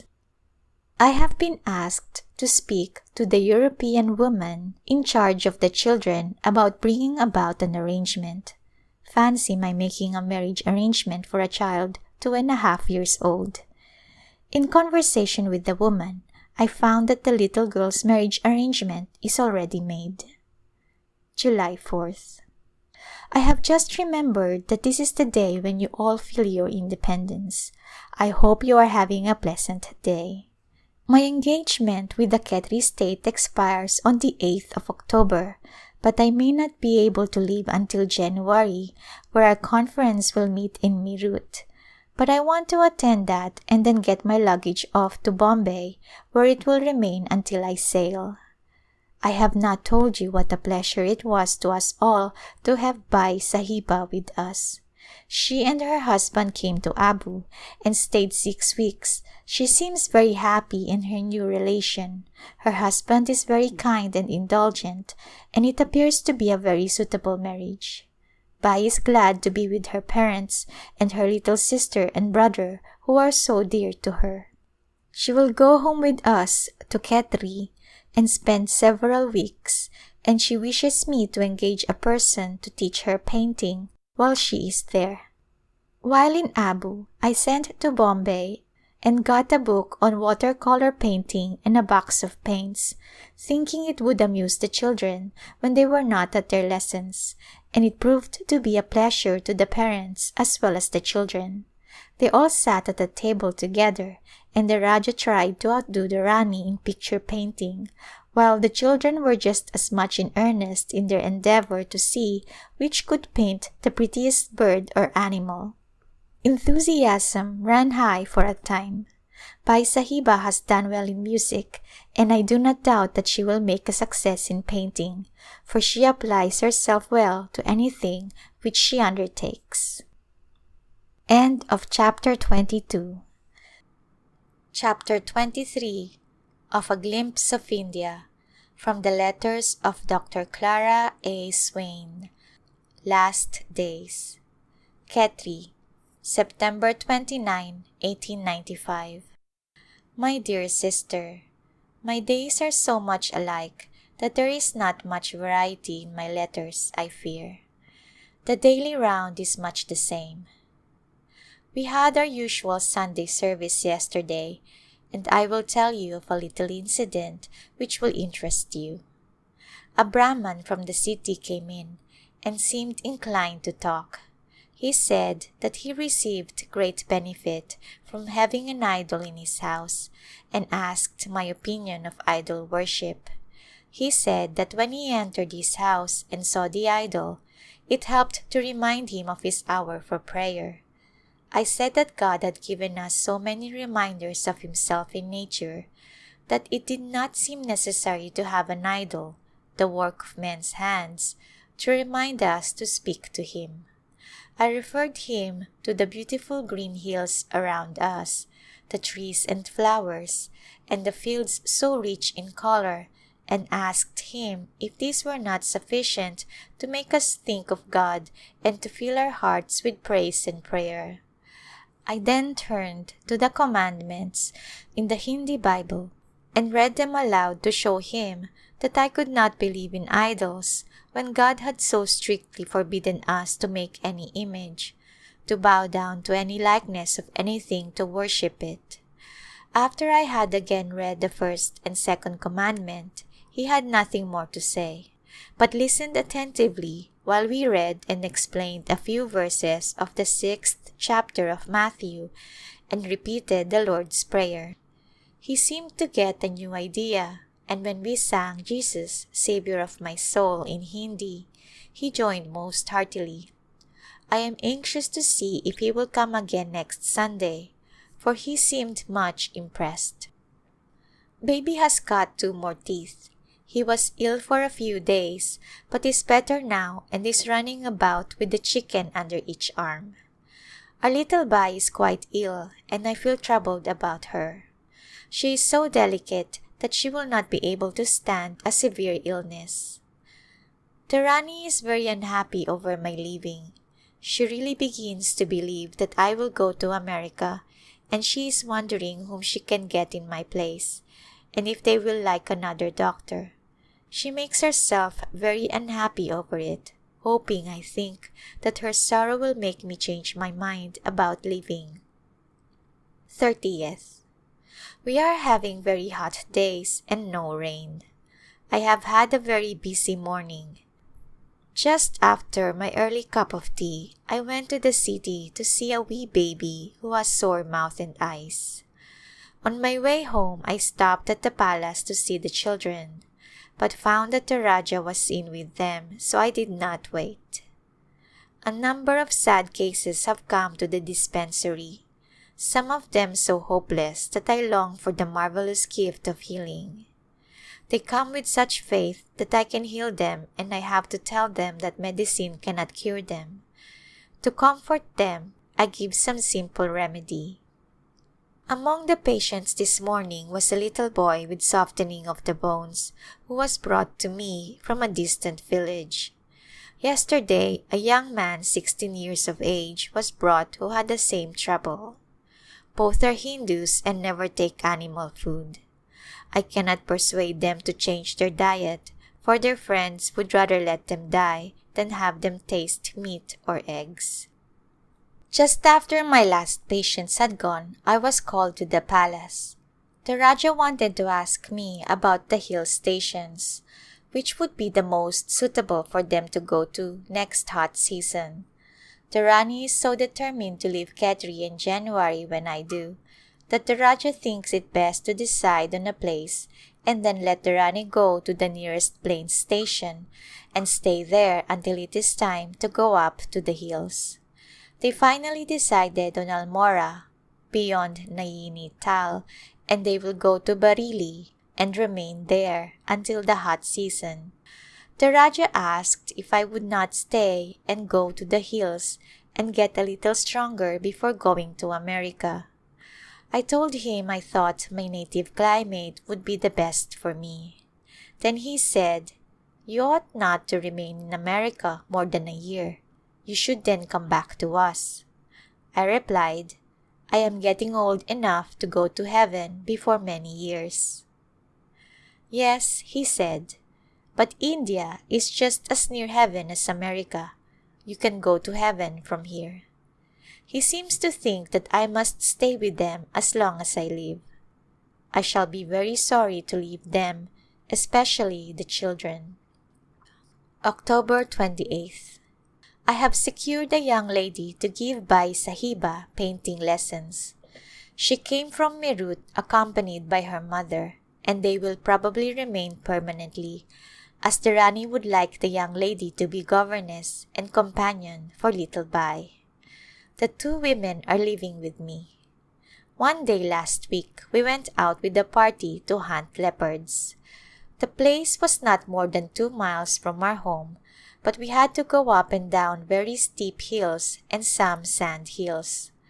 2 leopards were shot by the Raja and his men, but we were at a safe distance on our elephant and not in any danger. It was quite exciting when the men beat the jungle and the leopards came out, running here and there to save themselves while the Raja and his party were firing at them. After the leopards were dead, the men brought them to us. One of them was a young one and very prettily marked. The other seemed quite old. Before the skins were taken off, they were taken to the court of the Rani's palace for her and the children to see. The Raja is very proud of his tiger and leopard skins. We enjoyed the outing very much. It was quite a change for us. Another day, I had to go out to a village 8 miles away to see a sick woman. The Raja's secretary made arrangements for us to stop in a native serai in the village, and he sent out a rug for the floor and some chairs, and we took cushions and pillows. The mattress from the elephant, spread on the floor, gave us a nice place to rest. We took our lunch with us, and the secretary sent us some of his food, which we enjoyed very much. One dish was artichokes cooked in butter and lemon juice, and another was string beans cooked in the same way. A crowd of people came to see us, many of them with ailments of different kinds, and all clamoring for medicine.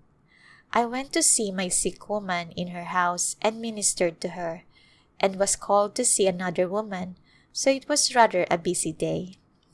We took another road coming home, which led us through stony ravines and up such steep hills that we sometimes found it hard to keep our seat on the elephant. One hill was so steep and so long that we all dismounted and walked rather than run the risk of falling off backward. The Maharaja of Jodhpur died suddenly about 12 days ago, and the Raja has gone there as he and the Maharaja were warm friends. The chief friends of the deceased were invited to meet in Jodhpur on the 12th day after the death to condole with the family and join in the feast to be given when the days of mourning are over. All mourning ends with the feast. The weather is much cooler and we are all able to do more work. These rides out into the country do us much good. We hope to go out again someday this week. I shall miss my patient old elephant when I leave Khetri. I feel quite attached to her.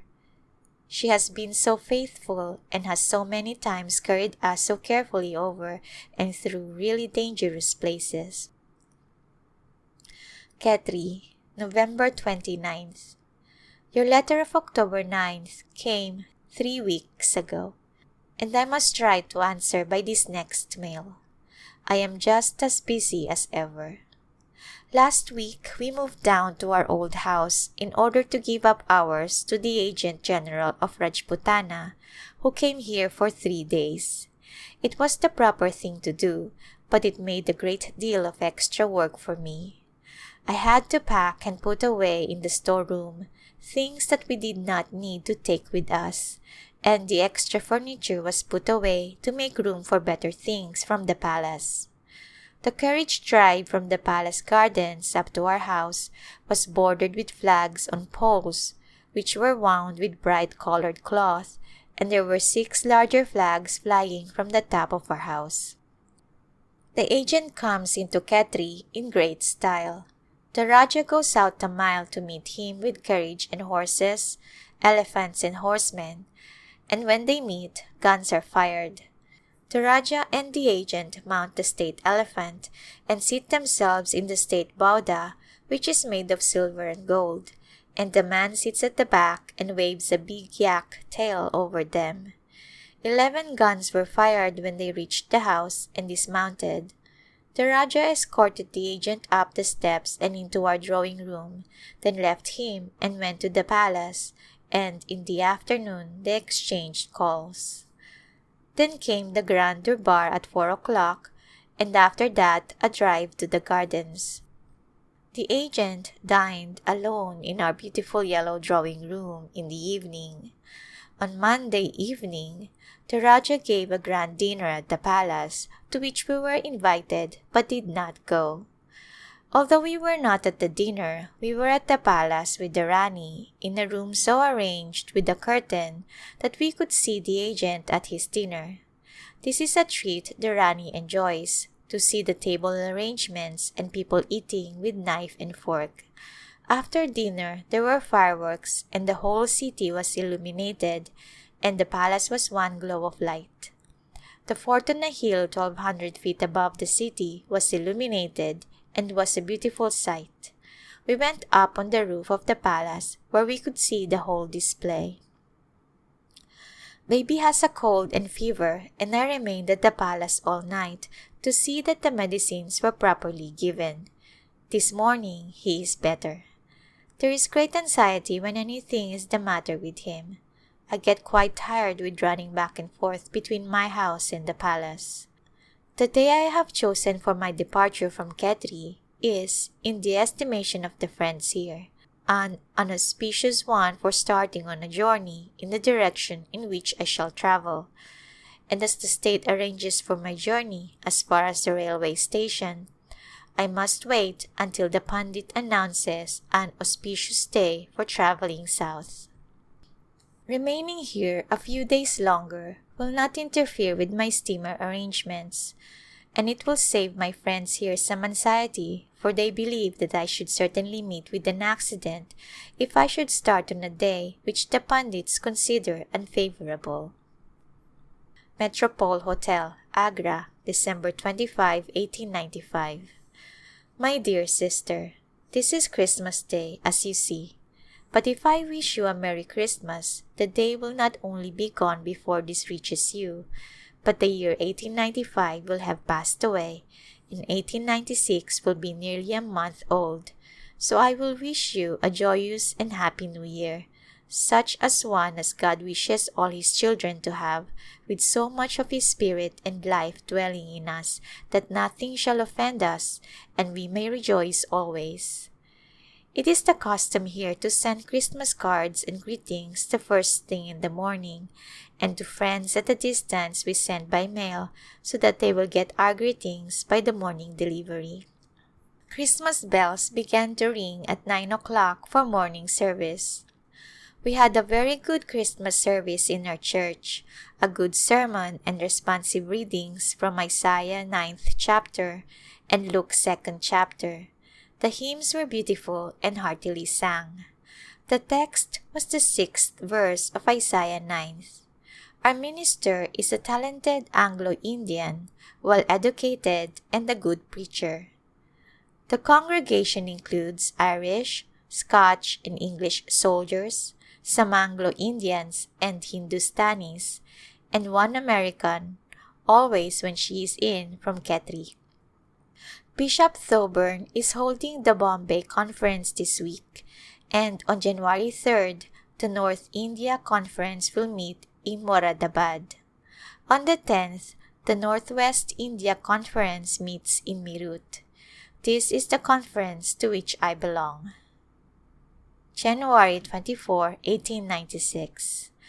A week ago, I returned from the conference, the last one probably, which I shall attend in India. Bishop Walden and his wife from America, Mother Nind, who has been visiting our Eastern missions, and her traveling companion, Miss Baucus of Japan, and Reverend Spencer Lewis, and family of China were present. One of the sessions of the conference was given to a self-support demonstration. 27 of the native ministers had been for the past year depending for their support on the native congregations to which they minister, and they were called forward to give their experience and to let us see that they had been as well cared for as those who had been on regular salary. Toward the close of the meeting, the specimens of their industries which had been brought by the native Christians to be sold for the benefit of the self-support fund were sold at auction, and quite a sum netted to begin the work of the next year. The things were arranged in the chapel hall of the school building. There were small cotton rugs from the weavers, shoes from the shoemakers, some fine deerskins given by a licensed hunter, goat skins nicely prepared, a few chickens, baskets of eggs, jars of flour and other grains, stamped cloth, fans made by the women, some beautiful darned lace, and various other things. Everything was sold. This to me was quite a new phase of mission work. The self-support ministers have no fixed sum to their credit, but take what their people give them. Quite a number of the people present are leaving for America soon, some of them from our missions, North and South India, and the China and Japan missionaries, together with the visitors from America. I expect to sail with one company on March 23rd. I am staying with Miss Yorbury, who was one of my students 14 years ago. She attended the Madras Medical College for 4 years and passed her examinations there, and then had 5 years in the Dufferin Hospital. After that, she went to England and Germany and took her degree and returned to India a year ago, and now holds the senior position in the Lady Lyle Hospital. She was born in India of English parents who died when she was young. While with me as a patient in Bareilly, I persuaded her to study medicine. She is one of the most successful lady practitioners, popular with the natives, and is doing a fine work. In addition to her hospital work, she has charge of the training school and lectures in the medical school. Red Sea, March 28th. We expect to reach Suez on the 30th and Port Said on Tuesday. Our voyage from Bombay has been most delightful. No winds or storms to impede our progress. On the 6th day from Bombay, We arrived at Aden, where we remained 10 hours to unload freight and take on coal. Our steamer, the Oceanic, consumes 50 tons of coal a day, and the average run is 350 miles. There are over 300 people on board, 72 of whom are first-class passengers.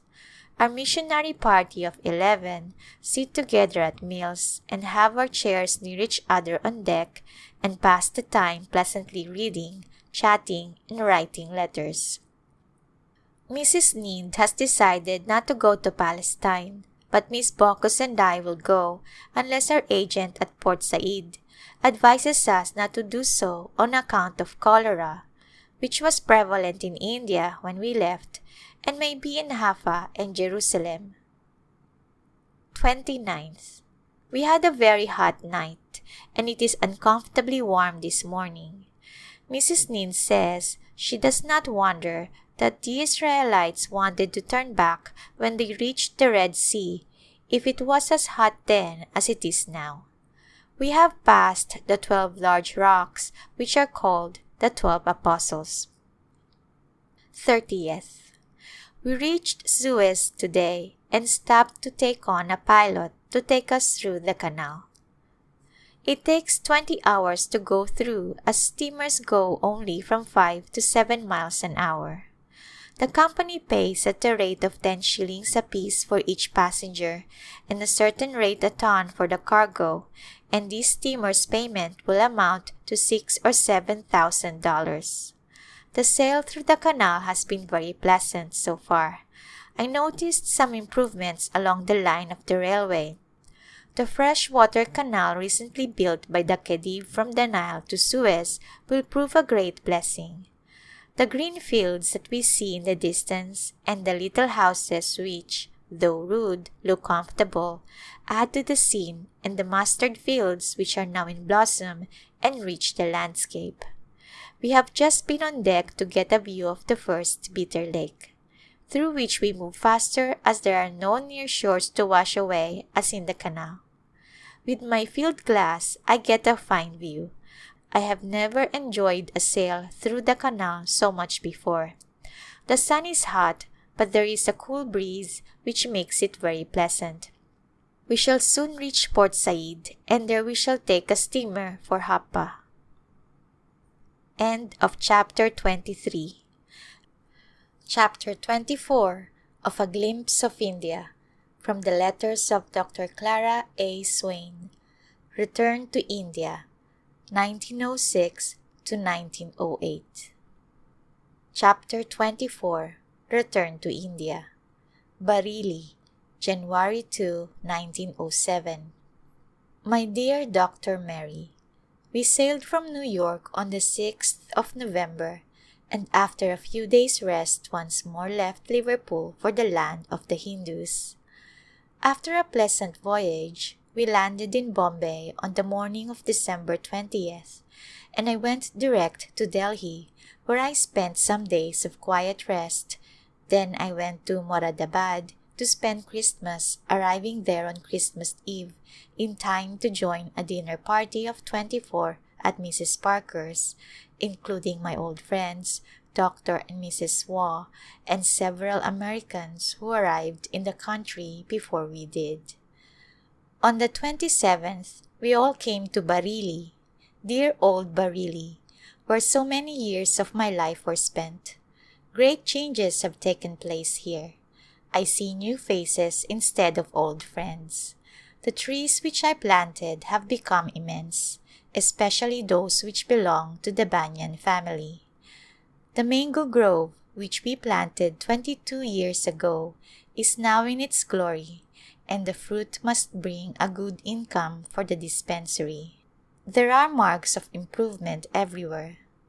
The farming country is better watered, and some of the fields give promise of a bountiful harvest. The private secretary of the late Raja met me in Delhi. He was among the first to welcome me back to India.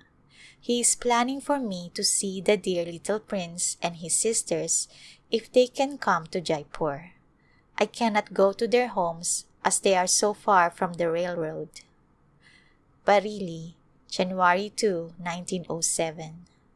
My dear Mrs. H., you asked me to write you a full account of the Jubilee, and I will endeavor to do so from the notes that I have taken.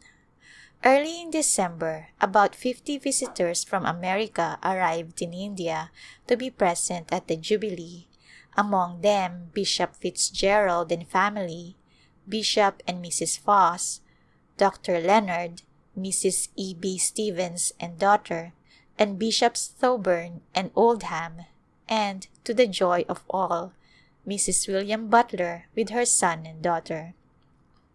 Many of the visitors tarried on the way up country to attend the Southern conferences, but were on hand at the appointed time to participate in the opening exercises of the Jubilee, which took place December 28th and continued over New Year's Day, 1907.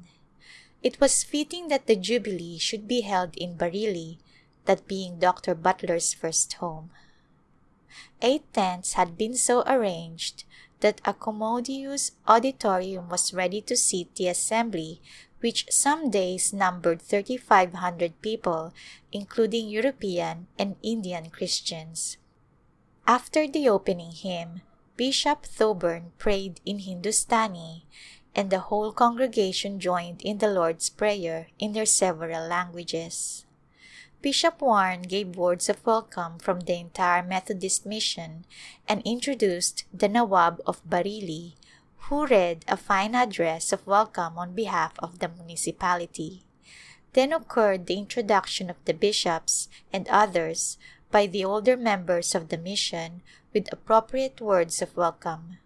Mrs. Parker, who with Mrs. Butler organized the Women's Foreign Missionary Society in America 39 years ago, introduced Mrs. Butler to the audience, and Bishop Thoburn presented Dr. John Butler of Mexico and Miss Clementina Butler of Massachusetts.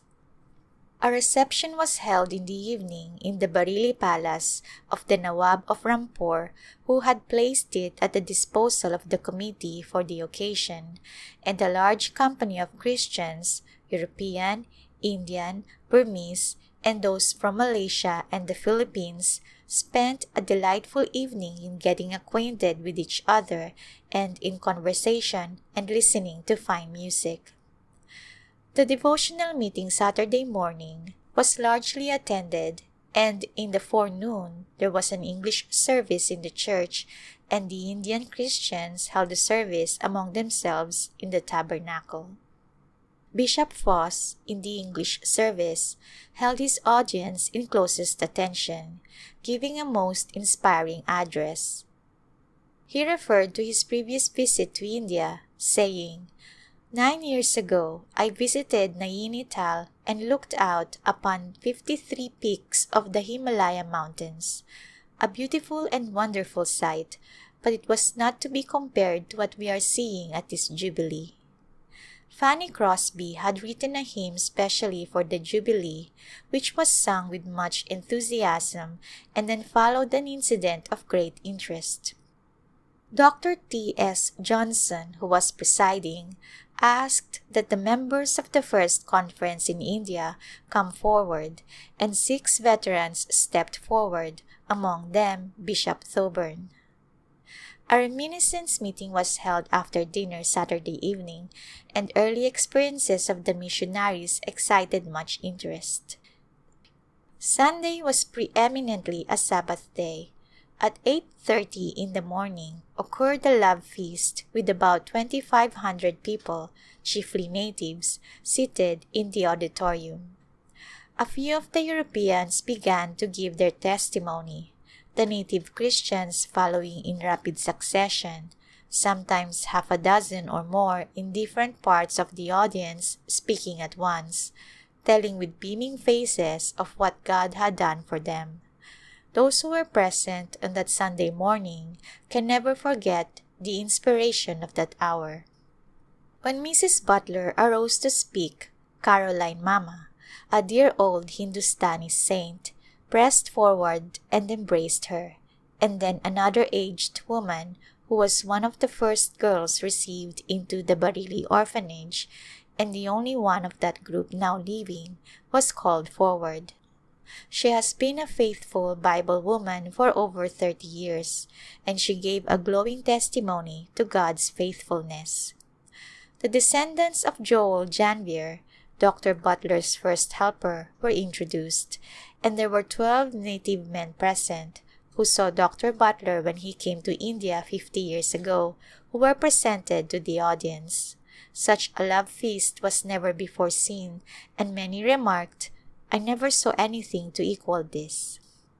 Bishop Fitzgerald preached the Jubilee sermon at the noon service, Nathaniel Jordan interpreting. The text was Hebrew chapter 11 verse 5. Enoch pleased God, and the discourse was an earnest and inspiring one. At the 5 o'clock service, Dr. Goucher and Bishops Thoburn and Oldham spoke on facing the future, giving many inspiring thoughts. The after-dinner social meeting was a fitting close to the holy day. Miss Butler read some extracts from her father's early letters, in one of which he mentioned his church of 4 members. The hopeful tone of these letters thrilled many hearts as we realized the fulfillment of his hopes. A deeply spiritual tone characterized the meeting, the presence of the Master being most manifest, his spirit brooding over the assembly. Monday was given to the introduction of the fraternal delegates with speeches from them and other visitors. Wesleyan Methodism, the Church of England, the American Society of Friends, the Baptist churches, the Presbyterian Churches of America and Canada, and the American Board of Foreign Missions were all represented by delegates, and their visitors from China, Japan, Italy, Australia, and the Philippines. Dr. Cregan, Secretary of the American Board, who is on a missionary tour, made the happy remark, "Ours, the American Board of Foreign Missions, is the oldest missionary society in America. I bring the greetings of the oldest to the greatest missionary board." Many letters and telegrams from bishops, missionaries, and friends who could not be present were received. A solemn watch night service, a benediction of consecration and power, closed the day and year. The first meeting of the new year was an inspiring one. It was an educational meeting in more senses than one. The shout went up, "Masi ki jai," victory to Jesus, as the audience realized the full meaning of what they saw and heard. There was a school of heathen boys taught by a Christian teacher, and the village school of Christian boys, both reciting Christian truths, but contrasting in personal appearance, the latter showing the influence of Christian family life. Mrs. Dees brought what she called her entering wedge, over 200 girls from the city schools, girls of different castes, some married, some widows, all quite ready with their answers to Bible questions. 50 of Mrs. Chu's little orphanage girls gave a doll's drill and sang "Sleep, Baby, Sleep" very sweetly. Then came a breeze from the Himalayas. Some of Miss Budden's Christian people had walked 90 miles through the mountains to the nearest railway station, a march of 9 days. They sang one of their songs, led by a blind youth.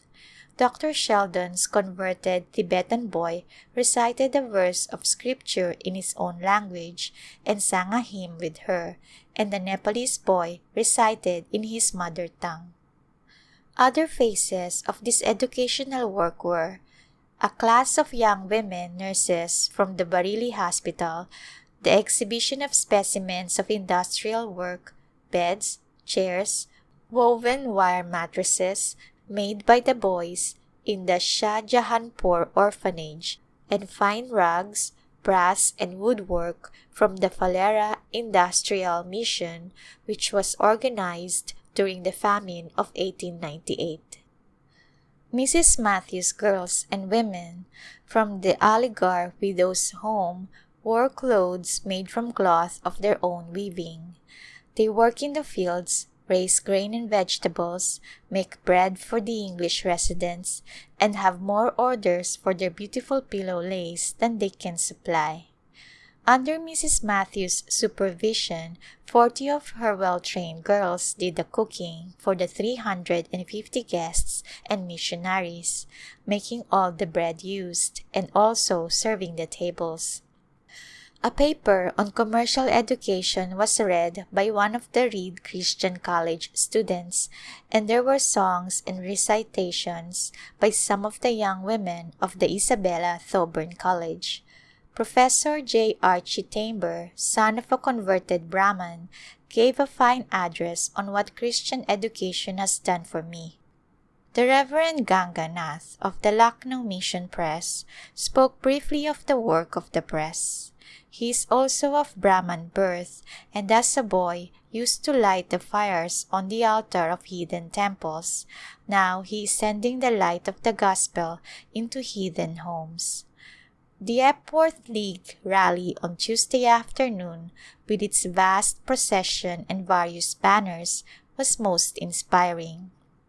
A prayer in Canarese was followed by a psalm in Hindustani recited in concert.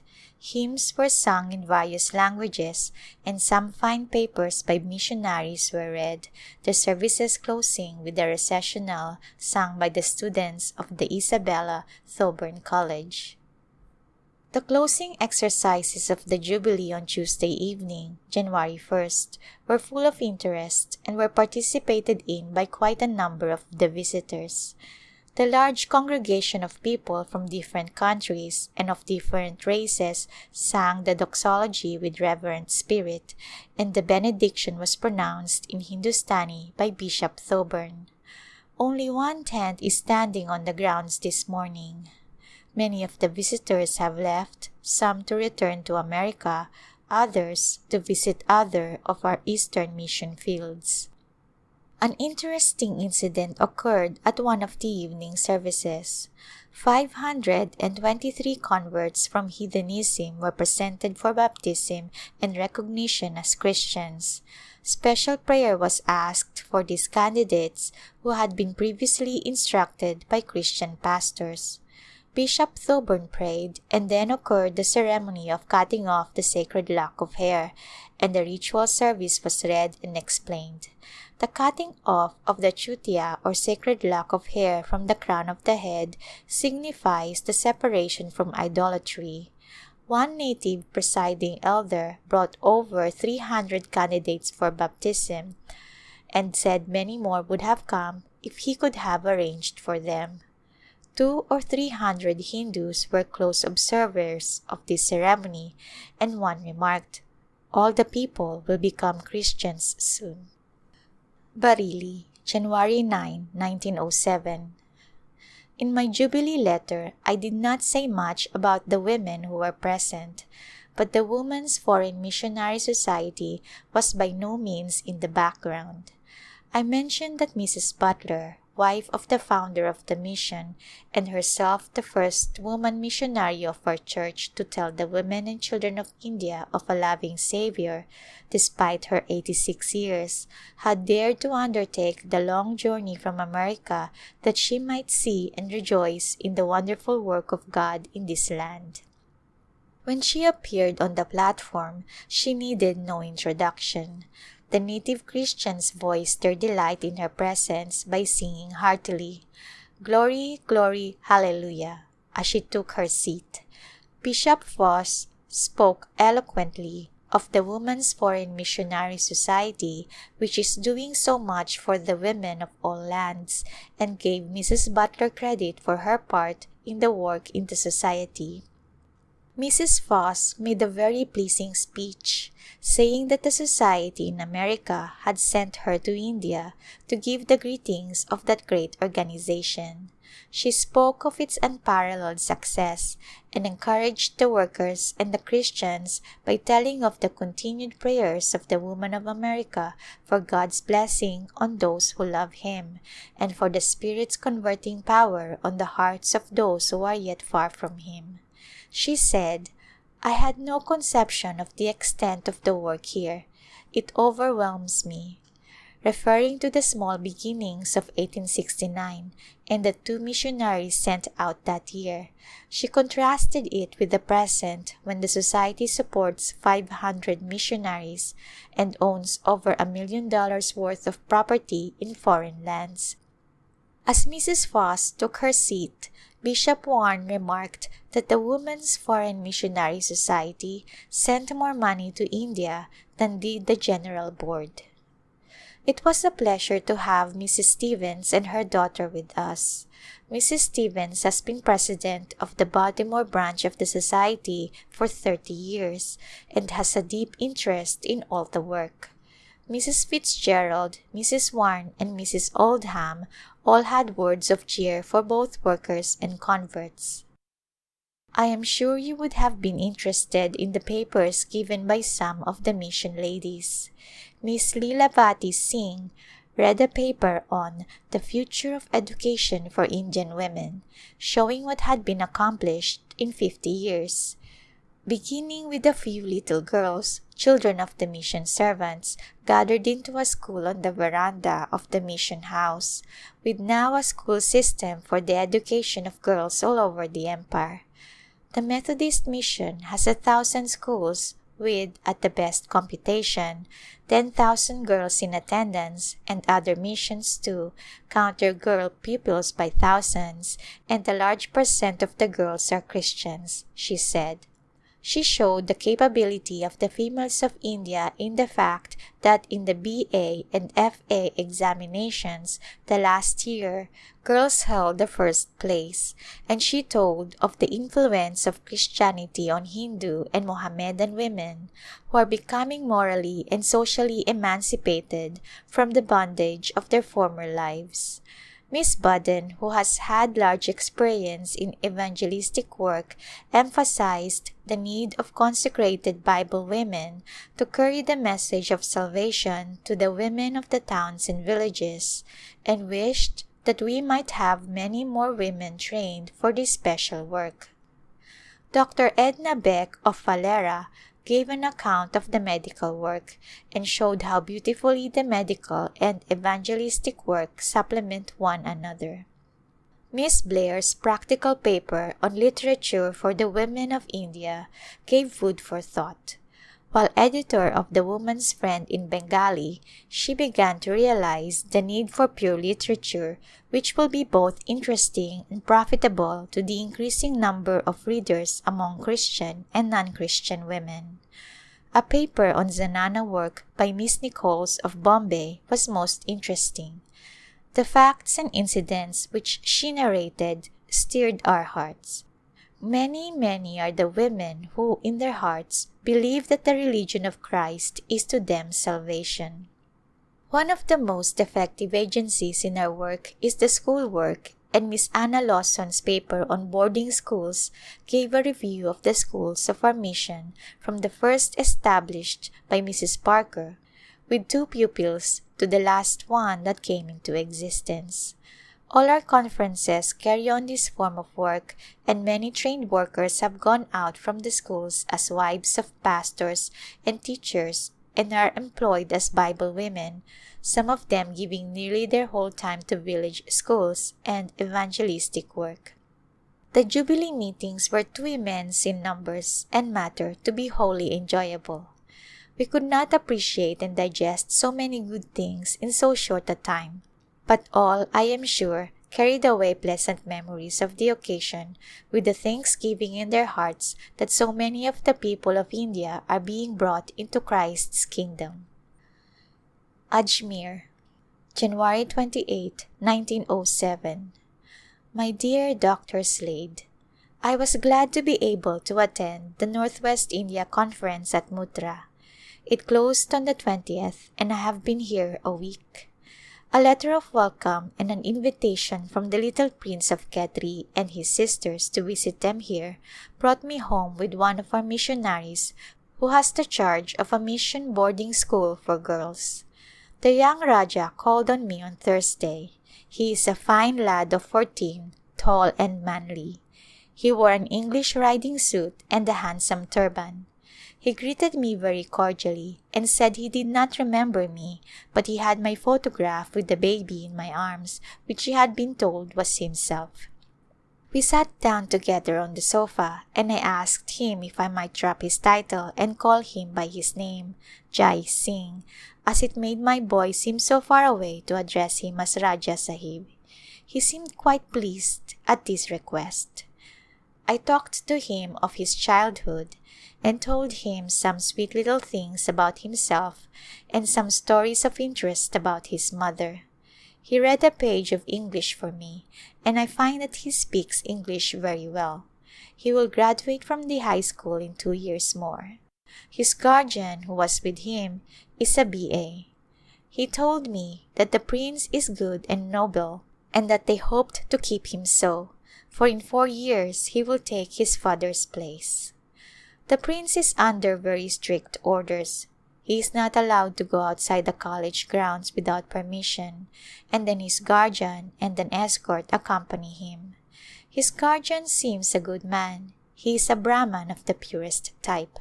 He called yesterday to say that the prince was unable to pay his respects to me before going to Khetri, where the ceremony of putting on the sacred thread will take place. The 2 princesses came on Saturday and spent the day with me before going to Khetri. They urged me to go with them, but I declined as I knew how tiresome the journey would be for me, and as the Raja and Rani had both passed away, I had no desire to go. They will return in 10 days and expect to spend some time in Ajmer. I am very much pleased with them both.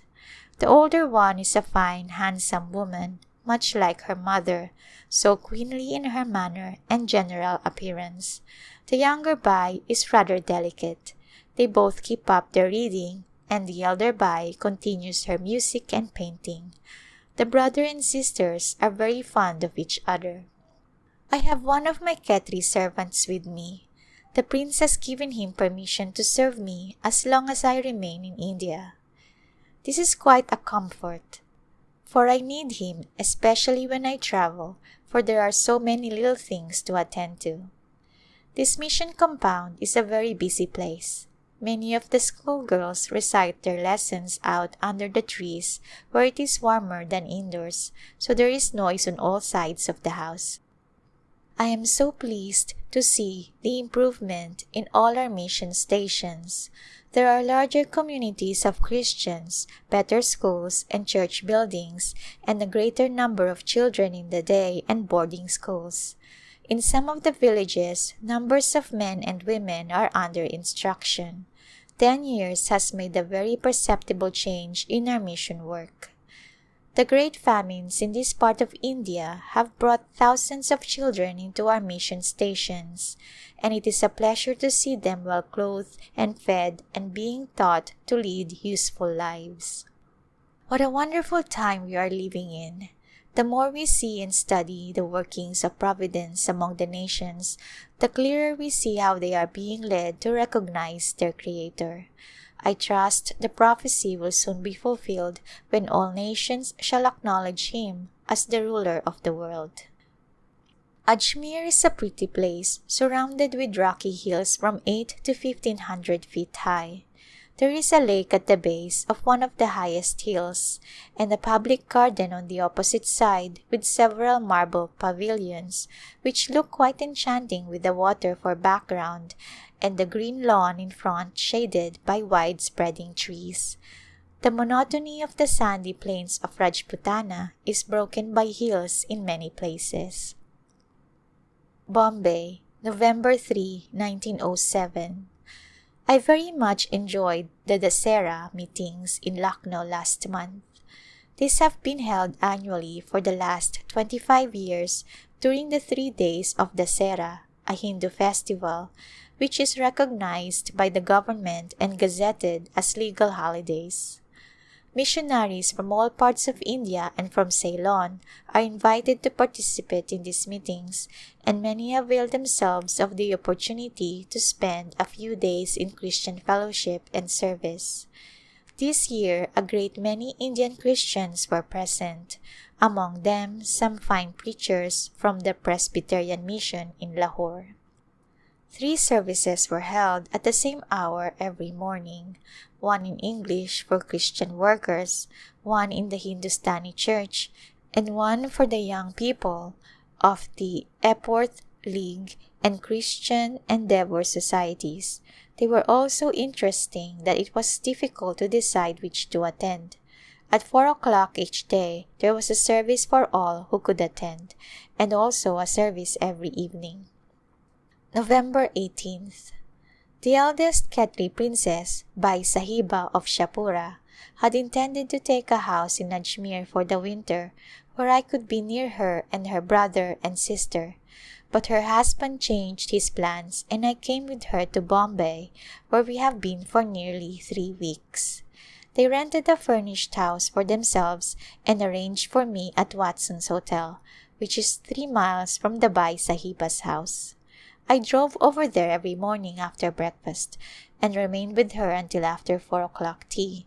But the long drive through the crowded streets was rather tiresome to me, and I was very glad when I found that I could be received as a boarder in the Alliance Mission Home, which is much nearer to the home of the Bai Sahiba. We have just finished reading together The Life of Christ, a small book in Romanized Urdu written for Sunday schools, reading with it the corresponding accounts in the Gospels. Today, she was not satisfied until she had read from Matthew chapter 1 verse 18 to the end of the 5th chapter.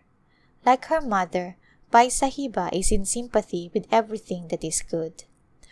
I am greatly pleased with the Christ-like spirit of the inmates of this home. A Christian Parsi gentleman, whose wife is just now in England, is boarding here at present. He became a Christian 30 years ago and has spent most of his time in preaching in the streets of Bombay and doing other Christian service as the way opens.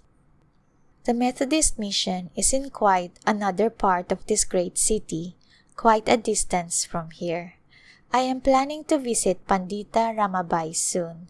There has been a special outpouring of the Holy Spirit on the girls of our orphanage recently. The Pandita has written an account of it. Some of the girls have received the gift of tongues, and Ramabai believes that these tongues are given for a sign to unbelievers among her people, that they may see and hear of God's wonderful works and repent of their hardness of heart. Some of the girls give God's message very clearly, and they sing hymns and praise God in other tongues as well as in their own language. Telgaon, Pune District, January 3, 1908. My dear Miss P., I am just now out in the country about 100 miles south of Bombay, where the South India Conference has a boarding school for girls. Miss Lawson, who is the missionary in charge of the school, invited me to spend Christmas with her, and I have quite enjoyed coming to this place, which is beautiful for situation and has a delightful climate. Pandita Ramabai's village is at Kedgaon, 45 miles from here. Miss Lawson and I went there last Saturday, and I remained until Tuesday afternoon.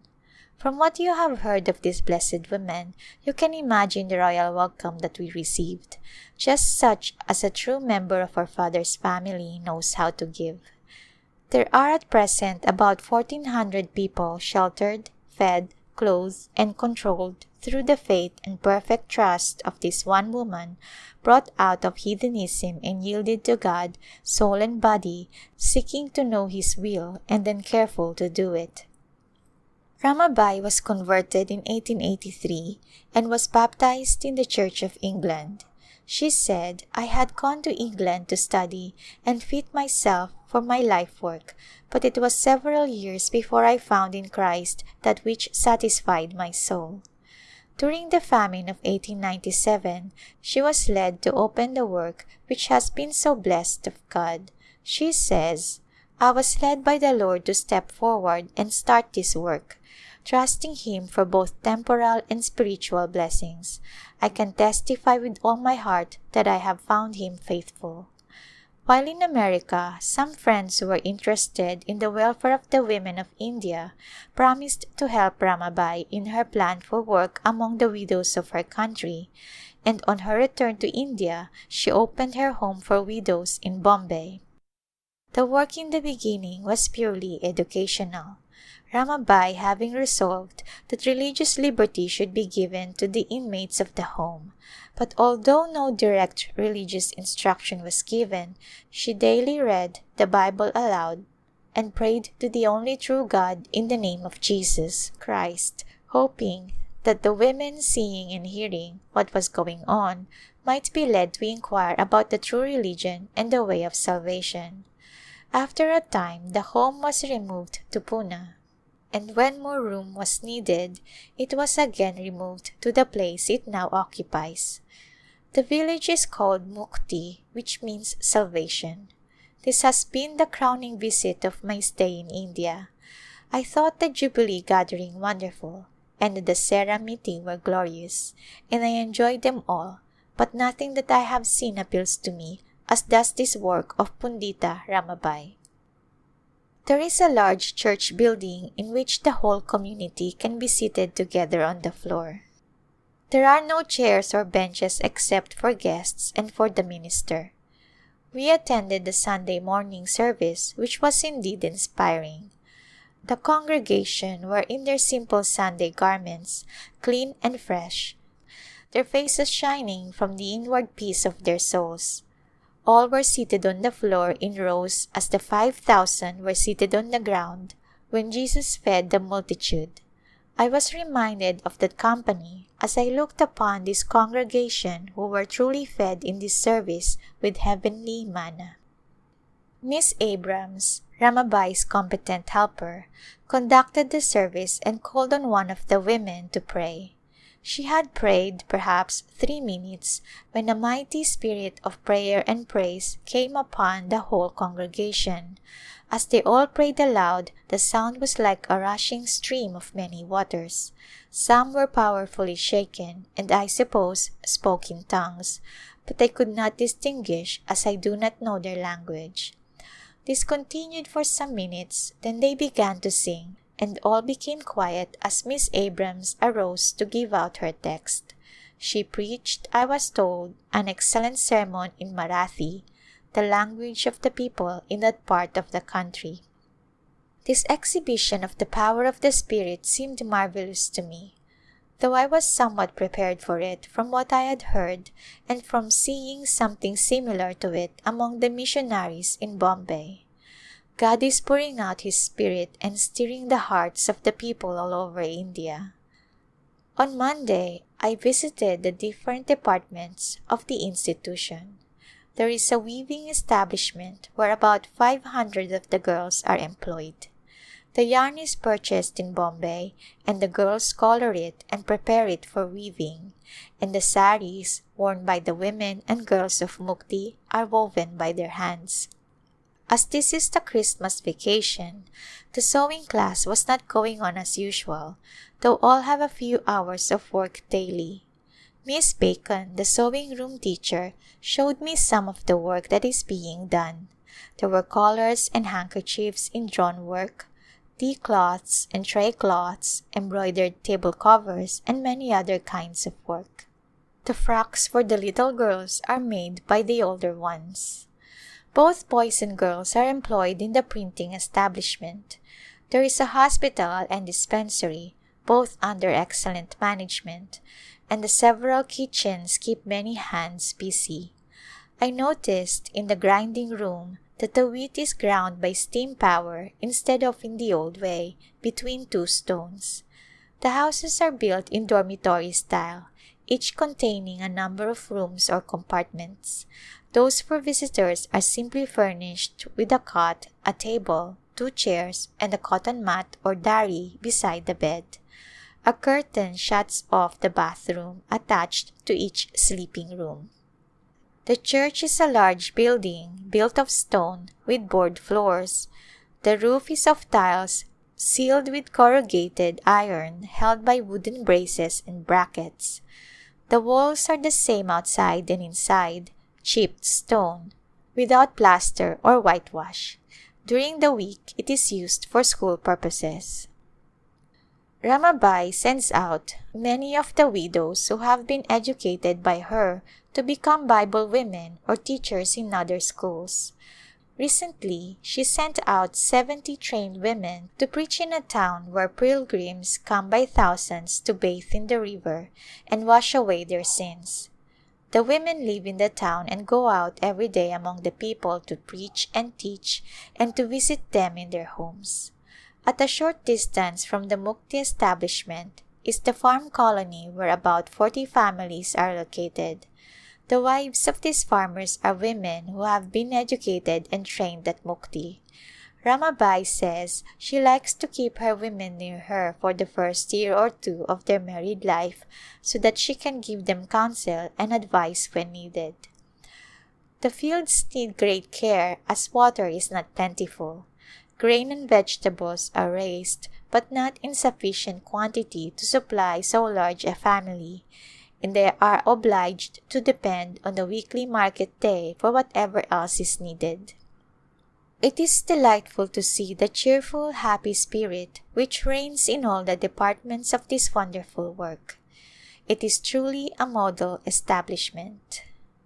An American gentleman and his wife who were making a tour of the world visited Mukti, and he said, after going over the whole place, "I have seen the sights of India, the wonderful mountain peaks of the Himalayas, the exquisite Taj Mahal, and many other grand and beautiful things, but Mukti surpasses them all. Mukti is the crowning wonder of all." Bombay, January 8, 1908. Once more in Bombay, where I expect to remain until I sail for home in March. These are wonderful days all over the world. This morning, a Mr. Moorhead from southern India, who is a guest in the home, conducted prayers.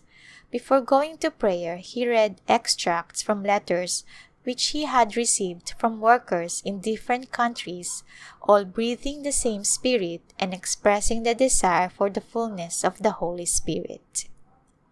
We have most interesting seasons of prayer and Bible teaching and manifestations of God's presence with us in every morning service.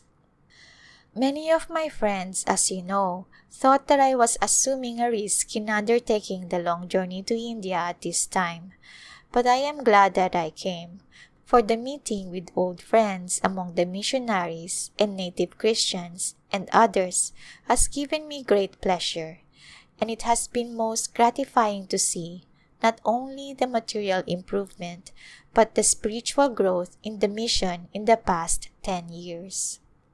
One of the most encouraging marks of growth is the spirit of those who have accepted Christ and are now working earnestly for the salvation of others. The growing independence of the native church, too, is a matter of interest. The quiet rest of this Christian home has been to me a season of Christian communion and spiritual uplift, so that I feel stronger for my home journey because of my stay in this saint's rest. End of chapter 24. Recording by Shenna Sayre, Fresno, California.